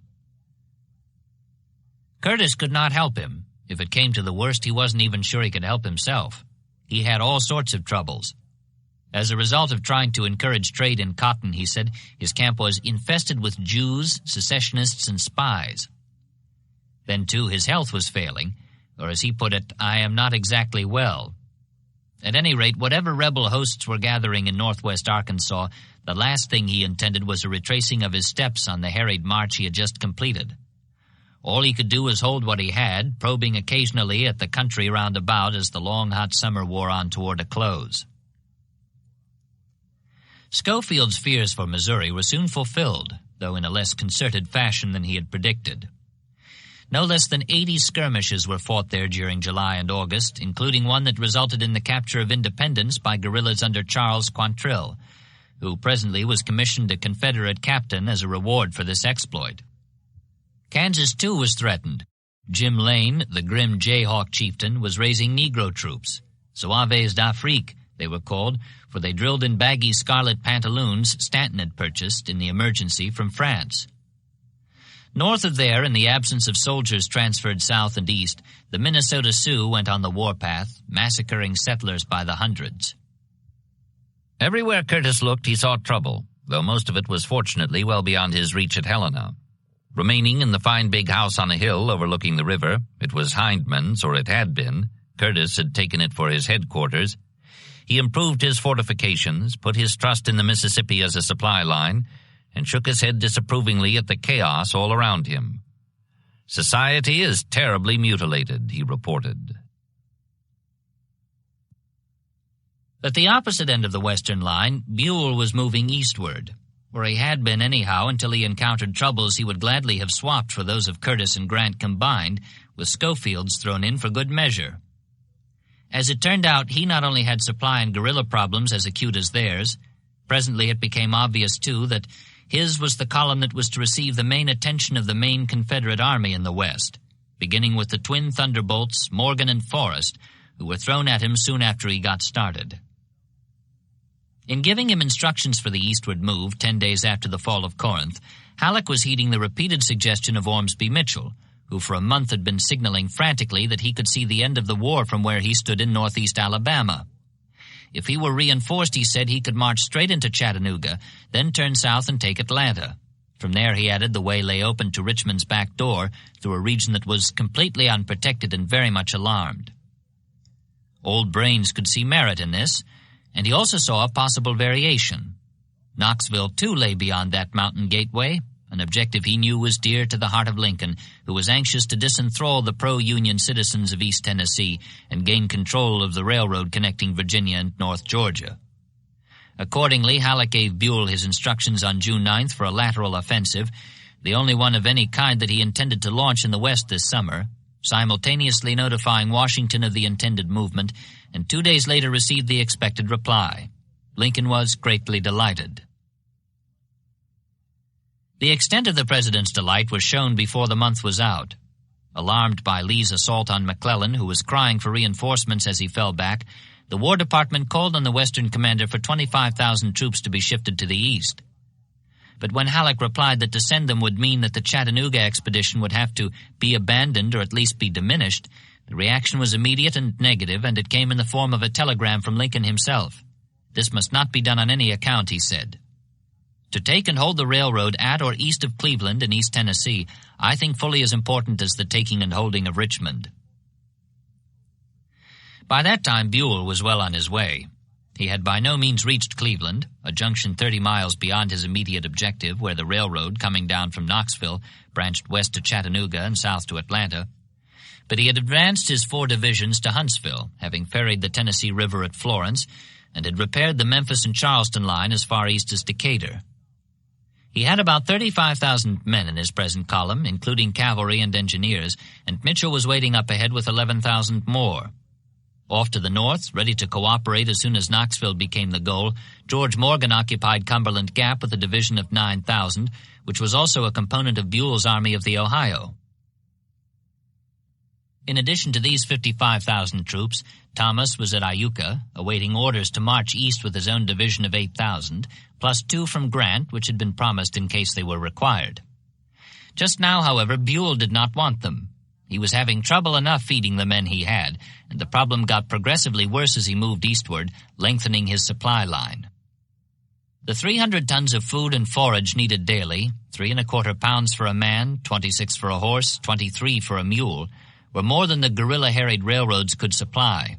Besides a shortage of rolling stock, destruction of the Elk River Bridge on the Nashville-Decatur line necessitated a 40-mile wagon haul around the break, and sniper fire was so frequent and effective that ironclad boxcars had to be provided for the protection of the train crews. Buell put his men and animals on half rations, much to the discomfort of both. "We are living from day to day on short supplies, and our operations are completely crippled," he complained to the Louisville quartermaster. Ahead, he knew, lay additional problems. The river crossing at Bridgeport, for example. Retiring from in front of Chattanooga the month before, Mitchell had burned the mile-long span, and Buell had no material with which to build another. In an attempt to fill the shortage and make amends, Mitchell ordered all the sawmills between Huntsville and Stevenson put to work supplying lumber for pontoons and a bridge floor. But this, too, was an occasion for guerrilla interference, causing the workers to run away for fear of being murdered on the job or in their beds. All in all, the prospect was grim. Buell's chief solace was the knowledge that he was doing the best he could with what he had, and his chief hope was that his industry was appreciated by those above him. The latter was dispelled by an alarming and discouraging message from Halleck, July 8th. The alarm came first. Bragg's army was reported to be in motion, either against Grant at Memphis or Corinth, or against Buell at Tuscumbia or Chattanooga. A few days more may reduce these doubts to a certainty when our troops will operate accordingly, Halleck reported, unruffled. Then came the discouragement. The President telegraphs that your progress is not satisfactory and that you should move more rapidly. The long time taken by you to reach Chattanooga will enable the enemy to anticipate you by concentrating a large force to meet you. I communicate his views, hoping that your movements hereafter may be so rapid as to remove all cause of complaint, whether well-founded or not. Buell later declared, I was so astonished at the message that I made no reply until 3 days afterward. What jogged him then was a 6-word dispatch. I want to hear from you, H.W. Halleck. In reply, Buell reviewed his difficulties, remarking as he did so, I regret that it is necessary to explain the circumstances which must make my progress seem so slow. As he saw it, the object was not only to reach his goal quickly, but also to be in condition to fight when he got there. The advance on Chattanooga must be made with the means of acting in force, otherwise it will either fail, as Mitchell's had done, or else the city would prove a profitless and transient prize. His arrangements, made in accordance with this, were being pushed forward as rapidly as possible. And though he quite understood that these are matters of fact that cannot be gratifying, he added, the dissatisfaction of the President pains me exceedingly. Next day, Halleck responded with assurances of personal goodwill. He could see both sides of the question, and he urged Buell to be more tolerant of the amateurs above them. I can well understand the difficulties you have to encounter, and also the impatience at Washington. In the first place, they have no conception of the length of our lines of defense and of operations. In the second place, the disasters before Richmond have worked them up to boiling heat. At any rate, he assured him, I will see that your movements are properly explained to the President. This was helpful in relieving the pain, lately added to by John Morgan, who had led his Gray Raiders up through Middle Tennessee and was capturing railroad guards, burning bridges, and smashing culverts in Kentucky. But still more comforting to Buell was the fact that his advance was now past Stevenson, where the Nashville and Chattanooga, coming down through Murfreesboro and Tullahoma, joined the Memphis and Charleston, thus affording him an additional rail supply line. Anticipating this, he had work gangs all along the road, repairing the damage done by retreating Confederates, and to make certain that it was not wrecked again, either by raiders or guerrillas, he had stationed a brigade at Murfreesboro, 2 regiments of infantry, a cavalry detachment, and a 4-gun battery, ready to move out in either direction at the first sign of trouble. On June 12th, the date of Halleck's sympathetic message, Buell was informed that the repairs had been completed. The first trainload of supplies would leave Nashville tomorrow or the next day. He would be able to take his soldiers off half rations and replace their worn-out shoes as soon as it got there. What got there tomorrow, however, was not a trainload of supplies, but rather an announcement of disaster. In the gray dawn light, Bedford Forrest struck Murfreesboro with 3 regiments of cavalry, wrecking the railroad at that point and capturing the Federal commander, Brigadier General T.T. Crittenden, together with all his men, guns, and equipment. Stung, Buell reacted fast by hurrying William Nelson's whole division to the scene, but when it got there, the hard-riding Confederate and his captives had all disappeared eastward in the direction of the mountains. Nor was that all. The work gangs had barely completed their repairs when 8 days later Forrest struck again, this time up near Nashville, where he celebrated the anniversary of Manassas by firing his captured guns within sight of the Capitol Tower and wrecking the 3 bridges across Mill Creek.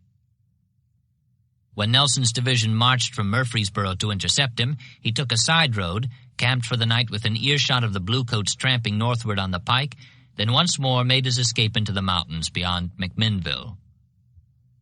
Nettled but not disheartened, Buell put his repair gangs back to work. Within a week, practice having increased their skill, they had the line in operation. July 29th, the first train pulled into Stevenson from Nashville with 210,000 rations, followed next day by another with a comparable amount. The troops went back on full allowances of food, and Nelson's infantry replaced the shoes they had worn out chasing Forrest's cavalry. This was a help and was duly appreciated, but something more than footgear had been damaged in the process, and there were pains in other regions than the stomach. Morale and pride were involved here, too. Buell's men began to consider that, with the doubtful exception of Shiloh, which was not really their fight since they only arrived on the second day, and even then were only engaged in part, the Army of the Ohio was the only major federal command that had never fought a pitched battle on its own. The blame for this, as they saw it, rested with Buell, whose military policy was referred to by one of his colonels as that of a dancing master. "By your leave, my dear sir, we will have a fight. That is, if you are sufficiently fortified. No hurry. Take your time." Distasteful as this was to the men, there was something else about their commander that irked them even more. When Ormsby Mitchell's division came through this region back in May, one soldier wrote happily in his diary, "Our boys find Alabama hams better than Uncle Sam's side meat, and fresh bread better than hard crackers." Buell, on the other hand, not only put them on half rations, but issued and enforced stern orders against foraging, which he believed would discourage Southern civilians from returning to their old allegiance. However true this was or wasn't, it seemed to the men that he was less concerned with their hunger pangs than he was with the comfort and welfare of the rebels, who after all were to blame for their being down here in the first place. Also, he was denying them the fun and profit enjoyed by comrades who had come this way before them. For example, in reprisal for guerrilla activities, one of Mitchell's brigade commanders, Colonel John Basil Turchin, formerly Ivan Vasilievich Turchininov of the Imperial Russian Army, had turned the town of Athens over to his 3 regiments, saying, "I shut mine eyes for 1 hour." Whereupon the Illinois, Ohio, and Indiana boys took it completely apart, Cossack style, raping Negro servant girls and stuffing their pockets and haversacks with $50,000 worth of watches, plate, and jewelry. Grudgingly, Buell's men complained that he would never turn them loose like that, despite the fact that, officially, it would apparently do his career far more good than harm. Turchin was court-martialed and dismissed for the Athens debauch, but before the summer was over he was reinstated and promoted to brigadier. Likewise Mitchell, though he was called to Washington in early July to explain illegal cotton transactions made in his department, was promoted to major general and transferred to the mild, sea-scented atmosphere of coastal South Carolina, where, unfortunately, he died of yellow fever in October. Actually, though, the trouble with Buell lay deeper. It was not so much what he did as what he was. Other generals shared his views on the subject of foraging and enforced them quite as sternly, notably McClellan and, at the present stage of the conflict, Sherman. This demoralizing and disgraceful practice of pillage must cease, the West Tennessee commander admonished his troops in a general order, else the country will rise on us and justly shoot us down like dogs or wild beasts. In fact, on the face of it, both were harder on offenders than Buell ever was or tried to be. In Sherman's command, for example, the punishment for molesting civilians or stealing was confinement on bread and water, and he sent out patrols with instructions to shoot if foragers tried to escape arrest. But they gave their men something instead. Better situated, they fed better, and they moved among their soldiers in a way that made the individual feel that, outside battle, his comfort and well-being were his general's main concern. Above all, in their different ways, they had a flair for the dramatic. McClellan's men would turn from their first hot meal in days for a chance to cheer him riding past, and Sherman could make a soldier proud for weeks by asking him for a light for his cigar. It was personal, a matter of personality. Buell was seldom personal and never at all in public. In private, he had a parlor trick which he sometimes performed to amaze his guests with the strength of his rather stubby arms and his stocky, close-knit torso. Grasping his 140-pound wife by the waist, he would lift her straight out before him, hold her there with her feet dangling clear of the carpet, then perch her deftly on the mantelpiece. It was a good trick, and it won him the admiration of those who watched him do it. But the soldiers never saw this side of his nature. He was a headquarters general anyhow. They saw him only briefly as he made his hurried, sour-mouthed inspections, peering at them with his beady eyes and poking his hawk-beak nose into unexpected corners. The good he took for granted. It was the less good he was looking for, and he seldom failed to find it. As a result, there was an absence of warmth, and an absence, too, of incidents in which men let their food grow cold while they took time out to cheer him riding by, or fished in their pockets for a light for his cigar. They were well drilled beyond question. 3 months ago, their professional tone had been such that when Grant's skulkers saw them march ashore at Shiloh, they had cried, "Here come the regulars." Under fire next day, their confident demeanor as they rolled the rebels back had sustained the basic accuracy of this mistake. Since then, however, a great deal had happened, and all of it bad. The inchworm advance on Corinth, with empty earthworks at the end, had been followed by these 2 belt-tightening months in North Alabama, where they observed with disgust, as if by a process of unnatural reversion a butterfly were to have its wings refolded and be stuffed unceremoniously back into its cocoon, their transformation from happy-go-lucky soldiers into ill-fed railroad workers. Out of this had come a loss of former gladness and a suspicion that they had lost their fighting edge. This might or might not be the case, but at any rate the signs had been increasing that a test was about to come. Bragg was not only on the move, both Grant and Rosecrans reported him moving eastward in the direction of Chattanooga. Before Halleck left for Washington in mid-July, he released Thomas to Buell's control, bringing his total strength to 46,000, exclusive of the force at Cumberland Gap. Of these, however, 15,000 were needed for guarding Nashville and the railroads, which left him no more than 31,000 for a forward move. For 2 weeks the advance had been stalled by the lack of a bridge across the Tennessee at Bridgeport. Lumber for the pontoons had been cut by now, but there was still a shortage of nails, oakum, and pitch. While waiting for them, Buell was doing his best to build up a forward supply depot from which to feed and equip his men when they crossed the river to close in on the city. He was still at it on the last day of July when a message reached his Huntsville headquarters from the commander of his advance division reporting that Bragg himself had arrived in Chattanooga 2 days ago, apparently in advance of his whole army. On the same evening, 2 trains came in with soldiers. Railroad agent says he has orders to furnish cars for 30,000 as fast as he can. Informed of this, Halleck replied that Grant would furnish reinforcements if you should find the enemy too strong. 6 days later, learning that Bragg's troops had not yet come up, he prodded Buell again. "There is great dissatisfaction here in Washington at the slow movement of your army toward Chattanooga. It is feared that the enemy will have time to concentrate his entire army against you." Buell wired back, "It is difficult to satisfy impatience, and when it proceeds from anxiety, as I know it does in this case, I am not disposed to complain of it. My advance has not been rapid, but it could not be more rapid under the circumstances. I know I have not been idle nor indifferent." Next day, August 7th, he got down to specifics. The Confederate force in East Tennessee was estimated at 60,000 men, he said. "Yet I am prepared to find the reports much more exaggerated than I have supposed, and shall march upon Chattanooga at the earliest possible day, unless I ascertain certainly that the enemy's strength renders it imprudent. If, on the other hand, he should cross the river, I shall attack him, and I do not doubt that we shall defeat him." Encouraged, Halleck replied that Grant had been ordered to transfer 2 divisions to the Army of the Ohio if they were needed, but he cautioned Buell, "Do not ask for them if you can avoid it with safety." With that, the roof fell in, quite literally.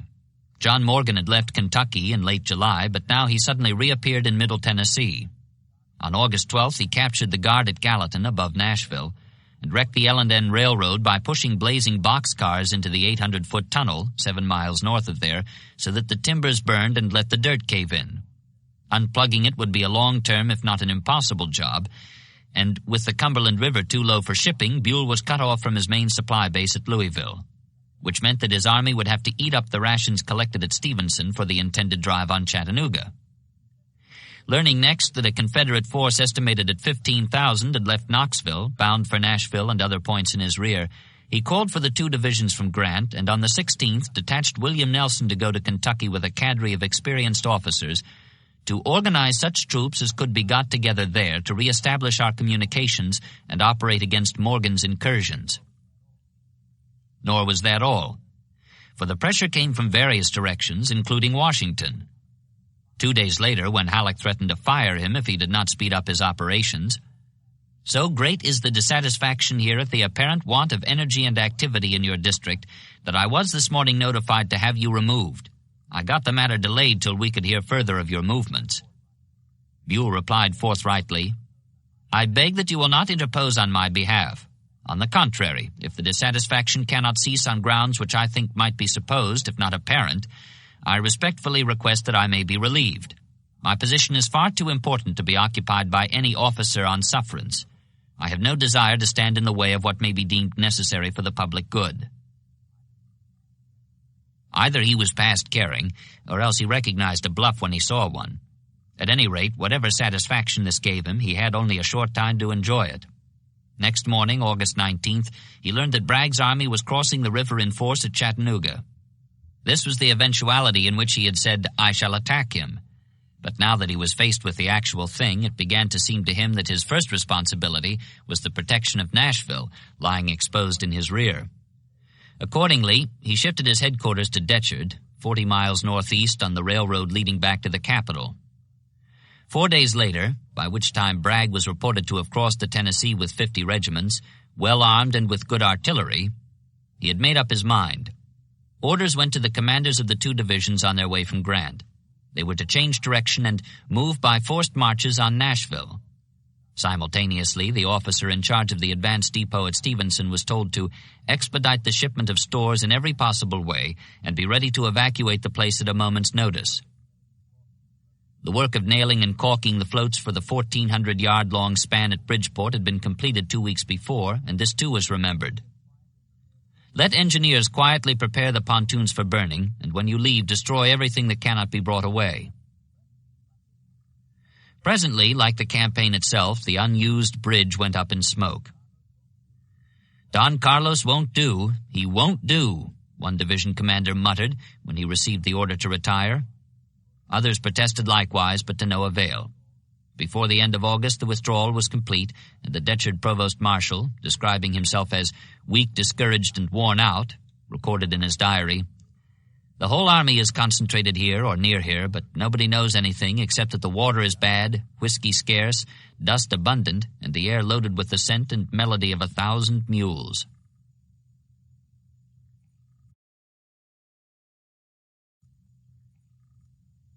(3) Having accomplished Buell's repulse without the firing of a shot on either side, except in his rear when Forrest and Morgan were on the rampage, Bragg now turned his mind to larger prospects, involving nothing less than the upset and reversal of the entire military situation in the enormous theater lying between the Appalachians and the Mississippi, the Ohio and the Gulf of Mexico.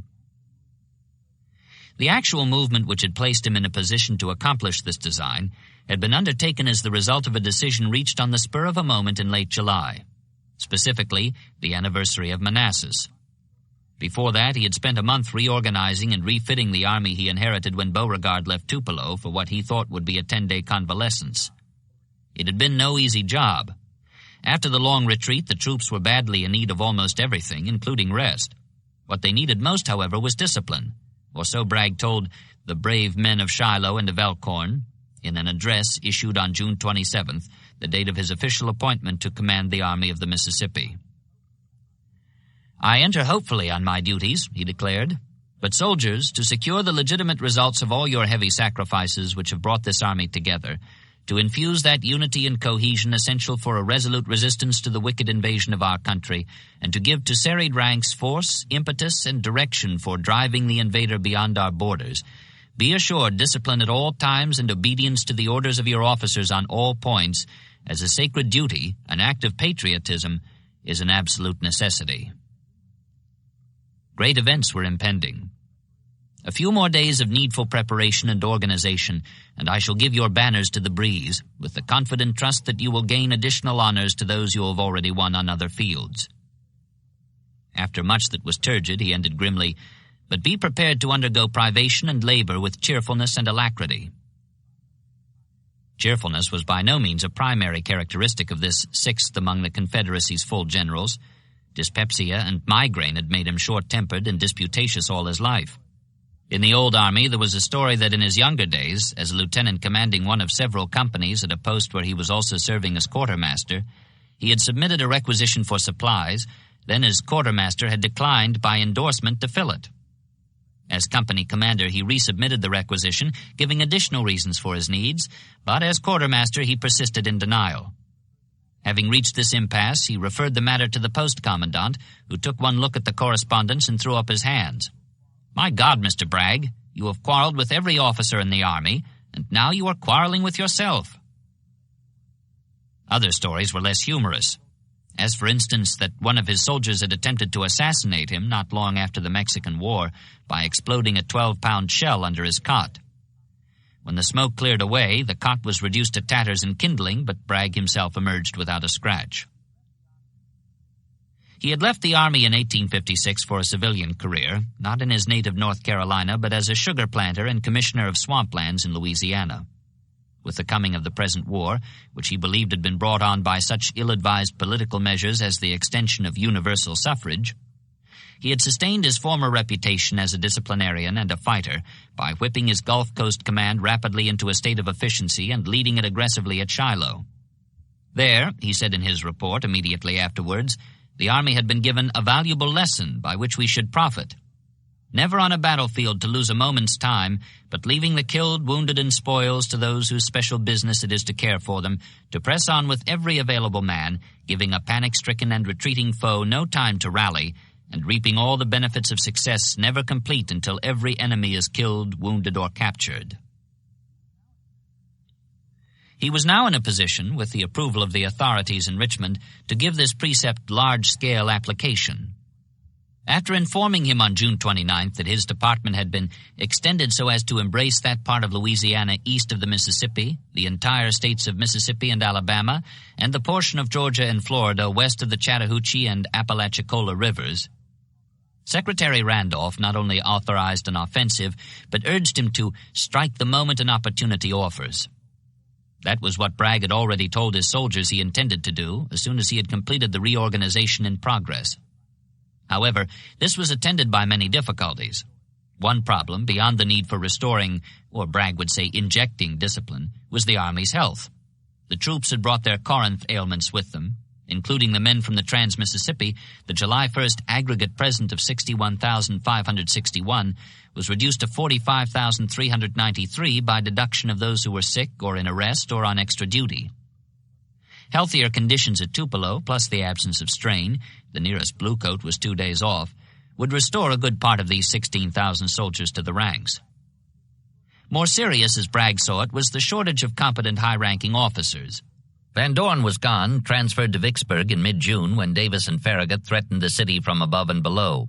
Breckinridge went with him, taking 6,000 troops to oppose a landing by the men from Butler, and Hindman was detached at the same time to raise an army in Arkansas. Polk having been relieved of his corps and named second in command of the whole, Hardee and Price were the only experienced major generals left in direct charge of troops. The rest, Bragg told Richmond, including most of the brigadiers in the sweeping indictment, were, in my judgment, unsuited for their responsible positions, were, in fact, only encumbrances and would be better out of the way. Despite these shortcomings, and despite the fact that the War Department increased his difficulties by not allowing him to consolidate understrength regiments bled white at Shiloh, then further reduced to skeletons by pestilence at Corinth, he kept his army hard at work, convinced that this was the sovereign remedy for injured health as well as for injured discipline. In compensation for long hours of drill, he issued new uniforms and better rations, both of which had an additional salutary effect. New problems were dealt with as they arose, including an upsurge of desertion. He met it harshly.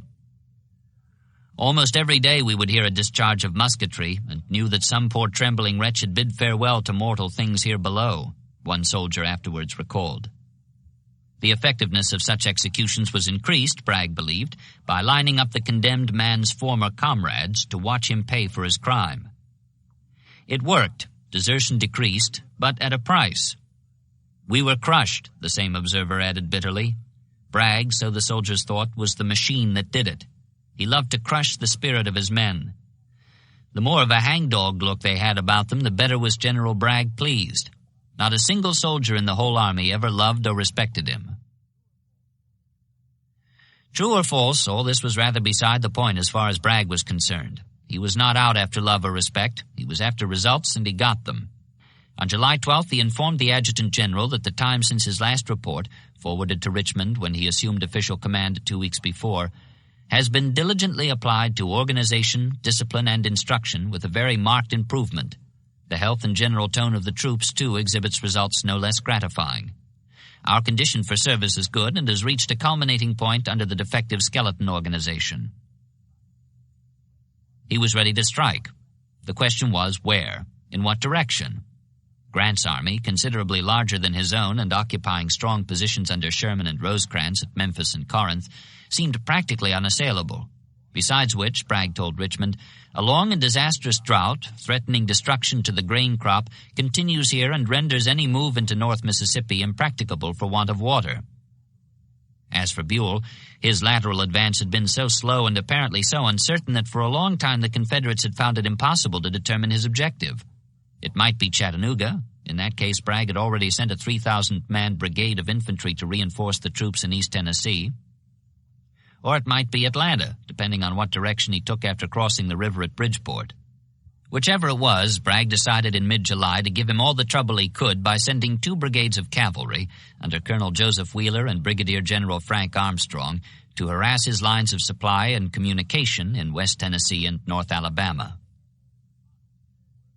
They had excellent models for their work, commanders who had already given cavalry operations, and indeed the war itself, a new dimension, based on their proof that sizable bodies of hard-riding men could not only strike and create havoc deep in the enemy's rear, Jeb Stuart style, but could stay there to strike again and again, spreading the havoc over hundreds of miles and wearing out their would-be pursuers by causing them to converge repeatedly on thin air. By now the whole Confederate West was ringing with praise for Morgan and Forrest, particularly the former, whose exploits had surrounded him with the aura of a legend. A tall, white-faced, handsome, cold-eyed man, soft-spoken and always neatly dressed in conservative but obviously expensive clothes, fine gray broadcloth, fire-gilt buttons, richly polished boots, and spotless linen. He knew the effectiveness of reticence, yet he could be flamboyant on occasion. "Kentuckians," he exhorted in a broadside struck off at Glasgow and distributed on his sweep through the bluegrass, "I have come to liberate you from the hands of your oppressors." Calling for volunteer recruits, 50,000 of Kentucky's bravest sons, and implying thereby that he would take only the bravest, he broke into verse. "Strike for your altars and your fires, strike for the green graves of your sires, God and your native land."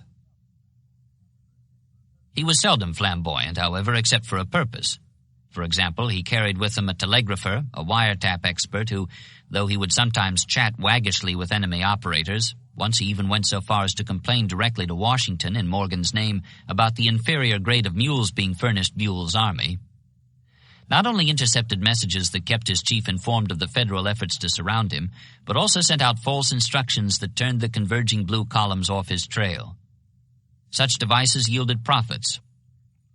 Leaving Knoxville on July 4th with fewer than 900 men, he made a 1,000-mile swing through Middle Tennessee and Kentucky, in the course of which he captured 17 towns, together with tons of Union supplies, paroled nearly 1,200 regular Army prisoners, and dispersed about 1,500 home guarders, all at a cost of less than 90 casualties, and returned before the end of the month with an additional 300 volunteers picked up along the way. 2 weeks later he was back again. Lest it be thought that he was merely a hit-and-run sort of soldier, after wrecking the Gallatin Tunnel he turned on his pursuer, Brigadier General R.W. Johnson, a West Pointer and fellow Kentuckian whom Buell had assigned the task of intercepting the raiders with an equal force, and whipped him soundly, breaking up his command and capturing the general and his staff. Forrest was a different sort of man, different in method, that is, if not in results. Recuperating in Memphis from his fallen timbers wound, the ball had lodged against his spine and was removed in the field a week later without the benefit of an anesthetic.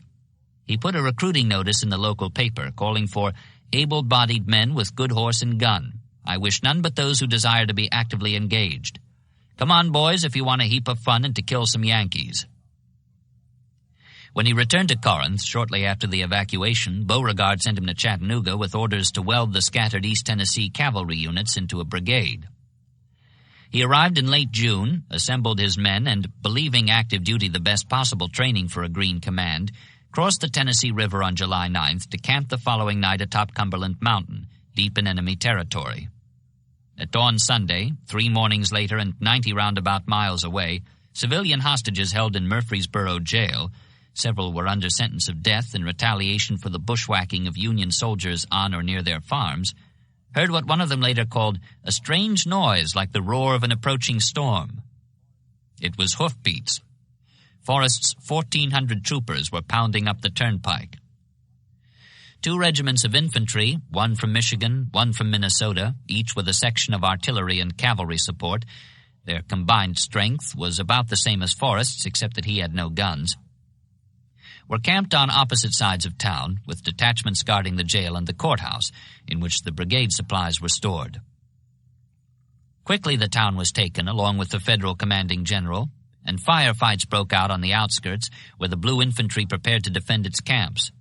Once the hostages had been freed and the captured goods packed for removal, along with the prisoners already taken, some of the raiders, believing the alarm had spread to other Union garrisons by now, suggested withdrawal. But Forrest would have none of that. "I didn't come here to make half a job of it," he said, influenced perhaps by the fact that today was his 41st birthday. "I'm going to have them all." He got them, too, though he hastened matters somewhat by sending notes to the 2 commanders in their barricaded camps, demanding unconditional surrender, or I will have every man put to the sword. He added, by way of extenuation and persuasion, "This demand is made to prevent the effusion of blood." And though, like Morgan, he was still a colonel, in his signature he promoted himself to Brigadier General of Cavalry, C.S. Army, doubtless to lend additional weight to the threat. It worked. The 2 blue colonels surrendered in sequence, and Forrest marched his 1,200 prisoners back eastward to McMinnville, where he paroled them and forwarded the captured arms and supplies to Chattanooga. All but the guns. He kept them for use around Nashville the following week, where he gave Nelson the slip after re-wrecking Buell's vital railroad supply line. "I am happy to see that my 2 lieutenants, Morgan and Forrest, are doing such good service in Kentucky and Tennessee," Beauregard wrote from Bladen Springs, where he was still in exile. "When I appointed them, I thought they would leave their mark wherever they passed." This was said in reply to a letter from Bragg, in which the present Army commander told his former chief, "Our cavalry is paving the way for me in Middle Tennessee and Kentucky." The letter was dated July 22nd. By that time, Bragg had decided not only on Buell's intentions, but also on his own. After a 40-day federal head start, it was to be a race for Chattanooga, with further possibilities as the prize. Kirby Smith, commanding in East Tennessee, had never had much doubt about Buell's intentions from the outset. Promoted to Major General after recovering from being shot through the neck at Manassas, Smith had been given the thorny job of restoring order in the area around Knoxville, and in this he had succeeded remarkably well, considering the extent to which the region was torn by conflicting loyalties and ambitions. But since the fall of Corinth, the military situation had grown increasingly ominous. George Morgan occupied Cumberland Gap, an immediate threat to Knoxville itself, and Buell began his eastward advance in the direction of Chattanooga, while Smith himself had less than 15,000 of all arms with which to resist the 2-pronged menace. The arrival of the 3,000-man brigade from Bragg afforded some relief, but not for long. Learning from Northern papers in mid-July that several of Grant's divisions had been released to Buell, he protested to Davis in Richmond, "This brings an overwhelming force that cannot be resisted except by Bragg's cooperation." 4 days later, July 19th, he reported to the Adjutant General that Buell with his whole force had reached Stevenson, 30 miles from Chattanooga, which he was daily expected to attack. Fortunately, Smith added, Forrest had broken the Union supply line at Murfreesboro. This may delay General Buell's movement and give General Bragg time to move on Middle Tennessee. The safety of Chattanooga depends upon his cooperation. Next day, not knowing of his opponent's difficulties in procuring pitch and oakum, he made a telegraphic appeal to Bragg himself. Buell has completed his preparations, is prepared to cross near Bridgeport, and his passage there may be hourly expected. General Morgan's command moving on Knoxville from Cumberland Gap. Your cooperation is much needed. It is your time to strike at Middle Tennessee. Bragg's reply, sent from Tupelo that same day, was not encouraging. Confronted here by a largely superior force strongly entrenched, and threatened on the left by Curtis, who would now be enabled to unite against us, he found it impossible to do more than menace and harass the enemy from this quarter. The land was parched. Both armies, Grant's and his own, were living out of wells, so that whichever ventured far from its base in search of the other would die of thirst. The fact is, we are fearfully outnumbered in this department, the enemy having at least 2 to our 1 in the field, with a comparatively short line upon which he may concentrate. After this recital of obstacles and woes, he made it clear that Smith would have to shift for himself in East Tennessee without the hope of further reinforcements. Then overnight he changed his mind. Next day was the anniversary of Manassas, and he saluted it with a telegram as abruptly brief as the discharge of a starting gun in the race which it announced. Tupelo, Mississippi, July 21st. President Jefferson Davis, Richmond, Virginia. We'll move immediately to Chattanooga in force and advance from there. Forward movement from here in force is not practicable. We'll leave this line well defended. Braxton Bragg. Next day, in the midst of large-scale preparations for the shift, he was not waiting for specific governmental approval. Strike the moment an opportunity offers, he had been told 3 weeks ago. He expanded this somewhat in a second wire to Davis, who he knew must have been startled at being told, without preamble, that the army which was the mainstay of his native Mississippi was being removed forthwith. Obstacles in front connected with danger to Chattanooga induce a change of base. Fully impressed with great importance of that line, and moving to East Tennessee. Produce rapid offensive from there following the consternation now being produced by our cavalry. Leave this state amply protected by Van Dorn at Vicksburg and Price here. In a letter to Beauregard that same day, the one in which he wrote, "Our cavalry is paving the way," he gave a fuller explanation. "As I am changing entirely, under altered circumstances, the plan of operations here," he told his former chief, "I submit to you what I propose and beg your candid criticism, and in view of the cordial and sincere relations we have ever maintained, I trust to your compliance." With Smith so weak as to give me great uneasiness for the safety of his line, Bragg had to choose between 4 alternatives. 1, to remain idle at Tupelo. 2, to attack Grant. 3, to move into Middle Tennessee by crossing the river in Buell's rear and thus disrupt his and Grant's supply lines. Or 4, to attack Buell. Of these, the first was unthinkable, the second was impracticable, considering the drought in North Mississippi and the strength of the fortifications at Memphis and Corinth. The third was unwise and over-risky, since it would invite both Grant and Buell to assault him simultaneously from opposite directions. Therefore, he had chosen the fourth, which would not only provide for a combination with Smith, but would also afford possibilities for maneuver and mystification. By throwing my cavalry forward toward Grand Junction and Tuscumbia, this referred to Wheeler and Armstrong, who had left 3 days ago, the impression is created that I am advancing on both places and the Federals are drawing in to meet me. The Memphis and Charleston road has been kept cut, so they have no use of it and have at length given it up. Before they can know my movement, I shall be in front of Buell at Chattanooga, and by cutting off his transportation may have him in a tight place. Thus you have my plan. As might have been expected, for though it lacked the language, it had nearly the grandeur of one of the Creole's own, Beauregard gave the plan his fervent approval. "Action, action, and action is what we require," he replied, paraphrasing Danton's "de l'audace, encore l'audace, et toujours de l'audace," and adding with a paternalistic glow, "I have no doubt that with anything like equal numbers you will meet with success." By the time these encouraging words reached him, however, Bragg was far from Tupelo. He left on July 24th after notifying the Adjutant General, "Major General Van Dorn, with about 16,000 effectives, will hold the line of the Mississippi. Major General Price, with a similar force, will face the enemy on this frontier, and a sufficient garrison will be left for Mobile and the Gulf. With the balance of the forces, some 35,000 effectives, I hope in conjunction with Major General Smith to strike an effective blow through Middle Tennessee, gaining the enemy's rear, cutting off his supplies and dividing his forces so as to encounter him in detail. In any event, much will be accomplished in simply preserving our line and preventing a descent into Georgia, than which no greater disaster could befall us." His confidence that he would win the race, despite the handicap of a 6-week lag, not to mention the sobering example of the hare and tortoise fable, was based on an appreciation of railroads as a strategic factor in this war. For one thing, by bringing Joe Johnston's men down from the valley through Manassas Gap to unload within earshot of the Union guns, they had won the battle whose anniversary had now come round.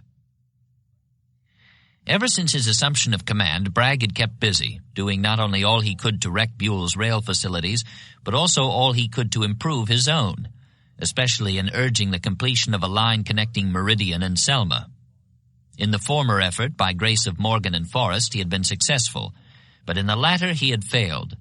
The Confederacy, it appeared, could afford neither the effort nor the iron. Consequently, with the Memphis and Charleston wrecked and in federal hands, the only rail connection between Tupelo and Chattanooga was a roundabout far south route through Mobile and Atlanta, involving a journey of 776 miles over no less than half a dozen separate railroads, with through trains prohibited by the water gap across Mobile Bay and the narrow gauge of the Montgomery and West Point Road. Nevertheless, the sending of the 3,000-man brigade to Smith in late June as a trial run over this route had opened Bragg's eyes to the possibilities it afforded for a rapid, large-scale movement. The troops had left Tupelo on June 27th, and despite congestion all along the line, conflicting orders from Richmond had put other units simultaneously on the rails, reached Chattanooga on July 3rd, within a week of the day the movement order had been issued. Now he was out to repeat or better the performance with 10 times as many soldiers, the effective total of his 4 divisions being 31,638 of all arms. Horse-drawn elements, including engineers and wagon trains, as well as cavalry and artillery, would move overland, due east to Rome, then north. But the bulk of the command would go by rail, dispatched from Tupelo a division at a time. For this, though they were made on quite short notice, the preparations were extensive, with the emphasis on discipline, as was always the case when Bragg was in charge. Each man was to be handed 7 days' cooked rations as he stepped aboard, thus forestalling any excuse for foraging en route, and unit commanders were cautioned to be especially vigilant at junction points to prevent the more adventurous from disrupting the schedule by stealing away for a visit to the flesh pots. The 1st Division left on July 23rd, the 2nd and 3rd immediately thereafter, and the 4th on July 29th. By which time the units forwarded from Mobile and other scattered points to clear the line had been in Chattanooga for 2 full days. They were followed by a week-long procession of jam-packed cars whose engines came puffing around Missionary Ridge and into the city. In all the bustle and hurry of preparation and departure, and in spite of the number of wires and letters flying back and forth, Bragg had neglected to mention his sudden volte-face to the one person most immediately concerned, Kirby Smith. While changing trains in Montgomery, however, he was handed an intercepted letter the East Tennessee commander had sent from Knoxville on the 24th, the day Bragg left Tupelo, proposing with what amounted to clairvoyance, if not downright telepathy, the very movement now in progress. Buell's movements and preparations indicate a speedy attack. Can you not leave a portion of your forces in observation in Mississippi, and shifting the main body to this department, take command in person? There is yet time for a brilliant summer campaign. You will have a good and secure base, abundant supplies, the Tennessee can be crossed at any point by the aid of steam and ferry boats, and the campaign opened with every prospect of regaining possession of Middle Tennessee and possibly Kentucky. He added, I will not only cooperate with you, but will cheerfully place my command under you subject to your orders. With this in his pocket, a happy omen as well as an affirmation of his strategic judgment, Bragg continued his journey and reached Chattanooga early on the morning of July 30th. Informed of his arrival, Smith came down from Knoxville the following day to confer with him on what Bragg called measures for material support and effective cooperation. Smith had 2 divisions, one in front of Cumberland Gap, observing the Federals who occupied that point, the other at Chattanooga. Their strength was about 9,000 men each, including the brigade that had arrived 4 weeks ago to thicken the ranks of the slim force confronting Buell. Bragg was reorganizing his still-arriving army into 2 wings, one under Polk, the other under Hardee, each with 2 infantry divisions and a cavalry brigade. Their combined strength was 34,000, including the units forwarded in driblets from points along the railroad. His problem was how best to employ these 52,000 men, his and Smith's, against the larger but badly scattered Federal forces to his front and on his flank. The solution, as communicated to the Adjutant General on August 1st, was for Smith to move at once against General Morgan in front of Cumberland Gap, while Bragg was collecting supplies and awaiting the arrival of his artillery and trains for an advance from Chattanooga. This would require 10 days or 2 weeks, he said. At the end of that time, if Smith had been successful against Morgan, both armies would then combine for a march into Middle Tennessee with the fairest prospect of cutting off General Buell should that commander continue in his present position. Should he be reinforced from the west side of the Tennessee River so as to cope with us, then Van Dorn and Price can strike and clear West Tennessee of any force that can be left to hold it. Furthermore, once Grant and Buell had been disposed of, either by destruction or by being maneuvered into retreat, he considered the time propitious for an invasion of the region to the north. The feeling in Middle Tennessee and Kentucky is represented by Forrest and Morgan to have become intensely hostile to the enemy, and nothing is wanted but arms and support to bring the people into our ranks, for they have found that neutrality has afforded them no protection. Returning to Knoxville, much encouraged by these developments, Smith informed his wife that he had found his new partner a grim old fellow. He himself was 38, Bragg was 45, but a true soldier. Presently he was further gladdened by the arrival of 2 brigades detached by Bragg to reinforce him for the offensive, one from Polk and one from Hardee, and being thus strengthened on the eve of his advance, he began to see larger prospects looming out beyond the horizon.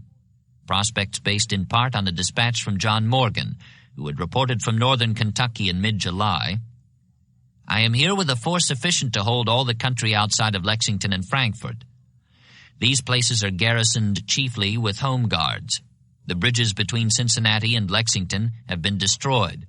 The whole country can be secured, and 25,000 or 30,000 men will join you at once. I have taken 11 cities and towns with very heavy army stores."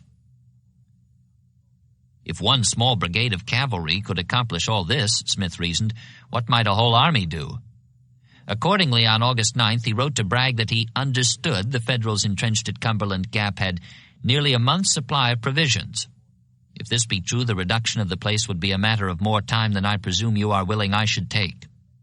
As my move direct to Lexington, Kentucky would effectually invest the Gap and would be attended with other most brilliant results in my judgment, I suggest my being allowed to take that course, if I find the speedy reduction of the Gap an impractical thing. Bragg, too, was nurturing hopes in that direction, though not without reservations. He replied next day, "It will be a week yet before I can commence crossing the river, and information I hope to receive will determine which route I shall take, to Nashville or Lexington. My inclination is now for the latter." All the same, Smith's plan to bypass Cumberland Gap and head straight for north-central Kentucky was more than his partner had bargained for, even though Smith reinforced his proposal by enclosing a letter from John Morgan's lieutenant colonel, stressing the opinion that flocks of eager volunteers were waiting to double the size of his army as soon as it reached the bluegrass. Strategically, Bragg approved, but tactically he urged caution. "It would be unadvisable, I think, for you to move far into Kentucky, leaving George Morgan in your rear, until I am able to fully engage Buell and his forces on your left. But I do not credit the amount of Morgan's supplies at Cumberland Gap, and have confidence in his timidity. When once well on the way to his rear, you might safely leave but 5,000 to his front, and by a flank movement draw the rest to your assistance. He will never advance to escape." Smith's ebullience was contagious, as was shown in the final sentence of Bragg's letter. "Van Dorn and Price will advance simultaneously with us from Mississippi on West Tennessee, and I trust we may all unite in Ohio." Just now, however, Van Dorn was looking south, not north. He had New Orleans on his mind, not Ohio. The grim determination he had brought to embattled Vicksburg in late June, "Let it be borne in mind by all that the army here is defending the place against occupation. This will be done at all hazards, even though this beautiful and devoted city should be laid in ruin and ashes," gave way to elation in mid-July when the Arkansas made her run through the Yankee sloops and gunboats. "Glorious for the Navy, and glorious for her heroic commander, officers and men," he wired Davis. The iron ram changed everything. "Smokestack riddled, otherwise not materially damaged," he exulted. "Soon be repaired and then ho for New Orleans." Both enemy fleets were still on hand, and across the way the bluecoats were still digging their canal, but Van Dorn no longer saw them as much of a threat. A week later, after 2 all-out attempts to sink the Arkansas under the tall red bluff, he pronounced the failure so complete that it was almost ridiculous. The same went for the engineering project. "Nothing can be accomplished by the enemy," he told Richmond, "unless they bring overwhelming number of troops. This must be anticipated." His favorite method of anticipation, now as always, was to seize the offensive, to snatch the ball from his opponent and start running. That was what he had done or tried to do in Arkansas back in the early spring, and that was what he decided to do now in his native Mississippi in midsummer.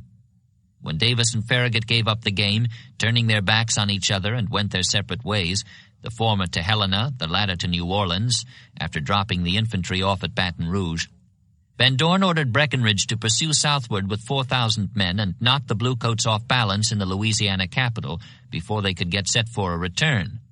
If possible, he was to take the city, after which, as Van Dorn saw it, would come much else. 5 months ago the byword had been St. Louis, then huzzah. Now it was ho for New Orleans. Breckinridge wasted no time in getting started. On July 27th, the day after the Yankee fleets took off in opposite directions, he put his troops aboard railroad cars and proceeded by way of Jackson to Ponchatoula, Louisiana, where they detrained the following afternoon to prepare for the overland advance on Baton Rouge, 60 miles to the west. On the 30th, the march began, but was halted the following morning when reports came in that the effective force of the enemy was not less than 5,000, and that the ground was commanded by 3 gunboats lying in the river. Down to 3,400 men as a result of sickness, Breckinridge wired Van Dorn that he would nonetheless undertake to capture the garrison if the Arkansas could be sent down to clear the river or divert the fire of the gunboats. Promptly, the reply came back. The ram would be in front of Baton Rouge at dawn, August 5th. Breckinridge made his plans accordingly. Isaac Brown was not in Vicksburg at the time, having left his shipmates to sustain without me the lassitude of inaction, while he took a 4-day leave in Grenada. If rest and relaxation were what he was after, which was probable, he had had precious little of either in the past 2 months, he was disappointed in more ways than one. For one thing, he had no sooner arrived than he was taken violently ill and put to bed.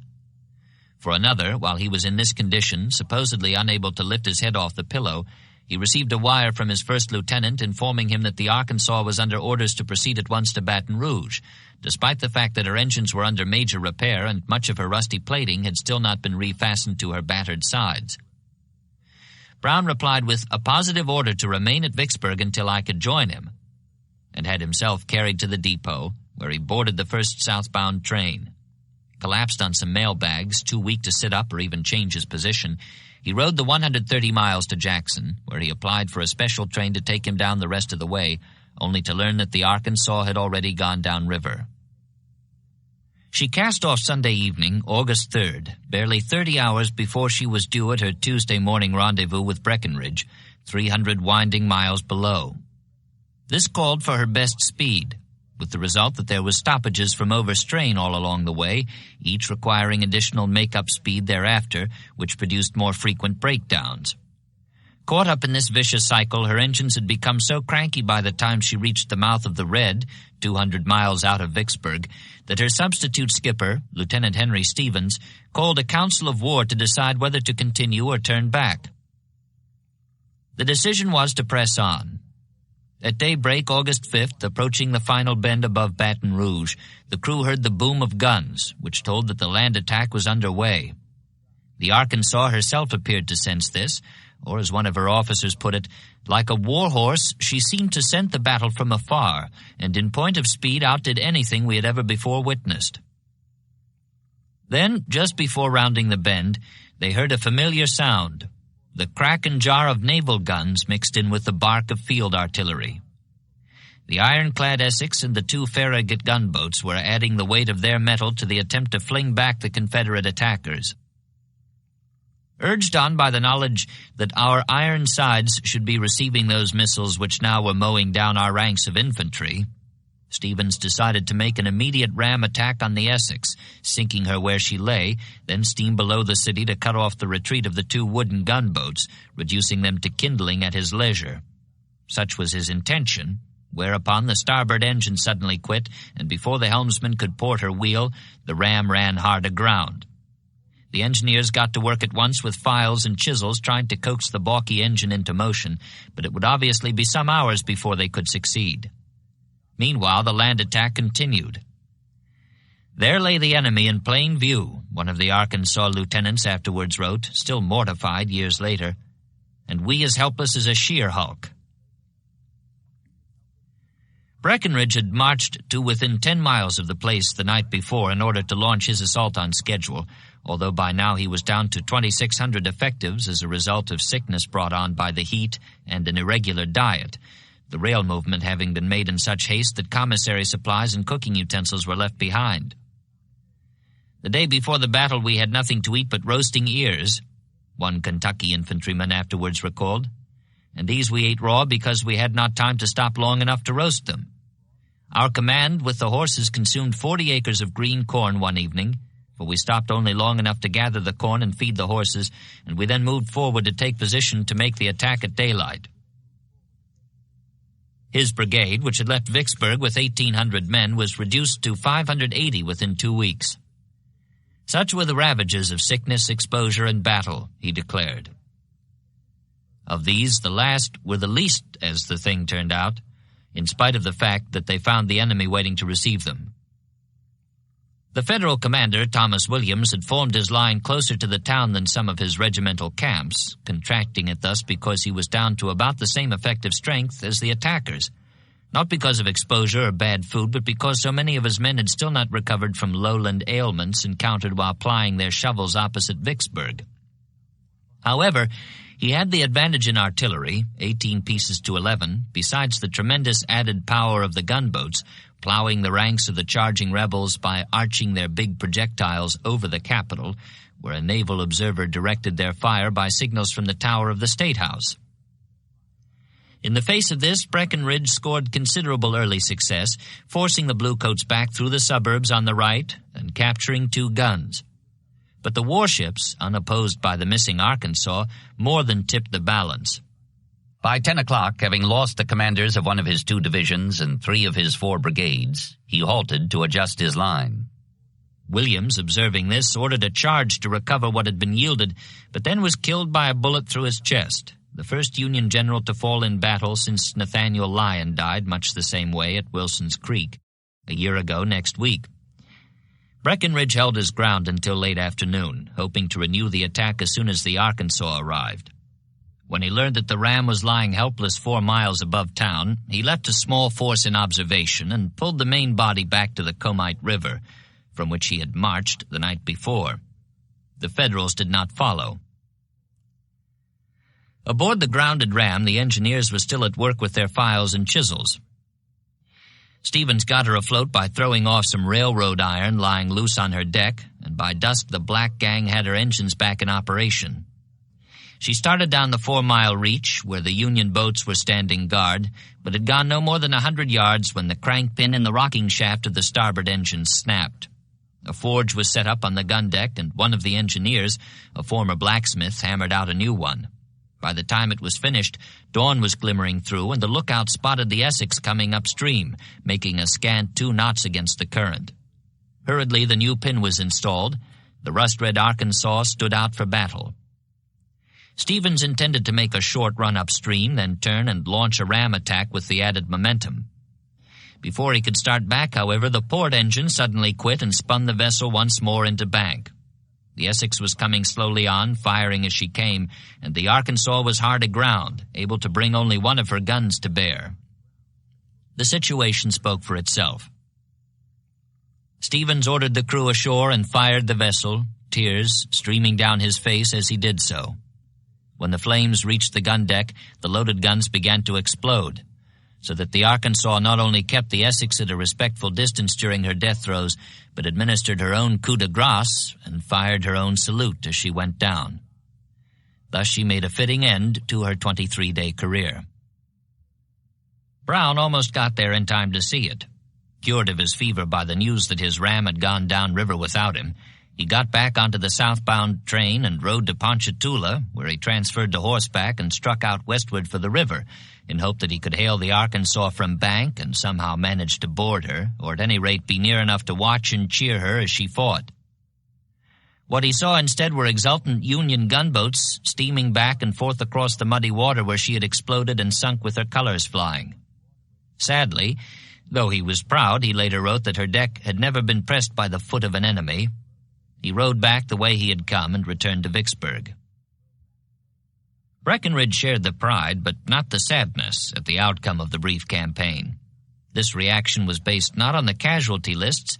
Both sides had lost 84 killed, though the Confederate total of wounded and captured was the larger, 372 to 299, but on his view of the fighting qualities shown. In one respect, the contrast between the opposing forces was very striking, he declared. The enemy were well clothed, and their encampments showed the presence of every comfort and even luxury. Our men had little transportation, indifferent food, and no shelter. Half of them had no coats, and hundreds were without either shoes or socks. Yet no troops ever behaved with greater gallantry and even reckless audacity. What can make this difference unless it be the sublime courage inspired by a just cause? Whether right made might, or might made right, or indeed whether either was on the former vice president's side in this case, was a question open to much debate then and thereafter. Butler, for one, did not agree with his assessment. According to him, the rebels took advantage of the garrison's sickness from the malaria of the marshes of Vicksburg to make a cowardly attack, which was bloodily repulsed with more than 1,000 killed and wounded. But the Southerners' claim to physical as well as moral victory was considerably strengthened 2 weeks later, when Butler, after congratulating his soldiers for their staunchness, "The Spanish conqueror of Mexico won imperishable renown by landing in that country and burning his transport ships to cut off all hope of retreat. You, more wise and economical, but with equal providence against retreat, sent yours home, ordered Baton Rouge abandoned, and dispatched those same transports upriver to bring the endangered troops back to New Orleans." The flow of what Horace Greeley back in May had been calling a deluge of victories was seemingly reversed, and there was corresponding elation in the South. Next to the capture of a northern capital, what could be better than the recovery of a southern one? More important, tactically speaking, the federal grip on the Mississippi, so close to strangulation a month ago, had been loosened even further, and to make sure that it was not reapplied, Breckinridge had already sent most of his troops to occupy and fortify Port Hudson, a left bank position of great natural strength. Potentially another Vicksburg, its bluff commanded a sharp bend of the river about midway between Baton Rouge and the mouth of the Red, thus assuring a continuation of commerce with the Trans-Mississippi, including the grainlands of northwest Louisiana and the cattle-rich plains of Texas. That was but part of the brightening overall picture. In Virginia, McClellan had been repulsed. Grant was stalled in North Mississippi. Buell had lost the race for Chattanooga. And in all these widespread regions, Confederate armies were poised to take the offensive, particularly in East Tennessee, as Breckinridge learned from a letter Bragg sent him immediately after the fight at Baton Rouge. Extending an invitation to the former bluegrass politician, the terrible-tempered North Carolinian was in a strangely rollicking mood. "My army has promised to make me military governor of Ohio in 90 days, Seward's time for crushing the rebellion, and as they cannot do that without passing your home, I have thought you would like to have an escort to visit your family." He added in a more serious vein, "Your influence in Kentucky would be equal to an extra division in my army. If you desire it and General Van Dorn will consent, you shall come at once. A command is ready for you, and I shall hope to see your eyes beam again at the command forward as they did at Shiloh in the midst of our greatest success." This was seconded by Hardee, who telegraphed on August 23rd, 5 days before the Chattanooga jump-off, "Come here if possible. I have a splendid division for you to lead into Kentucky." Breckinridge wired back, "Reserve the division for me." One prominent Kentuckian already commanded a division under Hardee, Simon Buckner. Exchanged at last after 5 months in prison at Fort Warren, he reported in late July to Richmond, where he was promoted to Major General and assigned to duty with the Army then on its way to Chattanooga.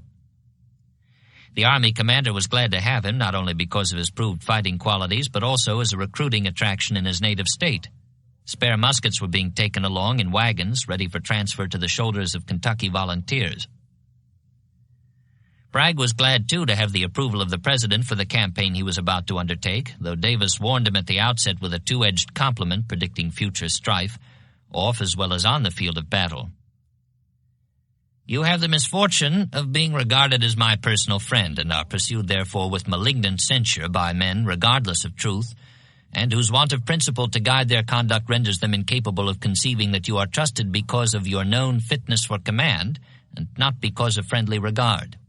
Revolutions develop the high qualities of the good and the great, but they cannot change the nature of the vicious and the selfish. Kirby Smith, described in the same letter as one of our ablest and purest officers whose promotions, like your own, have come unsought, left Knoxville on August 14th to move against his West Point classmate George Morgan at Cumberland Gap. The two brigades received from Bragg had raised his striking force to 21,000 men, well over twice the number holding the Gap. But finding, as he had predicted, that Morgan was better prepared to resist a siege than he himself was prepared to maintain one, he left a 9,000-man division in front of the mountain stronghold, as Bragg had advised, and with the rest of his army crossed the Cumberlands 30 miles to the southwest at Big Creek Gap. This was no raid, he told Richmond. My advance is made in the hope of permanently occupying Kentucky. It is a bold move, offering brilliant results, but will be accomplished only with hard fighting, and must be sustained by constant reinforcements. He marched fast, swinging north for Barberville, which he occupied on August 18th. The constant reinforcements, of course, would have to be in the form of local volunteers, but none were forthcoming here. 6 days later, while preparing to resume the march, he notified Bragg, "Thus far the people are universally hostile to our cause. This sentiment extends through the mountain region of eastern Kentucky. In the bluegrass region I have better expectations and shall soon test their loyalty." Bragg's own estimate was rosier and a good deal more specific. "Everything is ripe for success," he informed his co-commander. "The country is aroused and expecting us. Buell's forces are much scattered and from all accounts much demoralized. By rapid movements and vigorous blows we may beat him in detail, or by gaining his rear very much increase his demoralization and break him up." On August 27th, the day before the jump-off, he sent word to Sterling Price, holding the line in North Mississippi. "We move from here immediately, later by some days than expected, but in time we hope for a successful campaign. Buell has certainly fallen back from the Memphis and Charleston Railroad and will probably not make a stand this side of Nashville, if there. He is now fortifying that place. General Smith, reinforced by 2 brigades from this army, has turned Cumberland Gap and is now marching on Lexington, Kentucky. We shall thus have Buell pretty well disposed of. Sherman and Rosecrans we leave to you and Van Dorn, satisfied that you can dispose of them, and we shall confidently expect to meet you on the Ohio and there open the way to Missouri." Unquestionably, even without the inclusion of Missouri, which was scarcely more than a closing flourish for the benefit of Price, this was an ambitious project. But Bragg was not only ready and willing to undertake its execution, he had already selected a guide, a model. Beauregard and McClellan, along with a cluster of lesser lights, might take Napoleon. Not Bragg. His chosen prototype was a contemporary, a man who in fact was 7 years his junior. Back in Tupelo, on the occasion of promising his soldiers to give your banners to the breeze, he also told them, "Others of your countrymen, under the lead of Jackson and Ewell in the Valley of Virginia, have recently shed imperishable renown on our arms and shown what a small, obedient, disciplined volunteer army can do." What he intended now, as he stood poised for the jump-off, was a valley campaign on a much larger scale, with Smith as Ewell and himself as Stonewall. Like him, he could expect to be badly outnumbered strategically. He had fewer than 30,000 of all arms. Yet like him, too, he would translate this disadvantage into imperishable renown by means of rapid movements and vigorous blows. So far, it was true, the only attributes original and copy had in common were dyspepsia and a readiness to stand deserters before a firing squad. However, it was Bragg's intention to extend these similarities into other fields of reaction and endeavor during the trial that lay ahead. Some measure of this intention, complete with Old Testament overtones, was communicated to his troops in a general order read to them before they left their camps around Chattanooga. The enemy is before us, devastating our fair country, imprisoning our old and venerated men, even the ministers of God, insulting our women and desecrating our altars.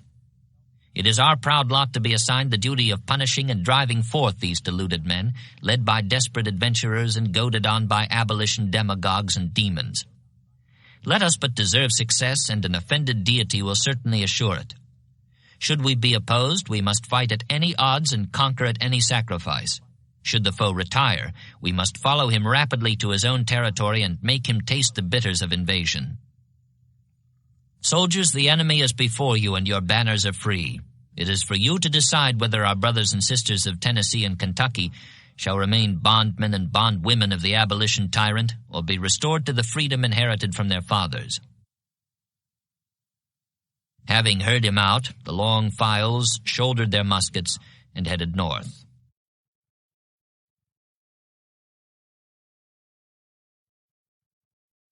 "4. In Virginia, though the basis for it was obviously a good deal less substantial, westward the Blue Glacier had not only ground to a halt, it had even reversed direction, whereas here in the east no more than a pause, a hesitation of the mass, had seemingly been effected. McClellan, after all, was scarcely a dozen miles farther from Richmond than he had been on the eve of the 7 days, besides being more securely based on the James than he had been while crouched astride the treacherous Chickahominy, and Pope was hovering northward, a considerably graver threat both in numbers and position than McDowell had ever been. The elation mounted higher. One reason was that the result, however far it fell short of expectation, had been obtained by actual fighting, not by maneuver or mere federal acquiescence. Another was the return of confidence in the government, especially in the president, whose vindication now appeared complete. Less than a week before the launching of the assault that flung the Bluecoats back from the Capitol gates, Tom Cobb had been declaring that he saw in Davis the embodiment and concentration of cowardly littleness which he garnishes over with pharisaical hypocrisy. How can God smile upon us while we have such a man to lead us? Few were asking that question now. God had smiled upon them, and a large part of the credit went to the man who by deed as well as title filled the position of commander-in-chief and triumphed over the adversary who occupied that post in the country to the north. The Hezekiah-Sennacherib analogy still held. As far as the soldiers themselves were concerned, however, the credit went to the general who had been placed at their head in their darkest hour, and in 1 short month, despite their initial resentment, had welded their 4 disparate components — Johnston's Manassas Army and Magruder's frazzled Yorktown brigades, Jackson's Valley Command, and Huger's unblooded Norfolk Division — into a single striking force, the Army of Northern Virginia, which he hurled with cunning and fury at the blue invaders, massed in their thousands within sight and hearing of Richmond's steeples and public clocks, and sent them reeling backwards or sidling crab-like to their present mud-flat sanctuary under the muzzles of their gunboats. Granny Lee, evacuating Lee, the King of Spades, had become for his troops what he would remain — Mars Robert. They watched him as he rode among them, the high-colored face above and behind the iron-gray beard, the active dark-brown eyes, the broad forehead whose upper half showed unexpectedly dazzling white when he removed his wide-brimmed hat to acknowledge their cheers.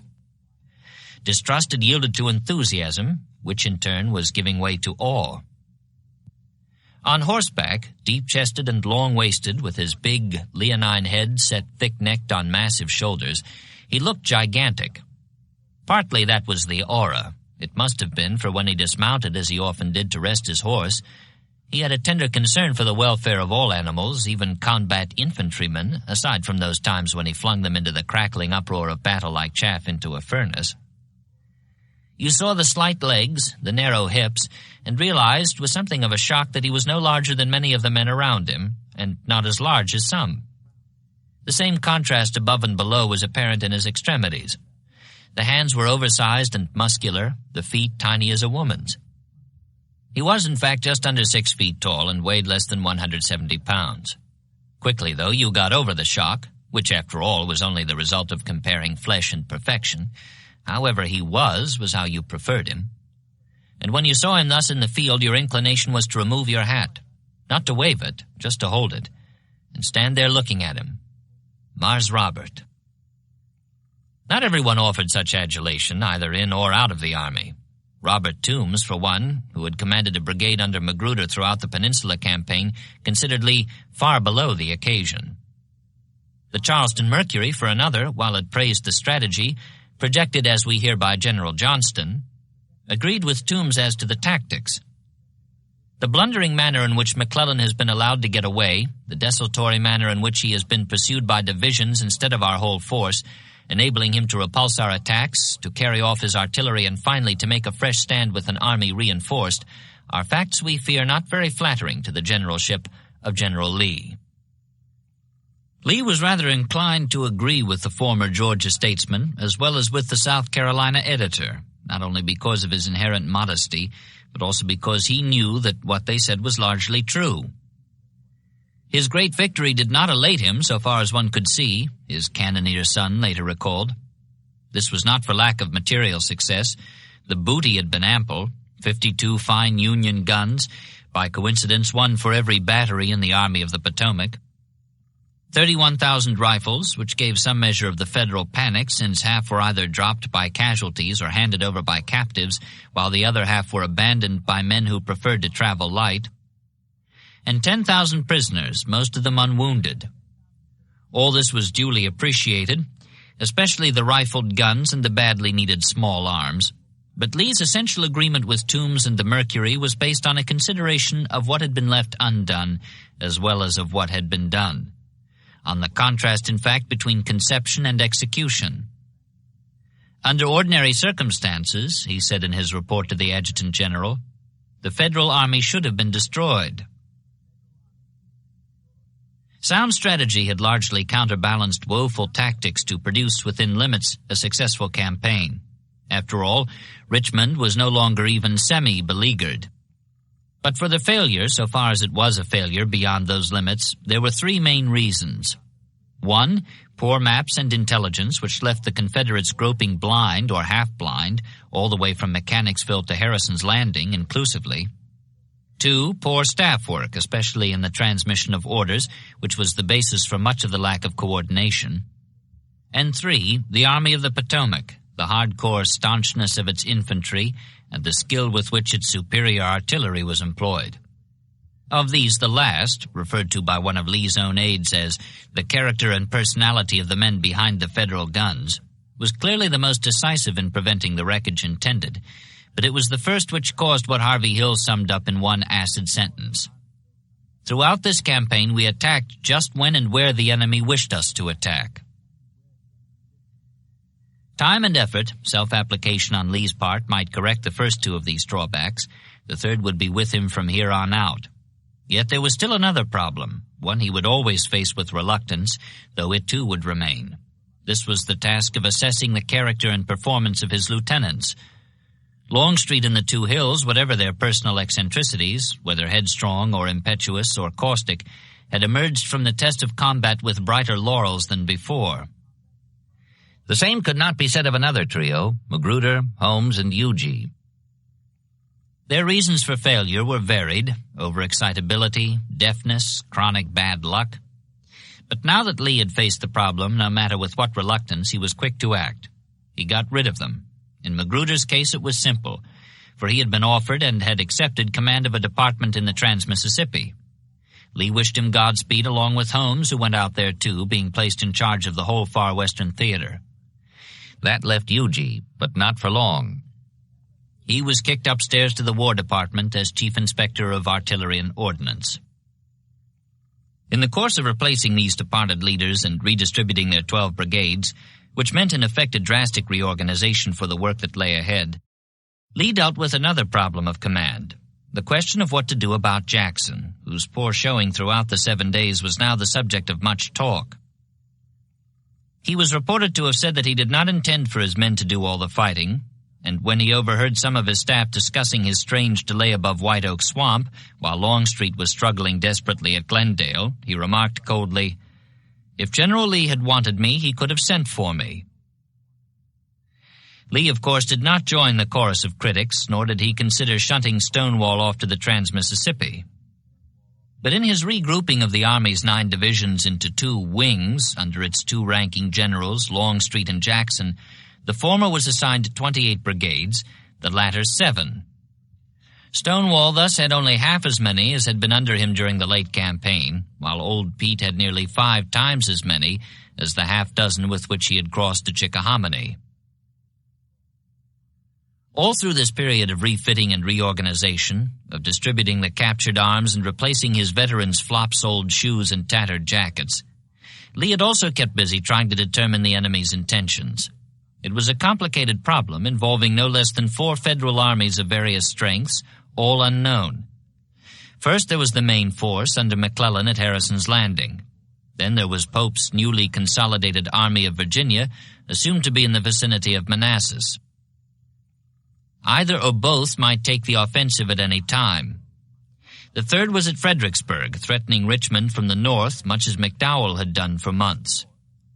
The fourth was Burnside's, brought up from North Carolina in the emergency, but still kept aboard its transports, anchored mysteriously off Fort Monroe. Both of these last 2 forces were in positions from which they could move rapidly to combine and join either of the other 2. Pope for an advance against the vital Virginia Central Railroad, or McClellan for a renewal of his drive on the capital itself. For the present, though both of course were possible, Lee could find out nothing that would indicate which was probable. All he knew for certain was that delay was not to the advantage of the South. Northern determination had stiffened after this defeat, just as it had done the year before, and Lincoln's call for 300,000 volunteers had gone out on the day of Malvern Hill. In chess terms, Lee's immediate problem was whether to keep his pieces where they were, concentrated to checkmate the king, McClellan, or to disperse them in order to meet an advance by the knights and bishops, off on another quarter of the board. While awaiting developments, he withdrew his infantry from the malarial swamps and left the observation of Harrison's Landing to the cavalry, newly gathered into a 2-brigade division under Stuart, who was promoted to major general. Simultaneously, by way of discouraging an attack from that direction, he put his engineers to work constructing permanent fortifications. Anchored to the James at Drury's Bluff and extending north along an arc shielding Richmond, these installations would also permit his present lines to be more thinly held, if alternate pressure required dispersion. Once they were completed, he would be much better prepared for whatever came. What came on July 12th was startling news from the north. Pope had occupied Culpeper that morning. What made this startling was that Culpeper was on the Orange and Alexandria, less than 30 miles above Gordonsville. And Gordonsville was on the Virginia Central at the northern apex of an exposed bend known as the Gordonsville Loop, which led on westward to Charlottesville and Stanton. This was alternate pressure indeed, for if Pope took Gordonsville, he would cut the Confederate supply line connecting Richmond and the Shenandoah Valley, where a bumper crop of corn and wheat was ripening for the harvest. Lee was obliged to meet this threat, and he did so the following day by sending Jackson with his own and Ewell's divisions, the old Army of the Valley, by rail to Louisa Courthouse, 15 miles this side of Gordonsville, which he was instructed to occupy if Pope had not already got there in too great strength to be dislodged. The movement was made rapidly by way of Hanover Junction, using 18 trains of 15 cars each to transport Stonewall's 10,000 infantry and artillery, while his cavalry and wagons moved by road. Strategically, this riposte was as sound as it was necessary, but Lee had other compelling reasons for ordering the movement. One being that he had developed a scathing contempt for the leader of the force at which it was aimed. After issuing the bombastic address to his soldiers, "Let us understand each other, disaster and shame lurk in the rear," Pope had joined them in the field and had proceeded at once in a series of formal orders to give his attention to the civilians in his prospective theater of operations. One directed his army to live off the country and to reimburse only those persons who could prove devotion to the flag he represented. Another prescribed stern measures to be taken in retaliation for guerrilla activities. A third provided for the arrest of all male non-combatants within his lines, the expulsion of those who refused to take a loyalty oath, and their prosecution as spies if they returned. Furthermore, any man or woman who remained would be liable to the death penalty for attempting to communicate with the enemy, presumably including a mother who wrote to a son in the Southern Army. These mandates were not in accordance with Lee's notion of civilized warfare. he was downright contemptuous of the man who ordered their adoption. The miscreant Pope, he called him, and he said of him, he ought to be suppressed if possible. Just now it was not possible, Jackson reported. He had beaten Pope to Gordonsville, arriving there from Louisa on July 19th, but the bluecoats around Culpeper were too numerous to be attacked at present. Reinforce him, Stonewall added, and he would gladly undertake all the suppression Lee could ask for.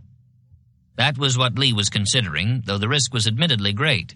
Left with just under 70,000 men, including Holmes's former command, shifted south of the James to cover Petersburg and placed under D.H. Hill with an eye toward possible future operations in his native North Carolina, he knew he was badly outnumbered by McClellan, who moreover was beginning to show signs of activity. Besides, there were those other two armies at Fredericksburg and off Fort Monroe. Lee still did not know in which direction they might move. Much as he wanted Pope whipped and driven back across the Rappahannock, the odds were long against weakening the capital defenses for that purpose. Nevertheless, he decided to take the gamble. On July 27th, he ordered A.P. Hill to Gordonsville, where the Light Division would join the Valley Army for a strike at Pope. His hope was that this combined force would deliver its blow quickly, disposing of Pope with a knockout punch, then return to Richmond in time to help block any assault McClellan might attempt when he learned of its detachment. This would call for rapid, well-coordinated movements, and a style of fighting characterized by a minimum of confusion and hesitation. Quite the opposite, in fact, of the style Jackson had demonstrated throughout the 7 days. One reason for his poor showing on the peninsula, Lee suspected, was his known reluctance to take subordinate commanders into his military confidence. Also, in consideration of Little Powell's sensitive and highly volatile nature, he had already clashed with Longstreet over what he considered a slight to his division in the distribution of honors, and Longstreet had promptly put him in arrest, from which Lee had released him for the present expedition. There was the danger of an explosion when he came into contact with the stern and taciturn Stonewall. Accordingly, Lee wrote Jackson a letter in which he alluded tactfully to the problem. After repeating the injunction, "I want Pope to be suppressed," he concluded, "A.P. Hill, you will, I think, find a good officer with whom you can consult, and by advising with your division commanders as to your movements, much trouble will be saved you in arranging details, as they can act more intelligently. Cash your troops as much as possible till you strike your blow, and be prepared to return to me when done, if necessary. I will endeavor to keep General McClellan quiet until it is over, if rapidly executed." Keeping McClellan quiet might well turn out to be a good deal easier said than done. With 1/3 of his army off after Pope, Lee was down to 56,000 men, including 2 brigades that arrived next day from South Carolina. Whereas McClellan was not only half again larger now, he would have twice as many troops as Lee if he were reinforced by Burnside and the brigades at Fredericksburg, which Lee could do absolutely nothing to prevent. Besides, the young Napoleon had considerable freedom of action. He could stay where he was, a hovering threat. He could steam back up the Potomac to join Pope and the others. He could advance from his present camp against the southern capital, less than 20 airline miles away. In the latter case, 2 routes were available to him. He could move up the left bank of the James, more or less as before, except that he would be securely based. Or he could cross the river under cover of his gunboats, capture Petersburg, and swarm into Richmond by the back door. All were possibilities to fret the mind of Lee, who so far had been able to find no clue as to which course his adversary favored. "In the prospect before me," he wrote his wife, "I cannot see a single ray of pleasure during this war." One way to keep McClellan quiet, Lee reasoned paradoxically, or at any rate make him hug his camp while the Southern army was divided, might be to stir him up, that is, make him think he was about to be attacked. An infantry feint being impractical, Lee decided on an artillery demonstration. Under cover of darkness, 43 guns of various calibers were concentrated on the south side of the James at Coggin's Point, opposite Harrison's Landing, and on the last night of July they opened fire on the Federal camp. The result, as in the case of Stuart's pop-gun bombardment 4 weeks back, was more spectacular than effective. After some original confusion, the Union artillerists and sailors brought their heavier guns to bear and smothered the Confederate batteries. On August 3rd, threatened with capture by an amphibious counter-movement, they had to be withdrawn. Except for the effect it might have had on McClellan himself, enlarging his natural caution, the demonstration was a failure. 2 days later, by way of recompense, Lee got his first real hint as to the Federal overall strategy. A young Confederate cavalry officer, Captain John S. Mosby, had been captured 2 weeks before while on his way upstate to find recruits for a partisan command, and had been taken to Fort Monroe to await exchange. As soon as he was released, he came to Lee with information he had picked up while imprisoned. Burnside was under orders to take his transports up the Potomac, debark his troops at Aquia Creek, and march them overland to Fredericksburg. If true, this meant considerable danger to Jackson, who was already badly outnumbered by the enemy north of Gordonsville, as well as to the Virginia Central, which led westward to the Valley Granary. What was more, it was a strong indication that the enemy's next major effort would be in northern Virginia, where Lee was weakest, not here on the James. He would have moved at least a portion of his force to meet this threat at once, except that on the same day his cavalry reported a heavy force advancing from Harrison's, up the left bank of the river, against Richmond. Apparently it was not McClellan's caution which had been enlarged by the abortive Coggin's Point demonstration, but rather his self-confidence. Lee marched 3 divisions out to meet him the following day, August 6th, and approaching Malvern Hill near sundown, found the Federals drawn up menacingly on the crest. Intending no repetition of last month's headlong blind attack up the rolling slope, he extended his left, skirmished briskly on the right, and braced his troops for the downhill assault. At nightfall there was every indication that the armies would be locked in battle tomorrow. Instead, as had been more or less the case 5 weeks ago, dawn showed the hill empty of all but a handful of blue vedettes who at the first sign of a Confederate advance scampered down the reverse slope to join the main body, already well on its way back to its camp on the James. This was strange indeed, passing strange. Lee decided that the only explanation for McClellan's sudden advance and retreat was that it was intended to cover the movement Mosby had discerned at Fort Monroe.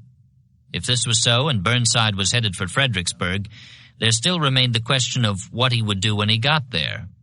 He could join Pope directly, he could operate against Richmond from the north, or he could attempt to cut the Virginia Central in Jackson's rear between Gordonsville and Hanover Junction. The best way to forestall this last, the most immediately dangerous of the three, would be for Jackson to strike Pope, who would then be likely to call on Burnside for support. Until Lee knew whether McClellan intended to renew his advance on Richmond, however, he did not feel that he could further weaken the capital defenses in order to reinforce Jackson. Nor did he feel that he should give him peremptory orders to attack unsupported without himself knowing the tactical situation at first hand. Accordingly, before the day was over, he did the next best thing. He sat down and wrote Stonewall a long letter in which he made it clear that he relied on his discretion. After warning him not to count on reinforcements, "If I can send them, I will. If I cannot, and you think it proper and advantageous, act without them," he outlined the dilemma as he saw it and suggested what he believed was the best solution, an immediate thrust at Pope, though he cautioned against rashness. "I would rather you should have easy fighting and heavy victories." It was a warning addressed more to the erstwhile hard-driving hero of the valley, who smote the enemy hip and thigh, wherever found, than to the sluggard of the 7 days who dawdled and withheld his hand from bloodshed. Apparently Lee had put the latter out of his mind. "I must now leave the matter to your reflection and good judgment," he concluded. "Make up your mind what is best to be done under all the circumstances which surround us, and let me hear the result at which you arrive. I will inform you if any change takes place here that bears on the subject." Mosby was right.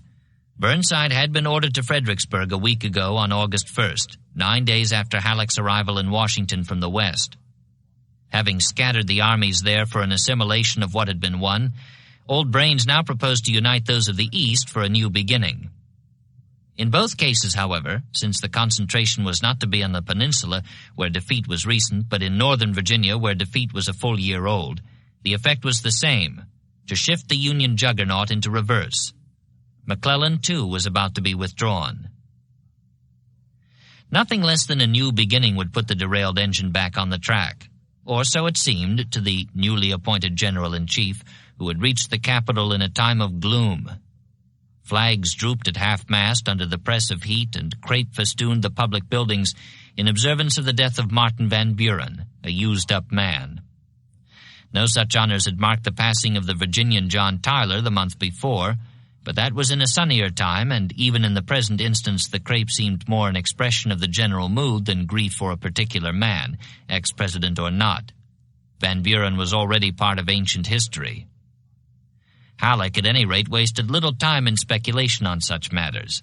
Instead, after spending a day in Washington, he got aboard a steamer and went straight to what he believed was the source of discontent, the Army of the Potomac, camped now on the mud flats of the James. In spite of the pride he took in having executed the movement under pressure, and in spite of the fact that Lincoln had been congratulatory and Stanton even fawning, McClellan had been expecting trouble ever since his change of base. The president had wired him 1,000 thanks after Malvern Hill. "Be assured," he added, "the heroism and skill of yourself and officers and men is and forever will be appreciated. If you can hold your present position at Harrison's, we shall hive the enemy yet." Stanton put it stronger, or anyhow longer. "Be assured," he wrote, "that you shall have the support of this department as cordially and faithfully as was ever rendered by man to man. And if we should ever live to see each other face to face, you will be satisfied that you have never had from me anything but the most confiding integrity." That was larding it pretty thick, but he larded it even thicker in conversation with McClellan's father-in-law, who went to Washington to see him.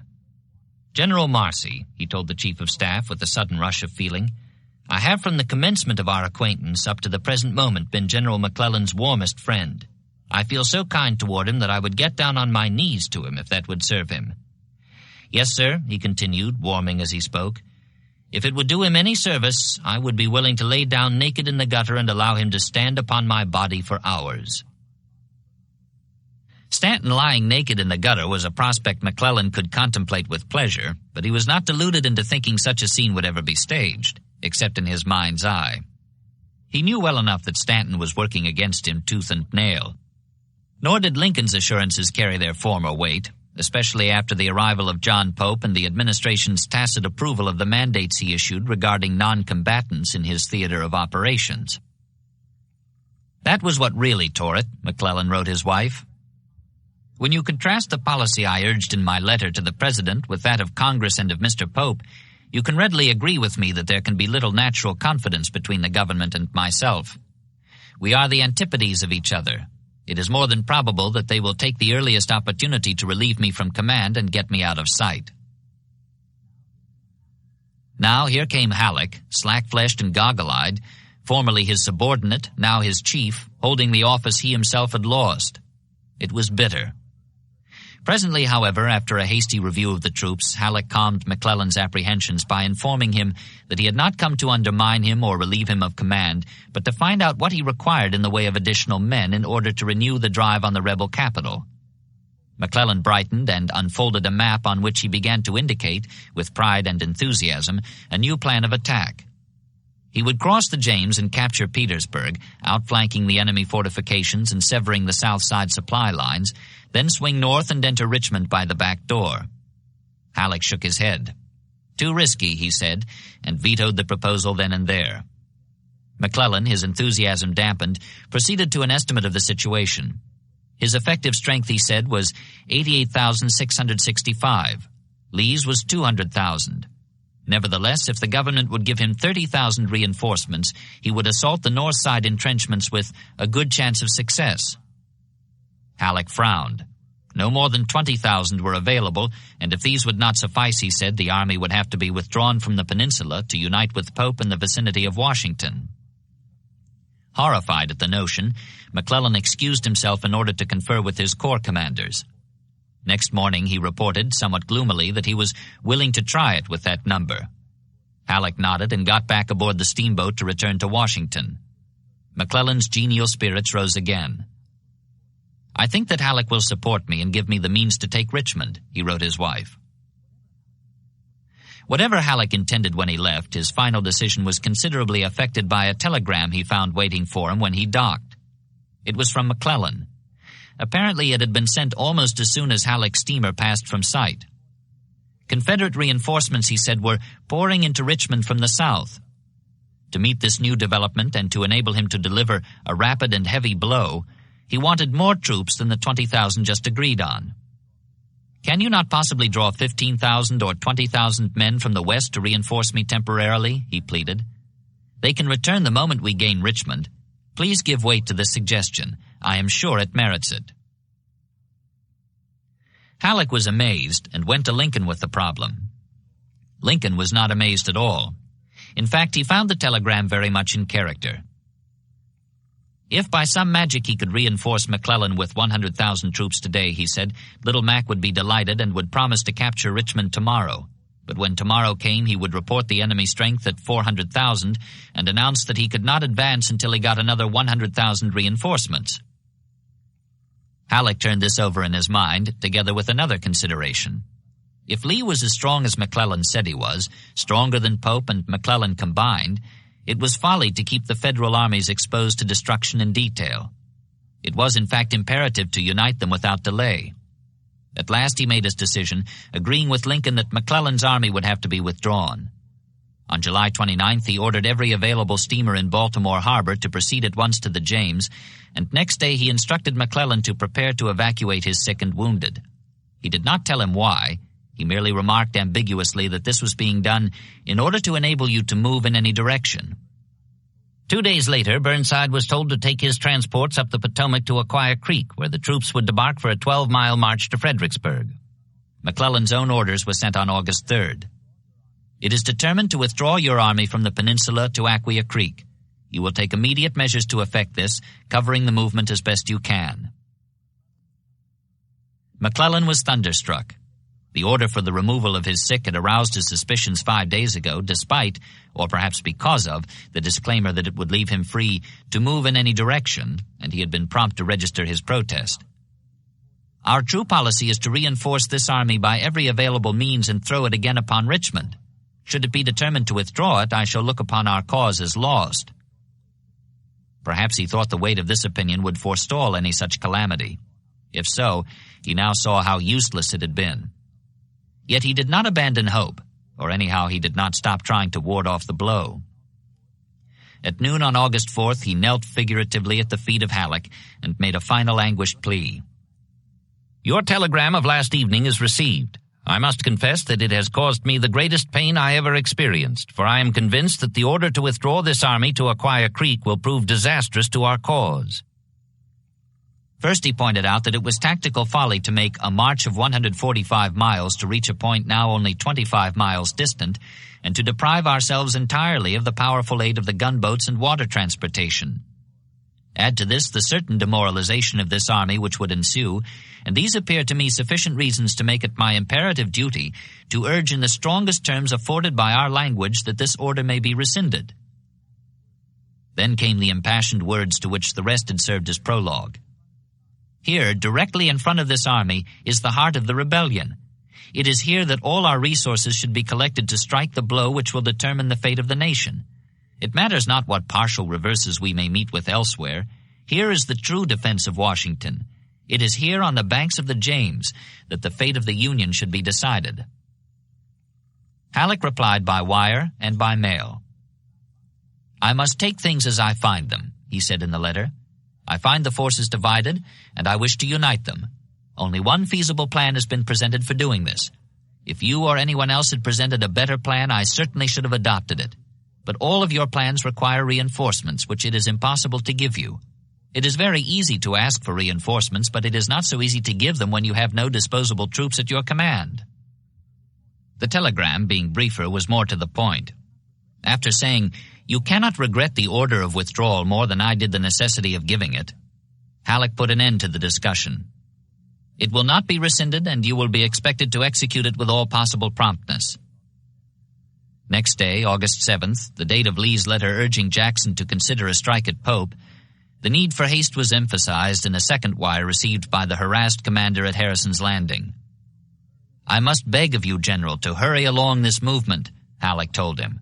"Your reputation as well as mine may be involved in its rapid execution." Left with neither voice nor choice in the matter, McClellan worked hard to speed the evacuation. But he wrote his wife, "They are committing a fatal error in withdrawing me from here, and the future will show it. I think the result of their machination will be that Pope will be badly thrashed within 10 days, and that they will be very glad to turn over the redemption of their affairs to me. The danger, the crying need for haste, as Halleck saw it, was that Lee might take advantage of his interior lines and attack one or the other of the two main federal forces before the northward shift began, or worse still, while the movement was in progress. Of the two, Pope on the Rappahannock and McClellan on the James, Old Brains was most concerned about the former. As he put it to McClellan, who was struggling to extract his troops from the malarial peninsula bottoms, "This delay might not only be fatal to the health of your army, but in the meantime General Pope's forces would be exposed to the heavy blows of the enemy without the slightest hope of assistance from you." Pope was worried too, although he did not let it show in his manner. Privately he was complaining to Halleck about the supineness of the Army of the Potomac, which he said renders it easy for the enemy to reinforce Jackson heavily, and he urged, "Please make McClellan do something." Publicly, however, he showed no symptoms of doubt or trepidation. On August 8th, when he transferred his headquarters southward to Culpeper, Halleck wired him uneasily, "Do not advance so as to expose yourself to any disaster unless you can better your line of defense until we can get more troops upon the Rappahannock. You must be very cautious." Pope seemed unalarmed. He appeared, in fact, not to have a single cautious bone in his whole body. He intended to hold where he was, despite the risk involved in the knowledge that Stonewall Jackson was before him with a force he estimated at 30,000 men. Numerically, as of early August, his confidence was well-founded. Exclusive of Burnside, whose 12,000 had debarked at Acquia and were now at Falmouth, he had 77,779 soldiers in the Army of Virginia.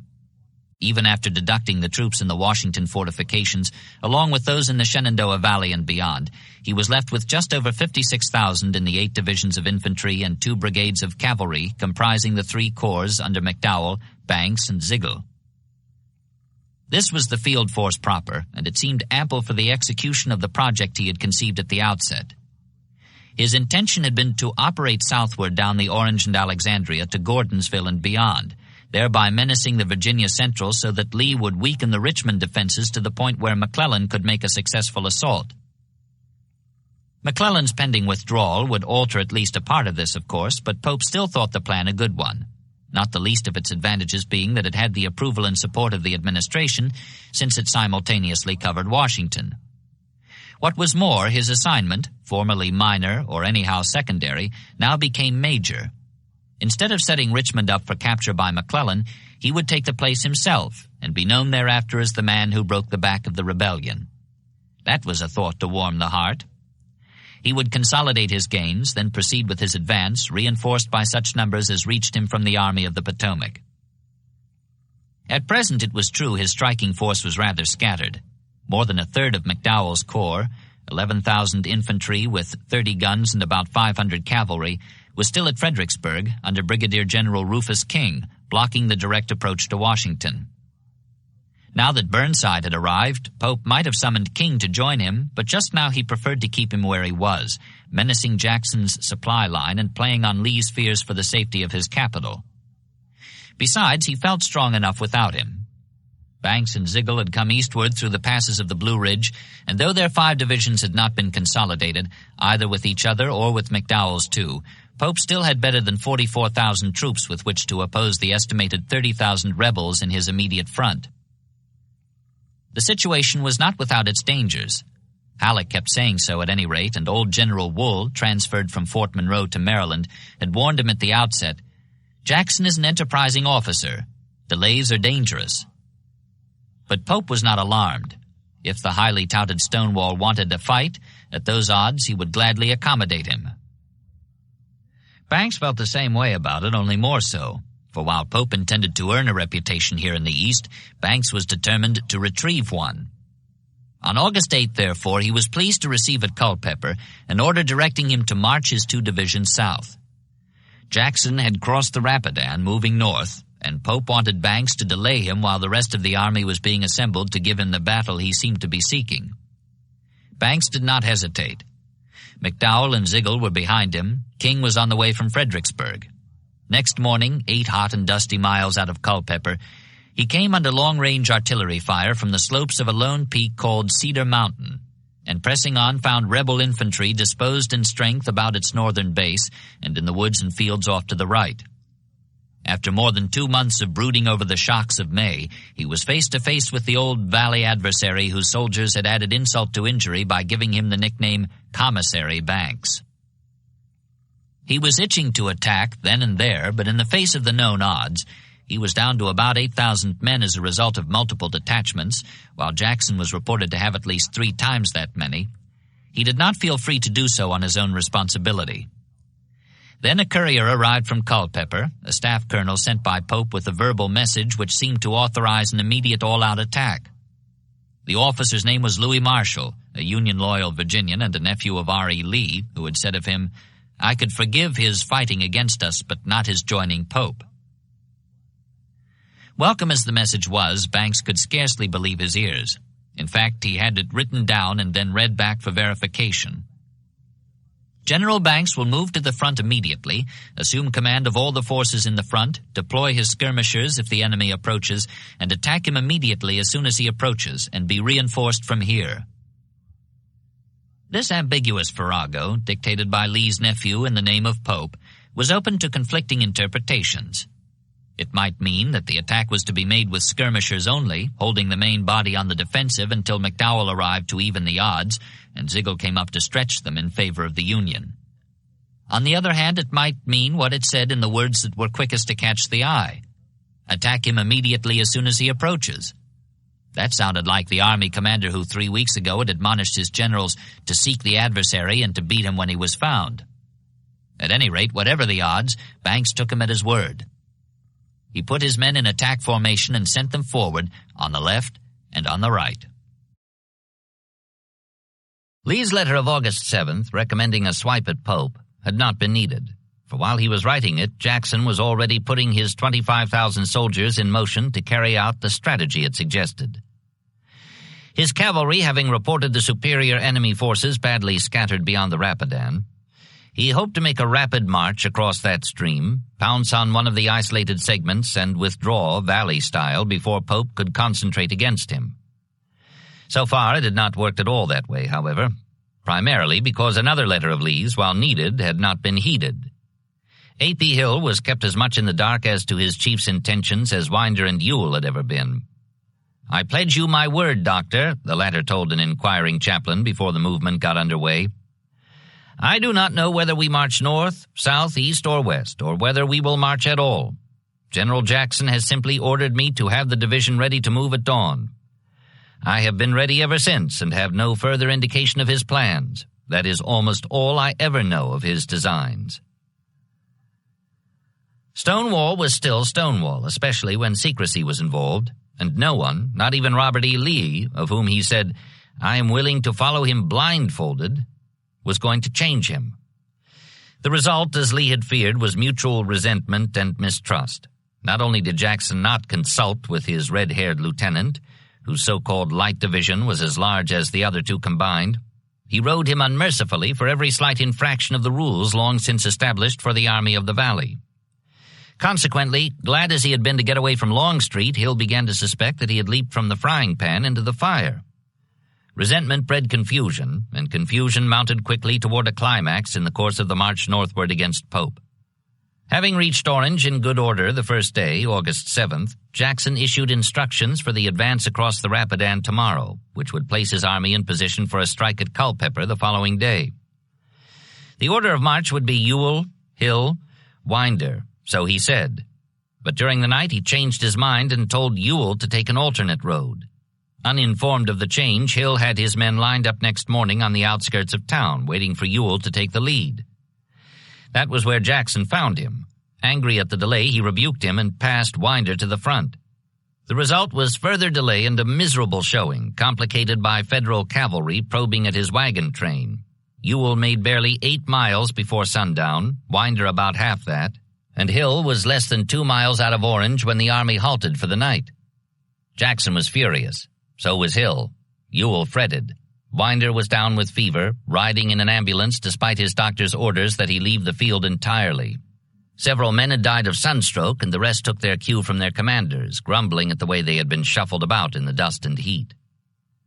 Overnight, Jackson's wrath turned to gloom. The fast-stepping Army of the Valley, formerly such a close-stitched organization, seemed to be coming apart at the seams. Rising next morning to resume the march, he informed Lee, "I am not making much progress. Today I do not expect much more than to close up the column and clear the country around the train of the enemy's cavalry. I fear that the expedition will, in consequence of my tardy movements, be productive of but little good." Ewell had the lead. Winder was in close support. Hill was marching hard to close the gap. The morning wore on, hot as yesterday. Noon came and went. Presently, up ahead there was the boom of guns, and word came back to Jackson that the Federals were making a stand, apparently with horse artillery. He rode forward and made a brief reconnaissance. This was Piedmont country, rolling, heavily wooded except for scattered fields of grain. The Bluecoats did not appear to be present in strength, but there was no real telling. Jackson decided to wait for Hill before advancing. Off to the right was Cedar Mountain, obviously the key to the position. Ewell was told to put his batteries there and his infantry below them, along the northern base. Winder would take position on the left in order to overlap the Yankee line when the signal was given to go forward. There was no hurry. It was now past 2 o'clock, and Culpeper was 8 miles away, too far in any event for an attack to be made on it today. Jackson went onto the porch of a nearby farmhouse and lay down to take a nap. Meanwhile, the artillery duel continued, the Union guns firing accurately and fast. This was clearly something more than a mere delaying action staged by cavalry. There was infantry out there beyond the woods, though in what strength could not be told. Manifestly weak, pale as his shirt, he was in fact in his shirt sleeves, Winder had left his ambulance, ignoring the doctor's protests, put his troops in line, extending the left as instructed, and then had joined his batteries, observing their fire with binoculars and calling out corrections for the gunners. It was now about 4 o'clock. An officer went down alongside him, clipped on the head by a fragment of shell. Another was eviscerated by a jagged splinter. The third was struck in the rump by an unexploded ricochet and hurled 10 feet, though he suffered only bruises as a result. Then came Winder's turn. Tall and wavy-haired, he kept his post, and as he continued to direct the counter-battery fire, calm and cool-looking in his shirt sleeves with the binoculars held to his eyes, a shell came screaming at him, crashing through his left arm and tearing off most of the ribs on that side of his chest. He fell straight back and lay full length on the ground, quivering spasmodically. "General, do you know me?" the staff lieutenant asked, bending over the sufferer in order to be heard above the thunder of the guns. "Oh, yes," Winder said vaguely, and his mind began to wander. The guns were bucking and banging all around him, but he was back at home again in Maryland. In shock, he spoke disconnectedly of his wife and children until a chaplain came and knelt beside him, seeking to turn his thoughts from worldly things. "General, lift up your head to God." "I do," Winder said calmly. "I do lift it up to him." Carried to the rear, he died just at sundown, asking after the welfare of his men, and those who were with him were hard put for a comforting answer. By then, the fury of the Union assault had crashed against his lines, which had broken in several places. Jackson's plan for outflanking the enemy on the left had miscarried. It was he who was outflanked in that direction. The sudden crash of musketry, following close on the news that Winder had been mangled by a shell, brought him off the farmhouse porch and into the saddle. He rode hard toward the left, entering a moil of fugitives who had given way in panic when the Bluecoats emerged roaring from the cover of the woods.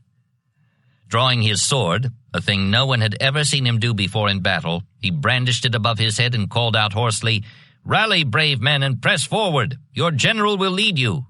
Jackson will lead you! Follow me!" This had an immediate effect, for the sight was as startling in its way as the unexpected appearance of the Federals had been. The men halted in their tracks, staring open-mouthed, and then began to rally in response to the cries of their officers, echoing Stonewall, who was finally persuaded to retire out of range of the bullets twittering round him. "Good, good," he said as he turned back, Winder's successor having assured him that the Yankees would be stopped. Whether this promise could have been kept in the face of another assault was another matter, but fortunately by now the battle was moving in the opposite direction. A.P. Hill had arrived with the Light Division. Opening ranks to let the fugitives through, Little Powell's veterans swamped the Blue attackers, flung them back on their reserves, and pursued them northward through the gathering twilight. So quickly, after the manner of light fiction, had victory been snatched from the flames of defeat, if not disaster.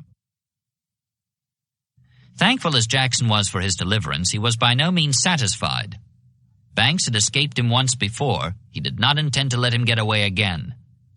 A full moon was rising, and he ordered the chase continued by its light. Whenever resistance was encountered, he passed his guns to the front, shelled the woods, and then resumed the pursuit, gathering shell-dazed prisoners as he went. 400 bluecoats were captured in all, bringing the total federal losses to 2,381. Jackson himself had lost 1,276.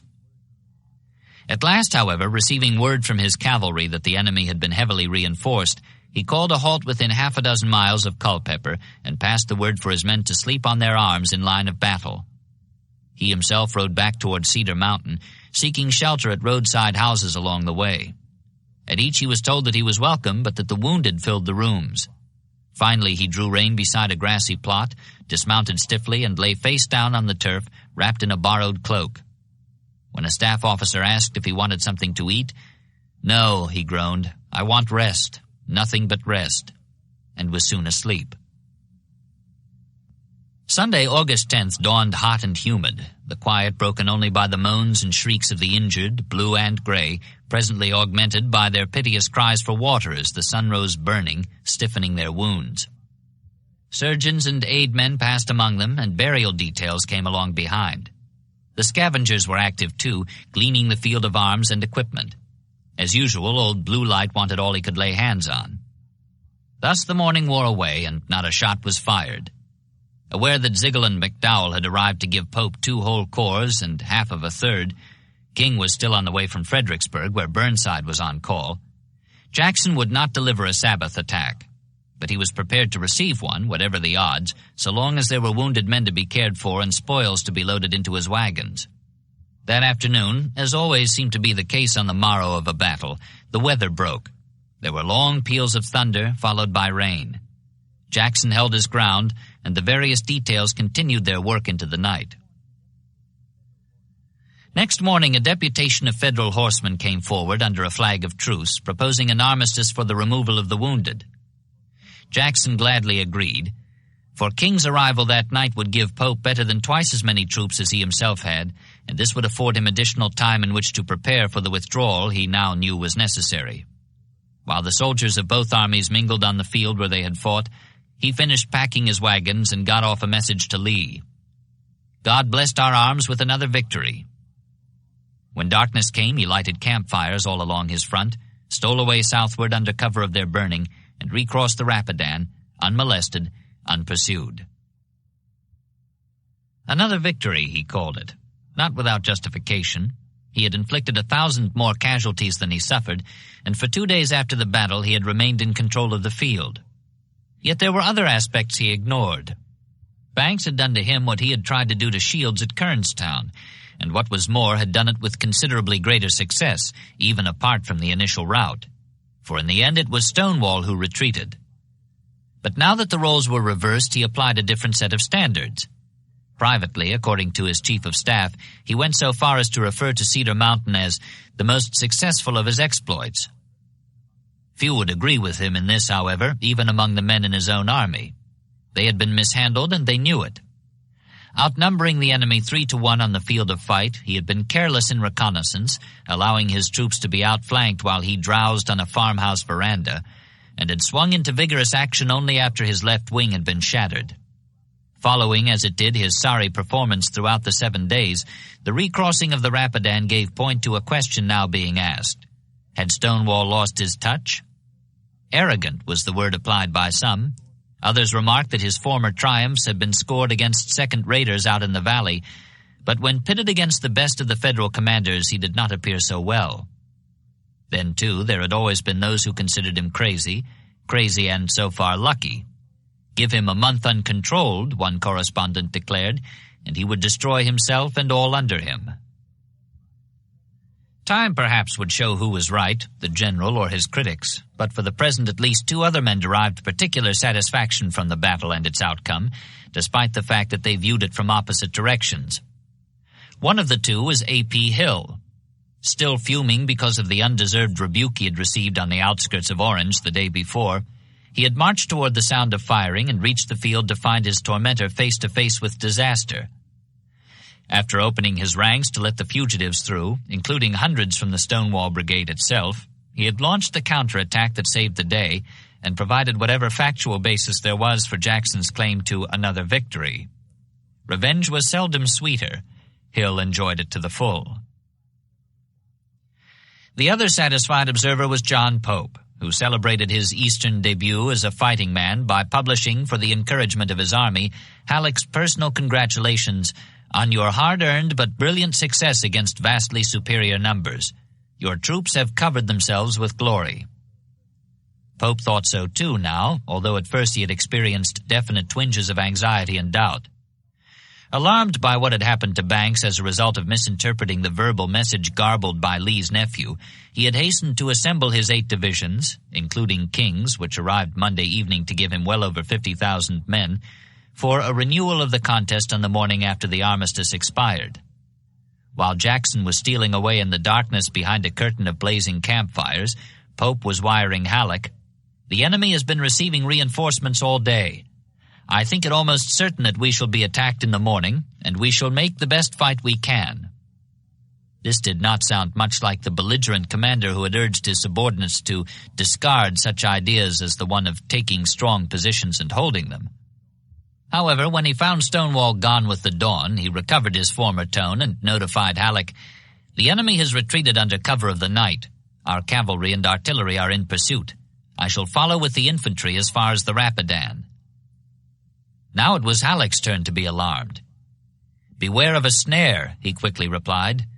"Feigned retreats are secesh tactics." But he need not have worried, not just yet. Pope was content to follow at a distance, and when he reached the near bank of the Rapidan, he stopped as he had said he would do. Presently he fell back toward Culpeper, pausing along the way to publish Halleck's congratulations. He was delighted and astonished, he told his soldiers, at their gallant and intrepid conduct. Whatever their reaction to this astonishment might be, he went on to venture a prophecy. "Success and glory are sure to accompany such conduct, and it is safe to predict that Cedar Mountain is only the first in a series of victories which shall make the Army of Virginia famous in the land." Lee saw it otherwise. Pleased with Jackson's repulsive Banks, he congratulated him most heartily on the victory which God has granted you over our enemies, and expressed the hope that it was but the precursor of others over our foe in that quarter, which will entirely break up and scatter his army. However, the withdrawal to Gordonsville on August 12th, despite Stonewall's subsequent double-barreled explanation that it was done in order to avoid being attacked by the vastly superior force in front of me, and with the hope that by thus falling back General Pope would be induced to follow me until I should be reinforced, not only ended the prospect that his lieutenant would be able to suppress Pope and return to Richmond in time to help deal with McClellan, it also re-exposed the Virginia Central. This was as intolerable now as it had been a month ago, and Lee moved promptly to meet the threat the following day by ordering Longstreet to Gordonsville with 10 brigades, which reduced by half the army remnant protecting the capital from assault on the east and south.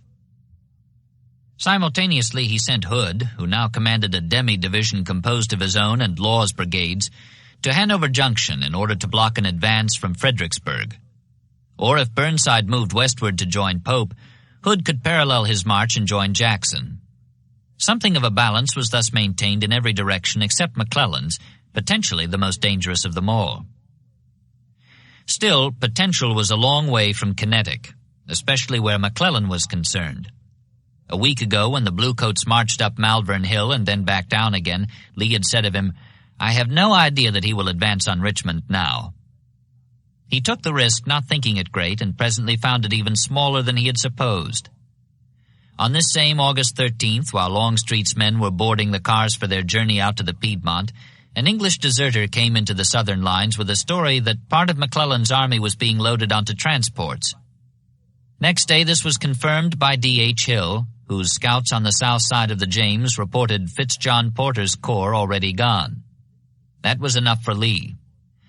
Convinced that Pope was about to be reinforced from the peninsula, though he did not know to what extent, he decided to turn his back on Little Mac and give his undivided close-up personal attention to the miscreant on the Rapidan. The time was short. Before he went to bed that night, he notified Davis, Unless I hear from you to the contrary, I shall leave for Gordonsville at 4 a.m. tomorrow. The troops are accumulating there, and I must see that arrangements are made for the field."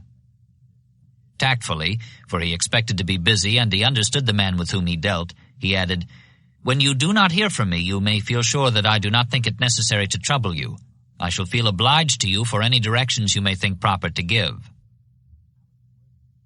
In this sequence of events, Halleck's worst fears moved toward realization. The Federal dilemma, as he saw it, was that the rebels might concentrate northward and jump Pope before McClellan completed his roundabout transfer from the James to the Rappahannock. The Southern commander had already proved himself an opponent not to be trusted with the initiative, yet that was precisely what he would have so long as the Army of the Potomac was in transit. The contest was in the nature of a race, with the Army of Virginia as the prize to be claimed by whichever of the two superior armies moved the fastest. Lee was not long in seeing it that way, too, and once he had seen it, he acted. In fact, necessity in this case being not only the mother of invention but also first cousin to prescience, he acted before he saw it. First by detaching Jackson, then by reinforcing him with Hill, finally by sending Longstreet up to reinforce them both, so that, in a sense, he was already running before he heard the starting gun. And now that he heard it, he ran faster. As a result, he not only got there first, he got there before McClellan had done much more than lift his knees off the cinders. Yet that was all.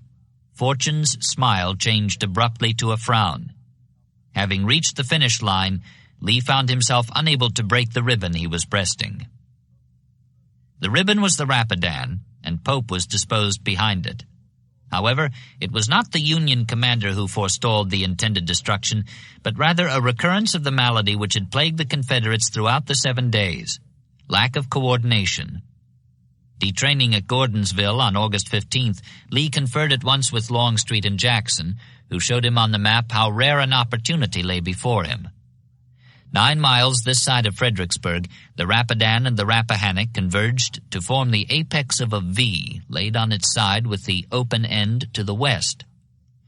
Pope's attitude within the V, and consequently the attitude of the 50-odd thousand soldiers he had wedged in there between the constricting rivers, was not unlike that of a browsing ram with his attendant flock. Unaware that the butcher was closing in, he had backed himself into a fence corner, apparently in the belief that he and they were safer so. In this he was considerably mistaken, as Lee was now preparing to demonstrate. Across the open end of the V, at an average distance of 20 miles from the apex, ran the Orange and Alexandria Railroad, leading back to Manassas Junction, the Army of Virginia's main supply base. While the infantry of the Army of Northern Virginia was being concentrated behind Clark's Mountain, masked from observation from across the Rapidan, the cavalry would swing upstream, cross in the darkness, and strike for Rappahannock Station. Destruction of the railroad bridge at that point, severing Pope's supply line and removing his only chance for a dry-shod crossing of the river in his rear, would be the signal for the infantry to emerge from hiding and surge across the fords to its front.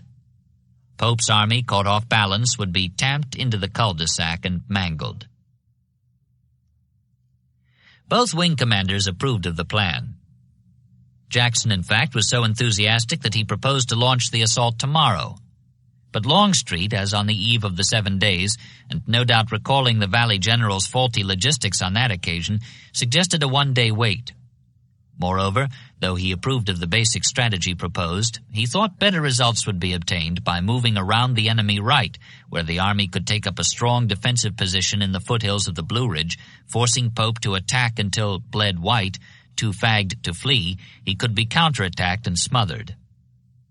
Lee agreed to the delay, which was necessary anyhow, the cavalry not having arrived, but preferred to assault the enemy left, so as to come between Pope and whatever reinforcements might try to join him by way of Fredericksburg, either from Washington or the peninsula. Next day it was so ordered.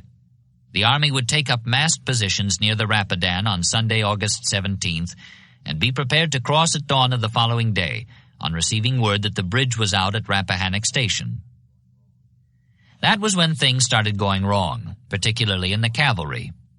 Stuart had 2 brigades, one under Wade Hampton, left in front of Richmond, the other under Fitzhugh Lee, the Army commander's nephew, stationed at Hanover Junction. The latter was to be used in the strike at Rappahannock Station. He was expected Sunday night, and Stewart rode out to meet him east of Clark's Mountain, in rear of Raccoon Ford. Midnight came. There was no sign of him. Jeb and his staff decided to get some sleep on the porch of a roadside house. Just before dawn, hearing hoofbeats in the distance, 2 officers rode forward to meet what they thought was Lee, but met instead a spatter of carbine fire and came back shouting, "Yankees!" Stewart and the others barely had time to jump for their horses and get away in a hail of bullets, leaving the general's plumed hat, silk-lined cape, and haversack for the blue troopers, who presently withdrew across the river, whooping with delight as they passed the captured finery around. Subsequently, it developed that the fort had been left unguarded by Robert Toombs, who, feeling mellow on his return from a small-hour celebration with some friends, had excused the pickets. Placed in arrest for his neglect, he defied regulations by buckling on his sword and making an impassioned speech to his brigade, whereupon he was relieved of command and ordered back to Gordonsville, much to the discomfort of his troops. This did little to ease Stewart's injured pride and nothing at all to recover his lost plumage. Skilled as he was at surprising others, the Laughing Cavalier was not accustomed to being surprised himself. Nor were matters improved by the infantryman who greeted him for several days thereafter with the question, "Where's your hat?" Fitz Lee's non-arrival, which required a one-day postponement of the attack — it was as well, not all the infantry brigades were in position anyhow — was explained by the fact that, his orders having stressed no need for haste, he had marched by way of Louisa to draw rations and ammunition. When this was discovered, it caused another one-day postponement, the attack now being set for August 20th. Even this second delay seemed just as well. Pope appeared oblivious and docile, and in the interim Lee would have time to bring another division up from Richmond. Before nightfall on the 18th, however, word came to headquarters that the Federals were breaking camp and retiring toward Culpeper. Next morning, Lee climbed to a signal station on Clark's Mountain and saw for himself that the report was all too true.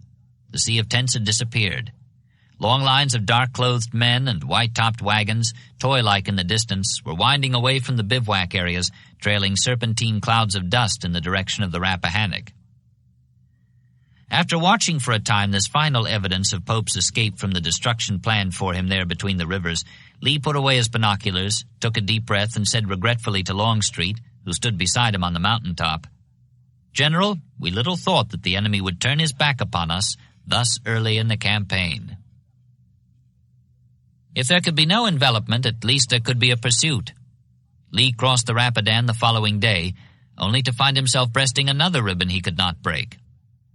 This time, too, the ribbon was a river, the Rappahannock, but the failure to cross this second stream was not so much due to a lack of efficiency in his own army as it was to the high efficiency of his opponents. Pope knew well enough now what dangers had been hanging over his head, for he had captured along with Stewart's plume certain dispatches showing Lee's plan for his destruction. And in spite of his early disparagement of defensive tactics, he was displaying a real talent for such work. After pulling out of the suicidal V, he skillfully took position behind its northern arm, and for 2 full days, 4 times around the clock, wherever Lee probed for a crossing, there were solid ranks of Federals, well supported by artillery, drawn up to receive him on the high left bank of the Rappahannock. Notified of the situation, Halleck wired, "Stand firm on that line until I can help you. Fight hard and aid will come soon." Pope replied, "You may rely upon our making a very hard fight in case the enemy advances." Halleck, preferring firmer language, repeated his instructions. "Dispute every inch of ground and fight like the devil till we can reinforce you. 48 hours more and we can make you strong enough." Encouraged by this pep talk, as well as by his so far success in preventing a crossing of the river to his front, Pope reassured the wrought-up Washington commander, "There need be no apprehension, as I think no impression can be made on me for some days." Once more Lee was in disagreement. He not only intended to make what his opponent called an impression, he knew he had to make one soon or else give up the game. Information from Richmond, added to what he gleaned from northern papers, had convinced him by now that the whole of the Army of the Potomac was on its way to the Rappahannock. Burnside's troops under Major General Jesse L. Reno had already joined Pope, bringing his total strength to 70,000, according to Lee's computations, and this figure would in turn be more than doubled when McClellan's men arrived. To oppose this imminent combination, Lee himself had 55,000 of all arms, plus 17,000 still at Richmond. Manifestly, with the odds getting longer every day, whatever was to be done must be done quickly. At any rate, the present stalemate was intolerable. Perhaps one way to break it, Lee reasoned, would be to startle Pope and make him jump by sending Stewart to probe at his rear, particularly the Orange and Alexandria Railroad, which stretched like an exposed nerve back to his base at Manassas. Stewart thought so, too. Ever since the loss of his plume 5 days ago near Raccoon Ford, he had been chafing under the jibes and begging Lee to turn him loose. "I intend to make the Yankees pay for that hat," he had written his wife. He took off on the morning of August 22nd, crossing the Rappahannock at Waterloo Bridge with 1,500 troopers and 2 guns. His goal was Catlet Station on the O&A, specifically the bridge over Cedar Run just south of there, and he intended to reach it by passing around the rear of Pope's army, which was drawn up along the east bank of the river north of Rappahannock Station, to contest a crossing by Lee's infantry. During a midday halt at Warrenton, a young woman informed him that she had wagered a bottle of wine against a Union quartermaster's boast that he would be in Richmond within 30 days. "Take his name and look out for him," Stewart told one of his staff. The column pushed on toward Auburn Mills, rounding the headwaters of Cedar Run, and then proceeded southeastward down the opposite watershed. At sunset, a violent storm broke over the troopers' heads. Night came early. "The darkest night I ever knew," Stewart called it. But he pressed on, undetected in the rain and blackness, and within striking distance of Catlett's was rewarded with a piece of luck in the form of a captured orderly, a contraband who, professing his joy at being once more among his own people, offered to guide him to the private quarters of General Pope himself. Stewart took him up on that. Surrounding the brightly lighted camp, he had the bugler sound the charge, and 1,000 yelling horsemen emerged from the outer darkness, swinging sabers and firing revolvers. The startled bluecoats scattered, and the troopers pursued them, spotting targets by the sudden glare of lightning. It was strange. A lightning flash would show the road filled with running men, then the next would show it empty. The runners vanished. Despite the effectiveness of evasive tactics which appeared to enlist the aid of the supernatural, more than 200 prisoners and about as many horses were rounded up, including a number of staff officers and blooded animals, along with a good deal of miscellaneous loot. From Pope's tent, though the general himself, fortunately or unfortunately, was away on a tour of inspection, the raiders appropriated his personal baggage, a payroll chest stuffed with $350,000 in greenbacks, and a dispatch book containing headquarters copies of all messages sent or received during the past week. The railroad bridge over Cedar Run, however, the prime objective of the raid, resisted all attempts at demolition. Too wet to burn, too tough to chop, it had to be left intact when Stewart pulled out before dawn, returning the way he had come. By daylight, one bedraggled trooper remarked, "Guns, horses, and men looked as if the whole business had passed through a shower of yellow mud last night." But Stewart's spirits were undampened. At Warrenton, he called a halt in front of the young woman's house and had the captured quartermaster brought forward to collect the wagered bottle of wine for drinking in Libby prison. Fitz Lee was in equally high spirits. Safely back across Waterloo Bridge that afternoon, he hailed an infantry brigadier and said he had something to show him. Stepping behind a large oak, he presently emerged wearing the cockaded hat and blue dress coat of a federal major general. The infantryman roared with laughter, for the coat was so much too long for the bandy-legged Lee that the hem of it nearly covered his spurs. Stewart laughed hardest of all, and when he saw the name John Pope on the label inside the collar, he extended the joke by composing a dispatch addressed to the former owner. "You have my hat and plume, I have your best coat. I have the honor to propose a cartel for a fair exchange of the prisoners." Although nothing came of this, the coat was sent instead to Richmond, where it was put on display in the State Library. Stewart was quite satisfied. "I have had my revenge out of Pope," he told his wife. Pope's coat was a prize R.E. Lee could appreciate as well as the next man, not excepting his charade-staging nephew. But more important to him by far was the captured dispatch book, which reached his headquarters the following morning, August 24th. In it he found laid before him, as if he were reading over his adversary's shoulder, a sequent and detailed account of the federal build-up beyond the Rappahannock. In addition to Reno, whose 2 divisions had already joined, Pope had other forces close at hand, including one on its way from western Virginia by rail and canal boat. Most urgent, though, was the news that Porter, whose corps was the advance unit of McClellan's army, had debarked at Aquia Creek 3 days ago and marched next day to Falmouth, which placed him within 20 miles of Pope's left at Kelly's Ford, 5 miles downstream from Rappahannock Station. He might have joined today, or yesterday for that matter, along with Heintzelman, whose corps was reported steaming northward close behind him. 48 hours more and we can make you strong enough, Halleck had wired Pope, and Pope had replied, there need be no apprehension. That, too, was 3 days ago while Porter's men were filing off their transports. The race was considerably nearer its finish than Lee had supposed. In point of fact, it was over. Pope was already too strong and too securely based for Lee to engage him in a pitched battle with anything like certainty of the outcome. Unless he could maneuver him out of his present position, and by so doing gain the chance to fall on some exposed detachment, Pope would go unscathed. And unless Lee could do this quickly, he could not do it at all. For once McClellan's whole army was on the scene, or even the greater part of it, the odds would be hopeless. Lee then had 2 choices, neither of which included standing still.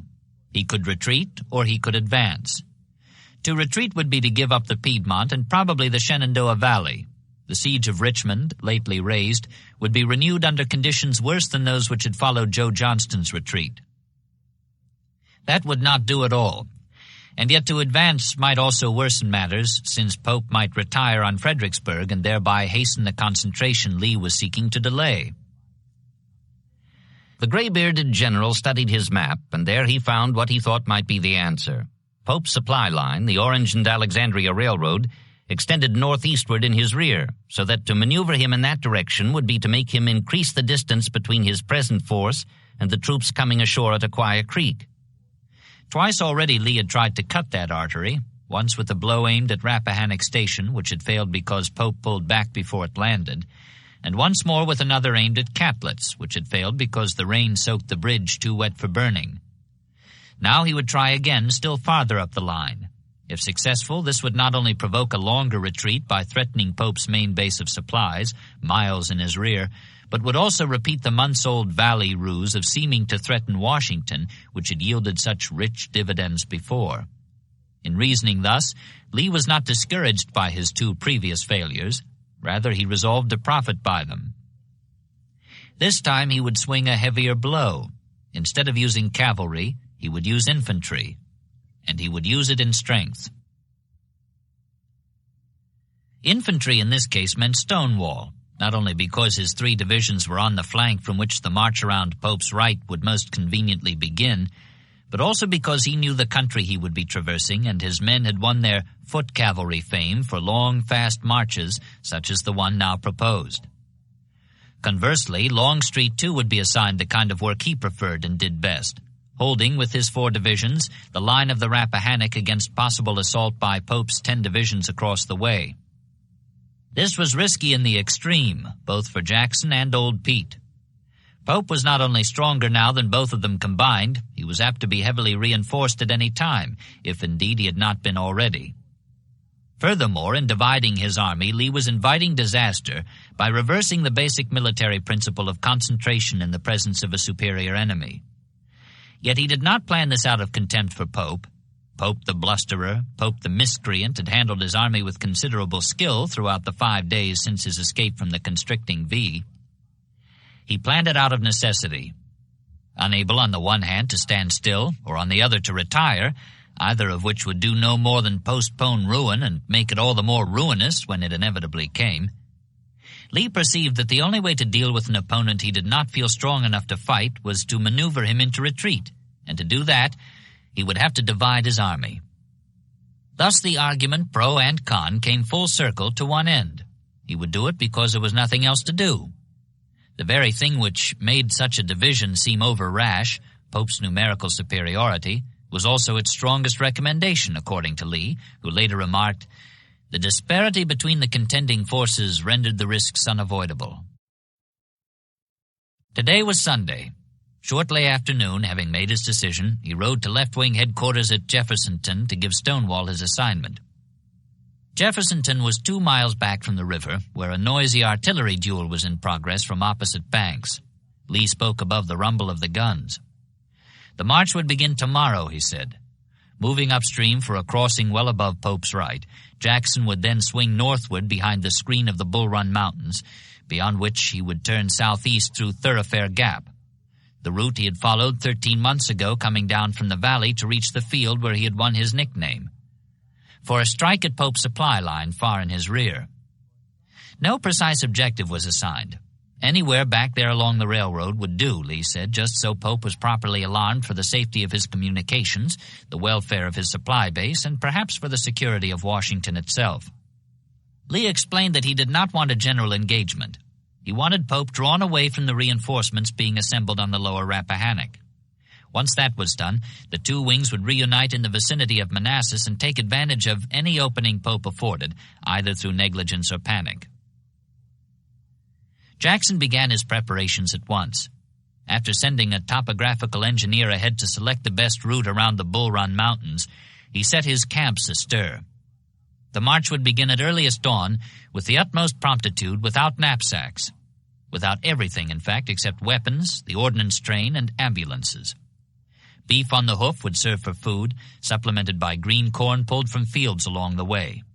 Ewell would lead, followed by A.P. Hill. Winder's division, now under Brigadier General W.B. Tolliver, would bring up the rear with orders to tread on the heels of Hill's men if they lagged. During the night, Longstreet's guns replaced Jackson's along the Rappahannock south of Waterloo Bridge, and Lee, who would be left with 32,000 troops, including Stuart's cavalry, which would join the flanking column the second day, prepared to stage whatever demonstrations would be needed to conceal from Pope the departure of Jackson's 23,000. What with the moving guns, the messengers coming and going, the night-long activity in the camps, Stonewall himself got little sleep before the dawn of August 25th. He rose early, ate a light breakfast, and took a moment, now that the Sabbath was over, to write a brief note to his wife. In it he said nothing of the march that lay ahead, merely that, "I have only time to tell you how much I love my little pet dove." Presently he was in the saddle, doubling the column. The men looked up and sideways at him as he passed, the bill of his mangy cadet cap pulled down over his pale eyes. As usual, they did not know where they were going, only that there would most likely be fighting when they got there. Meanwhile, they did the marching and left the thinking to old Jack. "Close up, men, close up," he said. 10 days ago, still down on the peninsula, preparing for the withdrawal he had unsuccessfully protested, McClellan had warned Halleck, "I don't like Jackson's movements. He will suddenly appear where least expected." This was not exactly news to Halleck, coming as it did on the heels of Banks's repulse at Cedar Mountain. Besides, Old Brains had other problems on his mind, not the least of which was the situation in the West, where his carefully worked-out tactical dispositions seemed about to come unglued. Kirby Smith left Knoxville that same week, bound for Kentucky, and Bragg had his whole army at Chattanooga, apparently poised for a leap in the same direction. Lincoln was distressed, and so was Halleck. So presently was McClellan. Earlier, to encourage haste in the evacuation, Halleck had assured him, "It is my intention that you shall command all the troops in Virginia as soon as we can get them together." McClellan's spirits rose at the prospect. To Burnside, who arrived with further assurances of Halleck's goodwill, he said as they stood beside the road down which his army was withdrawing to Fort Monroe, "Look at them, Byrne. Did you ever see finer men? Oh, I want to see those men beside of Pope's." But there were subsequent delays, chiefly the result of a shortage of transports, and Halleck's cries for haste once more grew strident. So much so, in fact, that McClellan felt obliged to take official exception to what he called his tone. Privately, he protested to his wife that Halleck did not even behave with common politeness. "He is a bien mauvais sujet. He is not a gentleman. I fear that I am very mad." All the same, he made what haste he could. Porter left for Aquia Creek on August 20th, and Heintzelman left next day for Alexandria. Both were to join Pope at once, the former by moving up the left bank of the Rappahannock, the latter by moving down the Orange and Alexandria Railroad. But Lee was across the Rapidan by now. "The forces of Burnside and Pope are hard-pressed," Halleck wired, "and require aid as quickly as you can send it. Come yourself as soon as you can." The bitter satisfaction McClellan found in this appeal was expressed in a letter to his wife. "Now they are in trouble, they seem to want the Quaker, the procrastinator, the coward, and the traitor. Bien. 2 days later, Franklin followed Heintzelman to Alexandria, and Sumner embarked the following day to follow Porter to Aquia Creek. 4 of the 5 corps were gone, leaving Keyes to man the Yorktown defenses. McClellan had answered Halleck's cries for haste, but he no longer put any stock in any promises made him, either by the General-in-Chief or by any other representative of the administration. In fact, he told his wife as he left Old Point Comfort, August 23rd, "I take it for granted that my orders will be as disagreeable as it is possible to make them, unless Pope is beaten," he added, "in which case they will want me to save Washington again. Nothing but their fears will induce them to give me any command of importance or to treat me otherwise than with discourtesy." Sure enough, when he got to Aquia next morning, Sunday, he found that Porter and Heintzelman had already been released to Pope, and when he wired for instructions, Halleck replied, "You can either remain at Aquia or come to Alexandria as you may deem best, so as to direct the landing of your troops." In other words, it didn't matter. The young Napoleon was merely to serve as an expediter, dispatching the rest of his men to Pope as fast as they came ashore at those 2 points. He chose Alexandria, presumably to be close at hand for the call he believed would follow the calamity he expected. Monday and Tuesday were doubtful days. Pope's scouts had spotted a column of well-closed infantry moving northward, up the far bank of the Rappahannock, and Pope reported Lee's whole army bound for the Shenandoah Valley by way of Luray and Front Royal. Then Tuesday night the line went dead. All was silent beyond Manassas Junction, where there had been some sort of explosion. The next 5 days were smoke and flame. McClellan ran the gamut of emotions. With Porter and Heintzelman committed, he sent Franklin to join them, saying, "Go, and whatever may happen, don't allow it to be said that the Army of the Potomac failed to do its utmost for the country." Sumner followed. "You now have every man within my reach," McClellan told Halleck, requesting that I may be permitted to go to the scene of battle with my staff, merely to be with my own men, if nothing more. They will fight none the worse for my being with them. Halleck replied, "I cannot answer without seeing the President, as General Pope is in command by his orders of the department." When McClellan asked where this left him, the answer came from the War Department. "General McClellan commands that portion of the Army of the Potomac that has not been sent forward to General Pope's command." In all, this amounted to nothing more than his staff and a handful of convalescents at Alexandria. Instead of being removed from command as he had feared at the outset, he now perceived that his command had been removed from him. He was left, he told his wife, flat on my back without any command whatever. I feel too blue and disgusted to write any more now, so I will smoke a cigar and try to get into a better humor. It did no good. Far off beyond Fairfax, he could hear the rumble of guns from a field where his soldiers were fighting under a man he despised and considered professionally incompetent. Unable to go, yet unable to sit still, doing nothing, he took up his pen. "They have taken all my troops from me. I have even sent off my personal escort and camp guard, and am here with a few orderlies and the aides. I've been listening to the sound of a great battle in the distance. My men engaged in it and I away. I never felt worse in my life." "Let us look before us," Pope had said, "and not behind." In taking advantage of this policy, obligingly announced for all to hear, Jackson not only fulfilled McClellan's prediction that he would suddenly appear where least expected, but he did so in accordance with Lee's instructions by landing squarely and emphatically astride those lines of retreat which Pope had said could be left to take care of themselves. In point of fact, however sudden his appearance was to Pope, to his own men it was something else again, coming as it did at the end of 2 of the longest and hardest days of marching any 23,000 soldiers ever did. At the outset, the 2 views coincided. Like Pope, whose lookouts promptly reported the upstream movement, when they first marched into Monday's dawn, they thought they were headed for another bloody game of hide-and-seek out in the valley. That was fine with them. Rations had been scarce of late, and they recalled the largesse of Commissary Banks. They swung on through the dust and heat, a long column of striding men whose uniforms, as one of their number later said, were of that nondescript hue which time and all weathers give to ruins.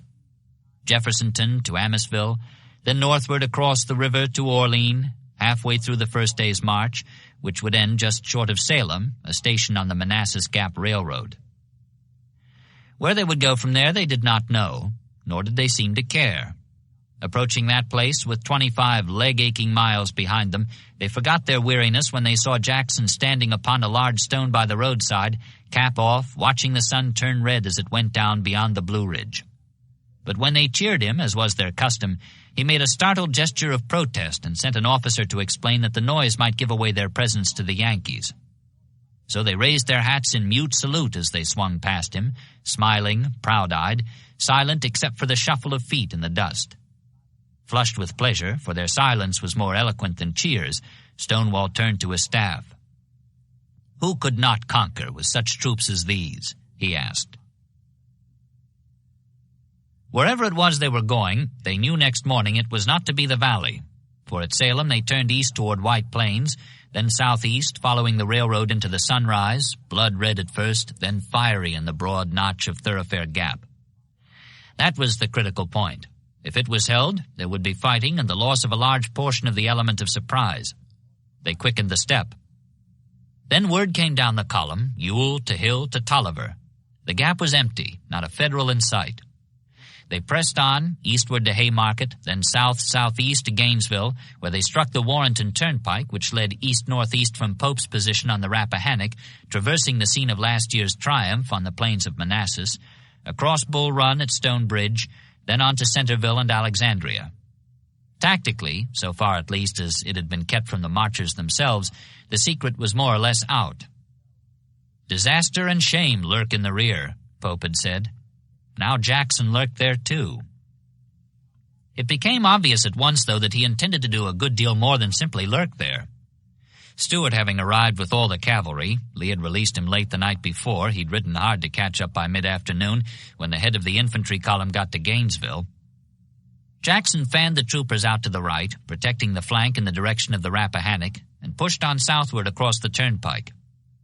6 miles ahead was Bristow Station, where the Orange and Alexandria crossed Broad Run. Destruction of the bridge there would sever Pope's supply line for days. "Push on, men, push on," he told the marchers. But this was easier said than done. They were showing the effects of strain, and there was much less talk and horseplay up and down the column. Nearing Bristow, they had covered more than 50 miles, most of it in blazing heat and on secondary roads, with little to eat but green corn and apples along the way. Still, now that the goal was nearly in sight, according to one admiring cavalryman, the feeling seemed to be a dread with each one that he would give out and not be there to see the fun. Many did give out, especially during this last half-dozen miles.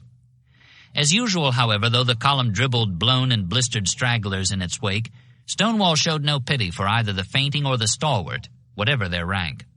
Just short of Bristow, he dismounted and went onto the porch of a roadside cabin to wait for the column to close.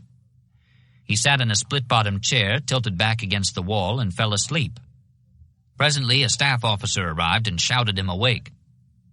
"General Blank failed to put a picket at the crossroads, and the following brigade took the wrong road."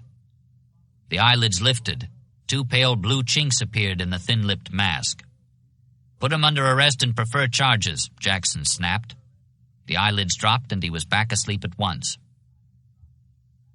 The lead brigade hit Bristow just at sunset. Coming forward on the run, the whooping graybacks overpowered the startled guards and were taking charge when they heard the approaching rumble of a northbound train. Hurriedly, they threw cross ties on the track and began a frantic attempt to unbolt a rail. Too late, the engine was upon them, scattering ties and men, then clattering out of sight in the gathering dusk, doubtless to give warning up the line. Their disappointment was relieved, however, by news that this was the hour when empty supply trains made their run, one after another from Pope's advanced depots around Warrenton, back to Manassas and Alexandria. When the next prize came along, the raiders were ready. Riflemen lining one flank of the right-of-way gave the locomotive a volley as it thundered past, struck an open switch, and plunged with half its cars down the embankment, where it struck with a gaudy eruption of red coals and hissing steam. Delighted with this effect, the Confederates gathered round and were pointing with elation at a bullet-pocked portrait of Lincoln on the steam dome. The engine was called the President, when the whistle of a third train was heard. It rammed into the cars left on the track, creating another rackety tableau of splintered wood and twisted iron. Whereupon still a fourth whistle sounded. But while the watchers were getting set to enjoy another eruption of sparks and steam, they heard instead a screech of brakes as the locomotive stopped, then backed rapidly away and out of sight, The raiders cursed the engineer for his vigilance. Now the alarm would be sounded below as well as above the captured station. The fireworks fun was at an end. Though he had enjoyed all this as much as anyone, now that it was over, Jackson wasted no time on regret that it could not have lasted longer. Instead, he put his troops to work at once on the job for which he had brought them here in the first place: destruction of the Broad Run Railroad Bridge. While this was being done, he stood beside a fire, hastily kindled for light, and began to interrogate one of the captured engineers. Across the way, a federal civilian was laid out on the ground. A middle-aged man, probably a politician, for he had come down from Washington on a visit to Pope's army. He had suffered a broken leg in one of the train wrecks. Hearing who his captors were, and that their commander was just on the opposite side of the campfire, he asked to be lifted, despite the pain, for a look at the famed rebel. When the soldiers obliged, he saw beyond the dancing flames a stoop-shouldered figure in outsized boots and road-colored clothes, slouched with a crumpled cadet cap pulled far down over his nose. For half a minute the civilian stared at the plain-looking man his captors assured him was the gallant Stonewall, scourge of the Yankee nation. Then, anticipation having given way to incredulity, which in turn gave way to disillusionment, he said with a groan of profound disgust, "Oh, my God, lay me down." Jackson himself knew nothing of this, which was why he never understood the basic implication of the expression used by his soldiers in almost every conceivable situation from now on, whether confronted with an issue of meager rations or a charging Union line: "Oh, my God, lay me down." In any case, even if he had heard it, he had no time for laughter. Interrogation of the engineer, along with other captives, had divulged that Pope's main base of supplies, 4 miles up the line at Manassas, was lightly guarded and wide open to attack. How long it would remain so, now that the alarm had been sounded in both directions, was another matter. Jackson decided to take no chance on being shut off from this richest of all prizes. Leg-weary though the men were, some of them would have to push on through the darkness to Manassas, block the arrival of reinforcements sent by rail from Alexandria, and hold the place until their comrades joined them in the morning. 2 of Ewell's regiments drew the duty, or more strictly speaking were volunteered for it by their commander, Brigadier General Isaac Trimble.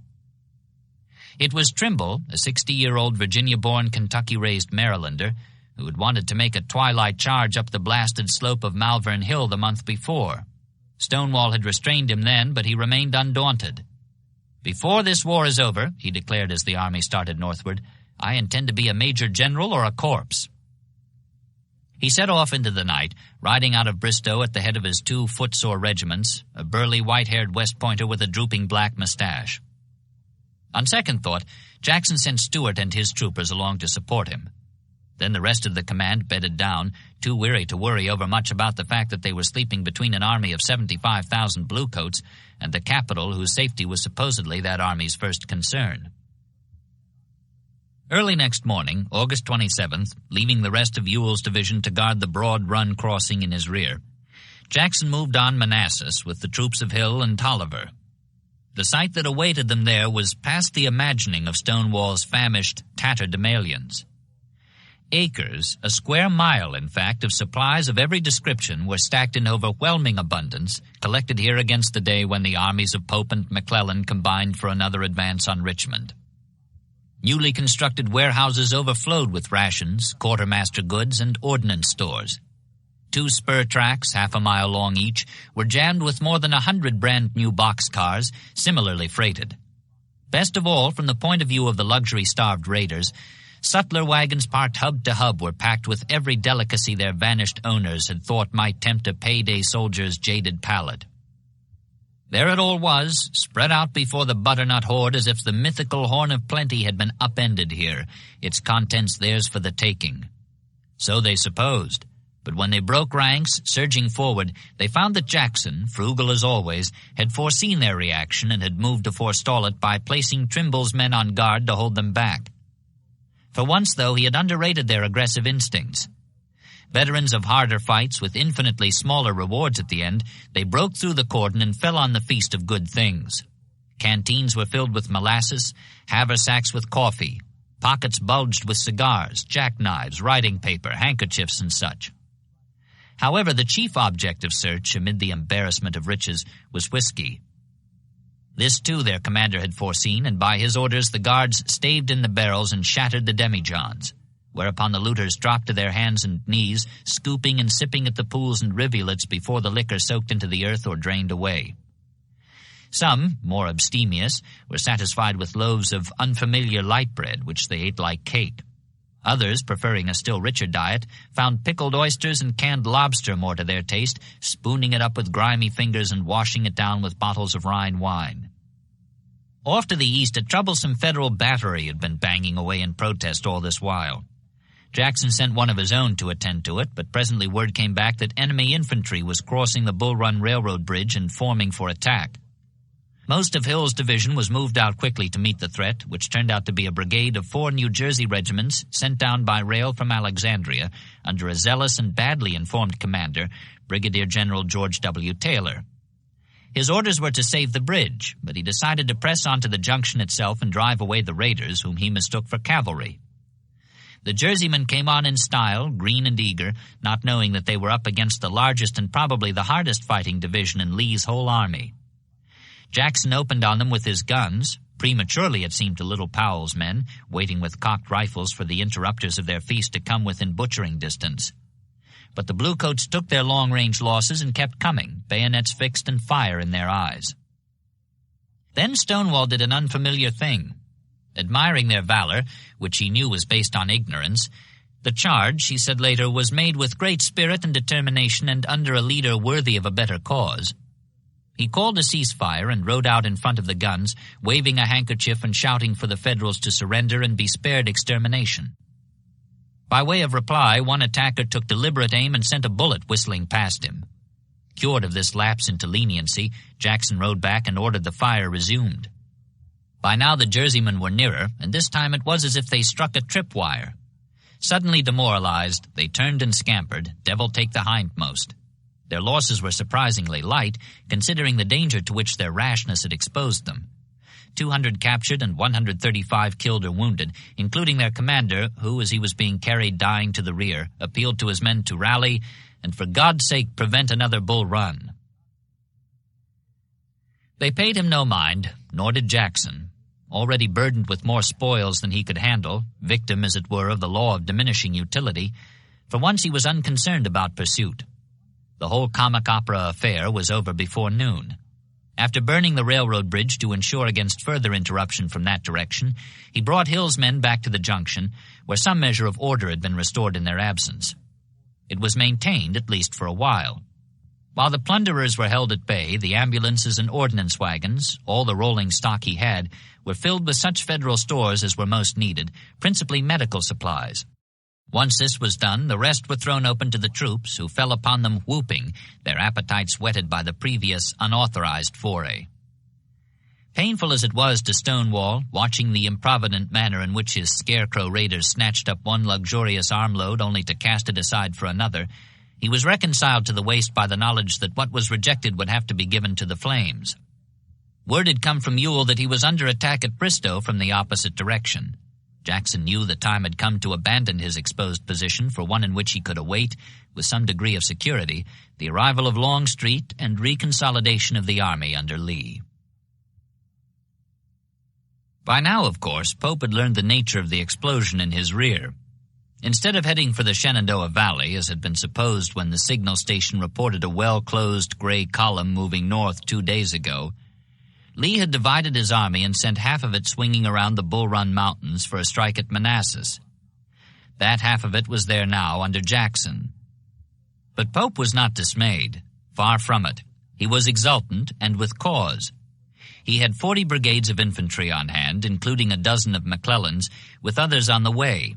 It seemed to him that Lee, who had less than 30 brigades, 14 in one direction, 15 in another, more than 20 airline miles apart, with 75,000 Federals on the alert between the two segments, had committed tactical suicide.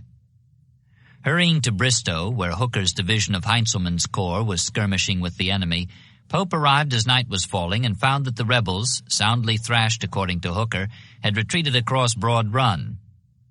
Encouraged by today's success, he decided to bring up 6 more divisions and with them crush Jackson's 3 before the sun went down tomorrow. A depot of supplies, however vast, seemed a small price to pay for bait when it brought such a catch within his reach. To Phil Kearney, commanding Heintzelman's other division at Warrenton Junction, went a wire. At the very earliest blush of dawn, push forward with all speed to this place. Jackson, A.P. Hill, and Ewell are in front of us. I want you here at day dawn, if possible, and we shall bag the whole crowd. Be prompt and expeditious, and never mind wagon trains or roads till this affair is over. To Reno at Greenwich with Burnside's 2 divisions went another. March at the earliest dawn of day on Manassas Junction. Jackson, Ewell, and A.P. Hill are between Gainesville and that place, and if you are prompt and expeditious, we shall bag the whole crowd. As you value success, be off at the earliest blush of dawn. A third wire went to McDowell, whose 3 divisions were helping to hold the line of the Rappahannock. Jackson, Ewell, and A.P. Hill are between Gainesville and Manassas Junction. We had a severe fight with them today, driving them back several miles along the railroad. If you will march promptly and rapidly at the earliest dawn of day upon Manassas Junction, we shall bag the whole crowd. Be expeditious, and the day is our own. Northeastward, exploding ammunition dumps imitated the din of a great battle, and the night sky was lurid with the reflection of a square mile of flames. Jackson's graybacks were evidently staging a high revel, oblivious to the destruction being plotted by their adversary 5 short miles away. But next morning, after fording Broad Run unopposed and marching past the wreckage of Bristow Station, when Pope reached Manassas, all he found was the charred evidence of what one of his staff colonels called the recent rebel carnival. The scene was one of waste and desolation. On the railroad tracks and sidings stood the hot and smoking remains of what had recently been trains of cars laden with ordnance and commissary stores intended for our army. As far as the eye could reach, the plain was covered with boxes, barrels, cans, cooking utensils, saddles, sabers, muskets, and military equipments generally. Hard bread and corn pones, meat, salt, and fresh beans, blankets, clothes, shoes, and hats. From brand-new articles just from the original packages to the scarcely recognizable exuvii of the rebels who had made use of the opportunity to renew their toilets. Of the revelers themselves there was no sign, nor was there agreement among the returning guards and sutlers as to the direction in which they had disappeared. Some said one way, some another. As far as Pope could tell, the earth had swallowed them up. As things now stood, last night's orders would result in nothing more than a convergence on a vacuum. Presently, however, reports began to come in, pinpointing the gray column first in one place, then another, most of them quite irreconcilable. Pope sifted the conflicting evidence, rejecting this, accepting that, and arrived at the conviction that Stonewall was concentrating his 3 divisions at Centerville. Revised orders went out accordingly, canceling the convergence on Manassas. Centerville was now the place. If they would still be expeditious, the day would still be Pope's. His exuberance and zest were undiminished. He kept his mind, if not his eye, on the prize within his reach. But for others under him, particularly the dust-eating soldiers in the ranks, left hungry by the destruction of their commissary stores, the chase, if it could be called such, had already begun to pall. Marched and countermarched since the earliest blush of dawn in pursuit of phantoms, they were being mishandled, and they knew it. The very terrain was of evil memory. It seemed to them that they were heading for a repetition of last year's debacle on these same rolling plains, under some of these same commanders. McDowell, for example. I'd rather shoot McDowell than Jackson, men were saying. Now as then, they turned on him, muttering imprecations. Nothing about him escaped suspicion, even his hat, a bamboo and canvas affair he had invented to keep his scalp cool in the Virginia heat. They suspected that it was a signaling device to be used for communicating with the rebels or as an identification to keep him from being shot by mistake. That basket, they called it, contemptuous not only of the helmet but also of the general it shaded. Pope has his headquarters in the saddle, and McDowell his head in a basket. All through the long hot afternoon of August 28th, Pope kept groping like the it in a game of blind man's buff, arms outstretched, fingers spread, combing the landscape for the ubiquitous, elusive rebel force. To no avail. Riding into Centerville at sunset, in advance of most of the 12 divisions he had slogging the dusty roads, all that is but the 2 with Banks, which, being still unrecovered from the shock of Cedar Mountain, had been left behind to guard the Army trains, he found that he had ordered another convergence on another vacuum. The Graybacks had been there all right, but they were there no longer. They had vanished. Once more it was as if the earth had swallowed them, except that this time he would have to look for them in darkness, with troops worn down by 14 hours of fruitless marching. Pope felt the first twinges of dismay, not because of fear — he was afraid of nothing, not even Stonewall — but because the time allotted for the destruction of Lee's army, wing by isolated wing, was running out. Such fear as he felt was that Jackson would make his escape and rejoin Longstreet, who by now would be moving to meet him. Pope's dismay was short-lived, however. After nightfall, 2 dispatches reached him that changed everything and sent his spirits soaring higher than ever. The first informed him that Longstreet's column, after penetrating Thoroughfare Gap, had been driven back to the west side of Bull Run Mountain. This afforded considerable relief, allowing as it did additional time in which to catch the rebel host divided. But the best news of all came just before 10 o'clock. Late that afternoon, marching as ordered toward Centerville, one of McDowell's divisions had found Jackson lurking in the woods beside the Warrenton Turnpike, 2 miles short of Stone Bridge, and had flushed him. There on the field of last year's battle, Pope wired Halleck, a severe fight took place which was terminated by darkness. The enemy was driven back at all points, and thus the affair rests. Determined not to let it rest there long, he sent peremptory orders to the commanders of his 5 converging corps for the execution of a plan he improvised, then and there, for the absolute destruction of his just-found adversary. McDowell and Sigel, with 30,000 men, would attack at dawn from the south and west, blocking any possible withdrawal by way of Thoroughfare Gap, while Heintzelman, Porter, and Reno, with another 30,000, would attack from the east, twin hammers whose concerted blows would pound to a pulp the 23,000 butternut marauders pinned to the anvil by their own commander. Pope's instructions were explicit. Assault him vigorously at daylight in the morning. Exultant, and with cause, Jackson's 14 gray brigades were about to be mauled simultaneously by 34 in blue, 17 from one direction, 17 from another. He added, "I see no possibility of his escape." Stoutly conceived though the plan was, and stoutly though he strove to put it into execution, Pope was again the victim of several misconceptions. For one thing, Jackson was not trapped, nor was he trying to escape. He very much wanted to be where he was, and he very much hoped that Pope would be persuaded to attack him, whatever the odds. In fact, if he could have been at Federal headquarters, with control over the messages coming and going, he scarcely would have changed a line in a single one of them. His luck was in, and he knew it. The old valley luck, by which even his worst errors worked to his advantage. The night march out of Manassas, for example. When Ewell came up from Bristow about sunset, having disengaged from the skirmish with Hooker's division across Broad Run, Stonewall gave these late arrivers a chance at the fag end of the feast. "We got what was not of a kind to invigorate," one cannoneer grumbled, consisting as it did of hardtack, pickled oysters, and canned stuff generally.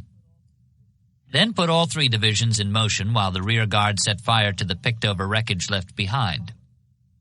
What followed, as the troops slogged more or less northward in 3 columns, looking back over their shoulders at the spreading glow of flames, was one of the worst executed marches in the history of his command. Heavy-stomached, with bulging haversacks and pockets, the men fell by the wayside or crawled under bushes to sleep off their excesses of food and drink. The result was confusion and a great deal of lost time as the file closers probed the countryside, rounding them up and persuading them to fall back into column. Tolliver did best, moving almost due north up the Sudley Springs Road to Groveton, the designated point of concentration, where that road intersected the Warrenton Turnpike. Hill did worst. He went all the way to Centerville, then swung west. Ewell, following Hill for a time, crossed Bull Run at Blackburn's Ford, then recrossed it at Stone Bridge, Hill coming along somewhere behind. Morning found the 3 divisions badly scattered and dangerously exposed. It was midday before they were reunited at Groveton. For this there were various causes: Jackson's sketchy instructions, inefficient guides, the droves of stragglers. But even this blundering performance worked to Stonewall's advantage, providing as it did the basis for the conflicting federal reports of his whereabouts, which led Pope off on a tangential pursuit. Whatever blame he deserved for the confusion in all three columns along the way, Jackson had chosen their destination with care and daring. A rapid withdrawal to rejoin Lee beyond the mountains was in order, but it was not Stonewall's way to turn his back on a situation, no matter how risky, so long as possible benefits remained within his reach. Tomorrow or the next day, Longstreet would be coming down through Thoroughfare Gap or up the Warrenton Turnpike. At Groveton, Jackson knew from last year's extended stay in the area, there was an excellent covered position in which to await Old Pete's arrival by either route, and if the pressure grew too great, his line of retreat would be reasonably secure. Meanwhile, the Federals, or as he preferred to express it, a kind providence, might afford him a chance at the infliction of another terrible wound.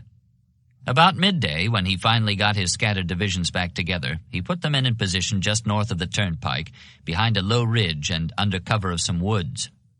One soldier later remembered that they were packed in there like herring in a barrel. They stacked arms and lounged about, all 23,000 of them, minus stragglers, snoozing, playing cards, and munching at more of the good things they had in their haversacks by courtesy of Commissary Pope.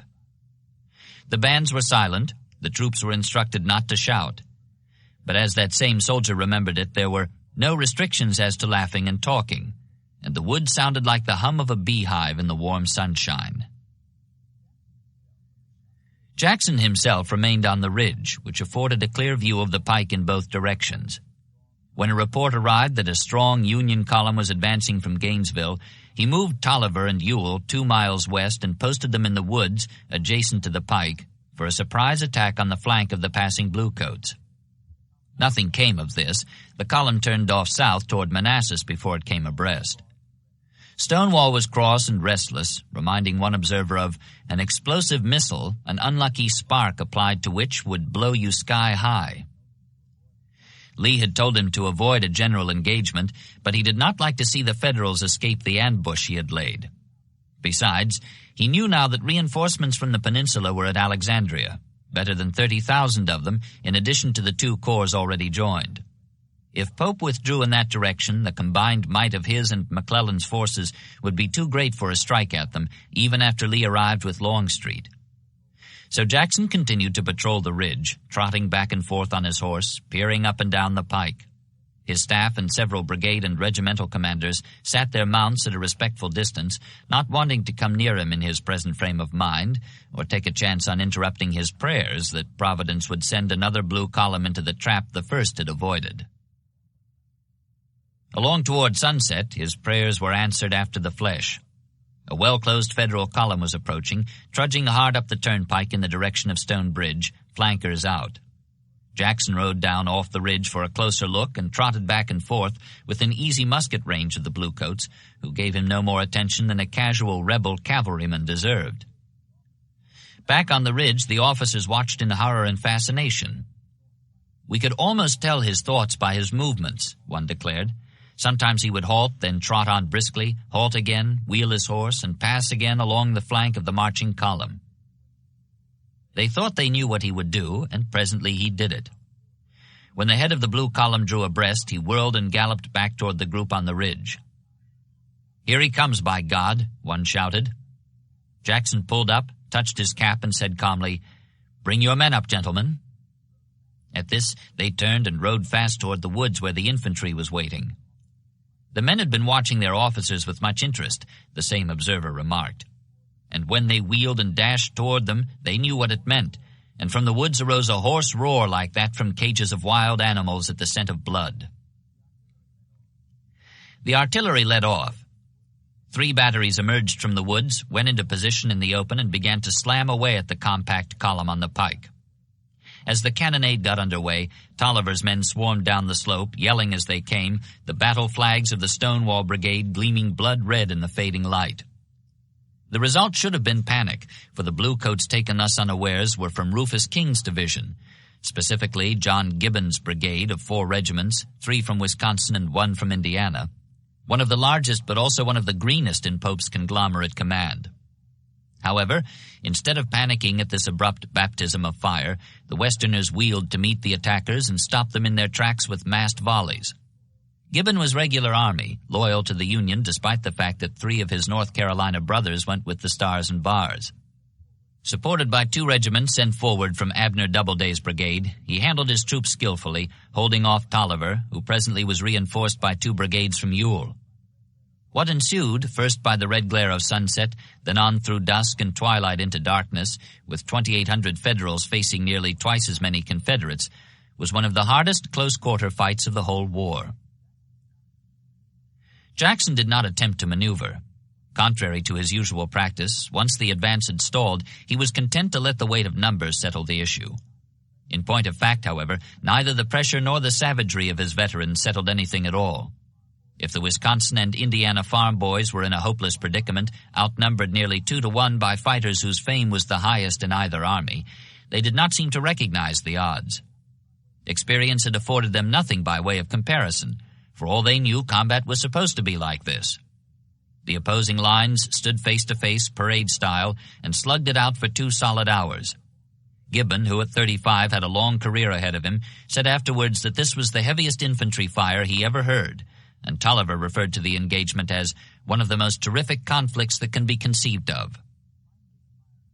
Finally, the firing slacked. By 9 o'clock it died away by mutual consent. The Federals withdrew across the turnpike unpursued. More than 1,000 of them had fallen, well over a third of the number engaged. The 2nd Wisconsin, which had gone into the fight 500 strong, came out with 202, having begun tonight to establish the record it would set before the war was over by having more of its members killed in combat than any other regiment in the U.S. Army. Gibbon and Doubleday wondered what to do. Their latest orders called for a march on Centerville, but if the 2-hour fight proved nothing else, it certainly had proved that the way was blocked in that direction. King was sick in an ambulance. No one knew where McDowell was. He was, in fact, lost in the woods, having strayed from the pike in the darkness, and would not himself know where he was till morning. So Gibbon and Doubleday, conferring with the ailing King, decided that the best thing to do would be to swing on down to Manassas, the original objective, taking such of their wounded along as could be recovered from the field. Grass green 3 hours ago, the Western soldiers fell back in and set off down the road as veterans.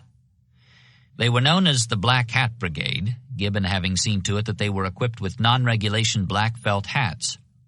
In time, the rebels too would know them by that name. "Here come them damn black hat fellers," the gray pickets would yell.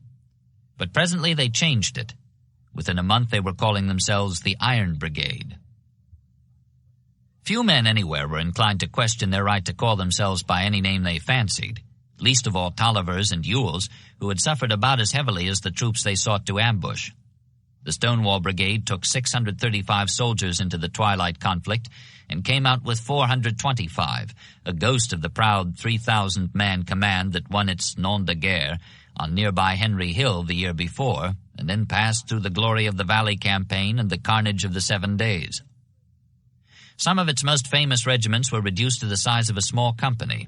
The 27th Virginia, for example, was down to a scant 24 men by the time the firing stopped. Murderous as these figures were, they told but part of the story, for they included a high percentage of officers of all ranks. The 2nd Virginia had only 1 captain and 1 lieutenant left with the colors, and others were stripped almost as bare of leaders. Nor were the losses restricted to those of field and company grade. This fight brought down generals, too, including 2 of the 3 ranking just under Jackson himself. Tolliver, who had succeeded Winder less than 3 weeks ago, was thrice wounded. He kept on his feet till the melee ended, but then, bled white, was carried off the field. His successor, Brigadier General William E. Stark, a former New Orleans cotton man, professionally untrained in arms, had been promoted on the eve of Cedar Mountain and had led a brigade in action for the first time tonight. Now suddenly he found himself in command of the most famous of all Confederate divisions. The other high-ranking casualty was Ewell. Unable to resist the lure of close-up combat, he had gone forward to direct a charge by the 21st Georgia. As he knelt squinting under the smoke for a glimpse of the enemy line, several of the Georgians called out proudly, "Here's General Ewell, boys." Whereupon the Federals, hearing the cheering, cut loose with heavy volleys in that direction. The regiment scattered, taking such losses here and elsewhere that it emerged from the battle with only 69 of its 242 men unhurt. Old Baldhead himself was found on the field when the fight was over, unconscious from loss of blood, one knee badly shattered by a Mini. The surgeons assessed the damage and pronounced the verdict: amputation. Apparently he was out of the war for good. His successor was Alexander R. Lawton, who had held the rank of brigadier for 16 months, longer than any other general in the Army, apparently because Jackson, who had bypassed him in favor of Winder, did not consider him competent for divisional command. Now, as a result of attrition, his seniority could no longer be denied. Any fight that cost the Confederacy the services of the profane and eccentric Ewell, along with those of the fast-developing Tolliver and nearly 1,000 other veterans of all ranks, could scarcely be called an unclouded victory, no matter who held the field when the smoke cleared.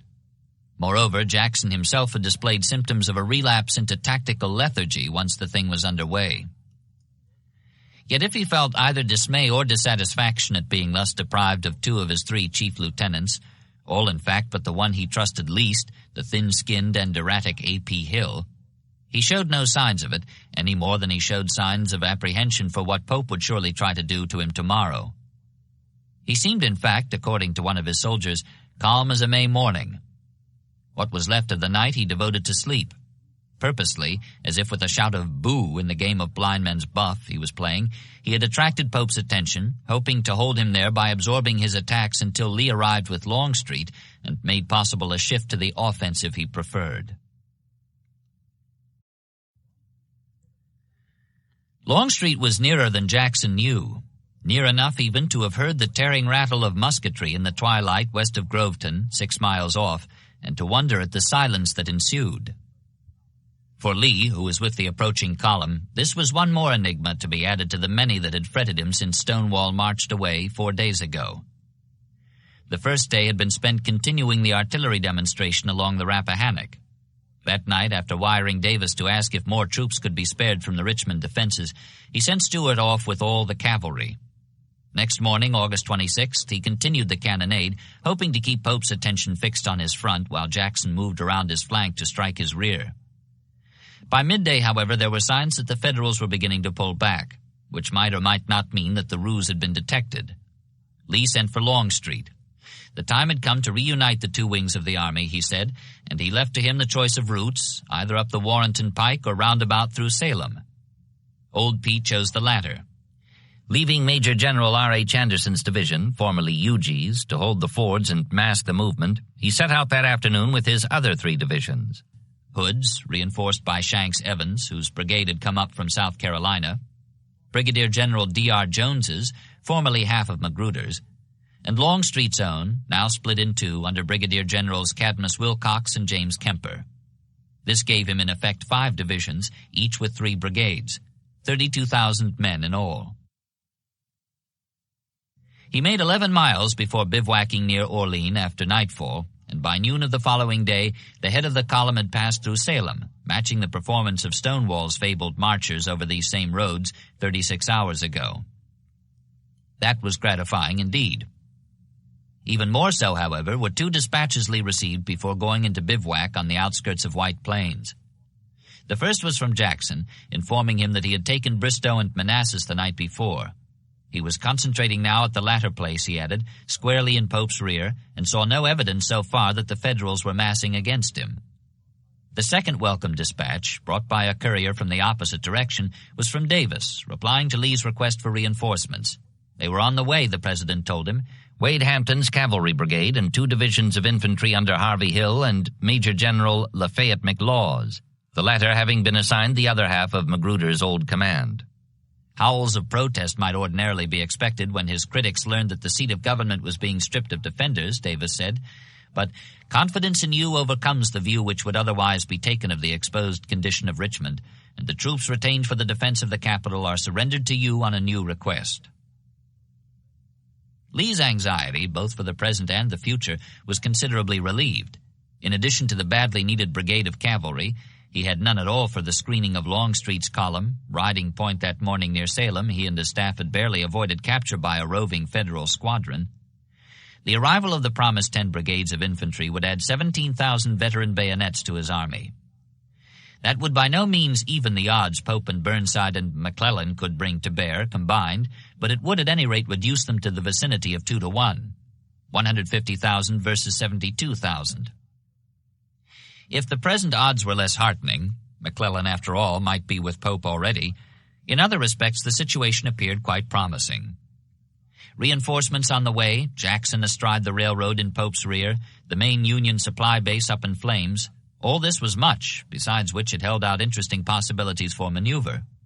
Manassas being just 22 miles from White Plains, Longstreet's present bivouac, Lee could reasonably expect to have the 2 wings of his army reunited by tomorrow night, prepared to undertake the completion of the suppression already begun.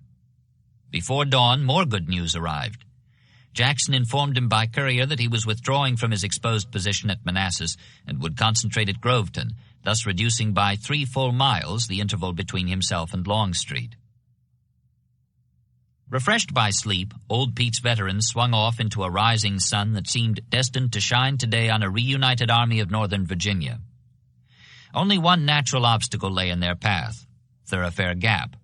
If the Yankees held it in strength, there would be the delay of an uphill fight or a roundabout march, either of which would throw the schedule out of kilter. This seemed unlikely, though, since Jackson's couriers had been coming through unhindered, and presently another arrived, bringing further assurance that the pass was open and that his chief had reached Groveton, unmolested and unobserved, and was concentrating his troops in the woods overlooking the turnpike at that place. At 3 o'clock, topping the final rise that brought the gap into view, Longstreet's lead division pushed rapidly forward. Back with the main body, Lee presently heard from up ahead the reverberant clatter of musketry in the gorge. Its echoes were wonderful, one staff officer later recalled. A gun fired in its depths gave forth roars fit to bring down the skies. Lee's reaction was less aesthetic, for this of all sounds was the one he least wanted to hear. Then came the message that confirmed his fears. The Federals not only held the pass itself, they also had a reserve line posted on a dominant ridge beyond. John Pope had turned the tables, it seemed. Instead of panicking when he found Stonewall interposed between himself and Washington, the Union commander apparently had seized the initiative and posted his superior force between the 2 Confederate wings, preparing to crush them in sequence. This was the darkest possible view, but Longstreet, that undismayed warrior, his chief of staff afterwards called him, adding that he was like a rock in steadiness when sometimes in battle the world seemed flying to pieces, put his troops at once in motion to test the validity of such gloom. While Jones, supported by Kemper, kept up the pressure dead ahead, Hood probed for an opening near at hand, and Wilcox set out for Hopewell Gap, 3 miles north.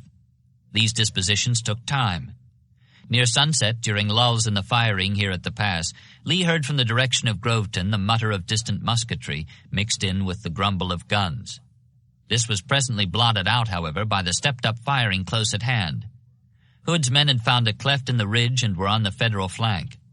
Promptly the Bluecoats retreated, unplugging the gap and withdrawing from the ridge beyond. They were only a single division, after all, sent by McDowell on his own initiative, shortly before he wandered off and got himself lost in the woods. Jones and Kemper marched through unopposed, joining Hood on the eastern slope, and the 3 divisions settled down to await the arrival of Wilcox, who had likewise penetrated Hopewell Gap. Now that their own guns were silent, they heard again the growl and rumble of those near Groveton, 6 miles away. The uproar swelled to climax, then it sank. At 9 o'clock it stopped. This might mean almost anything. All that was certain was that Jackson had been engaged. Whether he had won or lost, whether indeed that wing of the army still existed, they would know tomorrow. Whichever it was over now. After sending a courier to inform Stonewall that the main body was safely through the pass, Lee told Longstreet to bed his men down for a good night's sleep in preparation for a fast march at sunup. Friday, August 29th, Hood's troops took the lead, marching so fast that their commander later reported proudly, "General Longstreet sent me orders 2 or 3 times to halt, since the army was unable to keep within supporting distance of my forces." There was need for haste. Ahead, the guns were booming again, and a great white bank of smoke was piling up against the hot, bright, blue, windless sky. Comforting though this was as proof that Jackson's men were still alive and kicking, it also demonstrated Pope's determination to destroy them before reinforcements got there. The Texans pushed on through Haymarket, raising a red cloud of dust with their feet, then down to Gainesville, where they struck the Warrenton Turnpike and swung left, advancing another 3 miles toward the ground-jarring thunder of guns, until they came upon Stonewall's right flank above Groveton. It was now about 10 o'clock. Lee's army was reunited. Hood went into position north of the pike, establishing contact, and the other divisions filed into position on his right, extending the line generally southward, across the pike and down toward the Manassas Gap Railroad. From left to right, Longstreet's order of battle was Hood, Kemper, Jones, Wilcox. Anderson, who had masked the withdrawal from the Rappahannock line, was due to arrive by nightfall. Moving from the scene of last night's bloody encounter, Jackson had placed his 3 divisions along the grade of an unfinished railroad. Part cut, part fill, it furnished an excellent defensive position, practically a ready-made system of entrenchments, roughly parallel to the turnpike, across which Longstreet's line was drawn. When the Valley soldiers heard that their comrades had completed the march from Thoroughfare Gap, and were filing into position on the right, covered with dust so thick, one cavalryman observed, that all looked as if they had been painted one color, they rose and cheered them, despite the cannonade, which had scarcely slacked since sunup. Presently, though, they had more to worry about than bursting shells. The blue infantry was swarming to the attack. The Federal chieftains' plans for a simultaneous double blow at both of Stonewall's flanks had gone astray, Porter having been delayed by darkness and 2 of the missing McDowell's 3 divisions having fallen back on Manassas after their twilight fights at Groveton and the Gap. "God damn McDowell, he's never where I want him," Pope was saying, angry but undaunted. He sent staff officers to locate them and hurry them along. Meanwhile, Sigel, Reno, and Heintzelman were at hand, and he flung them forward, still convinced that Jackson was trying to escape. One after another they surged across the open fields, breaking in waves against the embankment where Stonewall's bayonets glittered. The closest they came to success was on the rebel left, where some woods afforded a covered approach. This was on Little Powell's front, the extreme flank of which was held by Brigadier General Maxcy Gregg's South Carolinians. Kearny's division struck hard here, effecting a lodgment astride the ramp and pressing down on the end of the line as if to roll it up. On a rocky knoll here on the far east margin of the conflict, Rebs and Yanks fought hand to hand. Bayonets crossed, rifle butts cracked skulls. A bachelor lawyer, somewhat deaf, Gregg strode up and down, brandishing an old revolutionary scimitar and calling for a rally. "Let us die here, my men, let us die here," he said. Many did die, something over 600 in all, but the knoll was held. The Federals withdrew. Hill did not think it would be for long. He sent word to Jackson that he would do his best, but that he doubted whether his men could withstand another such assault. Jackson sent the courier back with a sharp message. Tell him if they attack him again, he must beat them. Riding toward the left to see for himself, he met the red-haired Hill coming to speak to him in person. "General, your men have done nobly," Jackson told him. "If you are attacked again, you will beat the enemy back." At this, the clatter broke out again in the woods on the left. "Here it comes," Hill said. As he turned his horse and rode back into the uproar, Jackson called after him, "I'll expect you to beat them." The clatter rose to climax, then subsided. A messenger came galloping out of the smoke and pulled up alongside Jackson. "General Hill presents his respects and says the attack of the enemy was repulsed." Jackson smiled. "Tell him I knew he would do it," he said. That was how it went, touch and go, all along his line all afternoon. Pope paid no mind to Longstreet, being unaware that he was even on the field, which indeed might practically as well have been the case, so far as relief of the pressure on Jackson was concerned, except for some batteries in brisk action on a ridge to Hood's left where the lines were hinged, like widespread jaws gaping east-southeast. Lee was quick to suggest that old Pete swing the lower jaw forward and upward in order to engage the bluecoats and absorb some of the single-minded pressure they were applying to the weary men along the unfinished railroad. But Longstreet demurred. He never liked to go piecemeal into battle unprepared. Anderson was not yet up, and he had not had time enough for a thorough study of the ground. Besides, Stewart reported a force of undetermined strength gathering on the right. This, too, would have to be investigated. Regretfully, Lee agreed to a delay. Longstreet left on a personal reconnaissance, then presently returned. He did not like the look of things. More Federals were coming up from the south, he said, in position to stab at his flank if he moved east. If they would venture squarely into the jaws, he would gladly clamp and chew them with gusto, but for the present he saw little profit and much risk in advancing. Jackson rode up, dusty and worn. The two generals greeted him, and in reply to his statement that his line was hard-pressed, Lee turned to Longstreet. "Hadn't we better move our line forward?" he suggested. "I think not," Longstreet said. "We had better wait until we hear more from Stewart about the force he has reported moving against us from Manassas." A step up in the firing toward the east caused Jackson to ride off in that direction. Federal dead and wounded were heaped along the forward slope where the Confederates, drawing their beads under cover of the cuts and fills, had dropped them. Charge after charge was repulsed all down the line, but this was accomplished at a high cost to the badly outnumbered defenders, especially when the fighting was conducted at close quarters, as it often was today. In Stark's division, on the right, not a single brigade was under a general officer, and one was led by a major.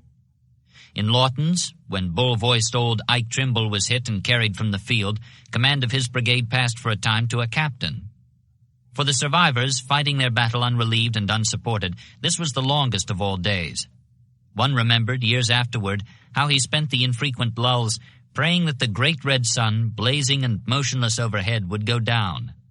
He added, looking back, "For the first time in my life I understood what was meant by Joshua's sun standing still on Gibeon, for it would not go down."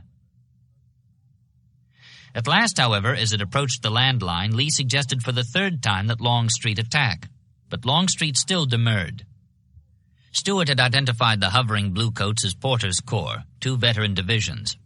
Besides, Old Pete had a new objection. There was too little daylight left. The best thing to do, he said, would be to make a forced reconnaissance at dusk. Then, if an opening was discovered, the whole army could exploit it at dawn tomorrow. Once more, Lee deferred to Longstreet, who assigned the task to Hood. The Texans moved out at sunset, advancing up the Warrenton Turnpike. "The light of battle in our eyes, I reckon," one recalled, "and the fear of it in our hearts, I know." They collided in the dusk with King's division, returning from Manassas, in a fight so confused that one Union major was captured when he tried to rally a regiment that turned out to be the 2nd Mississippi. Hood held his ground, driving the weary Federals back, but when he reported to Lee and Longstreet after dark, he recommended that his troops be withdrawn to their original position. Nor did he think that an attack next morning would succeed in that direction. The enemy position was too strong, he said. Thus, Longstreet's day-long judgment was apparently confirmed. Lee gave Hood permission to withdraw, which he did, encountering in the darkness the men of Anderson's division, just arrived from Thoroughfare Gap, and thus prevented them from stumbling blindly into the Union lines. The long day's fight was over. Out across the night-shrouded fields and in the woods behind the corpse-strewn embankment, the groans of the wounded were incessant. "Water! For God's sake, water!" men were crying. Jackson's medical director, reporting the heavy casualties to his chief, said proudly, "General, this day has been won by nothing but stark and stern fighting." Stonewall shook his head. "No," he said, "it has been won by nothing but the blessing and protection of Providence." Dawn found Pope in excellent spirits. His headquarters were on a little knoll in the northeast quadrant formed by the intersection of the Manassas-Sudley Road with the Warrenton Turnpike. And as he stood there in the growing light, burly and expansive, smoking a cigar and chatting informally with his staff and those commanders who found time to ride over for a visit, the gruffness which was habitual, one of his aides referred to it as infusing some of his Western energy into the caravan, seemed merely a form of bantering this morning, pleased as he was with the overall success of his efforts to keep Stonewall from escaping. He had cast his net and the foe was entangled. Now all that remained apparently was the agreeable task of hauling him in hand over hand. By no means had all gone to suit him yesterday. The attacks, though pressed with vigor, had been delivered somewhat piecemeal. Most irksome of all, Fitzjohn Porter had declined to advance against Jackson's right flank, claiming that Longstreet barred the way with something like 3 times as many men as he himself had. Pope did not believe this for an instant. At 4:30 he repeated his orders for Porter to press forward into action at once on the enemy's flank and, if possible, on his rear. Porter balked, still insisting that he had more than half of the rebel army to his front, and darkness fell before Pope could budge him. Disappointed, the Federal commander moved the sluggish Porter around to the main line, paralleling the turnpike, and prepared for an all-out assault at dawn, when he wired Halleck a summary of his achievements. "We fought a terrific battle here yesterday, which lasted with continuous fury from daybreak until dark, by which time the enemy was driven from the field, which we now occupy. Our troops are too much exhausted yet to push matters, but I shall do so in the course of the morning. The enemy is still in our front, but badly used up. We have lost not less than 8,000 men killed and wounded, but from the appearance of the field the enemy lost at least 2-1. He stood strictly on the defensive, and every assault was made by ourselves. Our troops behaved splendidly. The battle was fought on the identical battlefield of Bull Run, which greatly increased the enthusiasm of our men." In mid-paragraph he added, "The news just reaches me from the front that the enemy is retreating toward the mountains. I go forward at once to see." He did go forward, onto the knoll at any rate, and what he saw encouraged him still more. Where bayonets had glittered yesterday along the bed of the unfinished railroad, the goal of so many charges that had broken in blood along its base, today there was stillness and apparent vacancy. Only a few gray riflemen contested the sniping from Federal outposts. Combined with the knowledge of Hood's withdrawal down the turnpike after midnight, this intelligence led Pope to believe that Jackson had pulled out, leaving only a skeleton force to discourage the blue pursuit. Still, anxious though he was to garner the utmost fruits of victory, Pope curbed his tendency toward rashness. In the end, he knew more would be gained if the chase was conducted in a well-coordinated fashion than if he took off half-cocked and over-eager. While he stood there on the headquarters knoll, wreathed in cigar smoke as he chatted with his staff, orders went out prescribing the dispositions for pursuit. McDowell would be in general charge of the two-pronged advance. Porter's corps and 2 divisions from McDowell's would move directly down the pike. Heintzelman's corps, supported by McDowell's other division, would move up the Haymarket Road. With Stonewall's getaway thus contested in both directions, troop commanders were expressly instructed to press him vigorously during the whole day. All this took time, but Pope felt he could afford it now that he had a full-scale victory under his belt. Careful preparations, with strict attention to details, would pay dividends in the long run when the rebels were brought to bay and the mopping up began. Noon came and went. A heavy silence lay over the heat-shimmered field, broken from time to time by sputters of fire exchanged by the men on outpost. At 2 o'clock, informed that all was in order at last, Pope gave the signal, and the pursuit got under way. Deliberate though these preparations were, the pursuit itself, or anyhow what Pope conceived as such, was probably the briefest of the war. Jackson was by no means retreating. He had merely withdrawn his troops for some unmolested and hard-earned rest in the woods along the base of Sudley Mountain just in his rear, leaving a thin line to man the works and give the alarm in case the Yankees showed signs of advancing. He doubted that they would do so after their failures yesterday, but he was perfectly willing to meet them if they tried it. Longstreet, who was very much on hand with all 5 of his divisions, no matter what evidence Pope had received or deduced in denial of the fact, was more than willing. He was downright eager. In fact, now that Porter's corps had been shifted from its threatening position off his flank, he desired nothing in all the world quite so much as that the Federals would launch a full-scale attack across his front, though he too doubted that fortune's smile could ever be that broad. Lee, who doubted it most of all, began to be concerned that Pope would get away unsuppressed, having suffered only such punishment as Jackson had managed to inflict while receiving his headlong charges the day before. As the long morning wore away, marked by nothing more eventful than the occasional growl of a battery or the isolated sputter of an argument between pickets, Lee took the opportunity to catch up on his correspondence.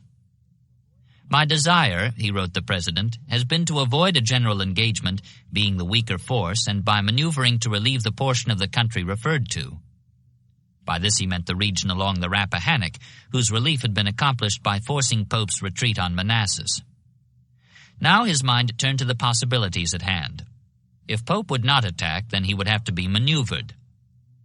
About noon, while Lee was working on a plan for moving again around his opponent's right, crossing Bull Run above Sudley Springs in order to threaten his rear, Stewart came to headquarters with an interesting report. He had sent a man up a large walnut tree, Jeb said, and the man had spotted the bluecoats massing in 3 heavy lines along Jackson's front.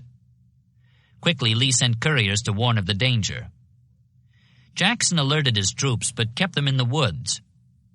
He had been observing the Federal activity for some time, but concluding that nothing would come of it, had remarked to the colonel commanding the Stonewall Brigade, "Well, it looks as if there will be no fight today." Shortly before 3 o'clock, he found out just how wrong he was. Suddenly, without even the warning preamble of an artillery bombardment, the Blue Infantry came roaring at him in 3 separate waves, stretching left and right as far as the eye could see. Buglers along the unfinished railroad gobbled staccato warnings, and the startled troops came running out of the woods to man the line. This was far worse than yesterday. Not only were the attacking forces much heavier, they seemed much more determined, individually and in mass, not to be denied a lodgment. Immediately, Jackson began to receive urgent requests for reinforcements all along the front. One officer rode up to report that his brigade commander had been shot down and the survivors were badly shaken. They needed help.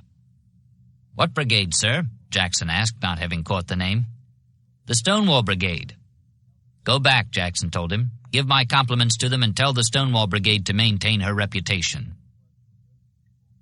For the present, reduced though it was to a ghost of its former self, the brigade managed to do as its old commander asked. But how long it would be able to continue to do so under the strain was another question. Rifle barrels grew too hot to handle, and at several points the defenders exhausted their ammunition. At one such critical location, the enemy having penetrated to within 10 yards of the embankment, the Graybacks beat them back with rocks. All along the 2-mile front, the situation was desperate. No sooner was the pressure relieved in one spot than it increased again in another. Broken, then restored, Hill's line wavered like a shaken rope. He was down to his last ounce of strength, he reported, and still the bluecoats came against him, too thick and fast for killing to do more than slow them down. Whereupon Jackson, who had no reserves to send in response to Hill's plea for reinforcements, did something he had never done before. Outnumbered 3-1 by the attackers, whose bullets he was opposing with flung stones, he appealed to Lee to send him help from Longstreet. In the Federal ranks there was also a measure of consternation, especially at the brevity of what they had been assured was a pursuit. Recovering from the shock of this discovery, however, the men fought with redoubled fury, as if glad of a chance to take their resentment of Pope out on the rebels. As usual, McDowell came in for his share of their bitterness, as witness the following exchange between a gray-haired officer and a wounded non-com limping rearward out of the fight. "Sergeant, how does the battle go?"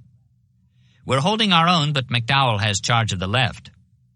"Then God save the left." For the better part of an hour they came on, running hunched as if into a high wind, charging shoulder to shoulder across fields where long tendrils and sheets of gun smoke writhed and billowed, sulphurous and tinged with a hot coppery hue by the rays of the declining sun. One among them was to remember it so, along with the accompanying distraction of rebel shells continually screeching over our heads or plowing the gravelly surface with an ugly rasping whir that makes one's flesh creep. Still they came on.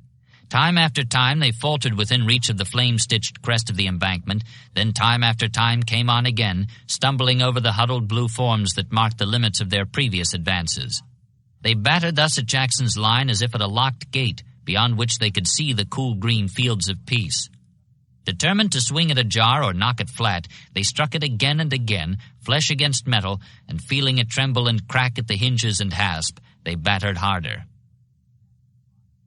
Longstreet stood on the ridge where his and Jackson's lines were hinged.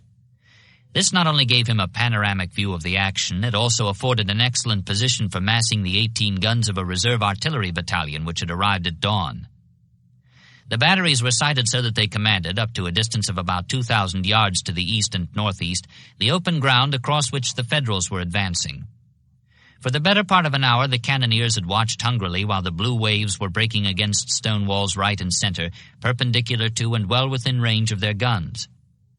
This was the answer to an artillerist's prayer, but old Pete was in no hurry. He was saving this for a Sunday punch to be delivered when the time was right and the final Union reserves had been committed. Then it came, Jackson's appeal for assistance, forwarded by Lee with the recommendation that a division of troops be sent. "Certainly," Longstreet said. He spoke calmly, suppressing the excitement he and all around him felt as they gazed along the troughs and crests of the blue waves rolling northward under the muzzles of his guns. "But before the division can reach him, the attack will be broken by artillery." So it was. When Longstreet turned at last and gave the signal that unleashed them, the gunners leaped to their pieces and let fly, bowling their shots along the serried rows of Federals who up to now had been unaware of the danger to their flank. The effect was instantaneous. Torn and blasted by this fire, the second and third lines milled aimlessly, bewildered, then retreated in disorder, whereupon the first-line soldiers, looking back over their shoulders to find their supporters in flight, also began to waver and give ground. This was that trembling instant when the battle scales of fortune signal change, one balance pan beginning to rise as the other sinks. Down on the flat, just after remarking calmly to one of his staff as he watched a line of wagons pass to the front, "I observe that some of those mules are without shoes. I wish you would see to it that all of the animals are shod at once." Lee heard the uproar and divined its meaning. Without a change of expression, he sent word to Longstreet that if he saw any better way to relieve the pressure on Jackson than by sending troops, he should adopt it. Headquarters wig-wagged a signal station on the left. "Do you still want reinforcements?" When the answer came back, "No, the enemy are giving way," Lee knew the time had come to accomplish Pope's suppression by launching an all-out counterstroke to compound the blue confusion. An order went at once to Longstreet, directing him to go forward with every man in his command. It was not needed. Old Pete was already in motion, bearing down on the moil of Federals out on the plain. A similar order went to Jackson, together with a warning, "General Longstreet is advancing. Look out for and protect his left flank." But this also was unnecessary. When Stonewall's men saw the bluecoats waver on their front, they too started forward. Right and left, as the widespread jaws began to close, the weird halloo of the rebel yell rang out.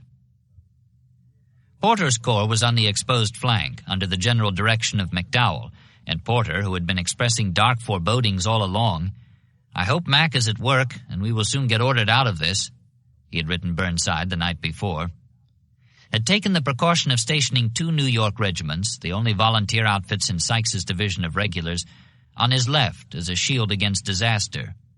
Facing west along the base of a little knoll on which a 6-gun battery was posted, these New Yorkers caught the brunt of Longstreet's assault, led by Hood. One regiment, thrown forward as a skirmish line, was quickly overrun.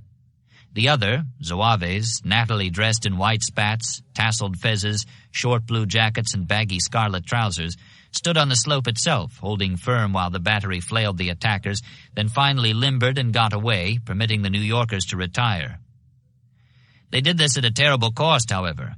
Out of 490 present when the assault began, 124 were dead and 223 had been wounded by the time it was over, which amounted to the largest percentage of men killed in any Federal regiment in any single battle of the war. Next morning, one of Hood's men became strangely homesick at the sight of the dead Zouaves strewn about in their gaudy clothes.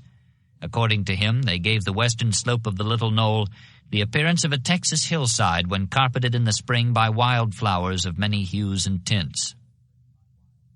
The respite bought with their blood, however brief, had given Pope time to bring up reinforcements from the right, and they too offered what resistance they could to the long gray line surging eastward along both sides of the pike.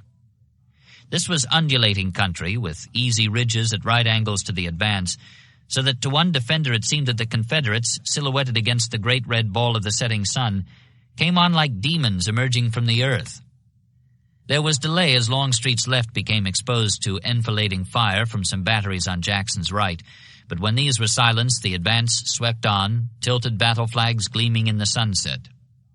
On Henry Hill, where Stonewall had won his nickname 13 months ago, Sykes's regulars stood alongside the Pennsylvanians of Reynolds' division — he had been exchanged since his capture near Gaines' Mill — and hurled back the disjointed rebel attacks that continued on through twilight into darkness. There was panic, but it was not of the kind that had characterized the retreat from this same field the year before. The regulars were staunch now as then, but there was by no means the same difference in that respect between them and the volunteers. Zigel's Germans and the men with Reno also managed to form knots of resistance, while the rest withdrew across Stone Bridge in a drizzle of rain. McDowell, seeing the Iron Brigade hold firm along a critical ridge, put Gibbon in charge of the rear guard and gave him instructions to blow up the bridge when his Westerners had crossed over. After McDowell left, Phil Kearny rode up, empty sleeve flapping, spike whiskers bristling with anger at the sudden reverse the army had suffered. "I suppose you appreciate the condition of affairs here, sir," he cried. "It's another bull run, sir. It's another bull run." When Gibbon said he hoped it was not as bad as that, Kearny snapped, "Perhaps not. Reno is keeping up the fight. He is not stampeded. I am not stampeded. You are not stampeded. That is about all, sir. My God, that's about all." 2 miles west of there, near Groveton, Lee was composing a dispatch to be telegraphed to Richmond for release by the President. "This army today achieved on the plains of Manassas a signal victory over combined forces of Generals McClellan and Pope. We mourn the loss of our gallant dead in every conflict, yet our gratitude to Almighty God for His mercies rises higher and higher each day. To Him and to the valor of our troops a nation's gratitude is due." His losses were 1,481 killed, 7,627 wounded, 89 missing. Pope's were 1,724 killed, 8,372 wounded, 5,958 missing. Lee reported the capture of 7,000 prisoners, exclusive of 2,000 wounded left by Pope on the field, along with 30 guns and 20,000 small arms, numerous colors, and a vast amount of stores, in addition to those consumed or destroyed by Jackson at Manassas Junction 2 days back. Nor was that all.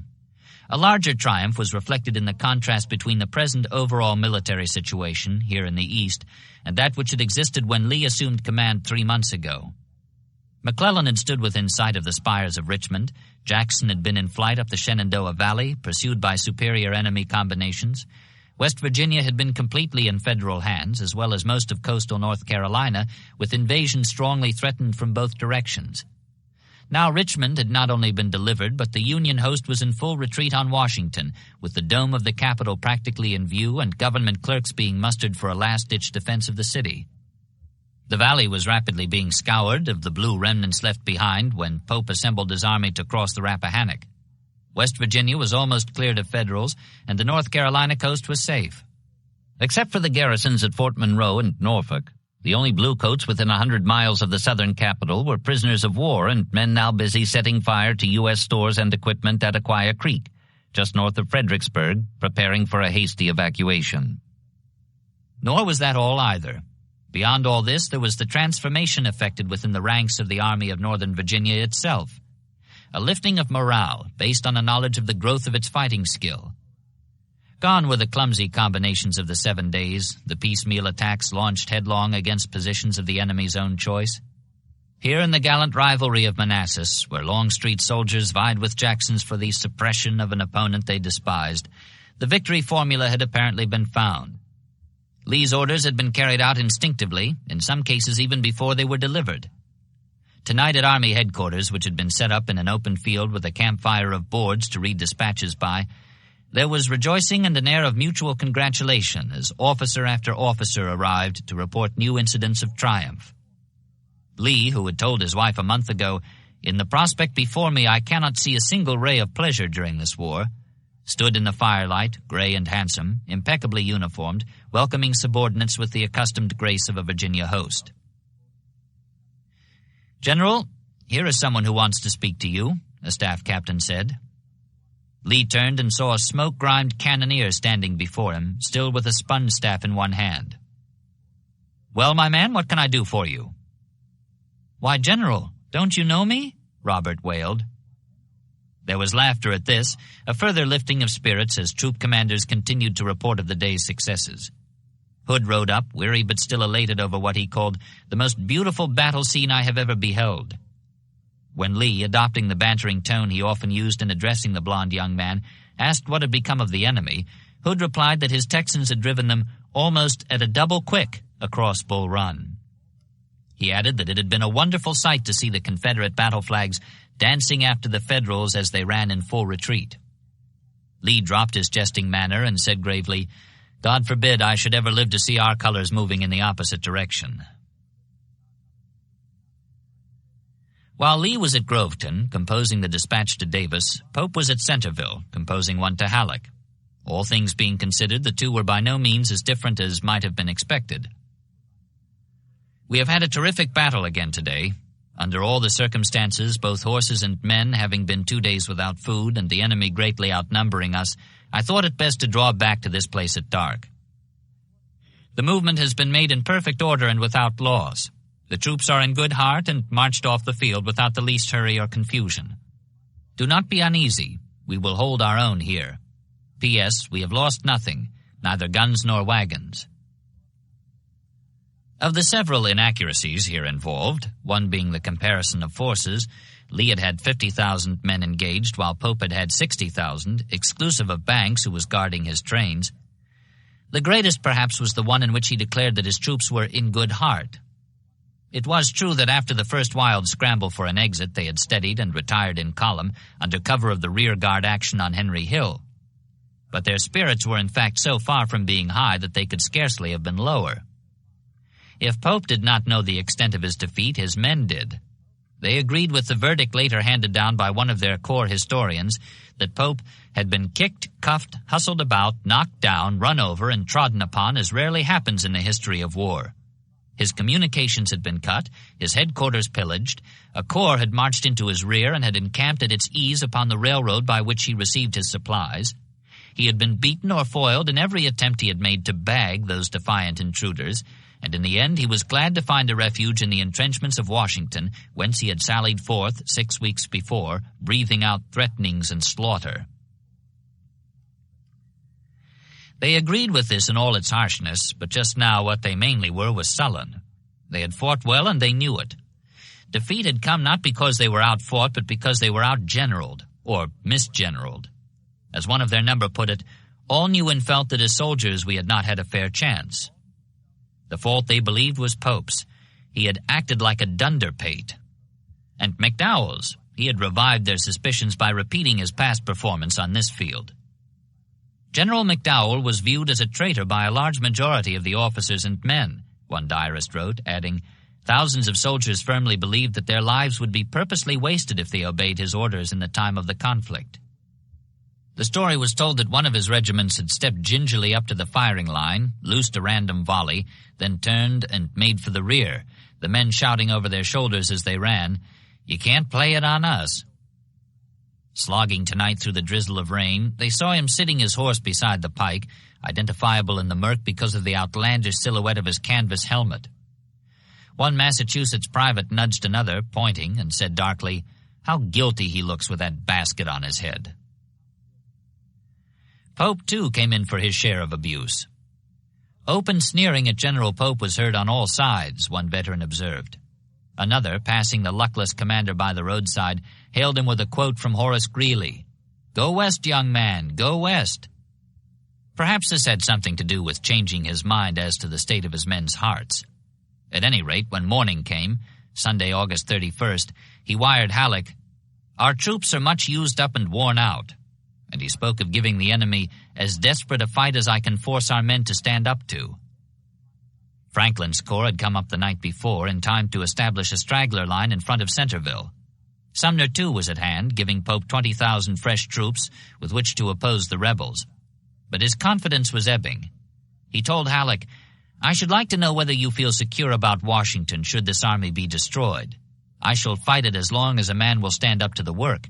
You must judge what is to be done, having in view the safety of the capital." No sooner had he sent this, however, than a reply to last night's rosy message bucked him up again.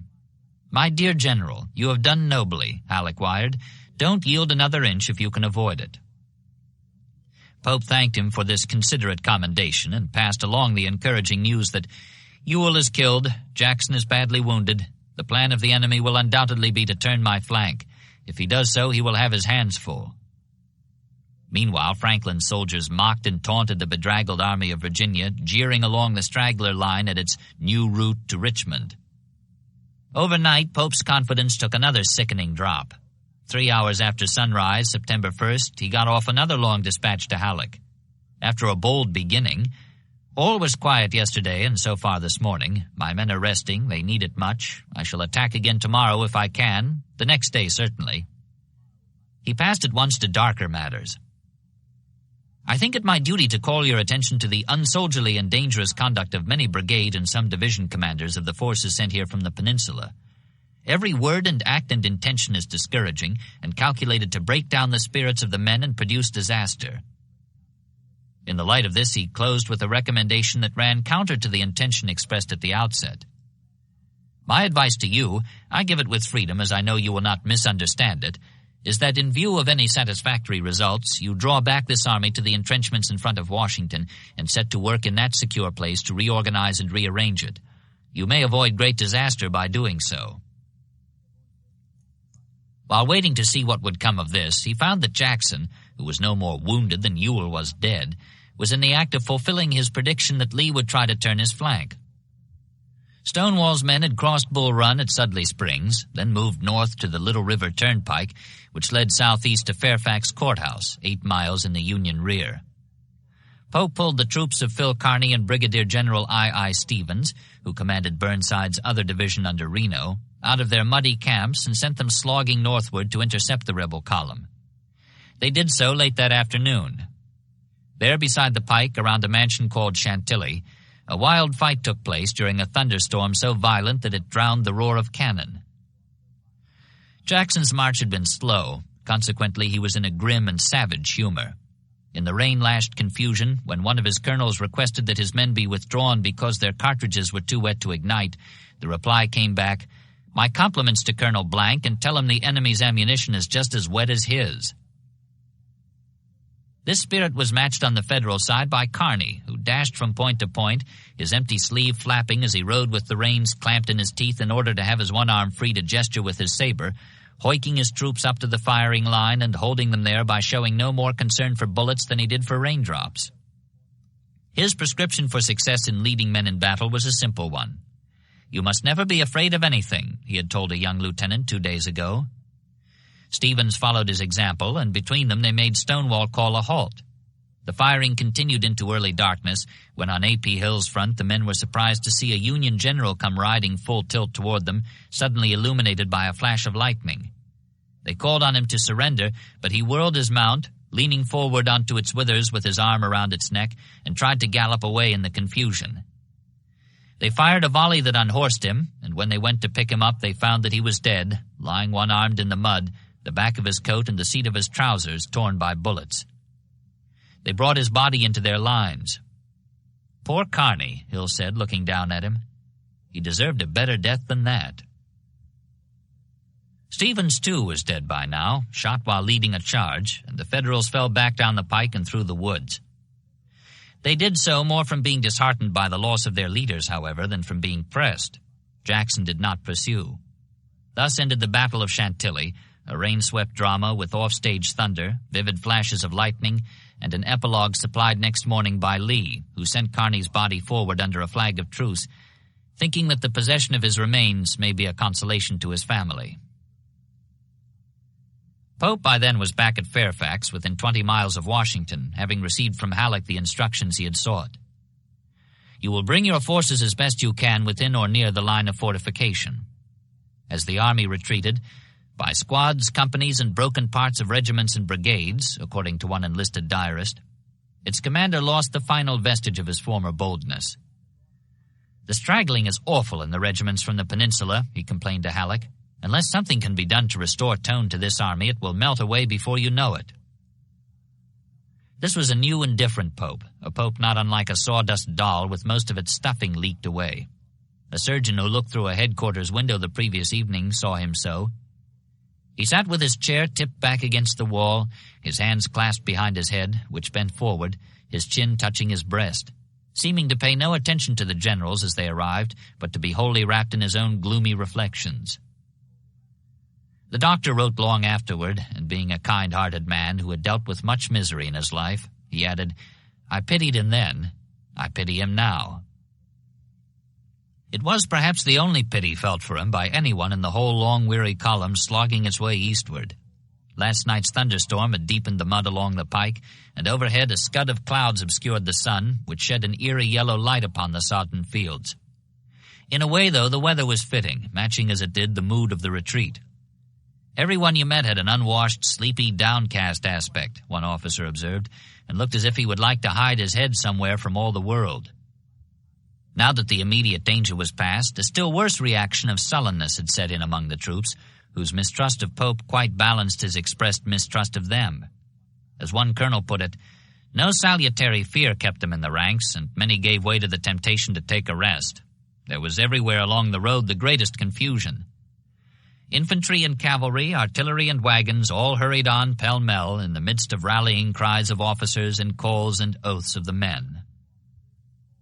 Banks had come up from Bristow Station, bringing the Army's wagons with him, though he'd been obliged to put the torch to all the locomotives and freight cars loaded with stores and munitions from Warrenton and other points below the wreckage of Broad Run Bridge. His corps, having seen no fighting since Cedar Mountain, was assigned the rearguard duty, which consisted mainly of prodding frazzled stragglers back into motion and gathering up abandoned equipment littered along the roadside. At the head of the column, miles away, for the various units were badly strung out, clotted in places and gapped in others as a result of accordion action, rode Pope and McDowell, attended by their staffs and followed closely by the lead division, formerly King's but now under Brigadier General John P. Hatch, who had succeeded the ailing King. That afternoon the sun came out, but it did little to revive the downcast marchers, least of all Hatch, who had more cause for gloom than most. He had commanded a cavalry brigade, that being the arm of service he preferred, until Pope relieved him for inefficiency and transferred him to the infantry. So Hatch had this to brood over, in addition to the events of the past few days. Then suddenly, up ahead, he saw something that made him forget his and the Army's troubles. Off to one side loomed Munson's Hill, which Joe Johnston had held with a dummy gun last winter. From its crown, Hatch knew you could see the dome of the Capitol. But what engaged his attention just now was a small group of horsemen coming down the road toward Pope and McDowell. Particularly the man in front, who rode a large black horse and wore a vivid yellow sash about his waist. Hatch thought there was something familiar about the trim and dapper way he sat his charger. Then, as the man reined to a halt in front of the two generals, returning their salutes with one of his own which seemed to carry a little of personal good fellowship to even the humblest private soldier, Hatch knew the unbelievable was true. It was Little Mac. He spurred ahead in time to hear McClellan tell Pope and McDowell he had been authorized to take command of the army. Off to the left rear just then there was a sudden thumping of artillery, dim in the distance. "What was that?" McClellan asked. Pope said it was probably an attack on Sumter, whose corps was guarding the flank in that direction. Then he inquired if there would be any objection if he and McDowell rode on toward Washington. "None at all," McClellan replied, but as for himself, he was riding toward the sound of gunfire. Before the two could resume their journey, Hatch took advantage of the chance to revenge the wrong he believed he had been done when his cavalry brigade was taken from him the month before. Trotting back to the head of his infantry column within easy hearing distance of Pope and McDowell, he shouted, "Boys, McClellan is in command of the army again. 3 cheers!" The result, after an instant of shock while the word sank in, was pandemonium. Caps and knapsacks went sailing high in the air, and men who a moment ago had been too weary and dispirited to do anything more than plant one leaden foot in front of the other were cheering themselves hoarse, capering about and slapping each other joyfully on the back. From an extreme sadness, one Massachusetts volunteer recalled, we passed in a twinkling to a delirium of delight. A deliverer had come. This was the reaction all down the column as the news traveled back along its length, pausing at the gaps between units, then being taken up again, moving westward like a spark along a 10-mile train of powder. Such demonstrations were not restricted to green troops, volunteers likely to leap at every rumor. Sykes's regulars, for example, were far back toward the rear and did not learn of the change till after nightfall. They were taking a rest halt, boiling coffee in a roadside field, when an officer on picket duty saw by starlight the familiar figure astride Dan Webster coming down the pike. "Colonel, Colonel," he hollered, loud enough to be heard all over the area. "General McClellan is here." Within seconds, every man was on his feet and cheering, raising what one of them called such a hurrah as the Army of the Potomac had never heard before. Shout upon shout went out into the stillness of the night. and as it was taken up along the road and repeated by regiment, brigade, division, and corps, we could hear the roar dying away in the distance. The effect of this man's presence upon the Army of the Potomac, in sunshine or rain, in darkness or in daylight, in victory or defeat, was electrical. Hard put for words to account for the delirium thus provoked, he could only add that it was too wonderful to make it worthwhile attempting to give a reason for it. Nor was the enthusiasm limited to veterans of Little Mac's own army, men who had fought under him before. When Gibbon announced the new commander's arrival to the survivors of the Iron Brigade, they too reacted with unrestrained delight, tossing their hats and breaking ranks to jig and whoop, just as the Peninsula boys were doing. Later that night, Gibbon remembered afterward, "The weary fagged men went into camp cheerful and happy to talk over their rough experience of the past 3 weeks and speculate as to what was ahead."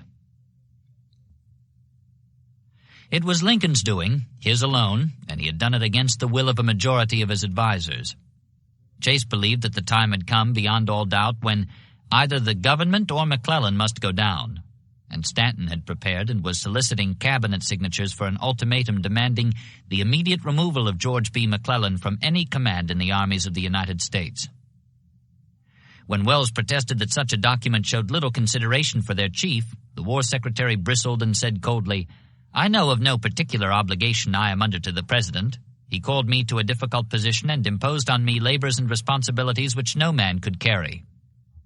Already he had secured 4 signatures, his own, Chase's, Bates's, and Smith's, and was working hard for more. Wells and Blair were obdurate, and Seward was still out of town. When, on the morning of this same September 2nd, he came fuming into the room where his colleagues were waiting for Lincoln to arrive and open the meeting. It was a time of strain. Reports of Pope's defeat had caused Stanton to call out the government clerks, order the contents of the arsenal shipped to New York, and forbid the retail sale of spirituous liquors in the city. Now came the climactic blow as he announced in a choked voice the rumor that McClellan had been appointed to conduct the defense of Washington. The effect was stunning, a sort of reversal of what would happen later that day along the blue column plodding east from Fairfax. Just as Chase was declaring that, if true, this would prove a national calamity, Lincoln came in and confirmed the rumor. That was why he was late for the meeting, he explained. He and Halleck had just come from seeing McClellan and ordering him to assume command of the armies round about the capital. Stanton broke in, trembling as he spoke. "No order to that effect has been issued from the War Department." Lincoln turned and faced him. "The order is mine," he said, "and I will be responsible for it to the country." 4 nights ago he had gone to bed confident that the army had won a great victory on the plains of Manassas, a triumph which, according to Pope, would be enlarged when he took up the pursuit of Jackson's fleeing remnant. Overnight, however, word arrived that it was Pope who was in retreat, not Stonewall, and Lincoln came into his secretary's room next morning, long-faced and discouraged. "Well, John, we are whipped again, I'm afraid," he said. All day the news got worse as details of the fiasco trickled through the screen of confusion. Halleck was a weak prop to lean on. Lincoln by now had observed that his general-in-chief was little more than a first-rate clerk. What was worse, he was apt to break down under pressure, which was presently what happened. Before the night was over, Old Brains appealed to McClellan at Alexandria. "I beg of you to assist me in this crisis with your ability and experience. I am utterly tired out." Lincoln's mind also was turning in Little Mac's direction, although not without reluctance. Unquestionably, it appeared to him, McClellan had acted badly in regard to Pope. One of his subordinates had even been quoted as saying publicly, "I don't care for John Pope a pinch of owl dung." It seemed to Lincoln that they had wanted Pope to fail, no matter what it cost in the blood of Northern soldiers. McClellan, when appealed to for counsel, had advised the president to concentrate all the reserves in the capital entrenchments and leave Pope to get out of his scrape as best he could. To Lincoln this seemed particularly callous, if not crazy. His mistrust of the young Napoleon was increased. But early Tuesday morning, when Pope warned that unless something can be done to restore tone to this army, it will melt away before you know it, he did what he knew he had to do. "We must use what tools we have," he told his secretary. "There is no man in the army who can man these fortifications and lick these troops of ours into shape half as well as McClellan. If he can't fight himself, he excels in making others ready to fight."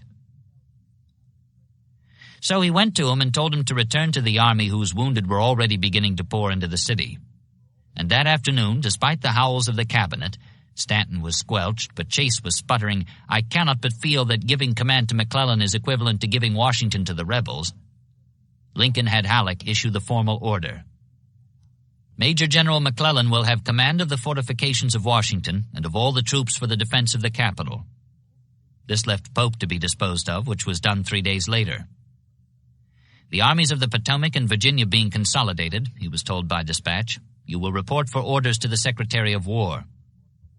Reporting as ordered, he found himself assigned to duty against the Sioux, who had lately risen in Minnesota. From his headquarters in St. Paul, where he was settled before the month was out, Pope protested vehemently against the injustice of being banished to a remote and unimportant command. But there he stayed for the duration.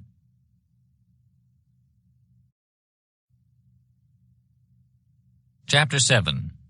2 Advances, 2 Retreats. On the day Lee wrecked Pope on the plains of Manassas, driving him headlong across Bull Run to begin his scamper for the Washington entrenchments, Kirby Smith accomplished in Kentucky the nearest thing to a canny ever scored by any general, North or South, in the course of the whole war. This slashing blow, the first struck in the 2-pronged offensive Bragg had designed to recover for the Confederacy all that had been lost by his predecessors, was delivered in accordance with Smith's precept, announced at the outset that brilliant results will be accomplished only with hard fighting. Accordingly, on August 25th, after a week's rest at Barberville, he had resumed his northward march. There were 21,000 men in his 4 divisions, but the largest of these, 9,000 strong, the others had about 4,000 each, remained in front of Cumberland Gap, observing the 9,000 Federals who held it, while the rest continued their advance toward the Bluegrass. Meanwhile, this was still the Barrens, which meant that water was scarce, the going rough, and people in general unfriendly. This last might well have been based on fear, however, for the appearance of the marchers, whether they came as liberators or invaders, struck at least one citizen as anything but prepossessing. They were ragged, greasy, and dirty, and some barefoot, and looked more like the bipeds of pandemonium than beings of this earth. They surrounded our wells like the locusts of Egypt and struggled with each other for the water as if perishing with thirst, and they thronged our kitchen doors and windows, begging for bread like hungry wolves. They tore the loaves and pies into fragments and devoured them. Some even threatened to shoot others if they did not divide with them. Notwithstanding such a motley crew, the alarmed observer added with relief, they abstained from any violence or depredation and appeared exceedingly grateful. As a supplement to what could be cadged in this manner, they gathered apples and roasting ears from roadside orchards and fields, eating them raw on the march with liberal sprinklings of salt, a large supply of which had been procured at Barberville. Spirits were high and there was much joking up and down the column. CSA, they said, stood for corn, salt, and apples. No matter how much horseplay went on within the column itself, passing through London on the 27th, the men continued to obey their commander's insistence upon the most perfect decorum of conduct toward the citizens and their property. 2 days later, by way of reward for good behavior, they climbed Big Hill, the northern rim of the Barrens, and saw spread out before them, like the promised land of old, the lush and lovely region called the Bluegrass. Years afterward, Smith would remember it as it was today, a long rolling landscape mellowing under the early autumn rays, and would add that when it burst upon our sight we were astonished and enchanted. However, there was little time for undisturbed enjoyment of the Pisgah view. Up ahead, near the hamlet of Rogersville, 7 miles short of Richmond, the principal settlement this side of the Kentucky River, the cavalry encountered resistance and was driven back upon the infantry. This was a sundown affair, soon ended by darkness. Although he did not know the enemy's strength, Smith was not displeased at this development, for it indicated that the Federals would make a stand here in the open, rather than along the natural line of defense afforded by the bluffs of the river 8 miles beyond Richmond. Earlier that week he had written Bragg that he would fight everything that presents itself, and now, having issued instructions for his men to sleep on their arms in line of battle, he prepared to do just that at dawn. After more than 100 miles of marching, they were about to be required to prove their right to be where they were and, if they won, to penetrate farther into what Smith would call the long rolling landscape. The Bluecoats slept in line of battle too, and there were about 7,000 of them. They were under William Nelson, whom Buell had sent north 2 weeks ago, a month after his promotion to Major General, to take charge of the defense of his native Kentucky. The credit of the selection